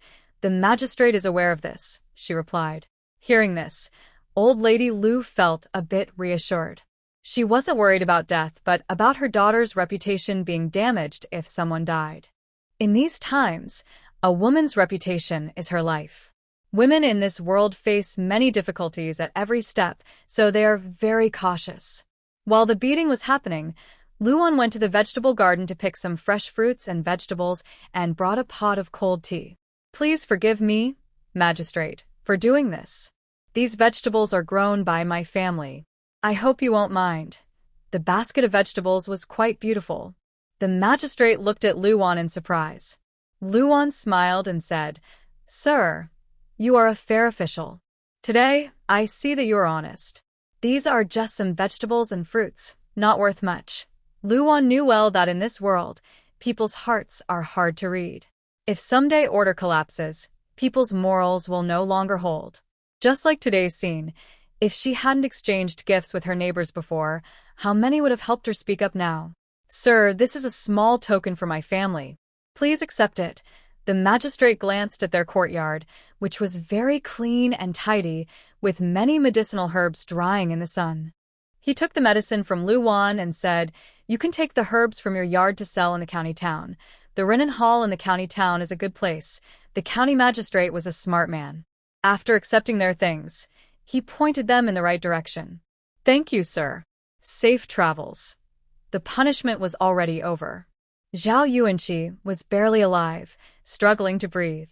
Mrs. Li was at home happily waiting for good news, hoping the county magistrate would arrest Lu Wan. Thinking this way made her very happy. But before she could feel too pleased, the villagers returned carrying the half-dead Zhao Yuanqi and the unconscious Lu Guifan. Seeing her husband looking like he was about to die, Mrs. Li's legs went weak with fear. Husband, what happened to you? When Mrs. Li learned that the county magistrate had given him 40 lashes, she threw herself onto him and cried loudly. Please, hurry and ask a doctor to see my husband and mother-in-law, or someone might die. Why did her husband get beaten so badly? Her husband had said he was confident he could get Lu Wan into jail. Even if not, he could make Lu Wan hand over the grain peacefully. Why didn't she get the grain? And now her husband was hurt. Ask a doctor? We don't even have enough to eat. Where would we get money to pay for a doctor? Zhuang Shi said indifferently from the side. Mrs. Li had told her this before. Her words now weren't unreasonable. You're a wicked woman. Mrs. Li immediately choked on her own blood, pointing at Zhuang Shi and shouting, You just can't stand to see my husband do well, and you say such things. You want my husband to die? Oh, second sister-in-law, I didn't say that. Besides, we really don't have money to pay for a doctor. That Lu Wan's father is in our village. Why are you just standing there? Hurry and ask him. Mrs. Li was almost furious. Zhuang Shi was still arguing about old petty grievances. That damn wicked woman, after this is over, just see how I deal with her. Suddenly feeling very dizzy, she said, I think I have a heat stroke. I can't go on. I need to go back and rest. Yenner, come inside and massage my legs. Mrs. Zhuang refused to go. Why should she have to obey her? If she wants to go, she will go herself. To prevent Mrs. Li from bossing her daughter around, she also called Zhao Yunyan into the house. Mrs. Li's eyes went blank, and she almost fainted. He said, I think you have some talent. Your brother can't even read properly, so I thought no one could pass on this medical knowledge. But now I see you might not be so dull. While speaking, old Master Lu shook the herbs in his hand and occasionally chewed on one or two.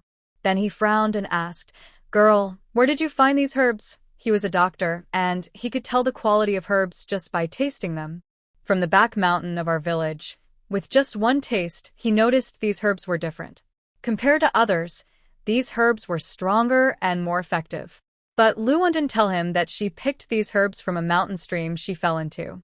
At the bottom was a natural herbal field, full of many rare herbs unseen elsewhere. Now only Zhao Yuanlai and one or two others knew about it. The black-clad men who had chased the mother wolf, some of whom were still alive, also knew. To prevent disaster, Zhao Yuanlai killed and buried those black-clad men under the herbal field. No matter how the Wuchao officials searched, they couldn't find it. Otherwise, if they returned alive, Dashi village would surely suffer. These herbs, if you can take them to the Rennen Hall in the county, should sell for a good amount of silver. Miao Tsuaxia, who was nibbling on fruit nearby, heard this, and her eyes flicked around. She looked instinctively at the herbal shelf in the yard. It was full of herbs. If all those herbs were sold, they could make a lot of money. Yes, little sister. Look at all these herbs you dried. Why not let Dad take them to the county to sell? He's a senior doctor, so he can get a good price. When Miao Tsuaxia spoke, old Master Lu immediately understood her plan. Lu Dali entered and said, This is the medicine my younger sister collected. Whether to sell it or not is her decision. Why are you interfering? I am just thinking about my little sister. You're not thinking about her. You just want to get money. Lu Dali was not lenient with her. She only wanted old Lu to take all of Lu Wan's herbs to sell, and then she could decide how much money to get. Could Lu Wan know how much it was sold for? I've already agreed on a price with a pharmacy in town. When there's time, my husband will send the herbs over. That's good. Old Lu sighed in relief. It seemed his daughter wasn't completely foolish. She knew to discuss the price before delivering the goods. Dr. Lu, you should go to the Zhao family and see what's happening. It looks like someone might be seriously hurt. Someone outside called for old Lu to go to the Zhao family to check on a situation. Old Lu had been prepared for this. He knew the Zhao family would come to ask him to see a doctor. He snorted coldly, stood up from his stool, and patted his clothes. Tell those Zhao kids that I won't go. Their family had already bullied his daughter so much. He had no reason to go now. Earlier, when he went to their house to treat an illness, he didn't charge them. That was because of his daughter. Now that they had separated, he didn't need to hold back anymore. It's just a few dozen whacks. It won't kill him. But, Dr. Lu, that's your own family. So what if they're family? If they want me to go treat someone, they can pay 50 coins for the consultation. If they send it over, I'll go. Treating illnesses and saving lives is fine, but they should pay. Isn't a doctor's job to do that? Treating illnesses doesn't require much time, effort, or herbs, right? In the past, whenever someone from the Zhao family had a headache or a fever, old Lu would treat them for free. He would also prepare the herbs for them, and he never asked for payment. The Zhao family never offered to pay either. Gradually, they took it for granted that old Lu should treat them for free. Now they still came with that idea. Li Shi waited for old Lu to come and treat her husband's injuries, but all she got was old Lu's refusal. She suddenly fell to the ground in the yard, crying and shouting at Lu Wan, and she also scolded old Lu. The people around couldn't listen anymore and started to speak. Lady Li, old Master Lu doesn't owe your Zhao family anything. He also said that if you want treatment, you need to pay for the consultation. Why don't you send the consultation fee? Then he will come to see your husband. You want him to come without paying? How is that possible? It's really both demanding and unreasonable. Have some shame. This is her in-law family. She shouldn't just ignore their lives and deaths. Li didn't care if her words made sense. She just spoke them, and even if they were unreasonable, they became the truth. Everyone around chuckled and said, "And who is Lady Lu to you?" "Just a sister-in-law, not her real sister. If you're asking for help, you should have the right attitude. Lady Li, I think you should go somewhere else to find a doctor." The villagers shook their heads. Talking reason to such a rude person was useless. As evening approached, they had planned to stay a few more days, but old Master Lu insisted on leaving. He said there were many patients he needed to see. He walks a lot of mountain roads every day.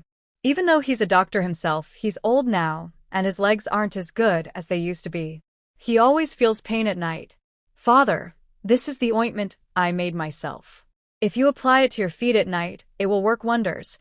Of course, she didn't make it herself. She bought it from the system. Old Master Lu trembled as he took it, his eyes a little red. His daughter was truly different now. She was caring. She could also make ointments and pills. As long as she had skills, even in times of famine, she wouldn't have to worry about supporting herself. "Yes, father, Awan's ointment is very effective. It can treat bruises and injuries." Zhao Yuanlai wrapped several in brown paper and handed them to old Master Lu. He also went to the vegetable garden behind and picked a basket of fresh fruits and vegetables. Small cabbages, carrots, and the peach trees in the orchard were thriving. He also picked a basket. There were potatoes in the field, sweet potatoes stored in the cellar. Various things packed into a big basket. Awan quietly slipped a few jin of meat, some white rice, flour, sugar, and other things into the bottom of the bamboo basket. Li looked completely stunned. "Where did you get so much food?" Luan smiled and said, "When we divided the family, the village chief gave me a few acres of land. I thought those fields wouldn't produce much grain, but it turns out they grow quite well. Just rest assured and accept it. My husband goes hunting in the mountains so we can eat meat and also exchange it for money. I don't have to worry about food and clothing now. Luan's family is not very close, and she often feels like a thief hiding in the shadows, secretly watching others' happy lives." Now, in this fictional dynasty, although they are poor, her parents and older brother love her very much.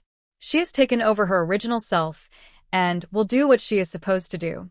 Life is short, and she doesn't seek fame or fortune, just a peaceful and smooth life.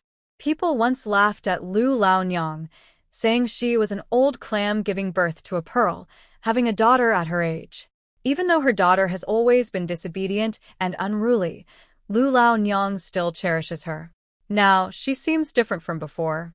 Lu Laonyang feels happy, but also a little sad inside. She gently took Luan's hand and said, "Mother doesn't ask you to give me much. Just live well with your husband." "Yes, mother."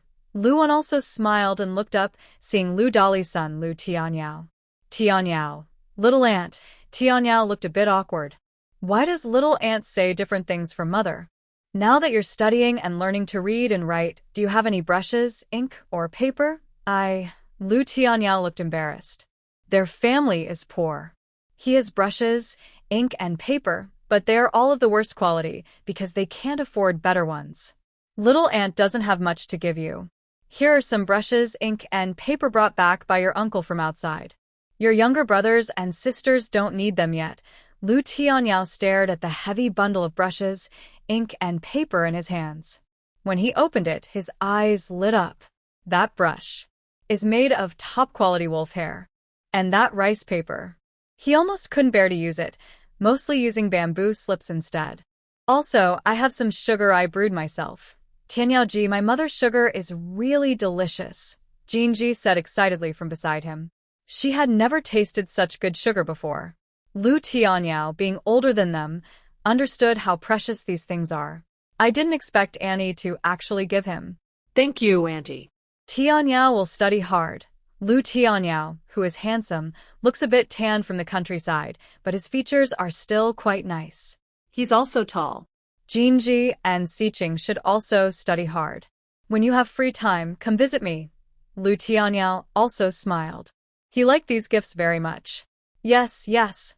Lu Tianyao knew that nowadays very few families in the countryside let girls go to school. Most girls get married when they are of age, and the groom's family gives a good bride price to help the family.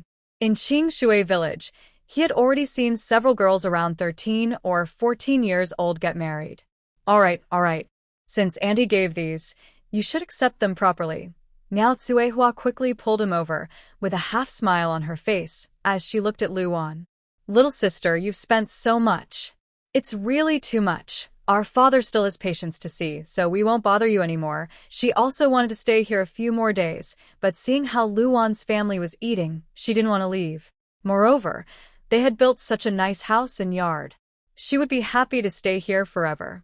But since her in-laws wanted to leave, she felt shy about staying behind. Luan had brought so much grain, enough for them to eat for a long time. But little sister is really stingy. You only took some sweet potatoes and potatoes. Today, you clearly slaughtered a sheep, but you didn't even bother to pack some meat. I wanted to take it home to stew for my parents to help them recover. On the way, Miao Tsuehua was still complaining. Lu Dali's face darkened, about to speak, but Lu Tianyao spoke first. Mother, Annie has already given enough. Lu Tianyao carefully hugged the things in his arms. He said, many families don't even have these foods. The sheep Auntie slaughtered belongs to her, not us. Lu Dali looked pleased. That was his son, after all. It was worth all the hard work he did to send him to school. It seemed studying was effective. Better than Zhao family scholar, who lost his mind after reading too much. He only did embarrassing things. Only you would say that. Miao Tsuehua glared at him sharply and pinched his arm fiercely. She said angrily, you ungrateful thing. She only gave you these broken things, not silver or money. Yet you turn your back on your own family. Even your mother said so. Have you said enough? Lu Dali glared at her.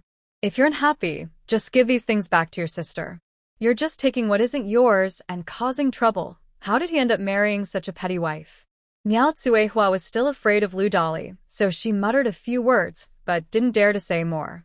Then Lu Dali sighed and said, let's visit my sister's house. She paid for the ox cart and prepared so much food for us, but we have nothing to give her in return. It's all his fault for being such a useless brother. Miao Tsuehua wanted to say something, but thinking of Lu Dali's temper, she held her words back. Tianyao, you must study hard. Next year, we will definitely pass the children's exam. Lu Tianyao is already 14. Next year, he could take the county's children's exam. Only by becoming a child scholar could he qualify for the official exam to become a scholar. He was not well educated himself, but he hoped his family could produce a scholar too. He wanted the people in the 10-mile radius to see that the Lu family could also produce a scholar. It wasn't only the Zhao family. This way, he wanted to see how the Zhao family's people would still look down on his sister. Lu Dali's idea was simple and straightforward. Everything the family could give, they tried to give Lu Tianyao the best. Lu Tianyao nodded seriously. Don't worry, Dad. I will study hard. Next year, I will definitely become a child scholar too. If he wasn't talented at studying, Lu Dali wouldn't have sent him to school. It was because the boy had talent and was willing to work hard that the whole family was willing to spend money on his education. It seems that no matter the dynasty or time period, people believe in the saying that all trades are low, but studying is high. At night, while the children were resting, Luan began counting the remaining points. The last time, just exchanging medicinal herbs at the bottom of the mountain stream earned him over 30,000 points. Plus, the children earn at least 300 points daily, so Luan now has over 40,000 points. After renovating the house, we almost had no money left. The points saved in the shop could only be used there. Husband, we still need to go up the mountain. She needed to find some herbs again to exchange for silver notes or coins. This would make daily trading easier. Their life has improved now, but many people outside are watching them. Zhao Yuanlai understood her meaning. People's hearts are hard to read, especially during hard times like these, when trust is even harder to find. He looked at the herbs already packed inside the house and said, "When we go up the mountain tomorrow, I will take these herbs to Renan Hall." Okay. Now, the villagers had figured out how the water well worked, so they didn't fetch water as often at night. For example, tonight they fetched water, but they wouldn't do it again tomorrow night. The water would only come back the next evening. Luan also didn't often let water out, so the well started acting up again and wouldn't seep water. She wasn't very kind. She only poured water into the well because some people in the village had helped her before, giving her supplies when she first moved out on her own, to help her get through. She couldn't just watch them die of thirst. And she couldn't openly give water to people, or it would cause suspicion. Luan wasn't so foolish. If it weren't for those who had helped her, what did the lives of others in the village matter to her? She wasn't a very kind person, but she wasn't completely evil or selfish either. She was just doing what she thought was right within reason. That night, when Zhao Yuanlai finished a shower and went to bed, he found Luan already asleep. She was breathing evenly, her face gentle and beautiful. He looked at her for a long time before blowing out the oil lamp and quietly lying down beside her. The next morning, Luan told the children to take good care of little treasure and then went up the mountain with Zhao Yuanlai. The path was difficult, full of broken stones under their feet. Looking up, the rocks were weathered and jagged, with sharp edges. One wrong step could cause a stone to fall and hit them. The climb was very hard, and Luan's legs felt sore. "Wife, can you still manage?" Zhao Yuanlai reached out his hand and pulled her up. The sun was very bright, and Luan felt very thirsty. She drank a large sip of spring water to feel better. "Still okay, I can walk." This mountain forest was very large, stretching endlessly with rolling hills. Several villages were located beneath these mountains. Standing on the top of the mountain and looking down, she felt like she was at the top of the world, overlooking all the smaller mountains. Fortunately, the stream was cooler, and Luan quickly started looking for herbs. Notification: discovered 20 wild Tianming herbs, exchangeable for 500 copper coins. Would you like to exchange? Notification: discovered some wild cuscuta seeds, exchangeable for 700 copper coins. Would you like to exchange? Luan was in charge of the direction, while Zhao Yuanlai collected herbs. This large herb field would keep them busy for a long time. Notification: discovered some amethyst crystals. Would you like to collect? Luan was surprised. Amethyst crystals? She didn't expect minerals and herbs could be collected and exchanged. There were even amethyst crystals at the bottom of the stream. Amethyst is a type of mineral that can help with fertility issues. Most of these minerals are found deep in the mountains. Following the system's instructions, Luan found a large amethyst deposit. "What is this?" Zhao Yuanlai looked at the stones that had a faint purple color. Curious. Could these stones also be medicinal herbs? A ray of light from above the stream shone down, illuminating the amethyst just enough to see it clearly. "This is amethyst, a type of mineral medicine. Should we collect all of it?" "Yes, okay." Zhao Yuanlai collected about 10 jin, roughly 5 kilograms, of amethyst and exchanged it for 50 taels of silver. Luan touched the heavy money pouch. The system was really efficient. Once exchanged, the copper coins and silver appeared immediately, with no delay. When they had collected enough, they took a break, eating a few bites of dry bread they carried. Zhao Yuanlai found a flat stone, cleaned it with his shirt, and helped Luan sit on it. Luan enjoyed the mountain breeze, eating her dry bread and drinking spring water, feeling very satisfied. She turned to look at Zhao Yuanlai. Because of the heat, he had taken off his outer shirt and was only wearing a simple farmer's jacket, the kind rural men wear when working in the fields. The muscles in her arms are strong and well-defined, with smooth and elegant lines. However, they are not the bulky, overly muscular build of a typical fitness man. That kind of physique is not something Luan appreciates. Instead, she prefers just the right amount of slender muscles, a broad back, a narrow waist, and long legs like a mantis. She also thinks he is tall and has good features. His eyebrows carry a natural sense of righteousness, and the fierce aura from his years fighting on the battlefield has softened when he's with Luan. He is just doing his duty as a husband. Hubby Zhao Yuanlai called her several times in a row. Luan snapped out of her thoughts, realizing she had been staring at him a little too long. He quickly wiped his face and asked, "Did I get something dirty on my face?" "No, nothing," Luan suddenly stammered. Before she traveled here, she was a single mother who had never even touched a man's hand. Although she often dreamed of becoming rich overnight and hiring many handsome male models to keep things interesting, in reality, she was socially anxious. At most, she would hide under the covers and secretly watch movies. She couldn't understand her best friend's words about needing to eat well and not settling for just any man. Sleeping with a warm man at night sounded wonderful. Wow. After this crossing, not only did she have 3 children, but she also married a rough-looking but kind-hearted husband. Luan's mind went a bit blank. She quickly pulled herself back on track, wiped her mouth, and said, "No, I was just admiring how handsome my husband is. Zhao Yuanlai, my wife is good at comforting people. In the past, you only said that your second brother was fair and handsome. I am just an ordinary man. Luan." That was what the original owner said, and it had nothing to do with her. Luan felt wronged inside, but couldn't say anything. "Husband, what are you talking about?"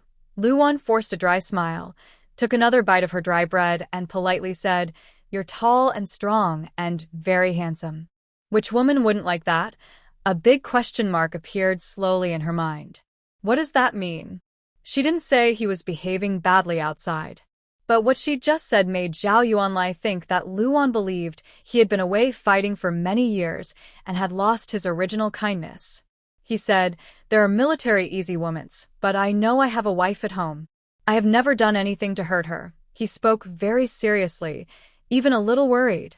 In the countryside, there is no such thing as having multiple wives. Only high officials and rich people can have concubines, and even then, it's not easy to have one. He doesn't want a concubine. Having one wife is enough. Luan's ears turned red quietly, and her cheeks felt very hot. "Why are you telling me this? I didn't say anything else." "But didn't you say earlier that other women might like me?" Did that mean he had been with other women outside? Luan got anxious and quickly explained, "I mean, you look good. Compared to my brother, I like your strong and upright look more than his pretty face. Do you understand? Why is this person so stubborn?" That's not what she meant at all. She said she liked him? That was something Zhao Yuanlai had never heard before. His ears felt warm. He held the water bottle and said, "I misunderstood what you meant." Sorry. But the slight smile on his lips couldn't be suppressed. So, she liked him. Yes, Luan nodded gently, but suddenly felt something strange in the atmosphere.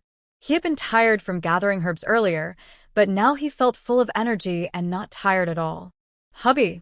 Luan suddenly shouted, pointing at the village at the foot of the mountain. "Look, why is there smoke coming from there?" The smoke was so thick that it could be seen even from the mountain top. But from the foot of the mountain, you couldn't see the village, only the smoke. A strange feeling of unease rose in her heart. Zhao Yuanlia's expression immediately became tense. "Awan, come down quickly. Something is wrong in the village. Such thick smoke couldn't come from just 1 or 2 houses on fire. It must be from a whole group of 10 or more households. It is impossible for the fire to start naturally. The houses in the village are not close together, so it's unlikely that an entire area caught fire. The only possible explanation is that bandits have entered the village. Today's disasters are not over. Elsewhere, refugees have already appeared. These refugees are robbing grain and killing people in other villages, which is not unusual anymore. Thinking about his children still at home, Zhao Yuanlia's heart was pounding wildly. He was quick on his feet and physically strong. The path down the mountain was very steep, so he could walk fast. But Lu Wan couldn't. Seeing this, Zhao Yuanlai reached out his hand to her. "Ah Wan, come up. I'll carry you down the mountain." It's too slow otherwise. He couldn't leave Lu Wan alone on the mountain. If they encountered wild boars or similar animals, Lu Wan wouldn't stand a chance. Wild boars can be dangerous, especially when they are hungry. They might even attack people. You want to carry me down the mountain? The steep path would be even harder to walk if he carried her. There's no time. Come up quickly. Lu Wan didn't think much and threw herself onto his back. The man's back muscles were well developed, broad and strong. He didn't smell bad. Instead, he carried a faint herbal scent from the herbs he'd been gathering daily. Lu Wan was a little scared, but she saw that he was walking swiftly, steady and sure. It seemed like every step he took was involuntary, but in fact, he was jumping and landing safely. Her pounding heart finally calmed down. Yes, Zhao Yuanlai was a martial artist. How could these mountain paths slow him down? On the contrary, he was moving so fast that the mountain wind whistled past his ears. At the bottom of the mountain, Dashur village, the sounds of crying and begging for mercy mixed together. A group of bandits, dressed like horse thieves, held machetes in their hands. They didn't know which village they had come from, but they had been killing their way through the mountains.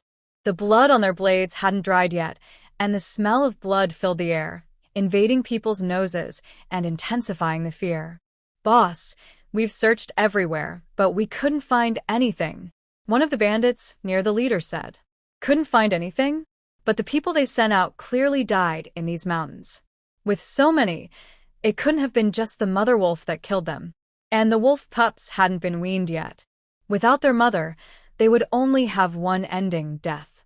They searched all over the mountain but couldn't find the wolf cub, which meant someone else had found it and hidden it away. They searched every household in Dashi village but found no trace of the wolf cub.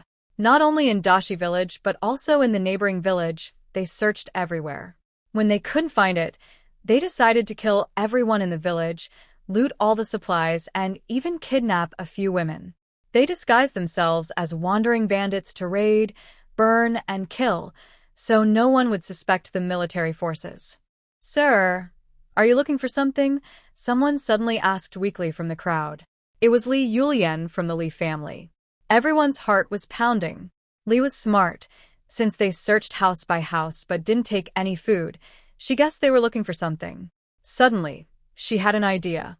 As soon as she spoke, Zhuang's heart was pounding wildly. She quickly pulled Li aside. "Second sister-in-law, what are you doing? Don't you want to live? Those bandits were dangerous. They could kill." The bandit leader stepped forward, grabbed her hair, and dragged her out of the crowd, throwing her to the ground. He held a knife to her neck. Li screamed in fear. "Please, sir, spare my life. Please. Do you recognize this?" The bandit showed her a picture. It was of the fire cloud wolf, with a distinctive silver tuft on its forehead. "What is this?" Li's teeth were chattering. She couldn't speak clearly. "I asked you, have you seen this before?" If she hadn't seen it, why did she speak? The woman seemed to want to die. The bandit didn't mind sending her to meet the king of hell. "I haven't seen it, but I think the dog at the end of the village, the one my sister-in-law raises, looks very similar to this picture." Zhuang gasped in shock. She stared at her in disbelief. Did she really know what she was saying? Her sister-in-law's 3 children were still at home. "Search quickly. Find it for me." The 3 children were hiding with the little wolf cub in the cellar, while Qingshi tried to cover their mouths. "Don't make a sound. Don't say a word." This cellar was built by Dad. It is very hidden. Originally, Mom said it was for storing food, but now it has become a good place for them to hide. Outside, there are sounds of things being searched through. The little wolf cub senses danger and makes a growling sound in its throat. Ching quickly shakes his head at it. Wankai, hush. Wankai smells the enemy, the same smell as the one who killed his mother. Although still a young cub, his brave spirit is still there. Good boy, Wankai. When Dad and Mom come back, we will be safe. At this moment, they must stay silent. Damn it. Nothing here. That dead woman must be lying to us. They searched the house from top to bottom, but found nothing. Just some chickens, ducks, and geese. Where did the dog come from? Stinky woman, you dare to lie to me. The bandits, who couldn't find the fire cloud wolf, kick Li to the ground. Li coughs up blood, feeling shocked inside. Everyone in the village is here, except for Zhao Yuanlai and the 3 children. Her earlier words were just to lure people in, find those children, and if possible, kill them. Li's evil intentions are now obvious. Anyone not foolish in the village can see it. Even Zhang can see through it. Since we can't find them, then kill everyone. Kill them all. Leave no one alive. Spare me. Please spare me. Heartrending cries and pleas for mercy rise one after another. As their slaughter begins, a large stone the size of a fist suddenly flies over, smashing the skull in an instant. Luan hides behind a haystack, her eyes wide with fear. She tightly covers her mouth, not daring to make a sound. She is a modern person, never seen such violence. She lives in a peaceful era, growing up in spring breezes, under the red flag. All she has seen and heard is peace. This is the first time she witnesses such a scene. Someone be alert. As soon as the words are spoken, another stone strikes, hitting the attacker's head precisely. The force is fierce and swift, and the attack is clean and sharp. Seeing the situation turn bad, the bandit leader quickly raises his butcher knife, first attacking the villagers who are weak and unable to fight back. Mass murder and village destruction. Before the knife could fall, it was firmly caught by a hand. There were 20 bandits in total, all strong and tough. Amidst the flashing blades and swords, Zhao Yuanlai punched and kicked with great skill. His fighting ability was far beyond that of ordinary villagers. The bandits realized he was not an ordinary villager and turned to run. But the knife behind him seemed to have eyes and pierced through them. Blood sprayed out like mist, splattering on the villagers' faces, causing screams. Ah, someone's been killed. Someone's been killed. All 20 bandits fell to the ground. The danger was gone, but the villagers' fear deepened. They had never seen such a terrifying and bloody scene before. But for Zhao Yuanlai, this was less than 1,000th of the bloodiness and brutality of a battlefield. Why you killed them? Mrs. Li trembled as she pointed at Zhao Yuanlai, her eyes full of fear. Although they knew Zhao Yuanlai was naturally strong and had been formidable since childhood, watching him kill so many people made it hard not to be afraid. Zhao Yuanlai said nothing. Instead, he looked toward the haystack nearby. His wife was there. She must have seen everything. Would she be afraid? If my husband hadn't killed them, today you would be the ones lying on the ground. Luan stepped out of the haystack, her gaze firm as she walked toward Zhao Yuanlai. Her hands trembled slightly as she wiped the blood off. Madam, Mrs. Li hurriedly got up from the ground and pointed at Zhao Yuanlai, shouting, even if that's true, he did kill people. Killing is punishable by death. He has killed so many. He's practically a demon. Today he killed so many, and maybe tomorrow he will go berserk and kill us too. Mrs. Li finally saw her chance to speak. Luan looked at the villagers, then at Mrs. Li. They are bandits who kill people. You and the bandits are both responsible for killing. Do you think you can escape punishment? My husband is doing this to protect the people. What's wrong with that? Is it so wrong for him to defend himself? Why did you deliberately lead the bandits to my house? Everyone, what happened today was because my husband had no choice. He served on the frontier defending the country, fighting enemies and protecting the nation. Do you think it's right for him to be punished for that? Luan spoke clearly and confidently. She had met many kind women, but she had never seen someone like Mrs. Li before. She is trying to manipulate public opinion, hoping to shift the fear onto Zhao Yuanlai. Today, we really owe a lot to the head of the Zhao family. The village chief shakily stepped forward. Without him, we might all have died here today. Everyone fell silent. Yes, if it weren't for Zhao Yuanlai, they might have already been killed by the bandits. After the fear, they calmed down and realized they had been led by Li's words. But he killed people. He killed them all. Li's heart was pounding. This wasn't what she had expected. At first, weren't they also quite afraid? Didn't they become unafraid after a few words from Luan? Do you think these bandits are good people and shouldn't be punished? Luan questioned her. Li stammered, unable to say anything for a moment. Luan continued, and your husband didn't kill them all. There's still hope, yet you blame him like this? Li couldn't speak anymore. 20 people, 8 or 9 are dead. The remaining ones will be handed over to the authorities. They are ordinary villagers, not capable of handling such matters. These aren't people from Daeong. From their words and actions, it's clear they came to find the fire cloud wolf. No one knows how many nearby villages have suffered. People from the Wuchao army sneaked into Daeong territory, and no one noticed. Once reported, the higher authorities would immediately pressure local officials to investigate thoroughly. You might as well tell me honestly, why did you deliberately lead those people to my house?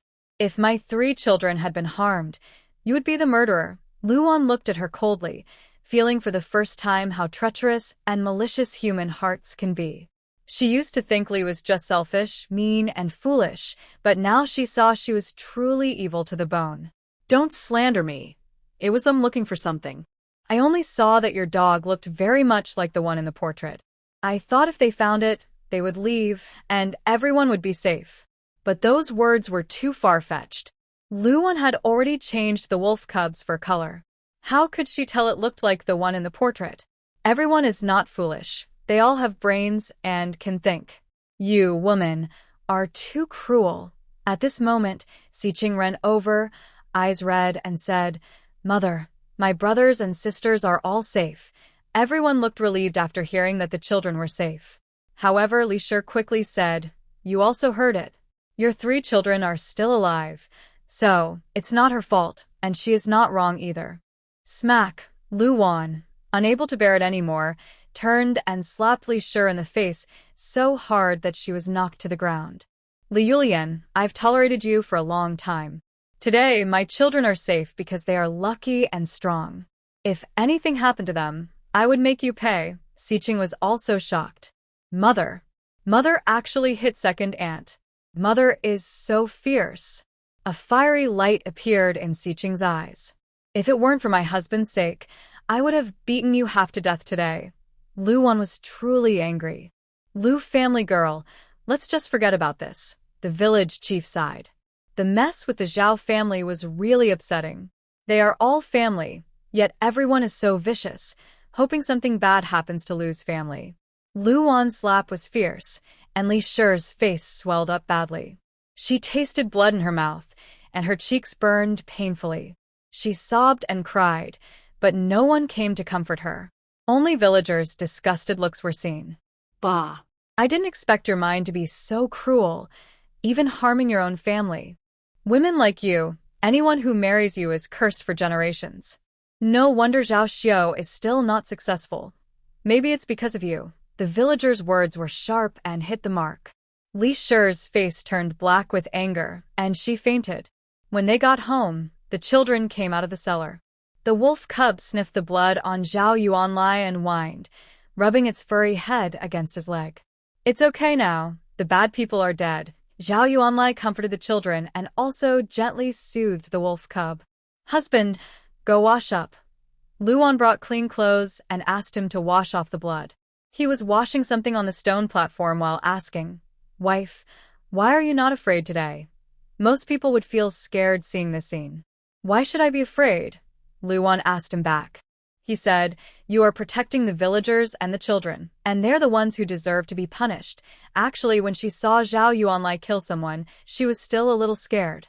She has modern ideas, which are different from this era. She has never seen bloodshed or people eating people.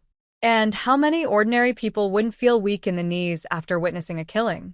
Then, wife, are you not afraid? Will I go mad and kill people like they say?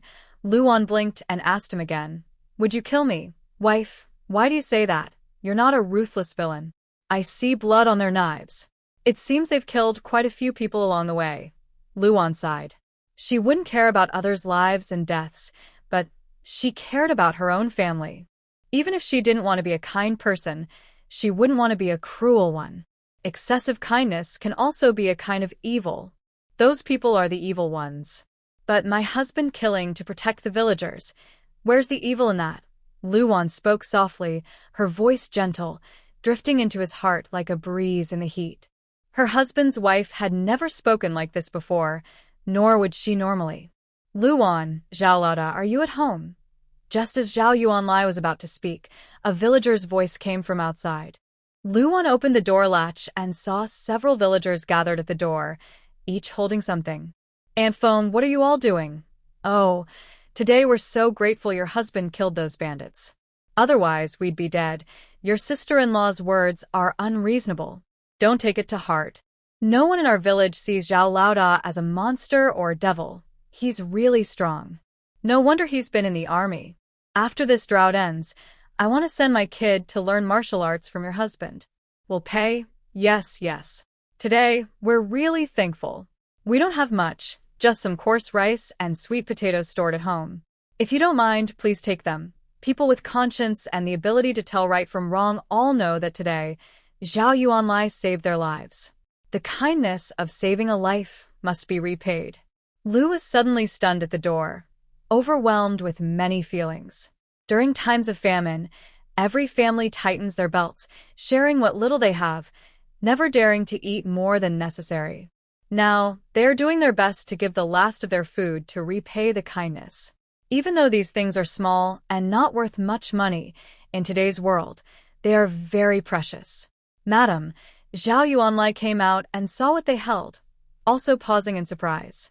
They had their rough homemade bread, some eggs and duck eggs they kept at home, and even a hen tied up.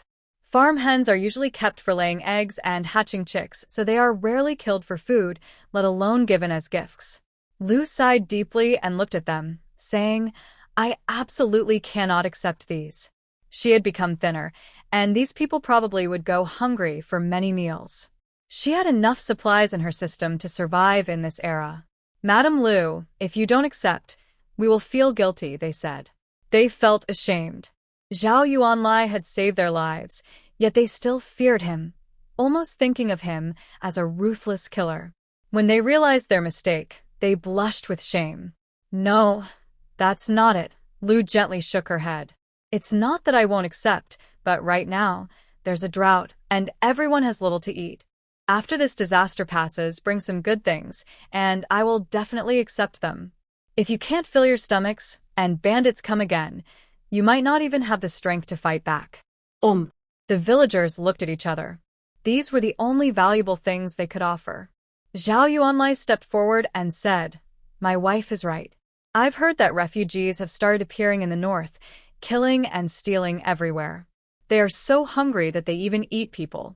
Now that food is precious, it's better for everyone to store some at home. Hearing about the refugees in the area, everyone became anxious. Refugees in troubled times can be even more dangerous than bandits. They rushed to grab whatever they could wherever they went. Once order broke down, people's morals disappeared. Nothing could stop them from taking what they wanted. To survive, they did anything, especially during this hard year when they couldn't even get enough food or water. Everyone, take your things back home. When I think about kindness, I must say that if it weren't for everyone's help earlier, my husband wouldn't have returned, and my children and I would have starved to death. Luan smiled, speaking honestly. The original owner was very much in love, and hopelessly so. She didn't give her hungry children a bite, but gave everything to Zhao Yuanqi's family. The 3 children often cried loudly from hunger. The oldest, Xiqing, didn't cry, but went to the fields to catch bugs, peel bark, and find wild fruits to feed her 2 younger sisters. The villagers couldn't stand to see this and secretly gave them some food. Some roasted sweet potatoes, roasted pumpkins, and dried cakes. The 3 children managed to survive like this. When Luan traveled here, she only saw the 3 children, emaciated and skeletal. She was a person who always kept her feelings clear. If someone was kind to her, she would return the kindness. Lady Lu, you're right. No one in our village is doing well now. Lady Lu, if your family ever needs anything, just call me. I'll definitely help. Harvest season is coming soon. The few acres of land your family haven't been harvested yet. Call us all, and we'll help you gather the crops. Yes, now is harvest time, which should be full of hope. But looking at the dry, cracked land, they couldn't feel happy at all. Luan smiled and said, "All right, I'll invite you all to come and help when the time comes." Luan had 3.5 acres of land. 2 acres were planted with rice. Experienced elders could tell at a glance whether the grains could be harvested or not. This year, most of the rice was empty grains, and the yield was greatly reduced. Usually, the empty grains were ground into rice bran to feed animals, but this year, they could only make do with eating it. When they started harvesting, the villagers worked together in harmony. First, they voluntarily went to harvest Luan's fields. By evening, everyone helped thresh the rice, piling the straw into tall stacks. Luan placed a bucket of cool tea in the yard, while Zhao Yuanlai and a few men pulled a stone mill back and forth. In the past, they used a cow to do this, but now there were no cows left. They had to do it by hand. Luckily, the men in the village were strong, and within a few days, they finished. Since the sun was strong, they dried the moisture out of the grains before pounding the rice. Before, 1 acre of land could produce about 200 to 400 kilograms of grain. Now, it only produced about 100 jin, 50 kilograms. The rest was all chaff. Notification: detected chaff. Every 10 jin of chaff can be turned into 20 jin of high-quality white rice. Do you want to combine? The system's prompt made Luan freeze. What's going on? Chaff, which is usually used to feed animals, can also be turned into white rice? She thought she was hearing things. Surely this was a mistake. But the holographic panel in front of her kept flashing, reminding her that this was real, not a hallucination. Luan's heart started pounding wildly. She clicked the combine option. Instantly, several bags of white rice appeared in the room. Zhao Yuanlai, who had just come in, stared wide-eyed. Wife, this. He rubbed his eyes, seeming unable to believe it. But when he looked again, the beautiful white rice was right there in front of him. He hurriedly cupped a handful, the grains shiny and full. They were better quality than any white rice they had ever produced in the village. Wife. Zhao Yuanlia's heart was pounding just like hers. How did all this white rice suddenly appear? Was his wife an angel from heaven? Could she really produce white rice out of nowhere? And the chaff that was originally piled there, why was it gone? He was about to take it to grind into bran to feed the pigs. Luan's mouth twitched. She thought for a moment, then seriously said to Zhao Yuanlai, "Husband, if I tell you that all this white rice was exchanged from chaff, would you believe me?" Zhao Yuanlai looked at the sky outside. The moon was full and dark. The moon was real, and his wife was real. He even pinched his thigh and felt the pain. So, this wasn't a dream. I believe you. After a long while, Luan used the remaining chaff and combined it into white rice right in front of Zhao Yuanlai. Such a large amount of white rice, our cellar can't hold it all. Cellars are prone to mice, and it would be a shame if they ruined all this rice. It's not urgent. Luan searched through the shop and finally found the storage option. To activate the storage space, it costs 10,000 points. 10,000 points. 10,000 points. 10,000 points. Madam, what's wrong? Zhao Yuanlai noticed that Luan suddenly looked very distressed, as if she was struggling with something deeply. He was worried. What was wrong with his wife? If I told you that we need to spend about 300 taels of silver to open an unlimited storage space, what would you think? Luan asked. 10,000 points, but she was getting a discount. Because Zhao Yuanlai didn't understand what points were, she used silver as a comparison to make it easier to understand. But Zhao Yuanlai said without hesitation, "If it can be used to store food, then go ahead and use it. If the silver isn't enough, I can go to the mountain to find herbs." Recently, he had also learned about many herbs with Luan. Luan didn't know them before, but with her original memories and the help of the system, she learned quickly and efficiently. Of course, We have enough silver, Luan said. Just from exchanging herbs alone, we already have over 1,000 taels. In that case, she said, you can decide how to use it. No need to ask me. He thought that his wife surely had her own reasons for her decisions. Moreover, the shop she mentioned must be a divine place, as if blessed by gods. Luan was chosen by a divine being, and he just needed to follow her lead. Luan didn't realize that she was becoming Zhao Yuanlia's main support. Since Zhao Yuanlai had already said so much, Luan had no reason to hesitate. She directly spent 10,000 points to activate the storage space. Before opening it, she checked that the space was unlimited. If there was a limit, she would need to consider whether it was worth it. After all, 10,000 points was hard to earn. Having a storage space was very necessary. No one could guarantee when chaos might come again. Once chaos arrives, the world will be in great trouble. If she ever faced a famine again, she wouldn't carry hundreds of pounds of grain to escape. That would be suicide. Having a space like that means she can store all her food inside and travel anywhere without worry. Madam, you said there's a storage space. Can I put anything inside? How big is that space? How do you put things in and take things out? Zhao Yuanlai was very curious now. He wondered where that space was, what it looked like, how it was used, and so on. His big head was full of questions. Luan chuckled softly, pointing at a pile of white rice on the ground. She snapped her fingers, and in the blink of an eye, the rice disappeared from in front of Zhao Yuanlai. Then, with another snap, a bag of white rice appeared again in front of him. He widened his eyes and was stunned for a long time, unable to understand this strange phenomenon. It seemed he was still trying to think with his old-fashioned, superstitious mind about how this could happen. People from feudal times believed in gods and spirits. But now, in Zhao Yuanlia's heart, Luan was like a fairy from the heavens. His wife was a fairy. Whatever I want, I can take at any time. Naturally, I can also put anything inside. Will that stuff spoil? No. Can I put people inside? Luan. Dunno. Can I put living things inside? Luan. No. Finally, she sighed and said, you can't put living creatures in, but everything else is fine. He kept asking if he could put people inside, but what was he really thinking? Now I understand. From now on, I'll rely more on my wife, but my wife said that the empty grains can be exchanged for her. We have quite a lot of empty grains, and so does the village. Then go to the county town tomorrow. Zhao Yuanlai nodded. Luan already had a plan. Since the empty grains could be turned into white rice, she decided to gather all the empty grains from the village. Of course, she wouldn't do it for free. The village's biggest problem now is water, followed by food. The water supply is only enough for basic needs each day. It's not yet life-threatening, thanks to Luan. Otherwise, the well would have dried up long ago. Early the next morning, Zhao Yuanlai left the house. Since being scolded, Zhao Yuanqi has been lying at home. There is no food at home. The Zhao family still has a few acres of land.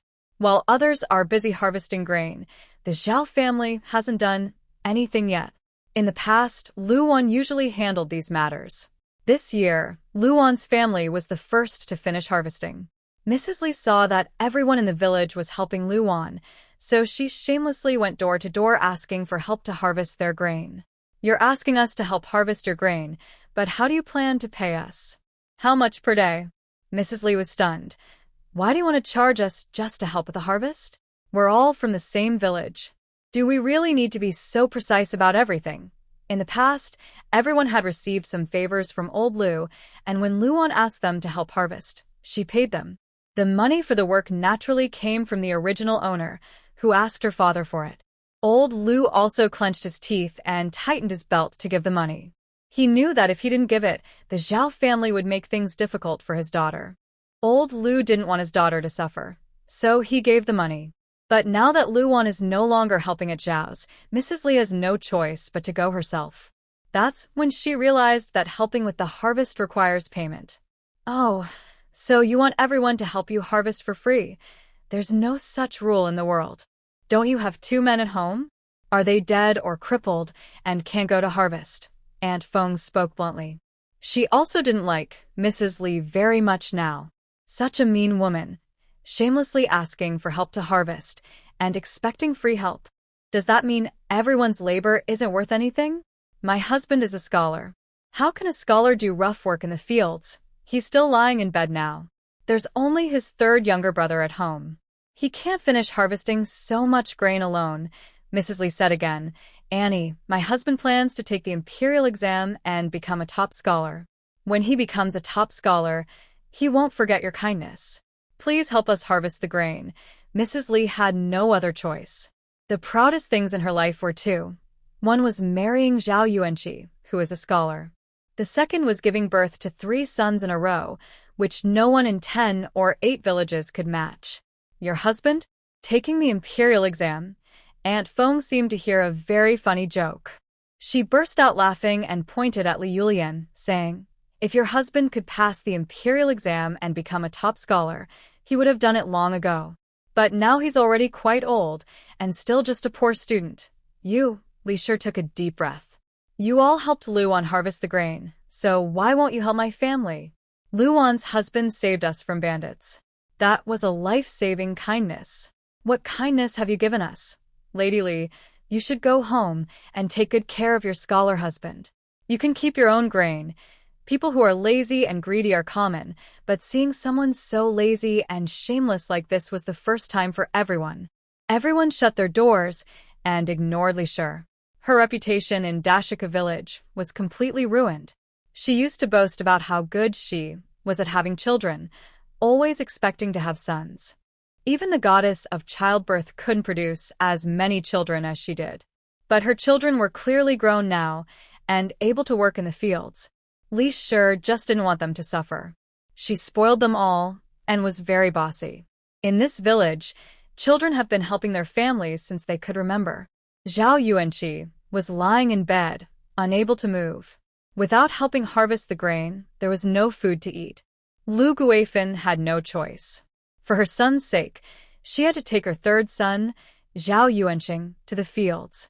She also took her grandchildren with her. I won't go. It's so hot outside. I don't want to harvest grain. I haven't even eaten enough today. I only gnawed on 2 sweet potatoes. How can I have the strength to go to the fields? Li Shi's children were shouting. Those 2 sweet potatoes were chewed with great effort from the family. Lu Guifan was so angry she almost fainted. If you don't go, are you waiting to starve? Li's eldest son, Zhao Yaozu, loudly said. Grandma, you're old. Anyway, we're all going to die someday. Just eat less so there's more for us, you. Lu Guifan never expected her precious grandson to say such a thing. She almost fainted from anger and raised her hand to slap him. Li Shi quickly pulled her son close and protected him, saying, Mother, Yaozu is still young. Why are you hitting him? Zhao Yaozu is only 14, but only Li Shi could say such things. Since you all don't want to go to the fields to harvest grain, Yenner, take your younger brother, your father, and me to the fields. Mrs. Zhuang also plans to go to the fields. She looks at Li Shi standing under the eaves in a delicate and affected way, which makes her very angry. Bah! What a joke. She really thinks she's the wife of a top scholar. When her son passes the exam and becomes a top scholar, she will send him a divorce paper to leave her, making her a divorced woman, and he will marry a wealthy young lady from the city. Li Shi doesn't know what Lu Guifan is thinking. If you won't go to the fields, then stay at home and prepare the meals. Later, bring some water. Li Shi is unhappy but responds, Understood, mother. You all go quickly. They need to go harvest quickly, taking advantage of the good weather to dry the rice, so they will have white rice to eat. Unbeknownst to them, the yard of the Li family is already full of people. Lu Wan and Zhao Yuanlai are there. Big brother Zhao, Lady Lu, are what you said true? Can the broken rice we have really be exchanged for silver? It's true. Zhao Yuanlai nods and explains, A good friend of mine owns a slaughterhouse with his own slaughtering factory. He raises many animals and needs a lot of broken rice to make feed. So, how do they buy it? Someone in the crowd asks. They didn't expect anyone to buy broken rice these days. They were worried about what to do with so much broken rice. Now, they usually get only about 100 to 200 jin of grain per acre, and the rest is rice. Zhao Yuanlai says, they buy at 30 coins for 10 jin of broken rice. The more, the better. 10 jin of rice for 30 coins? They thought they heard wrong. After all, broken rice isn't worth much. Their men go to town to carry things and earn only about 10 coins a day. They didn't expect 10 jin of broken rice to sell for 30 coins. Lady Lu, do we really have buyers for our broken rice? This year's harvest was poor, and they have plenty of broken rice at home. Yes, my husband guarantees it, so no one is lying. In the end, Luan made a profit. 10 jin of broken rice equals 20 jin of white rice, and the rice price in town and the county is now 500 coins per shur. Compared to that, Luan naturally earned more. However, Luan would not set a very high price to avoid suspicion. She only took a moderate amount. Everyone, if you have any broken rice at home, feel free to bring it to sell.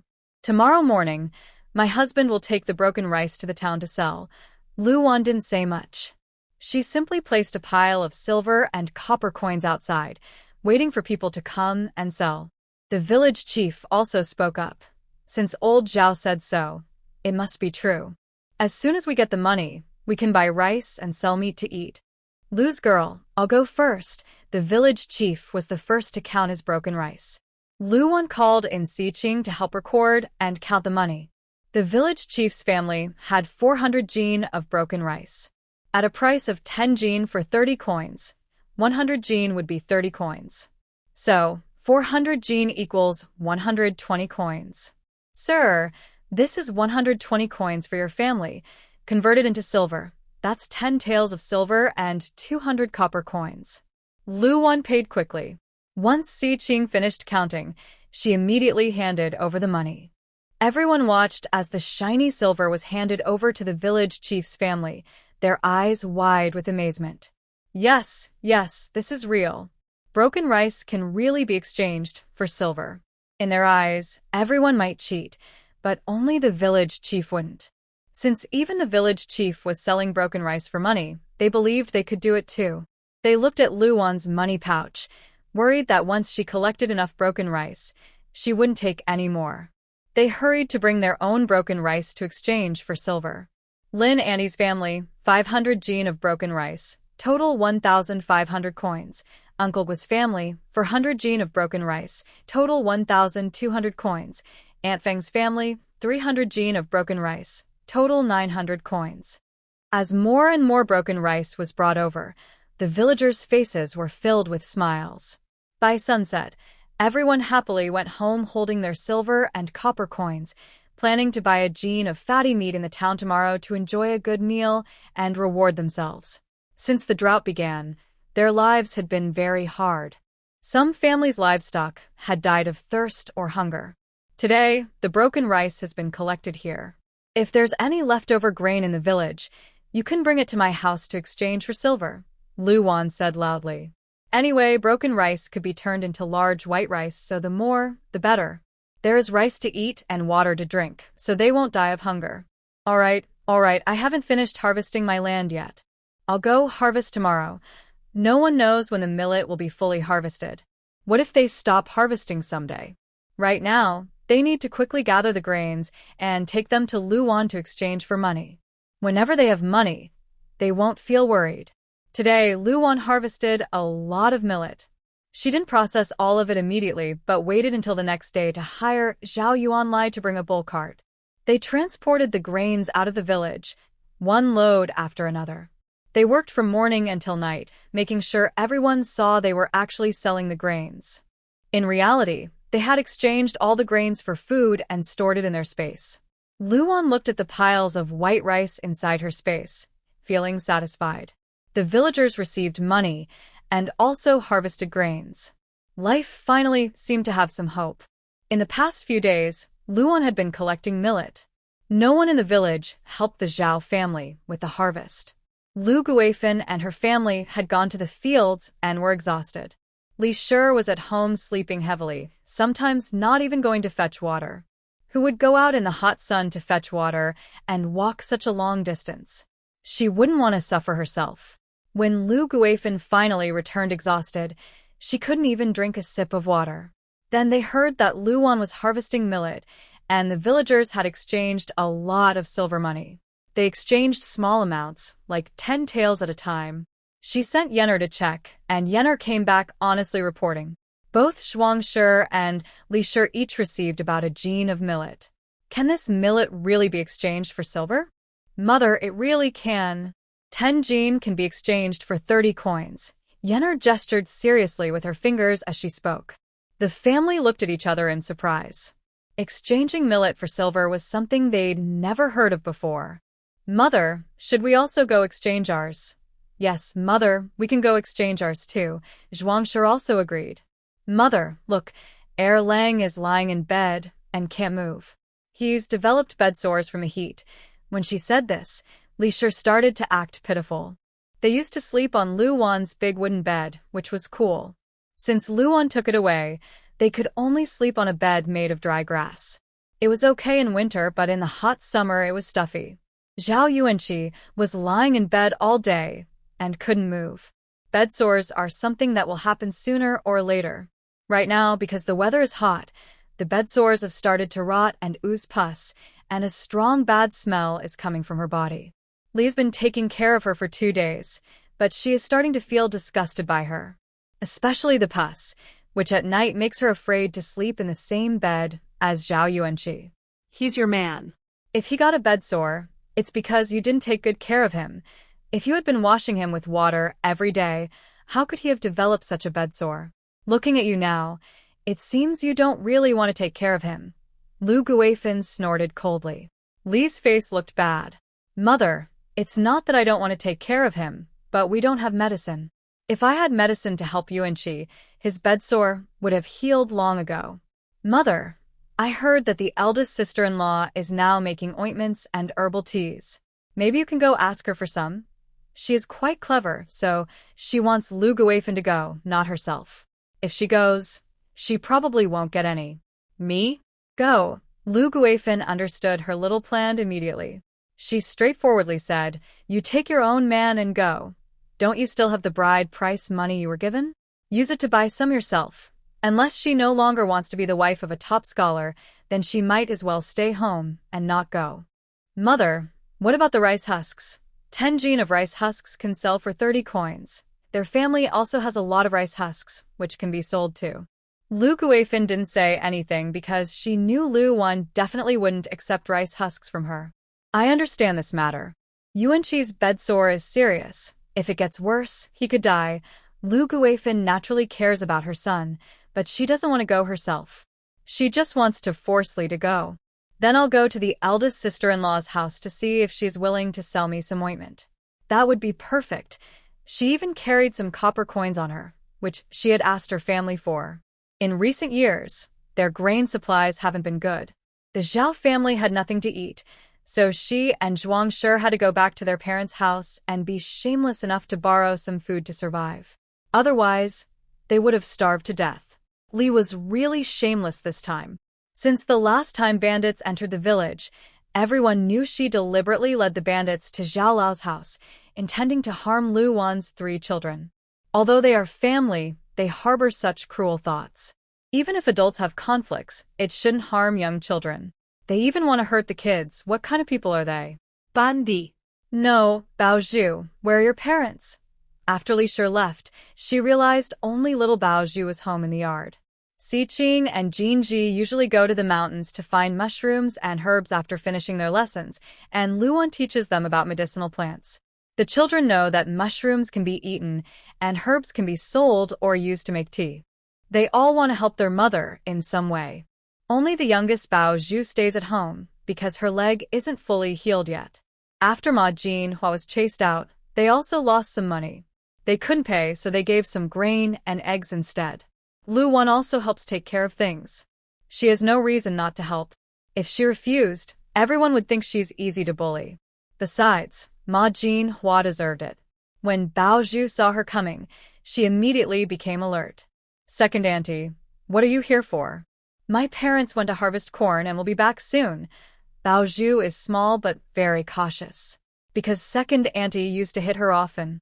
She was very harsh. She wouldn't hit openly but would pinch her arms or poke her with a needle. Bao Zhu cried loudly from the pain, but it was no use. No one in the Zhao family cared about their lives. Even her mother didn't care before. Her mother said that when adults aren't home, no one is allowed to open the door for anyone. So Luan didn't need to say much. If anyone from the Zhao family came, the children wouldn't open the door. Li Shi listened and realized they weren't home. She walked around the yard and saw only Bao Zhu was there. Suddenly, she had an idea.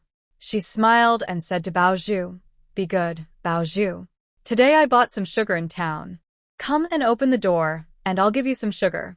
Bao Zhu was very cautious and quickly said, "Second auntie, you better go back. I don't like sugar. My mother said too much sugar is bad for teeth. You can take it back to my brothers." "I don't want it." Her mother was right. When bad people try to trick children, they often use sugar or treats to lure them. If second auntie uses sugar to trick her, she's just a liar. My mother also said that their family was so poor they had no rice left, so there was no money to buy candy for her to eat. Little Bao Zhu guessed she didn't have any candy, only a bunch of bad ideas. "Oh, you child." Mrs. Li felt a sudden surge of anger, her teeth itching with frustration. This damn little brat, truly just like her mother. Both of them are so mean and lowly. "Bao Zhu, I am your second aunt. Since I came here, why don't you invite me inside to sit?" Mother said no opening the door for others, no letting others come in. Bao Zhu's voice was still very innocent. The once scrawny, bone-thin radish head had now become a little chubby and fair, looking quite adorable. This shows how well the Lu family eats. Even the dried radish has become a plump, white radish. Thinking of this, her hatred grew. They used to share whatever little they had, but now Luan only eats for herself and doesn't share with them. She is truly cruel and selfish. Such a woman doesn't deserve to be the eldest daughter-in-law of old Zhao's family, nor does she deserve to be a woman. But even though she hated her, she still had to pretend nicely. "I am your second aunt. I am not a stranger, nor a bad person. It's hot outside, just let me in to rest a bit and have some water, okay?" Mrs. Li was never a good person, and pretending to be kind didn't make her look any better. Using Luan's words, she was a typical old witch. "No, my mother said no, so no. I won't open the door," Bao Zhu shouted angrily. She was so annoyed. She already said no opening the door, but she kept pestering. Mrs. Li's face suddenly darkened. She looked at the high fence, with its pointed top, fixed around the house, something Luan had specifically ordered. The main gate of the courtyard was built by Zhao Yuanlai himself, and no one could break in from outside. She kicked the fence fiercely, glaring at Bao Zhu and saying, "You little brat, if you don't open the door, I'll climb over." Bao Zhu's face turned pale with fear. You bad woman. My father and mother will be back soon. When my mother returns, she won't let you get away with this." Bao Zhu knew her mother was very fierce and good at fighting. Mrs. Li was kicking and kicking, but the fence was firmly embedded in the ground and wouldn't move at all. Even after her feet hurt, there was no sign of it budging. Bao Zhu was so scared by her actions that she screamed and quickly ran into the house. "Wang Kai, there's a bad woman trying to come in." "Boo-hoo, Wang Kai, she's so scary. Wang Kai, she might eat me." Mother said that old witches are all about eating people. Bao Zhu didn't understand what an old witch was, but her mother said that witches are very bad, really, really bad. That was a story Luan told them. Wang Kai, being intelligent, sensed Bao Zhu's fear and let out a low growl. Bao Zhu hugged it tightly, crying in fear, while petting Wang Kai to calm it down. She said, "Wang Kai, don't go out. She's so scary. Maybe she'll eat you too. Dumb girl, how dare you not open the door for me? Looks like you're feeling mischievous and asking for trouble." Suddenly, a loud voice startled Bao Zhu so much she forgot to scream. Mrs. Li had somehow entered the room. The little girl, clutching Wang Kai, was trembling under the table, eyes full of fear. "Don't come any closer." But instead of approaching Bao Zhu, Mrs. Li started rummaging through the house. "What are you doing?" Bao Zhu shouted, quickly realizing she was searching for something. Mrs. Li was looking for medicine. Outside, many herbs had been dried in the sun, and she was sure there were some prepared by Luan inside. She turned the room upside down, knocking everything over. Bao Zhu rushed over and shouted, "Stop! Stop it. This is my house. You're stealing. You little thief. Thief? She was supposed to be a future wife of a top scholar, and this little girl dared to call her a thief. Anger suddenly surged in Mrs. Lee's heart. She pushed Baozhu hard, causing her to fall to the ground. Baozhu's legs weren't fully healed yet, and she was limping when she walked. She couldn't stand steadily and fell down with the push, crying loudly. Wankai, showing its teeth, immediately bristled and bit Mrs. Lee's leg. "Oh!" Mrs. Lee cried out in pain. "You damn little beast, how dare you bite me?" Lee quickly kicked forward, knocking the wolf cub away. It was thrown to the ground, crying out in pain, but then it rushed back. Lee grabbed it and threw it hard.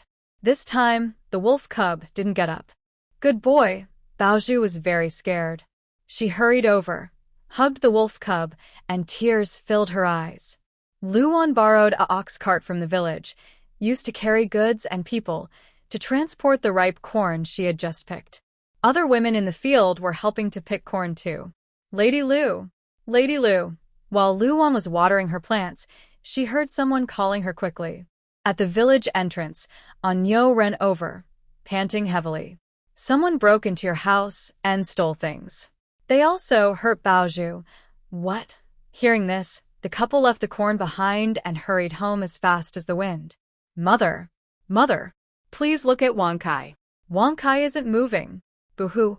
Baozhu cried so hard her nose was running. She held the little wolf cub, crying so much she couldn't breathe. "Baozhu, are you okay?" When Luan returned, she saw that the yard gate was intact, but the fence had been kicked and broken in some places, probably where someone climbed over. She had asked the craftsman to make the fence with pointed tops, higher than usual, to prevent climbing. But still, someone managed to get in. Since Lee had climbed in, her legs must have been cut too. The house was a mess, but she didn't have time to check everything. She only worried about Baozhu's injury. Baozhu shook her head, saying she was fine. The real problem was Wankai. Alert! The internal organs of the fire cloud wolf are 30% damaged. Would you like to treat it? Yes. Not treating it and letting the wolf die? No way. Mother, will Wankai die? Will he die? The little girl cried sadly. She was injured at home and had no fun to play with. Wankai was her only companion. This little creature was very smart and kind, and all the children liked him. It won't happen. Don't worry. Lady Lu, how is Wankai? Zhao Yuanlai asked anxiously. Unfortunately, he wasn't as good at healing as his wife. His wife should be able to treat people, right? If she can treat people, she should also be able to treat the wolf cub, right? The wicked woman must have kicked Wankai, thought Luan with almost clenched teeth, wishing she could rush over now and tear Li into pieces. Baozhu added, "Mother, she not only kicked Wankai, she also grabbed him and threw him on the ground." Wankai was hurt by her. The young girl's heart clenched tightly, and she kept praying that Wankai would get better soon. Ping, system scanning in progress. Detected broken ribs in the fire cloud wolf. Slight concussion detected. Concussion. Luan's mouth twitched. She quickly followed the system's instructions and used points to give Wankai medicine. There were no obvious external injuries, and the broken ribs could be healed. Vile woman, seeing Luan's serious expression, Zhao Yuanlai knew the wolf cub was badly hurt. He casually picked up an axe and turned to head toward the Zhao family. "Husband." Luan stopped him, gently shaking her head. Then she placed the wolf cub into Baozhu's arms, wiping away tears and snot from the little girl's face. Her voice was soft. "Baozhu, stay at home and take good care of the wolf cub. Mother and father will be back soon." "Yes, yes, mother. I'll listen to you." Baozhu hugged the wolf cub, feeling worried and upset. After Luan turned away, her gentle expression disappeared completely. She snatched the axe from Zhao Yuanlia's hand and strode toward the Zhao house. Zhao Yuanlai hurried to follow. He thought his legs were pretty good, but now he couldn't keep up with his wife's pace. "Madam, slow down." His wife was probably already furious. "Be careful not to fall. Walking so fast. How could she not fall?" Li Shi found some ointment in Luan's house. She didn't know what it was for, but she thought it probably wasn't bad. She took it to Zhao Yuanqi to help with his bed sores. It might help a little. Where did you get this ointment? It feels very cool and comfortable when I put it on. Zhao Yuanqi had been lying on the bed for a long time. He smelled bad, and the room was hot and stuffy. It made him very uncomfortable. Now that the ointment was on, he felt a bit more comfortable. Li Shi smiled nervously and said, "Where else could I get it? I asked my parents to buy it for me. My husband doesn't know. I originally wanted to buy it for my sister-in-law, but she refused. She probably can't stand to see you doing well. So I had no choice but to spend money to buy it for my family." Mrs. Li told her lie without blushing or feeling guilty. This thing was clearly stolen, but she insisted it was bought honestly. She was eager to take credit in front of Zhao Yuanqi. Zhao Yuanqi was very moved. He held Mrs. Li's hand tightly and said excitedly, "Don't worry, wife. From now on, I will study hard and aim to pass the imperial exam early. I want to become the top scholar and make you the wife of the top scholar. By then, everyone in this village who looked down on you or insulted you will be trampled under your feet. This is what a scholar like Zhao Yuanqi should say." Such narrow-minded thoughts show a little talent and real skill, but their future path is doomed to be short. Mrs. Li was deeply shocked, feeling she was one step closer to becoming the wife of the top scholar. "Husband, with your talent and beauty, I believe that day will come." She was very touched, tears welling up in her eyes. Suddenly, a loud crash startled her, causing her tears to fall. An axe was firmly embedded in the wooden door. Mrs. Li screamed in fright. Especially when she saw Lu Wan's fiery eyes, she felt like a knife was at her throat. The feeling was even more terrifying than the bandits that came that day. Big sister-in-law, what are you doing?" Her heart skipped a beat. She already understood why Lu Wan had come. Overcome with guilt and fear, she couldn't even speak properly. "Mrs. is sister-in-law here." Hearing that Lu Wan had come, Zhao Yuanqi was even more excited. She clearly still cared about him. Isn't she here to see him? But the next moment, she was met with Mrs. Li's terrified scream. Lu Wan didn't waste words. She rolled up her sleeve, kicked Mrs. Li in the stomach. She quickly rushed forward, grabbed Mrs. Li's hair, pressed her head to the ground, and slapped her repeatedly.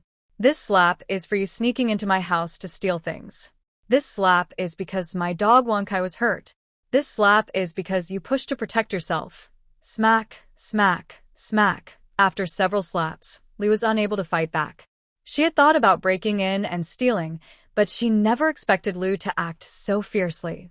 When Zhao Yuanlai hurried over, he saw his wife already sitting on Li, hitting her hard. His anger was almost boiling over. Brother, help me." Li saw Zhao Yuanlai coming and quickly shouted.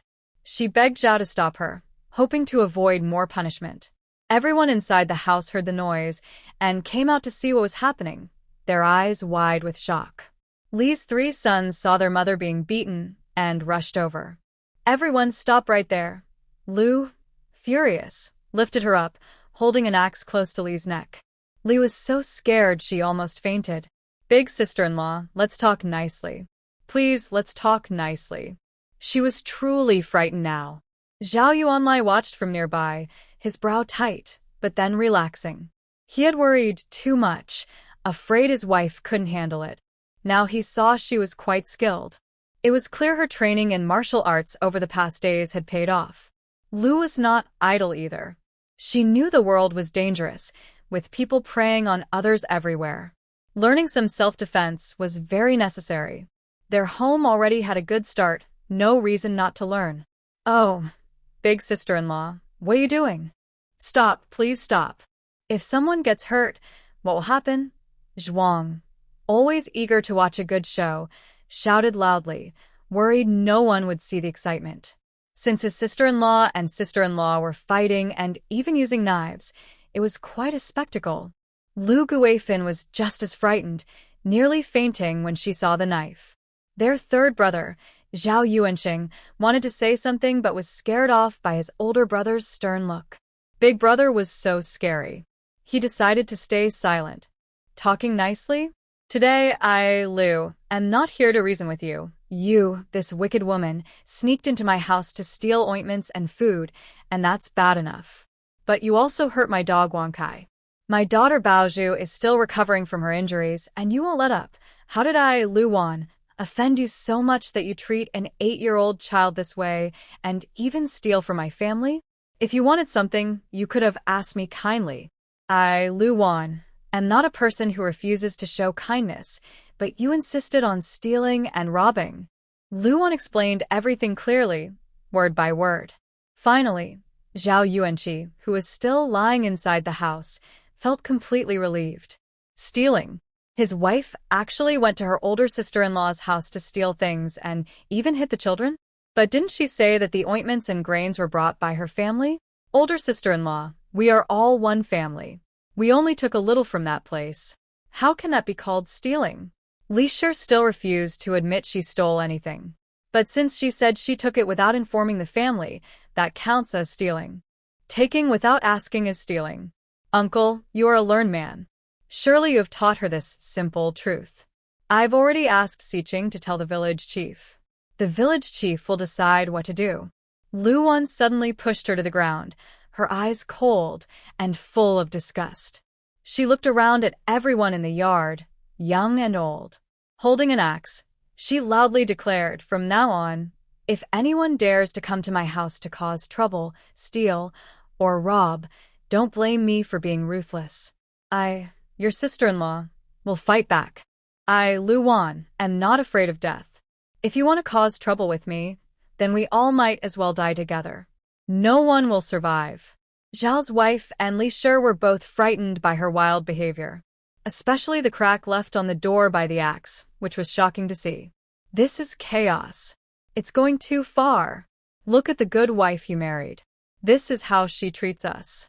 Today she comes with an axe, and tomorrow she might kill our whole family. Such a wicked woman doesn't deserve to enter the Zhao family. Lu Guifan started her usual rant again. Honestly, since Lu Wan traveled here, she had become immune to her antics and felt nothing at all.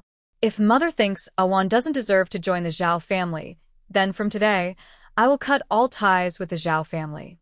They are no longer my brothers. As for you, mother, you gave birth to me. When your time comes, I will send you off with a coffin.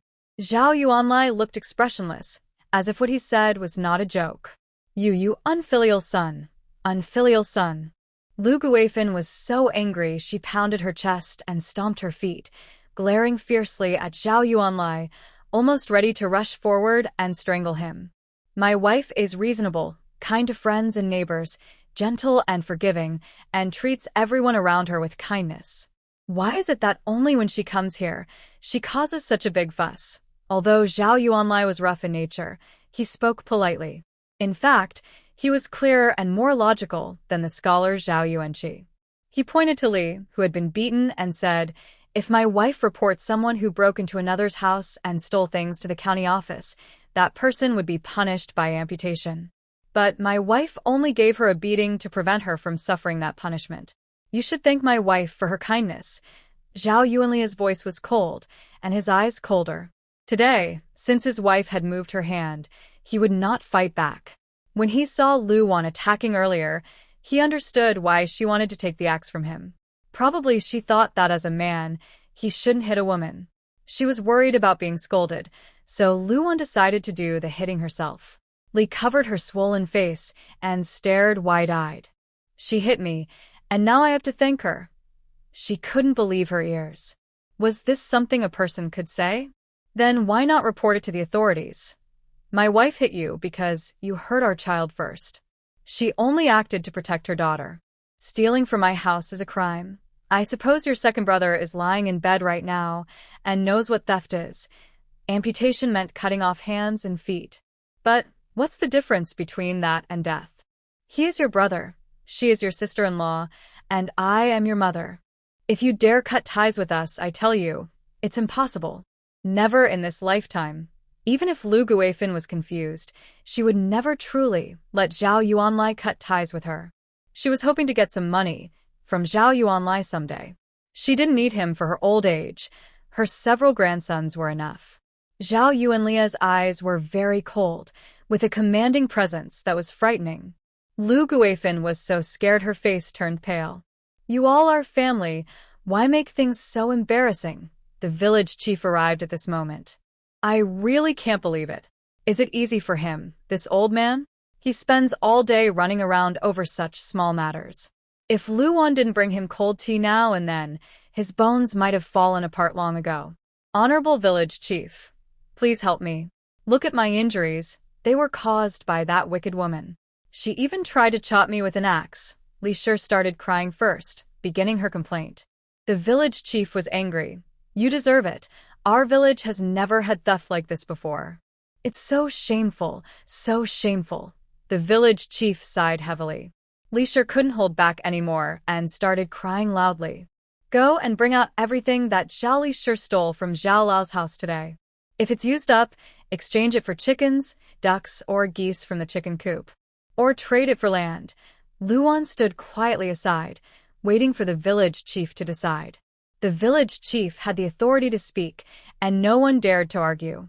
He brought several strong men with him, all for this small matter. You can't go in and search. Li Shi wanted to stop them, but it was useless. Honorable village chief, they also stole many ointments from my house. Those ointments were made from many herbs I prepared, meant to sell at Renan Hall. I had already agreed on the price with the shopkeeper at Renan Hall. Each jar of ointment sells for 200 copper coins. I lost 8 jars, which is 800 copper coins. The delivery is due tomorrow, and there's no time to make more. How do we calculate this loss? Whether true or false, only Luan knew the truth. And even if it was false, so what? Must people always be completely honest? Luan's principle is to speak to people with honesty and respect, according to who they are. 200 copper coins for a jar of ointment? Luan, why don't you just steal it? And I only took 6 jars from your house, so how did it become 8 jars? Li Shi blurted out, realizing she had slipped up. She hurriedly covered her mouth, looking panicked. Zhao Yuanqi, lying in the house, closed his eyes in despair. So, it seems you did take their ointments. To make it easier to use, Luan prepared the ointment into single patches. This way, it's easier to store and to give to others. Everywhere in the village, people are caught up in social dealings. It's common to give gifts to win favor. You say you took 6 patches, so that's 6 patches. But they lost 8 patches, so you owe 800 copper coins, the village chief said, clearly losing patience. Sir Village Chief, you're showing favoritism. She probably gave you something good, but you shouldn't talk like that. Just because she gave you a gift doesn't mean you should help her. Li's words were reckless and thoughtless, and this made Luan laugh. There was no need for Luan to speak. Others around would say it for her. You this woman are talking nonsense. I think you're probably crazy. First, you broke into someone's house and stole things, and now you say the village chief is biased. Do you think stealing is the right thing to do? Where is Zhao the scholar? Is he at home? Why doesn't he come out and speak fairly? You, a scholar, don't even understand basic principles? The village chief held a high status in the village, and others couldn't easily slander him. Li's words were truly thoughtless. Luan's reputation in the village had been poor because she used to be harsh and cruel to the children, which people couldn't stand. But now, her behavior and attitude were considerate and thoughtful. The villagers saw this clearly, and they weren't fools. The villagers' words felt like punches hitting Zhao Yuanqi's face, making it burn with shame and pain. He felt utterly embarrassed, wishing he could dig a hole and hide himself. As the first scholar of Dashishan village, everyone had high hopes. They wanted him to become a top scholar, so the village could share in the glory. But now, he was deeply disappointing everyone. Li's face turned pale, and she realized her words were wrong. But once spoken, words couldn't be taken back. Sir Village Chief, pay the money, he said. Spreading rumors about theft only damages Zhao the scholar's reputation, she argued. I don't have money to pay. She's just the sister-in-law. She went to her family to get some ointment for her uncle. What's wrong with that? Lu Guifan still refused to give up. The village chief didn't waste words and simply ordered someone to surround Lu Pa. You looked ready to send her to the authorities if she dared to speak again. The person from the village chief had already found all the grain that Li Shi had secretly taken from Luan's house. The missing items matched what Luan had said. This was clear, direct proof. Where are the copper coins? The items had been taken out, but the money still needed to be paid back. Li Shi gritted her teeth and said, I don't have any money. Since you have no money, then you can pay with land, plus 2 old hens from the chicken coop. Simply paying money wasn't enough. Her daughter Baozhu and Wolf Cub had both been beaten, so they should eat something good to help recover. There is a piece of land behind your mountain about an acre, close to my home, Luan said. As soon as Luan spoke, Li Shi relaxed a little. Fortunately, it was just about the land. She didn't farm anyway. But Lu Guifan was unhappy. When they divided the land, Luan had already received several acres. Now they wanted more, leaving less land for them. No way, that land belongs to our old Zhao family. We can't give it to you. The land on the back mountain was good for feng shui. They had consulted a master before. The master said if she was buried there after she died, it would protect her grandchildren and bring them great wealth. They absolutely couldn't give that land to Luan, that unkind girl. Fine, if you won't pay with land, then use 2 old hens and some silver to settle. Luan was not in a hurry. Anyway, they had to pay her back. If she didn't make them bleed a little, they wouldn't learn what pain was. If the punishment didn't fall on her, she wouldn't understand pain. No. Those hens are for my husband to raise and nourish himself. Lu Guifan wasn't in a rush, but Li Shi was worried again. Her husband was still in bed, needing nourishing food. Besides, now every household had little to eat. The old hens could still lay eggs and be sold in town, or kept to help her recover. She couldn't give them away. Mother, those hens can still lay eggs. We can sell the eggs in town and keep some for you to help you recover. We can't give them away. Li Shi was very anxious. Nowadays, not even a wild vegetable was easy to find, let alone a chicken. The land behind the mountain was all abandoned. They couldn't grow any crops there. Li Guifan thought carefully and realized that the land on the back mountain really wasn't good. Their crop fields weren't on that side. Even if she gave Luan some land, she wouldn't be able to grow anything there. All right, the land on the back mountain is yours. I can only give you 1 hen, Li Guifan said, feeling heartbroken. Last time, Luan's mean girl had already taken her chickens and ducks, and now she was back. Now, only 1 egg-laying hen remained. But if she didn't give the land, Luan might report her to the authorities. Maybe in the future, there would be better places. Mother, Zhao Yuanlai asked on the way home. Have you already set your eyes on that land? Yes, she replied. But that land has been abandoned for years.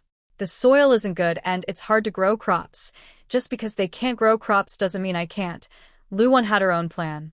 Do you believe I can grow food on that land? Or maybe even more food. Potatoes can be planted twice a year. Luan planned to plant potatoes or winter wheat on the back mountain land. She could guarantee that the yield from that land would increase several times. Of course I believe you. Whatever you say, I believe, Zhao Yuanlai said. Does he believe everything she says? Then what if I tell you I'm not Luan, but a fairy from the sky? Luan raised an eyebrow. This person was really a fool, perhaps a bit naive. I believe you, she said with a smile. There are no real fairies or immortals in this world. They're all fake. Luan shook her head. She was just testing him because she wasn't really Luan. But it seemed he didn't notice at all. Luan couldn't tell if he was clever or just foolish. When they got home, Xiqing and Jinji had already tidied up the messy house. Jinji was trying to start a fire and cook like Luan, while Xiqing was chopping wood in the yard. Mother, father. Yes, we're back, they replied. The 2 children had heard about today's events. Xiqing felt even more guilty. Mother, I'm sorry. Today, my sister, and I shouldn't have left the 3rd sister alone at home. It caused Wangkai to get hurt, and the food was stolen. Mother, hit me if you want. The 4 children nervously clutched their clothes, and the 14-year-old boy was beginning to show some confident demeanor. All of this was thanks to Luan, who took good care of them. To earn more points, Luan made sure they had good meals every day. Eating well gave them the strength to study and learn. Why are you hitting me? Luan patted the boy's head and said, It's not your fault.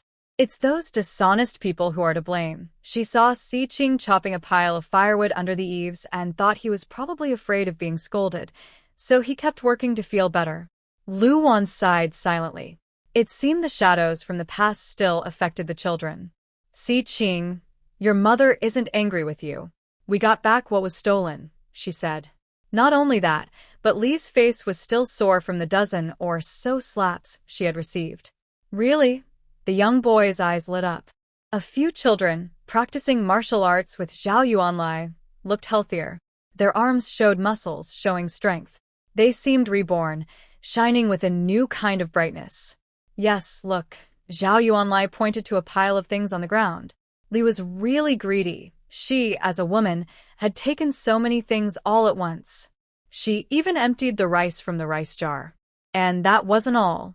She also took the grain she sometimes used to feed Wangkai, probably because it smelled good. Sometimes people just feel speechless. Mother, you're so amazing. Jinji entered and saw Jinji picking vegetables while Baozhu was lighting the stove.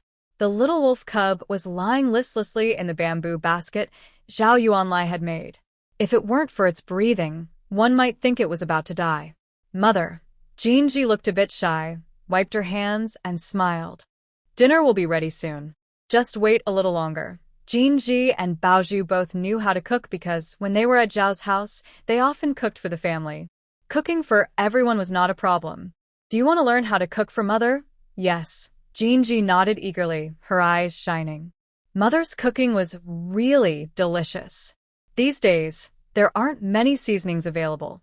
Only wealthy people can afford those. Villagers usually cook with just oil and salt. To get soy sauce, you have to go to the town. Lu Wan bought many spices at the market and taught the 3 children how to taste and use them. Si Qing listened carefully. Mother said boys should learn to cook so they can marry well in the future. Lu Wan was just speaking casually, but Si Qing took it seriously. Cooking well and marrying a good wife. Lu Wan didn't know the young boy's thoughts. She just focused on teaching them how to cook. Every day, besides earning points, they also received eggs. With more eggs, Lu Wan made marinated eggs, tea eggs, and many other kinds.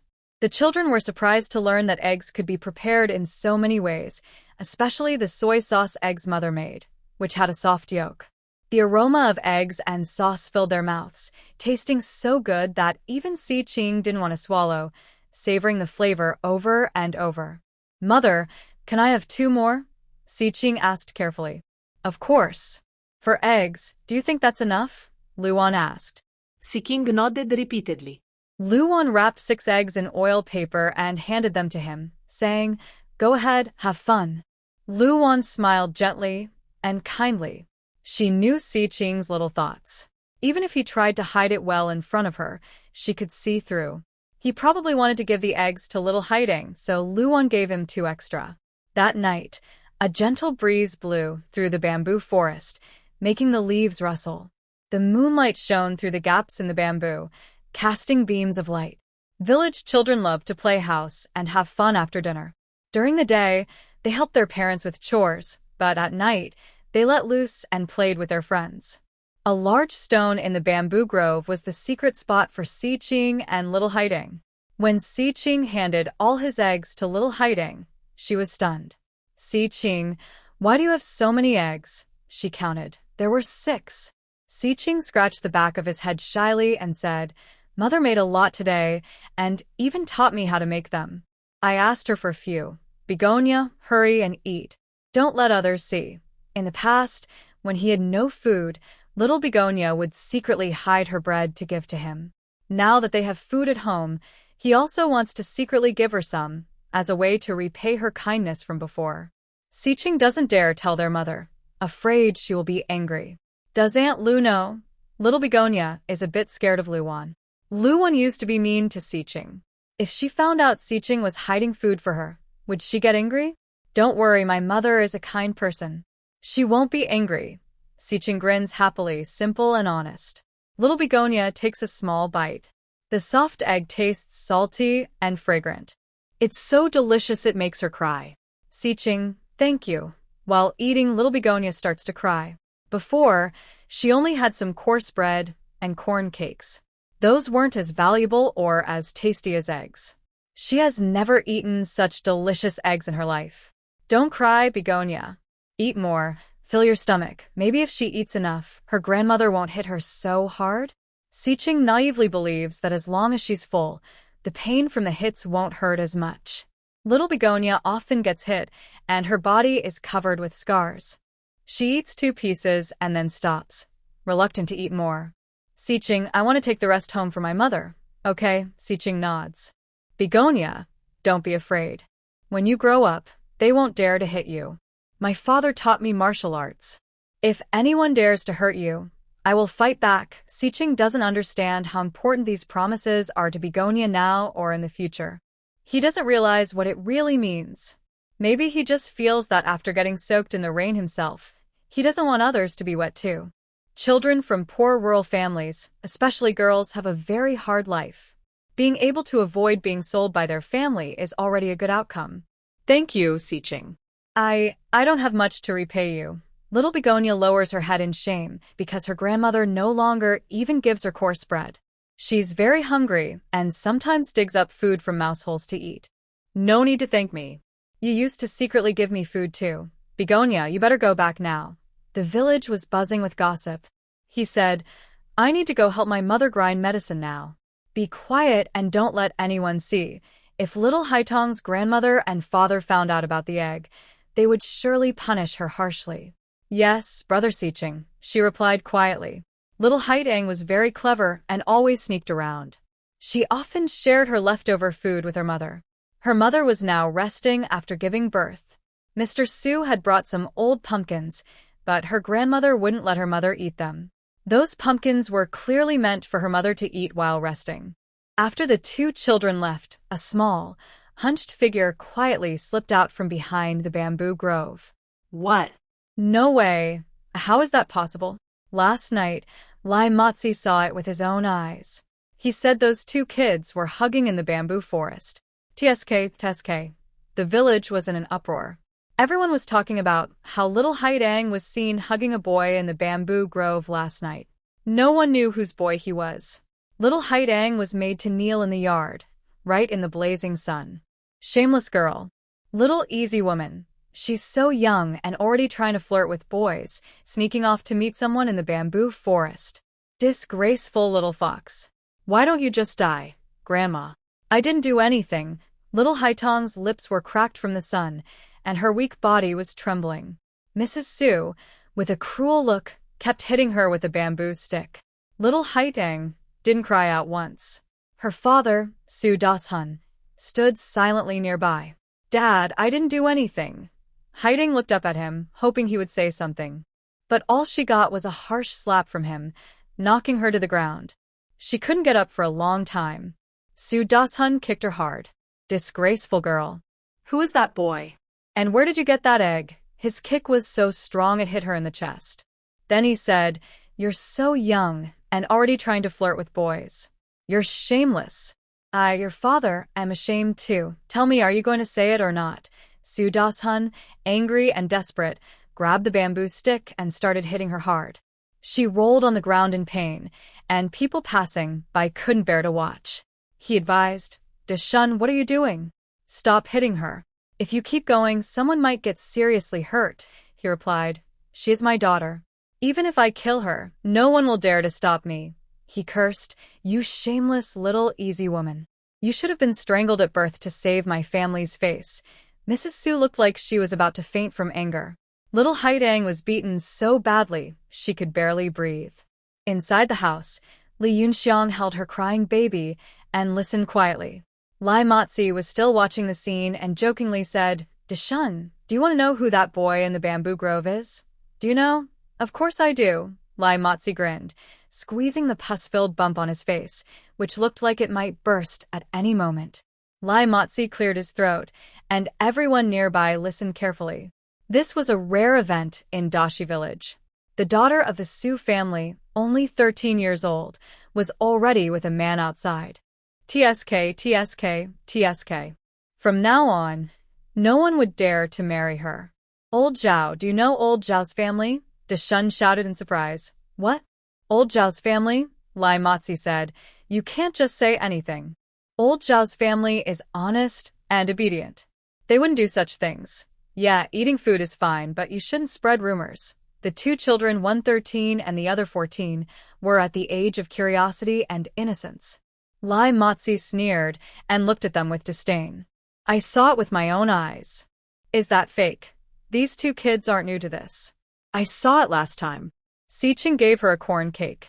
Why didn't your daughter bring the cake back for you to eat, Dad? Lai Motzi's words made Shun furious. She couldn't believe her daughter wouldn't even share food with her own father. You shameless, money-grubbing brat. Today, I will beat you to death. Beat you to death. Beat you to death. His fierce and violent look made it seem as if the child begging for mercy on the ground wasn't his own, but an enemy with a blood feud. Little Haidang was beaten so badly she couldn't even cry out. She was barely hanging on, gasping for breath. Hey, stop hitting her. Lai Motzi quickly ran over and looked at the small crabapple on the ground. He pointed at her and said, Look at your daughter. She's so shameless at such a young age. In the future, she probably won't be able to marry anyone in our village. Which good man would want to marry her? Don't you think so? Lai Motzi's eyes were spinning as he thought of a bad idea. Lai Motzi, what do you mean? Su Dashuan felt unhappy inside. The reason he still kept Xiao Haidang was to wait until she grew up a bit more, then find someone to marry her and get a good bride price. For Su Dashuan, Xiao Haitong's main value in the family was this. I'm thinking for your sake. What's the use of raising a daughter who can't get married? During hard times, it's a waste to feed her for nothing. This hit Su Dashuan's heart. Grandma Su hurriedly stepped forward and said, Then what should we do? Should we sell her to the brothel? At least we could exchange her for some silver or grain. Li Yunxiang inside the house trembled, biting her lip and crying silently, but she never said a word to defend Xiao Haidang. Or, we could go find old Zhao's family. They also have some responsibility in this. They should pay us some money. When it comes to being shameless and unreasonable, Grandma Su and Lu Guifan are definitely a perfect match. No one can beat them. No way, Lai Motzi immediately got anxious. You don't know how fierce Lady Lu is. She definitely won't admit to this. Just a few days ago, she even beat her own sister-in-law. Dashuan, can you fight old Zhao? Su Dashuan shook his head wildly. He couldn't fight, really couldn't. The other side had come back from killing people on the battlefield. He used to be a good hunter and recently he even killed a few bandits. Even if there were 10 of him, he couldn't beat Zhao Yuanlai. So what do we do? Su Dashuan looked worried. Well, Lai Motzi thought for a moment and said, You sell her to me. I'll give you 5 taels of silver, 10 jin of rice, 2 jin of coarse flour, half a jin of red sugar. I also have some wasteland at home. How about giving it all to you? This was Lai Motzi's real goal. He was really craving it badly. He had been to brothels before, but going there was too costly. Although Xiao Haidang was young, she was still a girl. Isn't it just the same if you raise her well? Su Dashun widened his eyes. What did you say? Anyway, your daughter is no longer wanted by anyone. If you give her to me, you won't lose much. I'm not refusing to give you silver. 5 taels of silver. It doesn't matter where Lai Motzi got this money from. If he has money, he can easily send this unworthy girl away. Grandma Su would be more than happy to do that. Lai Motzi, are you serious? Grandma Su's eyes lit up. 5 taels of silver, 10 jin of rice, 2 jin of flour, and half a jin of red sugar. It's a bit less than she expected, but now that her daughter's reputation is ruined, who knows what shameful things she might have done outside. This money and these things are enough. Really? Of course, I never lie, Lai Motzi said excitedly, rubbing his hands. He went through a lot of trouble to do this because he had been eyeing Xia Haitang for a long time. While other families in the village kept a close watch on their daughters, he couldn't get close to them. The best target was the Su family. Since they just had a pair of twins, the little girl wasn't as important anymore. Wouldn't she be perfect for him? All right. No way. Before Grandma Su could speak, Siqing and Jinji rushed over and pushed Lai Motzi away. Jinji quickly ran over to help Xia Haitang up. Mother, Xia Haitang is going to be beaten to death. Jinji looked anxiously at Luan outside. Not only Luan, Zhao Yuanlai was there too. Seeing Xia Hating beaten almost to death, she had heard many rumors along the way. This was supposed to be a matter between children, just helping each other. But unexpectedly, it almost cost Xia Hating her life. Madam Lu, how dare you come here? Grandma Su saw Lu Wan's eyes turn red and stepped forward to try to pull Si Qing away to talk. But Si Qing had grown taller and stronger now. Her vigorous young figure made Grandma Su a little scared. Lu Wan took Si Qing to the wasteland, while Jinji stayed at home to look after Baozhu. Everyone was busy with farm work and had returned home. How dare you say I have no shame? Lai Motzi, I only asked Jinji to bring some food to Xia Hating now, and then. How did it turn into Si Qing and Xia Hating being unclear in your words? Lu Wan's voice was gentle, but every word touched people's hearts. What? Jinji brought food to little Haiding, not the 4 cleanings. You're talking nonsense. I saw it with my own eyes. You're just trying to cover for your own child. Lai Motzi was furious. The situation was almost settled, yet suddenly Lu Wan appeared out of nowhere. Zhao Yuanlai put down his hoe and looked at the half-conscious little Haiding. There was a dark red bloodstain on the ground, clearly from her coughing up blood. He thought it was really cruel. I saw you sneaking over the wall to watch the widow Wang bathe. You're lying. Try saying that again. There was no need to wait for Zhao Yuanlai to speak. His intimidating stance was enough to scare everyone. Lai Motzi, everyone in Dashi village, knows what kind of person you are. You always want to flirt with the girls nearby. If the officials hadn't caught you, that would have been a great kindness. Today, you're even trying to frame a young girl. It's obvious you've had your eyes on little Haiding for a long time and are deliberately doing this. Zhao Yuanlia's words immediately made the onlookers realize the truth. Su Dashun also came to his senses. Yes, Lai Motzi was a terrible person, a scoundrel. Today, he suddenly acted so kindly and told him all this just to get little Haiding.